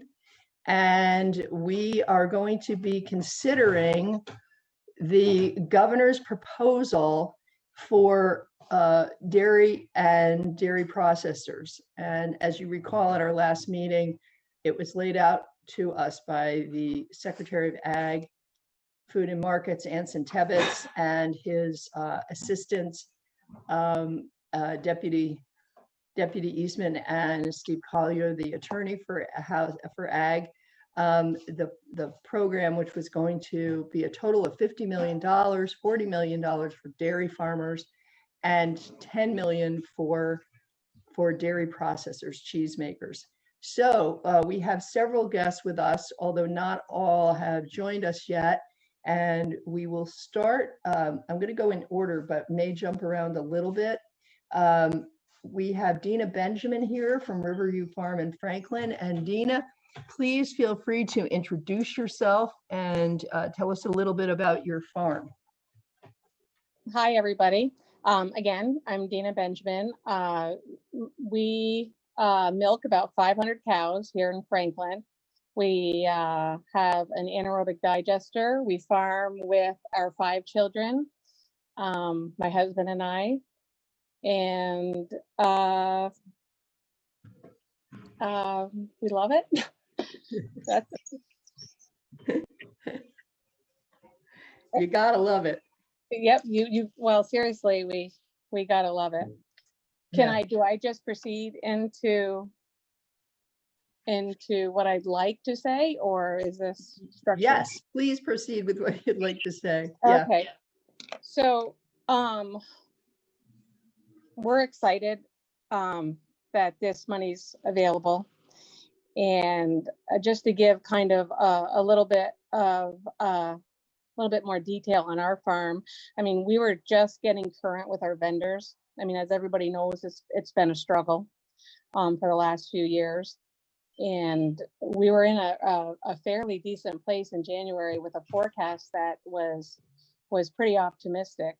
When COVID hit, it hit really hard, and service work basically stopped for our farm. We do business with a Canadian vendor for our digester, and that stopped immediately. Our digester has not been running for the last 2 months. And how that is important is we supply bedding to 2 other farms along with ourselves.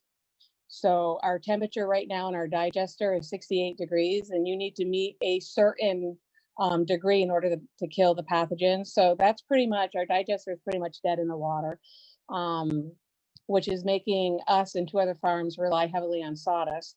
And sawdust, I'm sure that you're aware, is pretty expensive and sometimes hard to get because of COVID. So that's a pretty severe hit for our farm.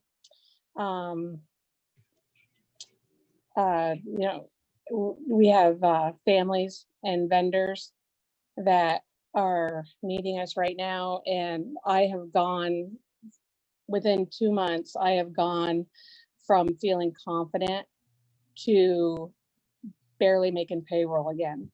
So that's an uncomfortable feeling. I urge this to be passed swiftly and no delays. Personally speaking, we need the money now. We need the money now. And in a couple of months, I'm not really sure what the need is going to be, or if we're even going to be here. I mean, we're having those hard discussions around our kitchen table now. This is an expensive time of year for us. With only being able to meet payroll, we're lucky we have a great relationship with our vendors. So that's really all that when Mandy said that I had this opportunity, I wanted to jump on it because it's so important. This is smooth sailing just as quickly as possible. Thanks, Dina. And we really appreciate your being willing to spend the time with us today as well. One of the things that we'd ask you to think about, and maybe you don't have any comments about it now, but you know, the package for farmers is $40 million. You know, do you think that we would need more, you know, because we could potentially suggest that we up that amount. And, you know, based on testimony that we can hear, that we will hear, we could do that. So you don't have to comment right at the second, but if you want to think about it and then come back later with a thought, that would be fine. Okay. I mean, I could tell you that I would love more. I can tell you that, but I will. I'll think of it and maybe articulate that in a more fancier way. But that sounds great. Just Dina, as a follow-up, how many cows do you milk? What size farm is yours? So we're a medium farm operation. We milk just shy of 500. We have about 900 total head. Okay. Okay. Great. Thanks. Thank you. All right. Jump in real quick. Dina has been is a little bit shy this morning, and I just want her to just share with the committee all the work that her farm has done in the last 4 years, and certainly the investments they've made. She's one of the Lake Carmi farmers, and I just think the committee would like to hear, Dina, the investments you've made and the practices that you're implementing, which do take additional money. And I just would like you to just share that little bit so they have a full picture of what you do, and how many farms remain in the town of Franklin. So we manure inject. We inject our manure to 100% of our corn ground. We, again, have an anaerobic digester that someday will spark up again. We're working with UVM on 2 research projects regarding cover cropping. Right now, all our fields are cover cropped. We work closely with the watershed. Gosh, Mandy, we do so much. I should have a list here, but it's we feel that we are doing our part wherever we can on water conservation and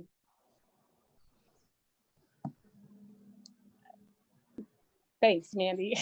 No, I mean, I'm just really super proud of their dairy farm because, you know, a couple of years ago, I'm sure your committee has had people, other groups come in and talk about the care around Lake Carmi, which we're all very invested in, care deeply. And I just wanted to show the work that they have done, and they do no-till practices and have worked increasingly to just really benefit everyone in their practices. And I guess I'm just really proud of them. They're a caring dairy farm and multiple generations. And it's just, to me, it's really one of those farms that if they could have a bridge, they've done all the hard work necessary to keep this going. So I guess that I just wanted to kind of force her into saying a little bit more. She's very humble, but I thank you, Dina, for adding that. I'm going to get better at this. I promise you. The more that she puts me in front of the camera or my cell phone or the laptop, I'm going to get amazing. I know it. It's just not happening yet. But right prior to COVID, we went and, you know, the forecast was looking great. So we decided to budget some cow collars for our animals. And what it does is when they're not feeling well, it's a whole software package, and we're able to target that cow and go right to her right off. And that was a huge investment for us, but we felt good about that because things were looking up. So we made that investment. Yeah.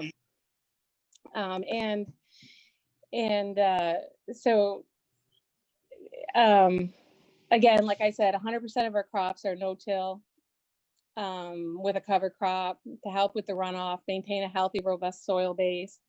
I think we farm responsibly, and our carbon footprint is pretty decent.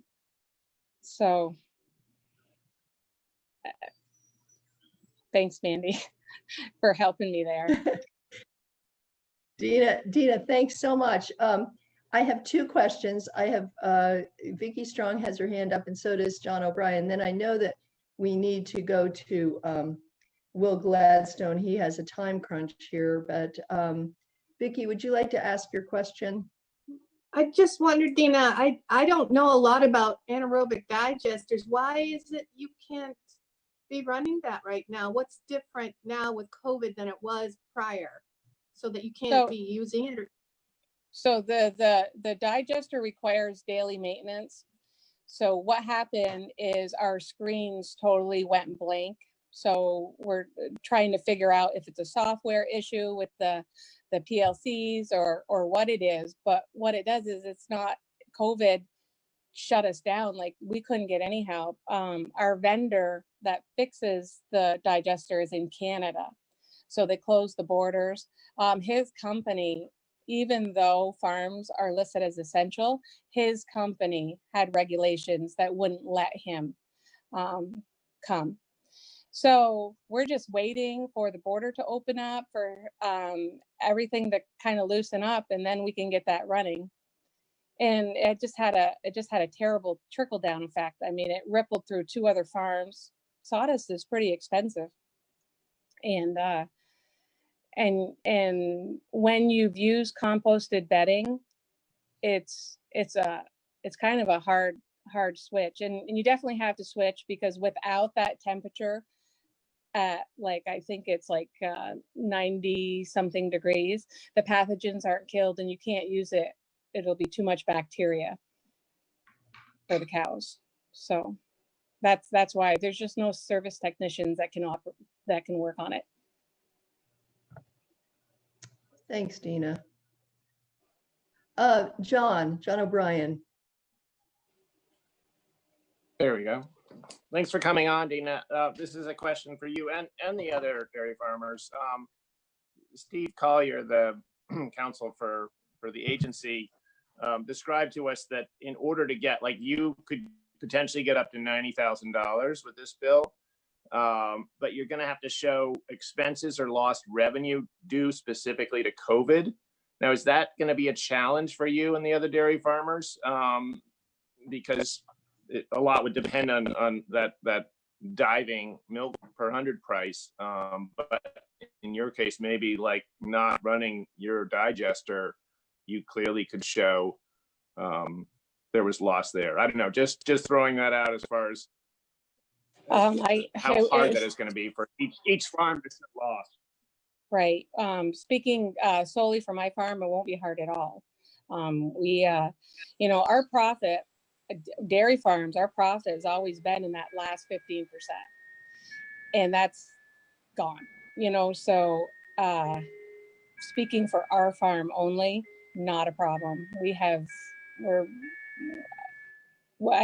I'm only meeting payroll. So I am 2 to 3 months behind on all my vendors. It'll be pretty easy to do the math. Great. Thank you, Dina. Thank you. All right. We are going to move to Will Gladstone. And Will, thank you for your patience. If you would like to introduce yourself and let us know a little bit about your farm, we'd appreciate it. Welcome. And you need to unmute yourself, or we can unmute you. Do you know how to unmute yourself, Will? Am I unmuted now? Yes, great. Okay. Good job. Okay, great. Good morning, everyone. So, Mandy got me set up to talk with you folks about what we're doing out here on our farm. And I'm a second generation farmer on our farm in Bradford, Vermont. Farm with my 2 parents and my younger brother. We milk about 1,500 cows, and COVID has really affected us, and is going to affect us more from the revenue side moving forward. We also have a very diverse operation. We grow 200 acres of wholesale pumpkins, so we're really hoping this year is going to be a great year for pumpkins as dairy looks to be kind of shaky at best. I guess speaking to the whole COVID side, as you guys all know, there in the first week or so, there was a major shortage in the grocery stores of fluid milk. And then everyone, rushed to the stores, bought out the grocery stores. And then there was a huge demand for fluid milk. And that very quickly shifted to the point where there was many loads in the Northeast and across our country being dumped, which then trickles down to us as farmers. As far as our co-op that we're a part of Agrimark, and they asked us on the last day of April, if you guys can only imagine this, how hard this would be to plan to reduce our production for maize milk by 6%. DFA asked their members to reduce by 15%. So that's just a huge blow.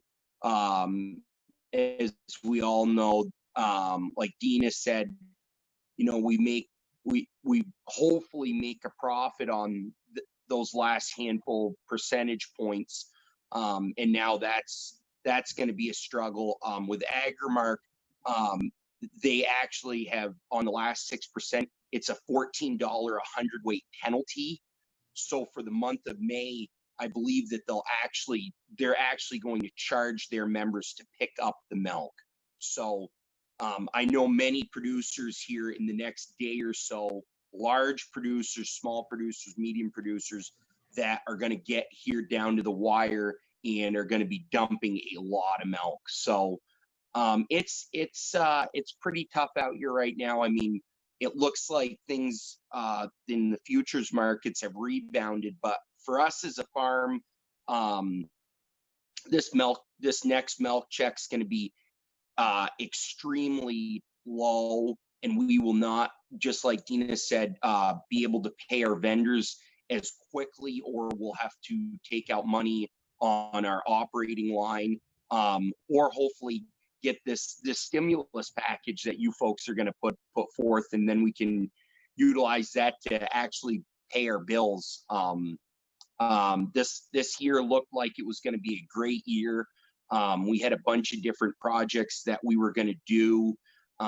We were going to build a shop. We were going to change how we separate our sand out of our manure stream, because we bed with sand bedding. So a lot of those projects have been postponed, which really does no good to the local economy as well, because that money just keeps circulating around. So we desperately need this money sooner than later. And I think earlier someone asked if there was a way for us to prove our losses. It'll be quite easy to do in the next month or so, based on milk receipts and so forth. So Thank you, Will. You're Really welcome. appreciate it. Yeah. Questions for Will? All right, we're gonna hop back. Oh, no, Terry has his hand up. Terry?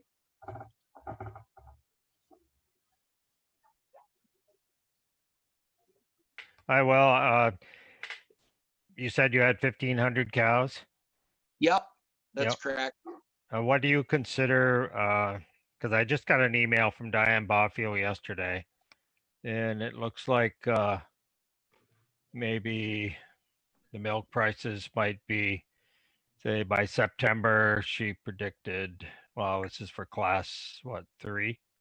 Would be 16.25, and class 4 is 14.81. Do you have a sort of a ballpark where you consider a break-even point on your milk price?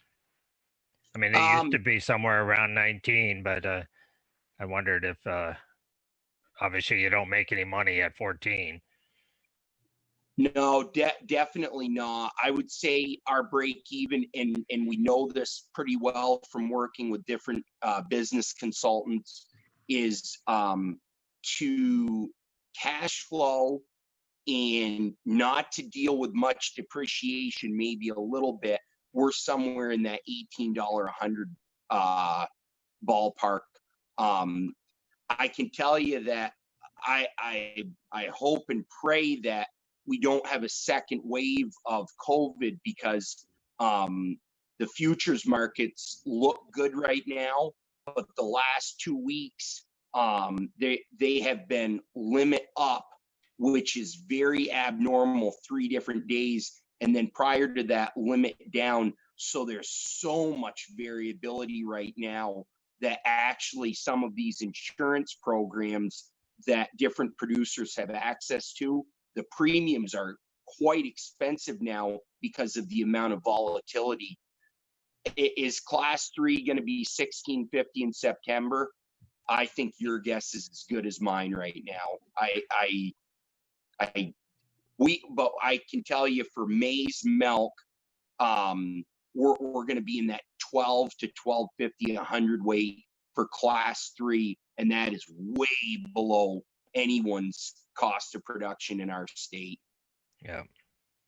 Yeah. I mean, a lot of it depends on whether the restaurants are going to be able to open. And I mean, honestly, who knows whether schools will open in September the way things go. I mean, right. If you watch the news, you would say, nah, probably not. But that's just a thought. But good luck. Yeah, thank you. Thanks, Terry. Vicky's hand is up as well. Vicky? Good morning, Will. Thank you for joining us. I just wondered if you could share a little bit about how you do drop your milk production when they're asking or needing less milk. What are you shipping cows or drying them off? What's your strategy there? So a lot of producers have culled cows or beef cows sooner than before. Beef prices have been okay and highly variable there. To be honest with you, what we did, and this was extremely costly, our cows right now are averaging about 98 to 100 pounds a cow, and we did not want to have to cut our cows back. So actually what we did is we went out and purchased a handful of farms bases that wanted to go out of business, and were able to transfer their base to our farm. Now, the interesting thing that Agrimark has done is they only let half of the base transfer. So the other half's lost forever, essentially, in my opinion. And so that was a whole nother expense. It was kind of like, I told someone the other day, it was like prepaying your losses. I guess we just did it quicker than other folks. Okay, thanks, Will. Any other questions for Will?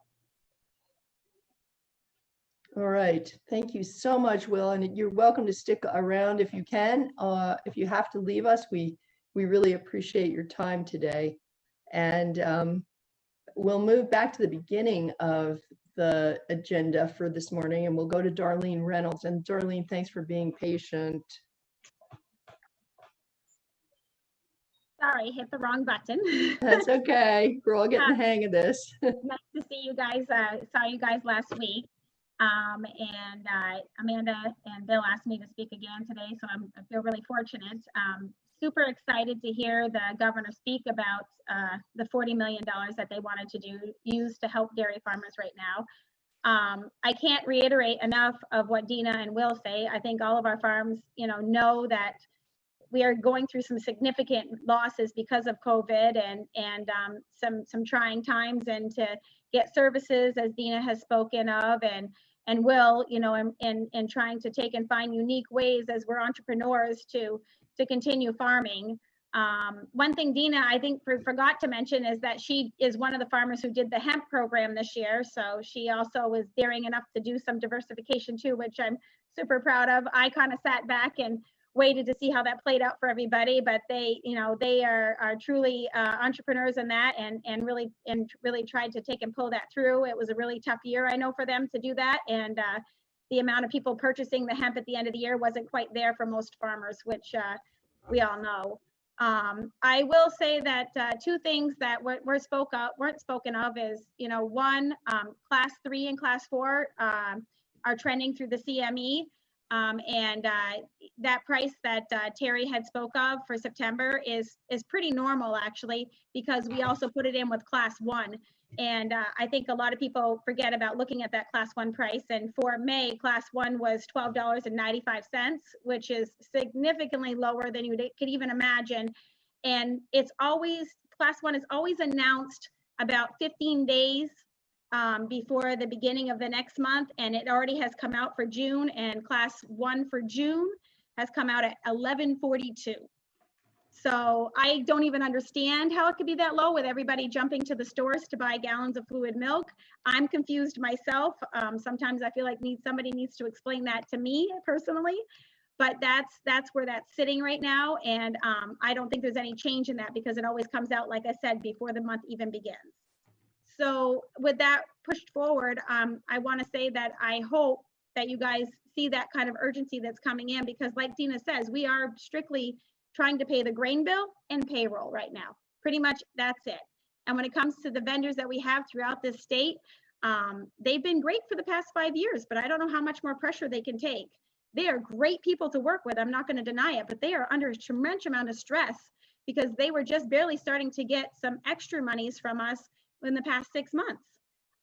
So I think that just trying to boost this economy through the entire state, not just for dairy farmers, but for everybody that we do business with, is super, super important. And that's why I think I was so excited to hear the governor speak of this money, which is a significant amount of money to me personally to put into the state, was amazing. And to answer your question, more is always better. I think moving forward as we go into the fall, I know many farmers are looking at other ways to diversify, like Will does with his pumpkins. And I also think that, again, like he said, everybody's looking at these insurances, that we are trying to find a way to find a floor right now, to hit those floors so that we don't end up into these situations again.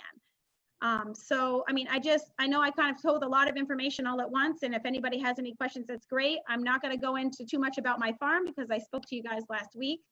But know that my 2 daughters are out there right now testing DHIA for me and helping me out. And then the other thing we've done in the last few weeks is we transferred over our automatic calf feeder to all whole milk. So now we're literally taking whole milk from our farm to help with that production cut and bringing it over to our calf facility so that they can use that in the automatic calf feeder, which is taking about 1,800 pounds a day right now off our farm just to feed the animals over there. So those are the kinds of cuts we're doing. Great. Thanks, Darlene. You probably mentioned it last week, but I'm not remembering. How many cows do you milk? We're a medium farm. We milk a little over 600 most of the time. And we're just under the cusp of 700, but we do raise our own heifers on separate facilities, and we probably raise another 450 heifers. Okay, great. Thanks so much. Are there any other questions for Darlene at this moment? All right, I'm not seeing any little blue hands. Darlene, thank you so much. We really appreciate it. Let's see. I know either we go to Amanda or Bill. And Amanda, it looks like you're up first. Thank you for your committee having us again. And again, just really want to focus on any questions any committee members would have on the 40 million that's proposed, how to get it out to the farmers swiftly. You know, we've worked really hard in our discussions and trying to come up with the forecasted amount that we thought of Vermont Dairy Producers Alliance. I should say I'm the executive director of that, and I'm speaking here on behalf of that organization as well as a dairy farmer. But we came up with a proposal of about 14 million a month is what we figured with the prices 3 or 4 weeks ago that we were seeing to get through as a bridge. And we were very excited and pleased to hear the package announced. And as part of our proposal, the key was to get it out the door swiftly, without delay. The farmers need it now. And that's what we're hoping and proposing, and to keep whatever mechanism simple. Proving losses, I don't think is an issue, but I do think who's processing the applications and the staff available, and is it going to be a delay? That to me is a bigger concern. I would suggest, if we're looking at prices and comparisons, we use the January 1st price as, pre-COVID. And, we were going into the year with these forecasted prices looking really good. And that's my concern as we look to the fall, and we may see some climbs in the market and get optimistic. Well, we know what happens, when COVID may come back for a second round. The concern that as much as we've grown our markets to look better, it's going to come crashing down again. And so I'm getting a lot of calls from farmers who did not participate in the insurance program and asking questions. How do you do it, and at what price? And so even now, as we're looking to maybe book the third and fourth quarter, you need to understand that farmers are spending money for this insurance premium below the cost of production.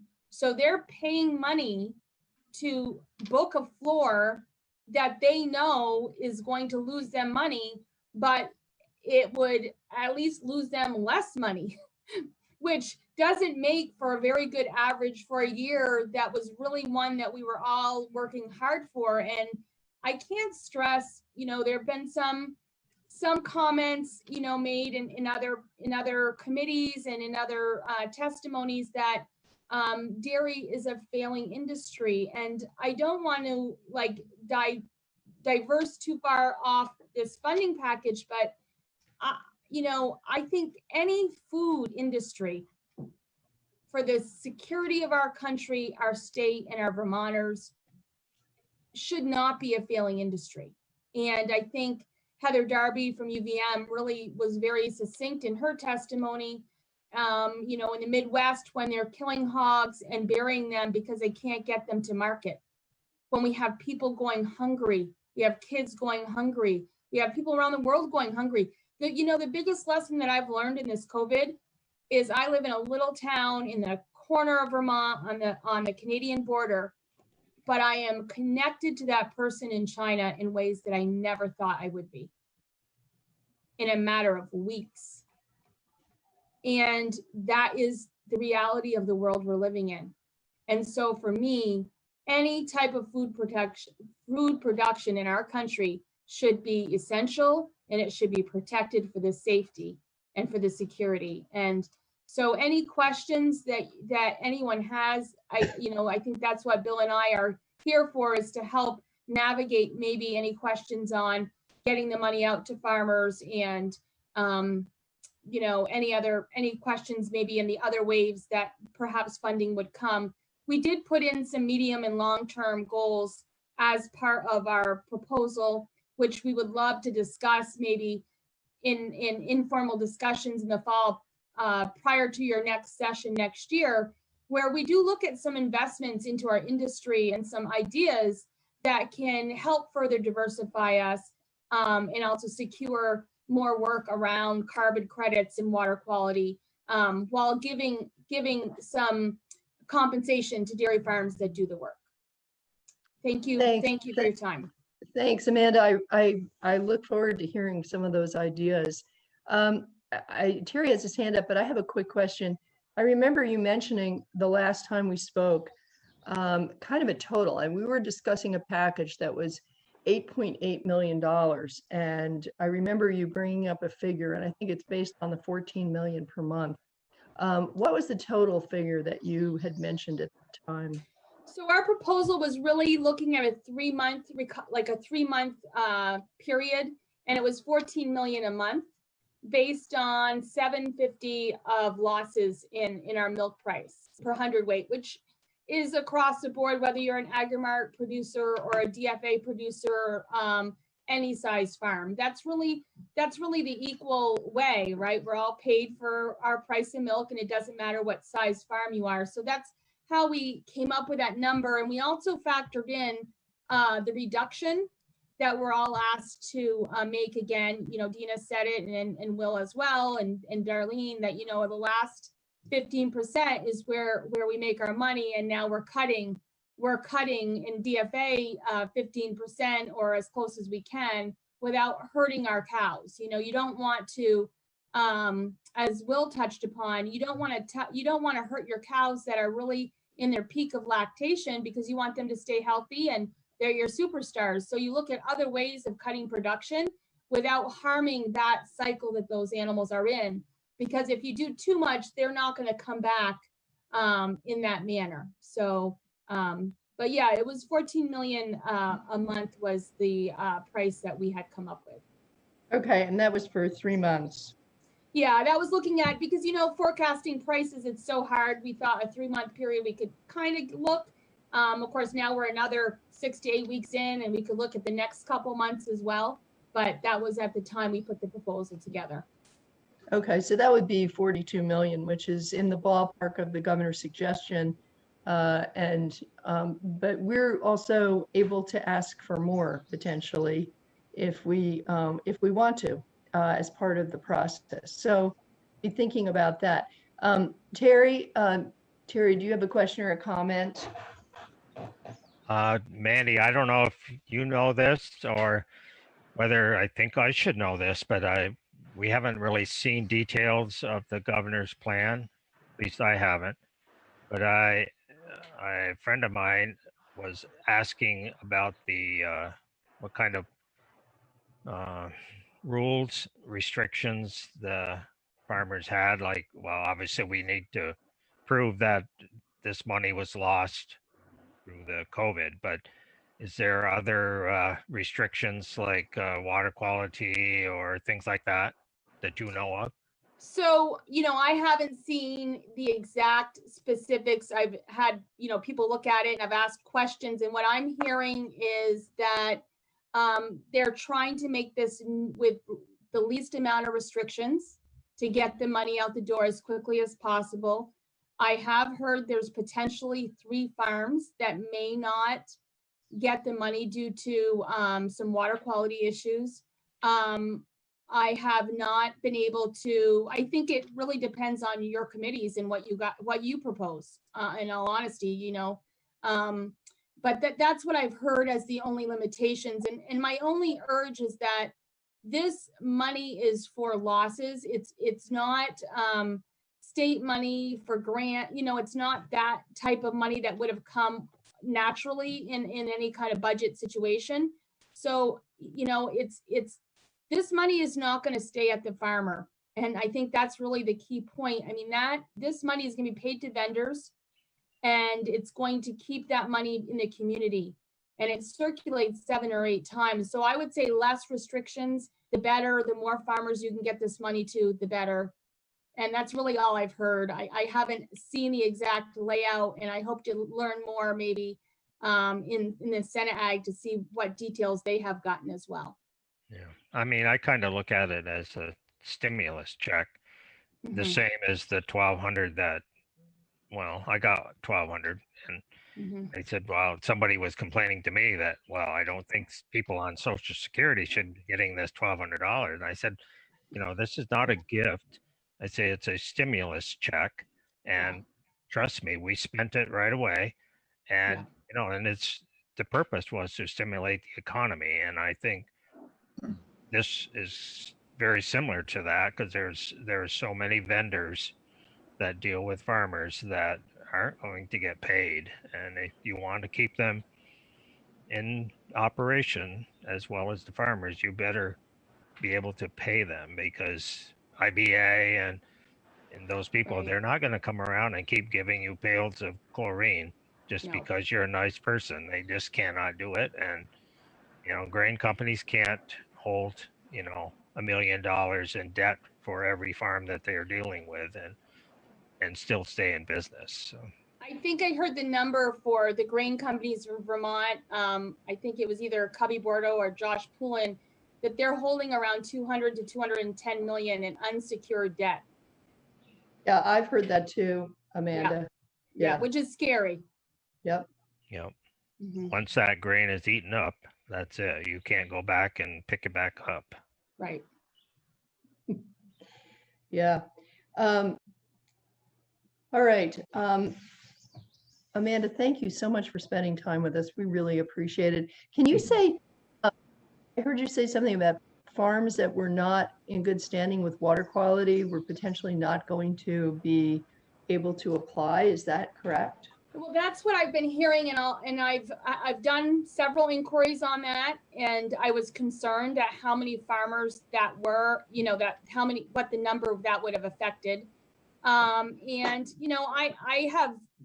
I don't know, I haven't seen the exact language. I think it's being talked about, and I guess I would just really encourage to get this money to all the farms if possible, at least this first round, and then if we need to put more restrictions on down the road. But that money's not going to stay with that farmer. It's going to go to vendors who have done the work, and it's going to just keep our infrastructure. And I would hate to see it that way, even if it's 3 farms. I just would hate to see that. Thanks, Mandy. Michael O'Grady has appeared, and so I know he wants to say something. Mike? So the good standing criteria is in the Senate draft legislation, their dairy assistance program. It's based on the good standing requirement for ag water quality financing. You can't get ag water quality financing if you're not in good standing with the agency. Good standing is not, it's a very far down the enforcement road. It's when someone is not complying with the agency's order, is basically affirmatively not attempting to fix a water quality issue or other issue. It's not just because somebody has a discrete issue that pops up that the agency identifies. It's when a farm is basically actively not complying with the agency's request or order. And there's only 3 farms currently that are not in good stand. So Mike, is that also part of the administration's proposal, that condition? It is not part of the administration's proposal. Okay, thank you. All right, I see that John O'Brien has his hand up. John? Oh, I just wanted to echo what's been said here. I think we could call this bill actually relief for dairy vendors instead of for dairy farmers, because it's going to be, in the dairy farmers' hands for about, in 2 shakes of a lamb's tail, right? It's going to be gone, all to dairy vendors. But the question is, we should probably be thinking about a second program that's actually relief for dairy farmers and what that would look like. And so I don't know if there's been discussion, whether it's price supports or something else. What would say a fall program, if we could use federal and state dollars, what would that look like? Would it be more of the same, or would it be something that might at least get you, say, to January 1st, 2021?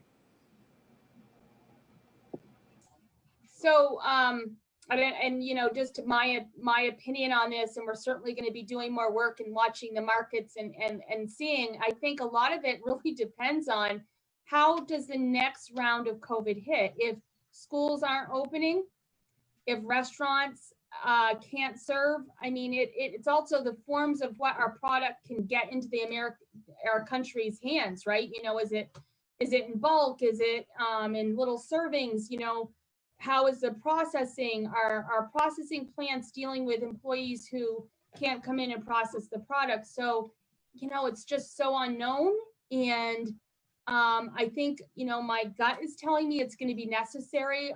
I'm looking at insurance programs, and I just want to have something booked by July 1st.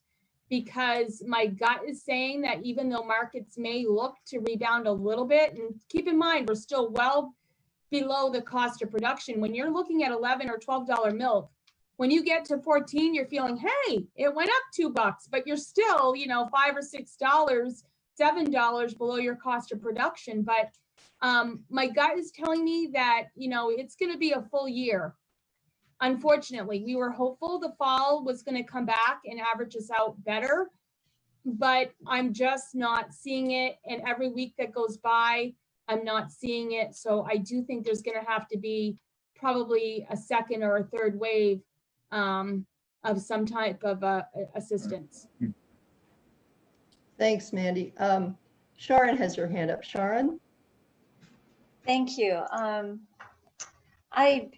We've taken testimony too about how our food systems are kind of being exposed for, as Mandy said, these connections we have with somebody in China, or Mexico, where most of the parts are manufactured for repairing commercial trucks.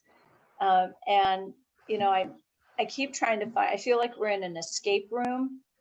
For those of you who don't know, people actually pay to go into a room that they lock you into and you have to figure out how to get out of. It's called an escape room. One of my kids paid to do it.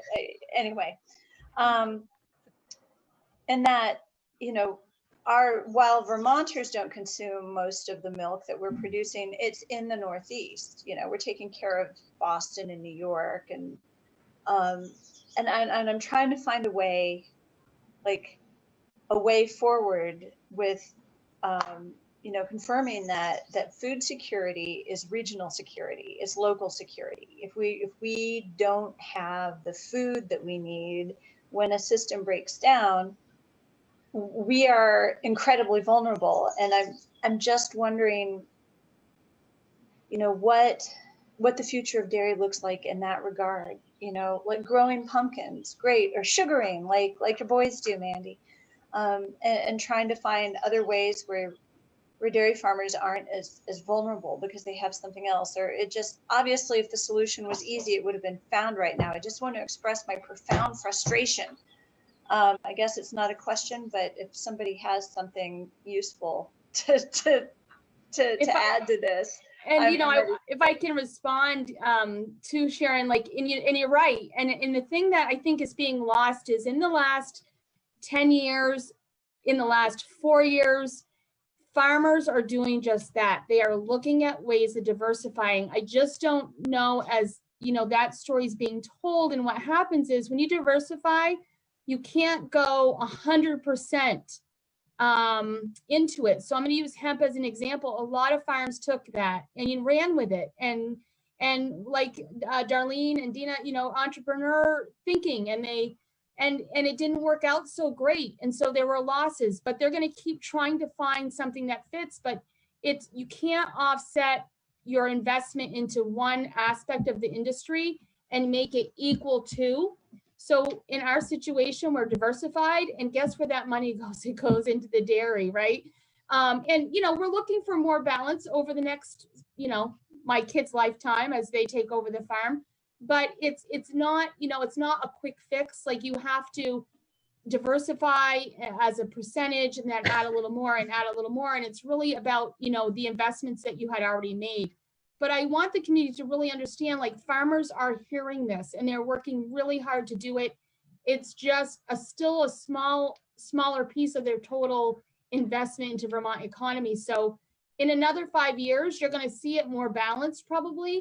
Maybe it won't be 50-50, but maybe it'll be 25-75.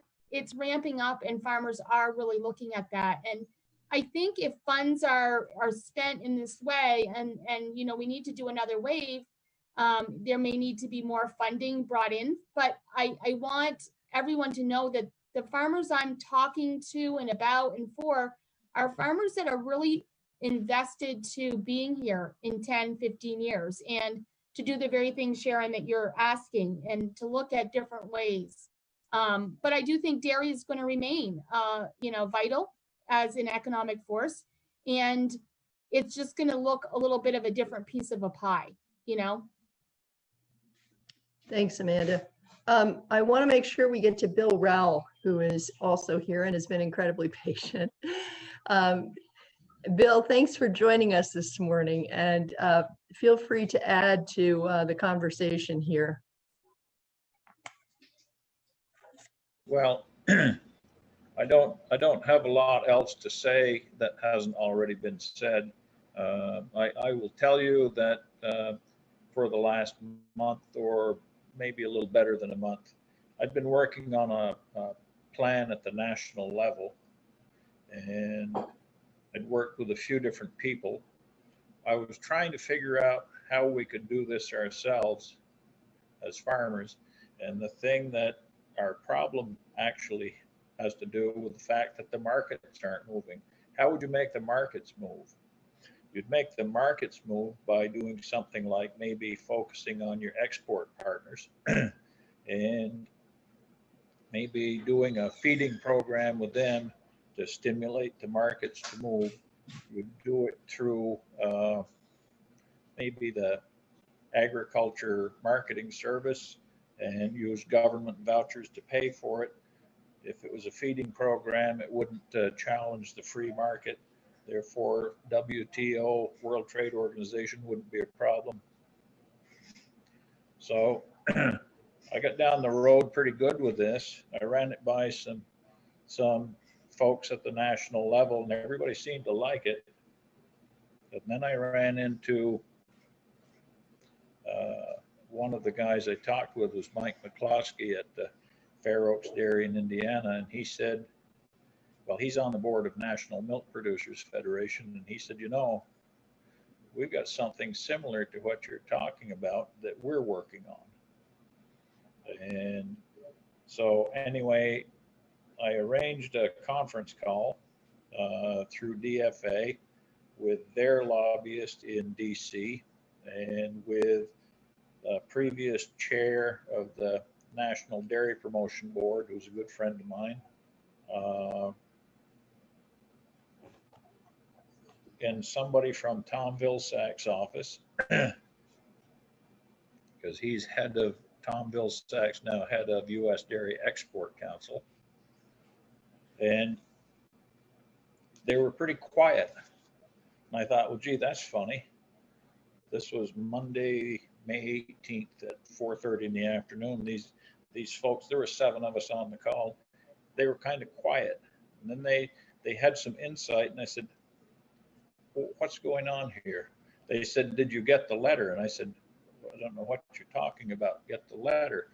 They said, the president of National Milk, president of U.S. Dairy Export, and the president of International Dairy Foods Association signed a letter and sent it to Sonny Perdue to do something along the lines of what you're talking about. And their program didn't use ag marketing service or government vouchers. I think it probably would have gone through the commodity credit, you know, the CCC program through the Secretary of Agriculture. But they focused on countries that have a food deficit issue and countries that we, I guess, normally don't do business with, like countries in Africa that have a food deficit problem. I thought that it'd be better to focus on our export partners. You take Mexico, for example. I think their peso is worth 23 cents against our dollar. So that's our chief export market. Why wouldn't we do business with them and do a feeding program with them? So anyway, my point is, you may come up with a good idea to do something, but there are other people working to protect their interests. And I'm sure that those folks in those 3 big organizations didn't want to be upstaged by some Vermont farmer that came up with that idea on his own without any of their input. So now what I would ask of them is, so make it happen, and where's the money? We need the money now. We can't wait a lot longer. And that may sound a bit blunt, but the farmers are to the point where that a little money would be quite a welcome relief, because the vendors get to the point where that they can't hang on, and we don't want to lose our infrastructure, do we? And we don't want to lose farms either. But you must be getting close. I'll ask you that. Are you getting close to dispersing some money? What kind of a time frame are we looking at? Do you have any idea, Carolyn? I think the idea, Bill, is to get this out as quickly as possible. And Yep. so we're being asked to give our recommendation to appropriations by tomorrow. You know, I mean, not tomorrow, but quickly. We've now heard from dairy farmers. I think we should, to do due diligence, we should probably hear from some of the processors, the cheesemakers. I can't imagine anybody's going to say, no, we don't want the money. But the question is, should we ask for more in this instance? And I need to have a little bit of committee participation in terms of what, what they think we should do. Should we support this proposal that the agency has, that the agency and the governor have put forward? Should we ask for more? And I'm really sorry, I got a text from Rodney after we started saying he couldn't make it today, as our last dairy farmer who has unfortunately sold his cows in the State House. I always love to have his input in this. So, Bill, the idea is to do this quickly, and I don't know what kind of time frame.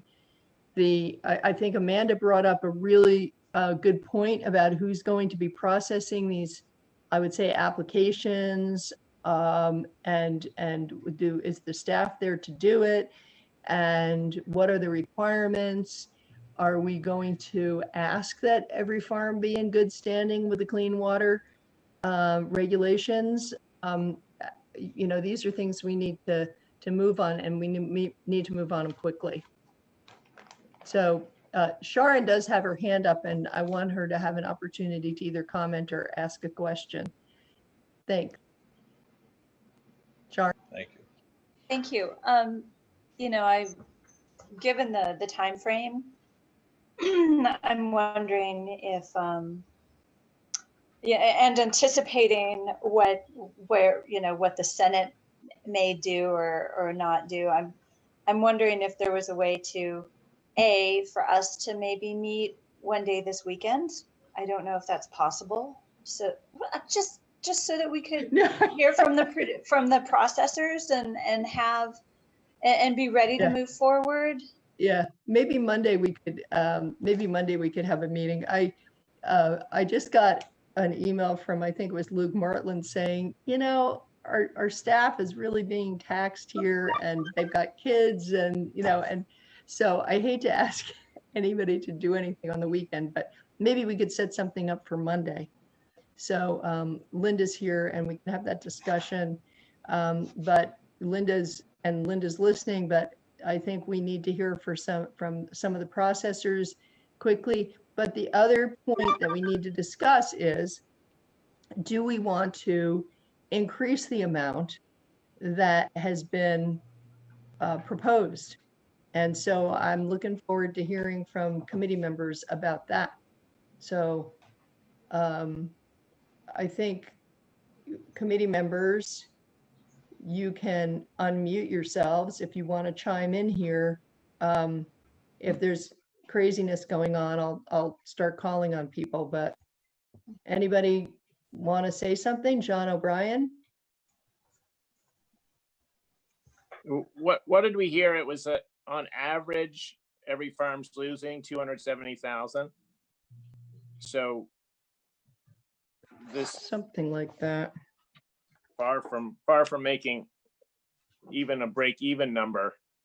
I mean, this is really like farms get what, maybe a third of their loss. Well, the large farms are going to get 110,000 under this. And these are losses. The mediums are going to get 90,000. The small certifieds are going to get 60, and the small uncertified are going to get 42.5. I may have those numbers wrong, and please feel free to correct me. They're So, correct. okay, thanks. Carolyn, Yeah.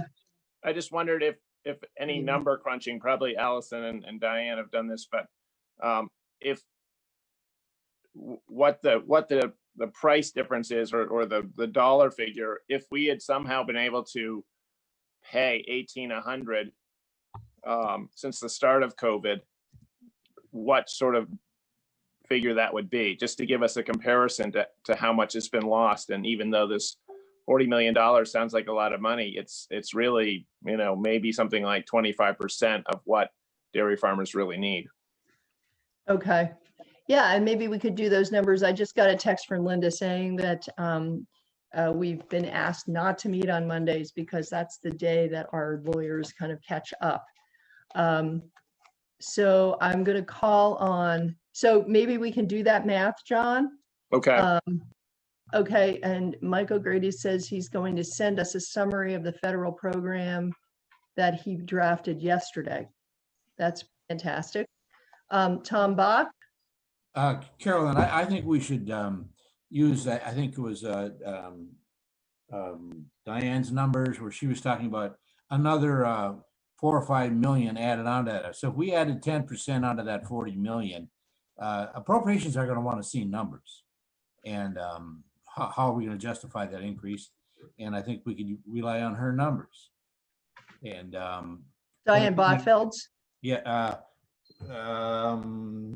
Amanda St. Pierre, I think, had the numbers of 14 million. Yeah, so that's about 42 million. Bring it up. If we added 10% to that, yeah, it's not a lot, but I think appropriations are going to want to see justification. So you're suggesting maybe 44 million? Yes. Okay. Thank you, Tom. Terry? Well, it's just not going to be enough anyway, but I think the way Anson talked, the agency discussed it a lot and came up with these numbers, and I would be happy to go with what they have decided on. It's not like they've just pulled these numbers out of the hat. Mm-hmm. And I, as you probably are well aware, there's going to be a lot of requests for this money. That's, if we ask for another 10 million, there's human services are going to ask for another 10 million or 20 million. And next thing you know, there'll be lots of infighting. Well, who's going to get this? Who's going to get that? And that'll just drag things on. That's just the way politics works, I think. So I would be quite happy that we can get 40 million and for the dairy farmers and 10 for the processors, but we'll see how the processors feel about it. Terry, you don't want to leave ourselves a little bargaining space? Well, we could add another 5 million. Split the difference. Yeah, okay. Sharon, and then Vicky, and then Amanda. Sharon. So would it make sense in the name of expediency to ask for some written testimony from processors so that we have a chance to go over that earlier, and then we can hear from them and be closer to making our decision? And also I'm hearing what Terry said about trusting that the agency had did the hard work with the numbers. But I seem to recall, Madam Chair, that you have a knack of saying, and if there might be any extra money, we would be very happy to receive that, which seems to work pretty well. Yeah, well, everybody, trust me, everybody's going to be asking for more than in their proposals. So I think there are 5 different proposals. So whether or not we ask for more, they're going to ask for more. So. And part of our discussion today is about how right now this is basically money that's going to immediately fly off the farm to the vendors and support services. And so in the future, we will be looking at, we have to look at a way to, as Bill Rowell's been working on, a way to move forward that is sustainable. So I'm assuming that, you know, if we get this 40 million and 10 million, that in the future there will be other monies or programs or ways to support dairy farming that doesn't, you know, doesn't have everybody just making as much milk as they can, because, you know, when prices are bad, you make as much milk to survive. And when prices are good, you make as much milk to recover from the debt you incurred while milk prices were down. Yeah, yeah. Thanks, Sharon. We actually have a hard stop in about 8 minutes, and we'll figure this out probably over the weekend. Vicki has her hand up. Amanda does too. And Mike O'Grady chatted with me saying that there is a federal program as well that will make up to $250,000 available to dairy farms. He'll send us a draft. I didn't get the first part of his email last time, so sorry about that. Vicki? I don't have a lot of comment, Carolyn, other than the sense of urgency. And if we fool around too much, it just every day is vital to the farmers. So whatever we can do to be expedient and a sense of urgency, I'm all in favor of. If we vote later this afternoon or what have you, but it's urgent. So that's all I want to say. Okay. Amanda, John Bartholomew just put his hand up, and because he's a committee member, I'm going to call on him before I do you. John? You had mentioned possibly limiting funds going to farmers that aren't meeting water quality standards. Is there something in their proposal now that says that, or is that just something? You probably hopped onto the meeting after Mike O'Grady told us that was part of the original Senate Dairy Assistance Program bill, but it's not part of the feds. So Mike O'Grady, do you have anything additional that you would like to say?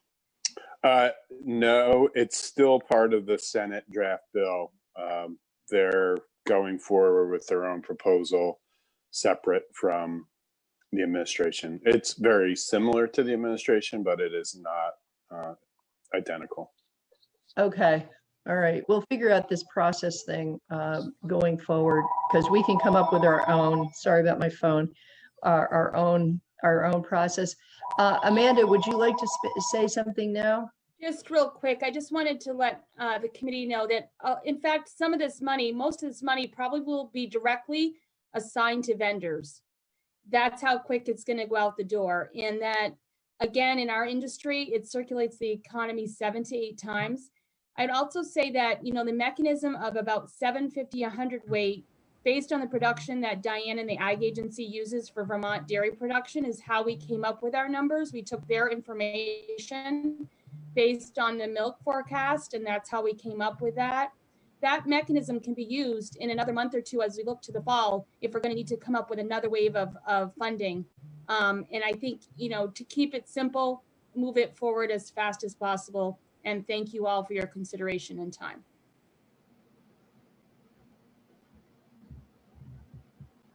Okay. Amanda, thank you so much. Sorry, somebody's leaving a message for me. Life goes on here. All right. We have about 5 minutes. I don't know if there's anything anybody would like to add. I'm hearing that we want to move on this quickly. I've heard different numbers. I've heard people say that they are interested in the 40. I've heard people saying, yeah, we could maybe factor in another 10% and go to 44. My understanding of the process is that we just need to make a recommendation to our appropriations committee. And I don't know how the process is going to work in terms of what the Senate might be sending us. John O'Brien, you have your hand up. Is this even a bill yet, or is it more likely just going to be added to the skinny budget?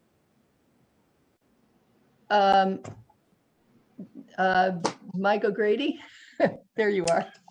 So the administration has proposed a standalone bill for the $400 million.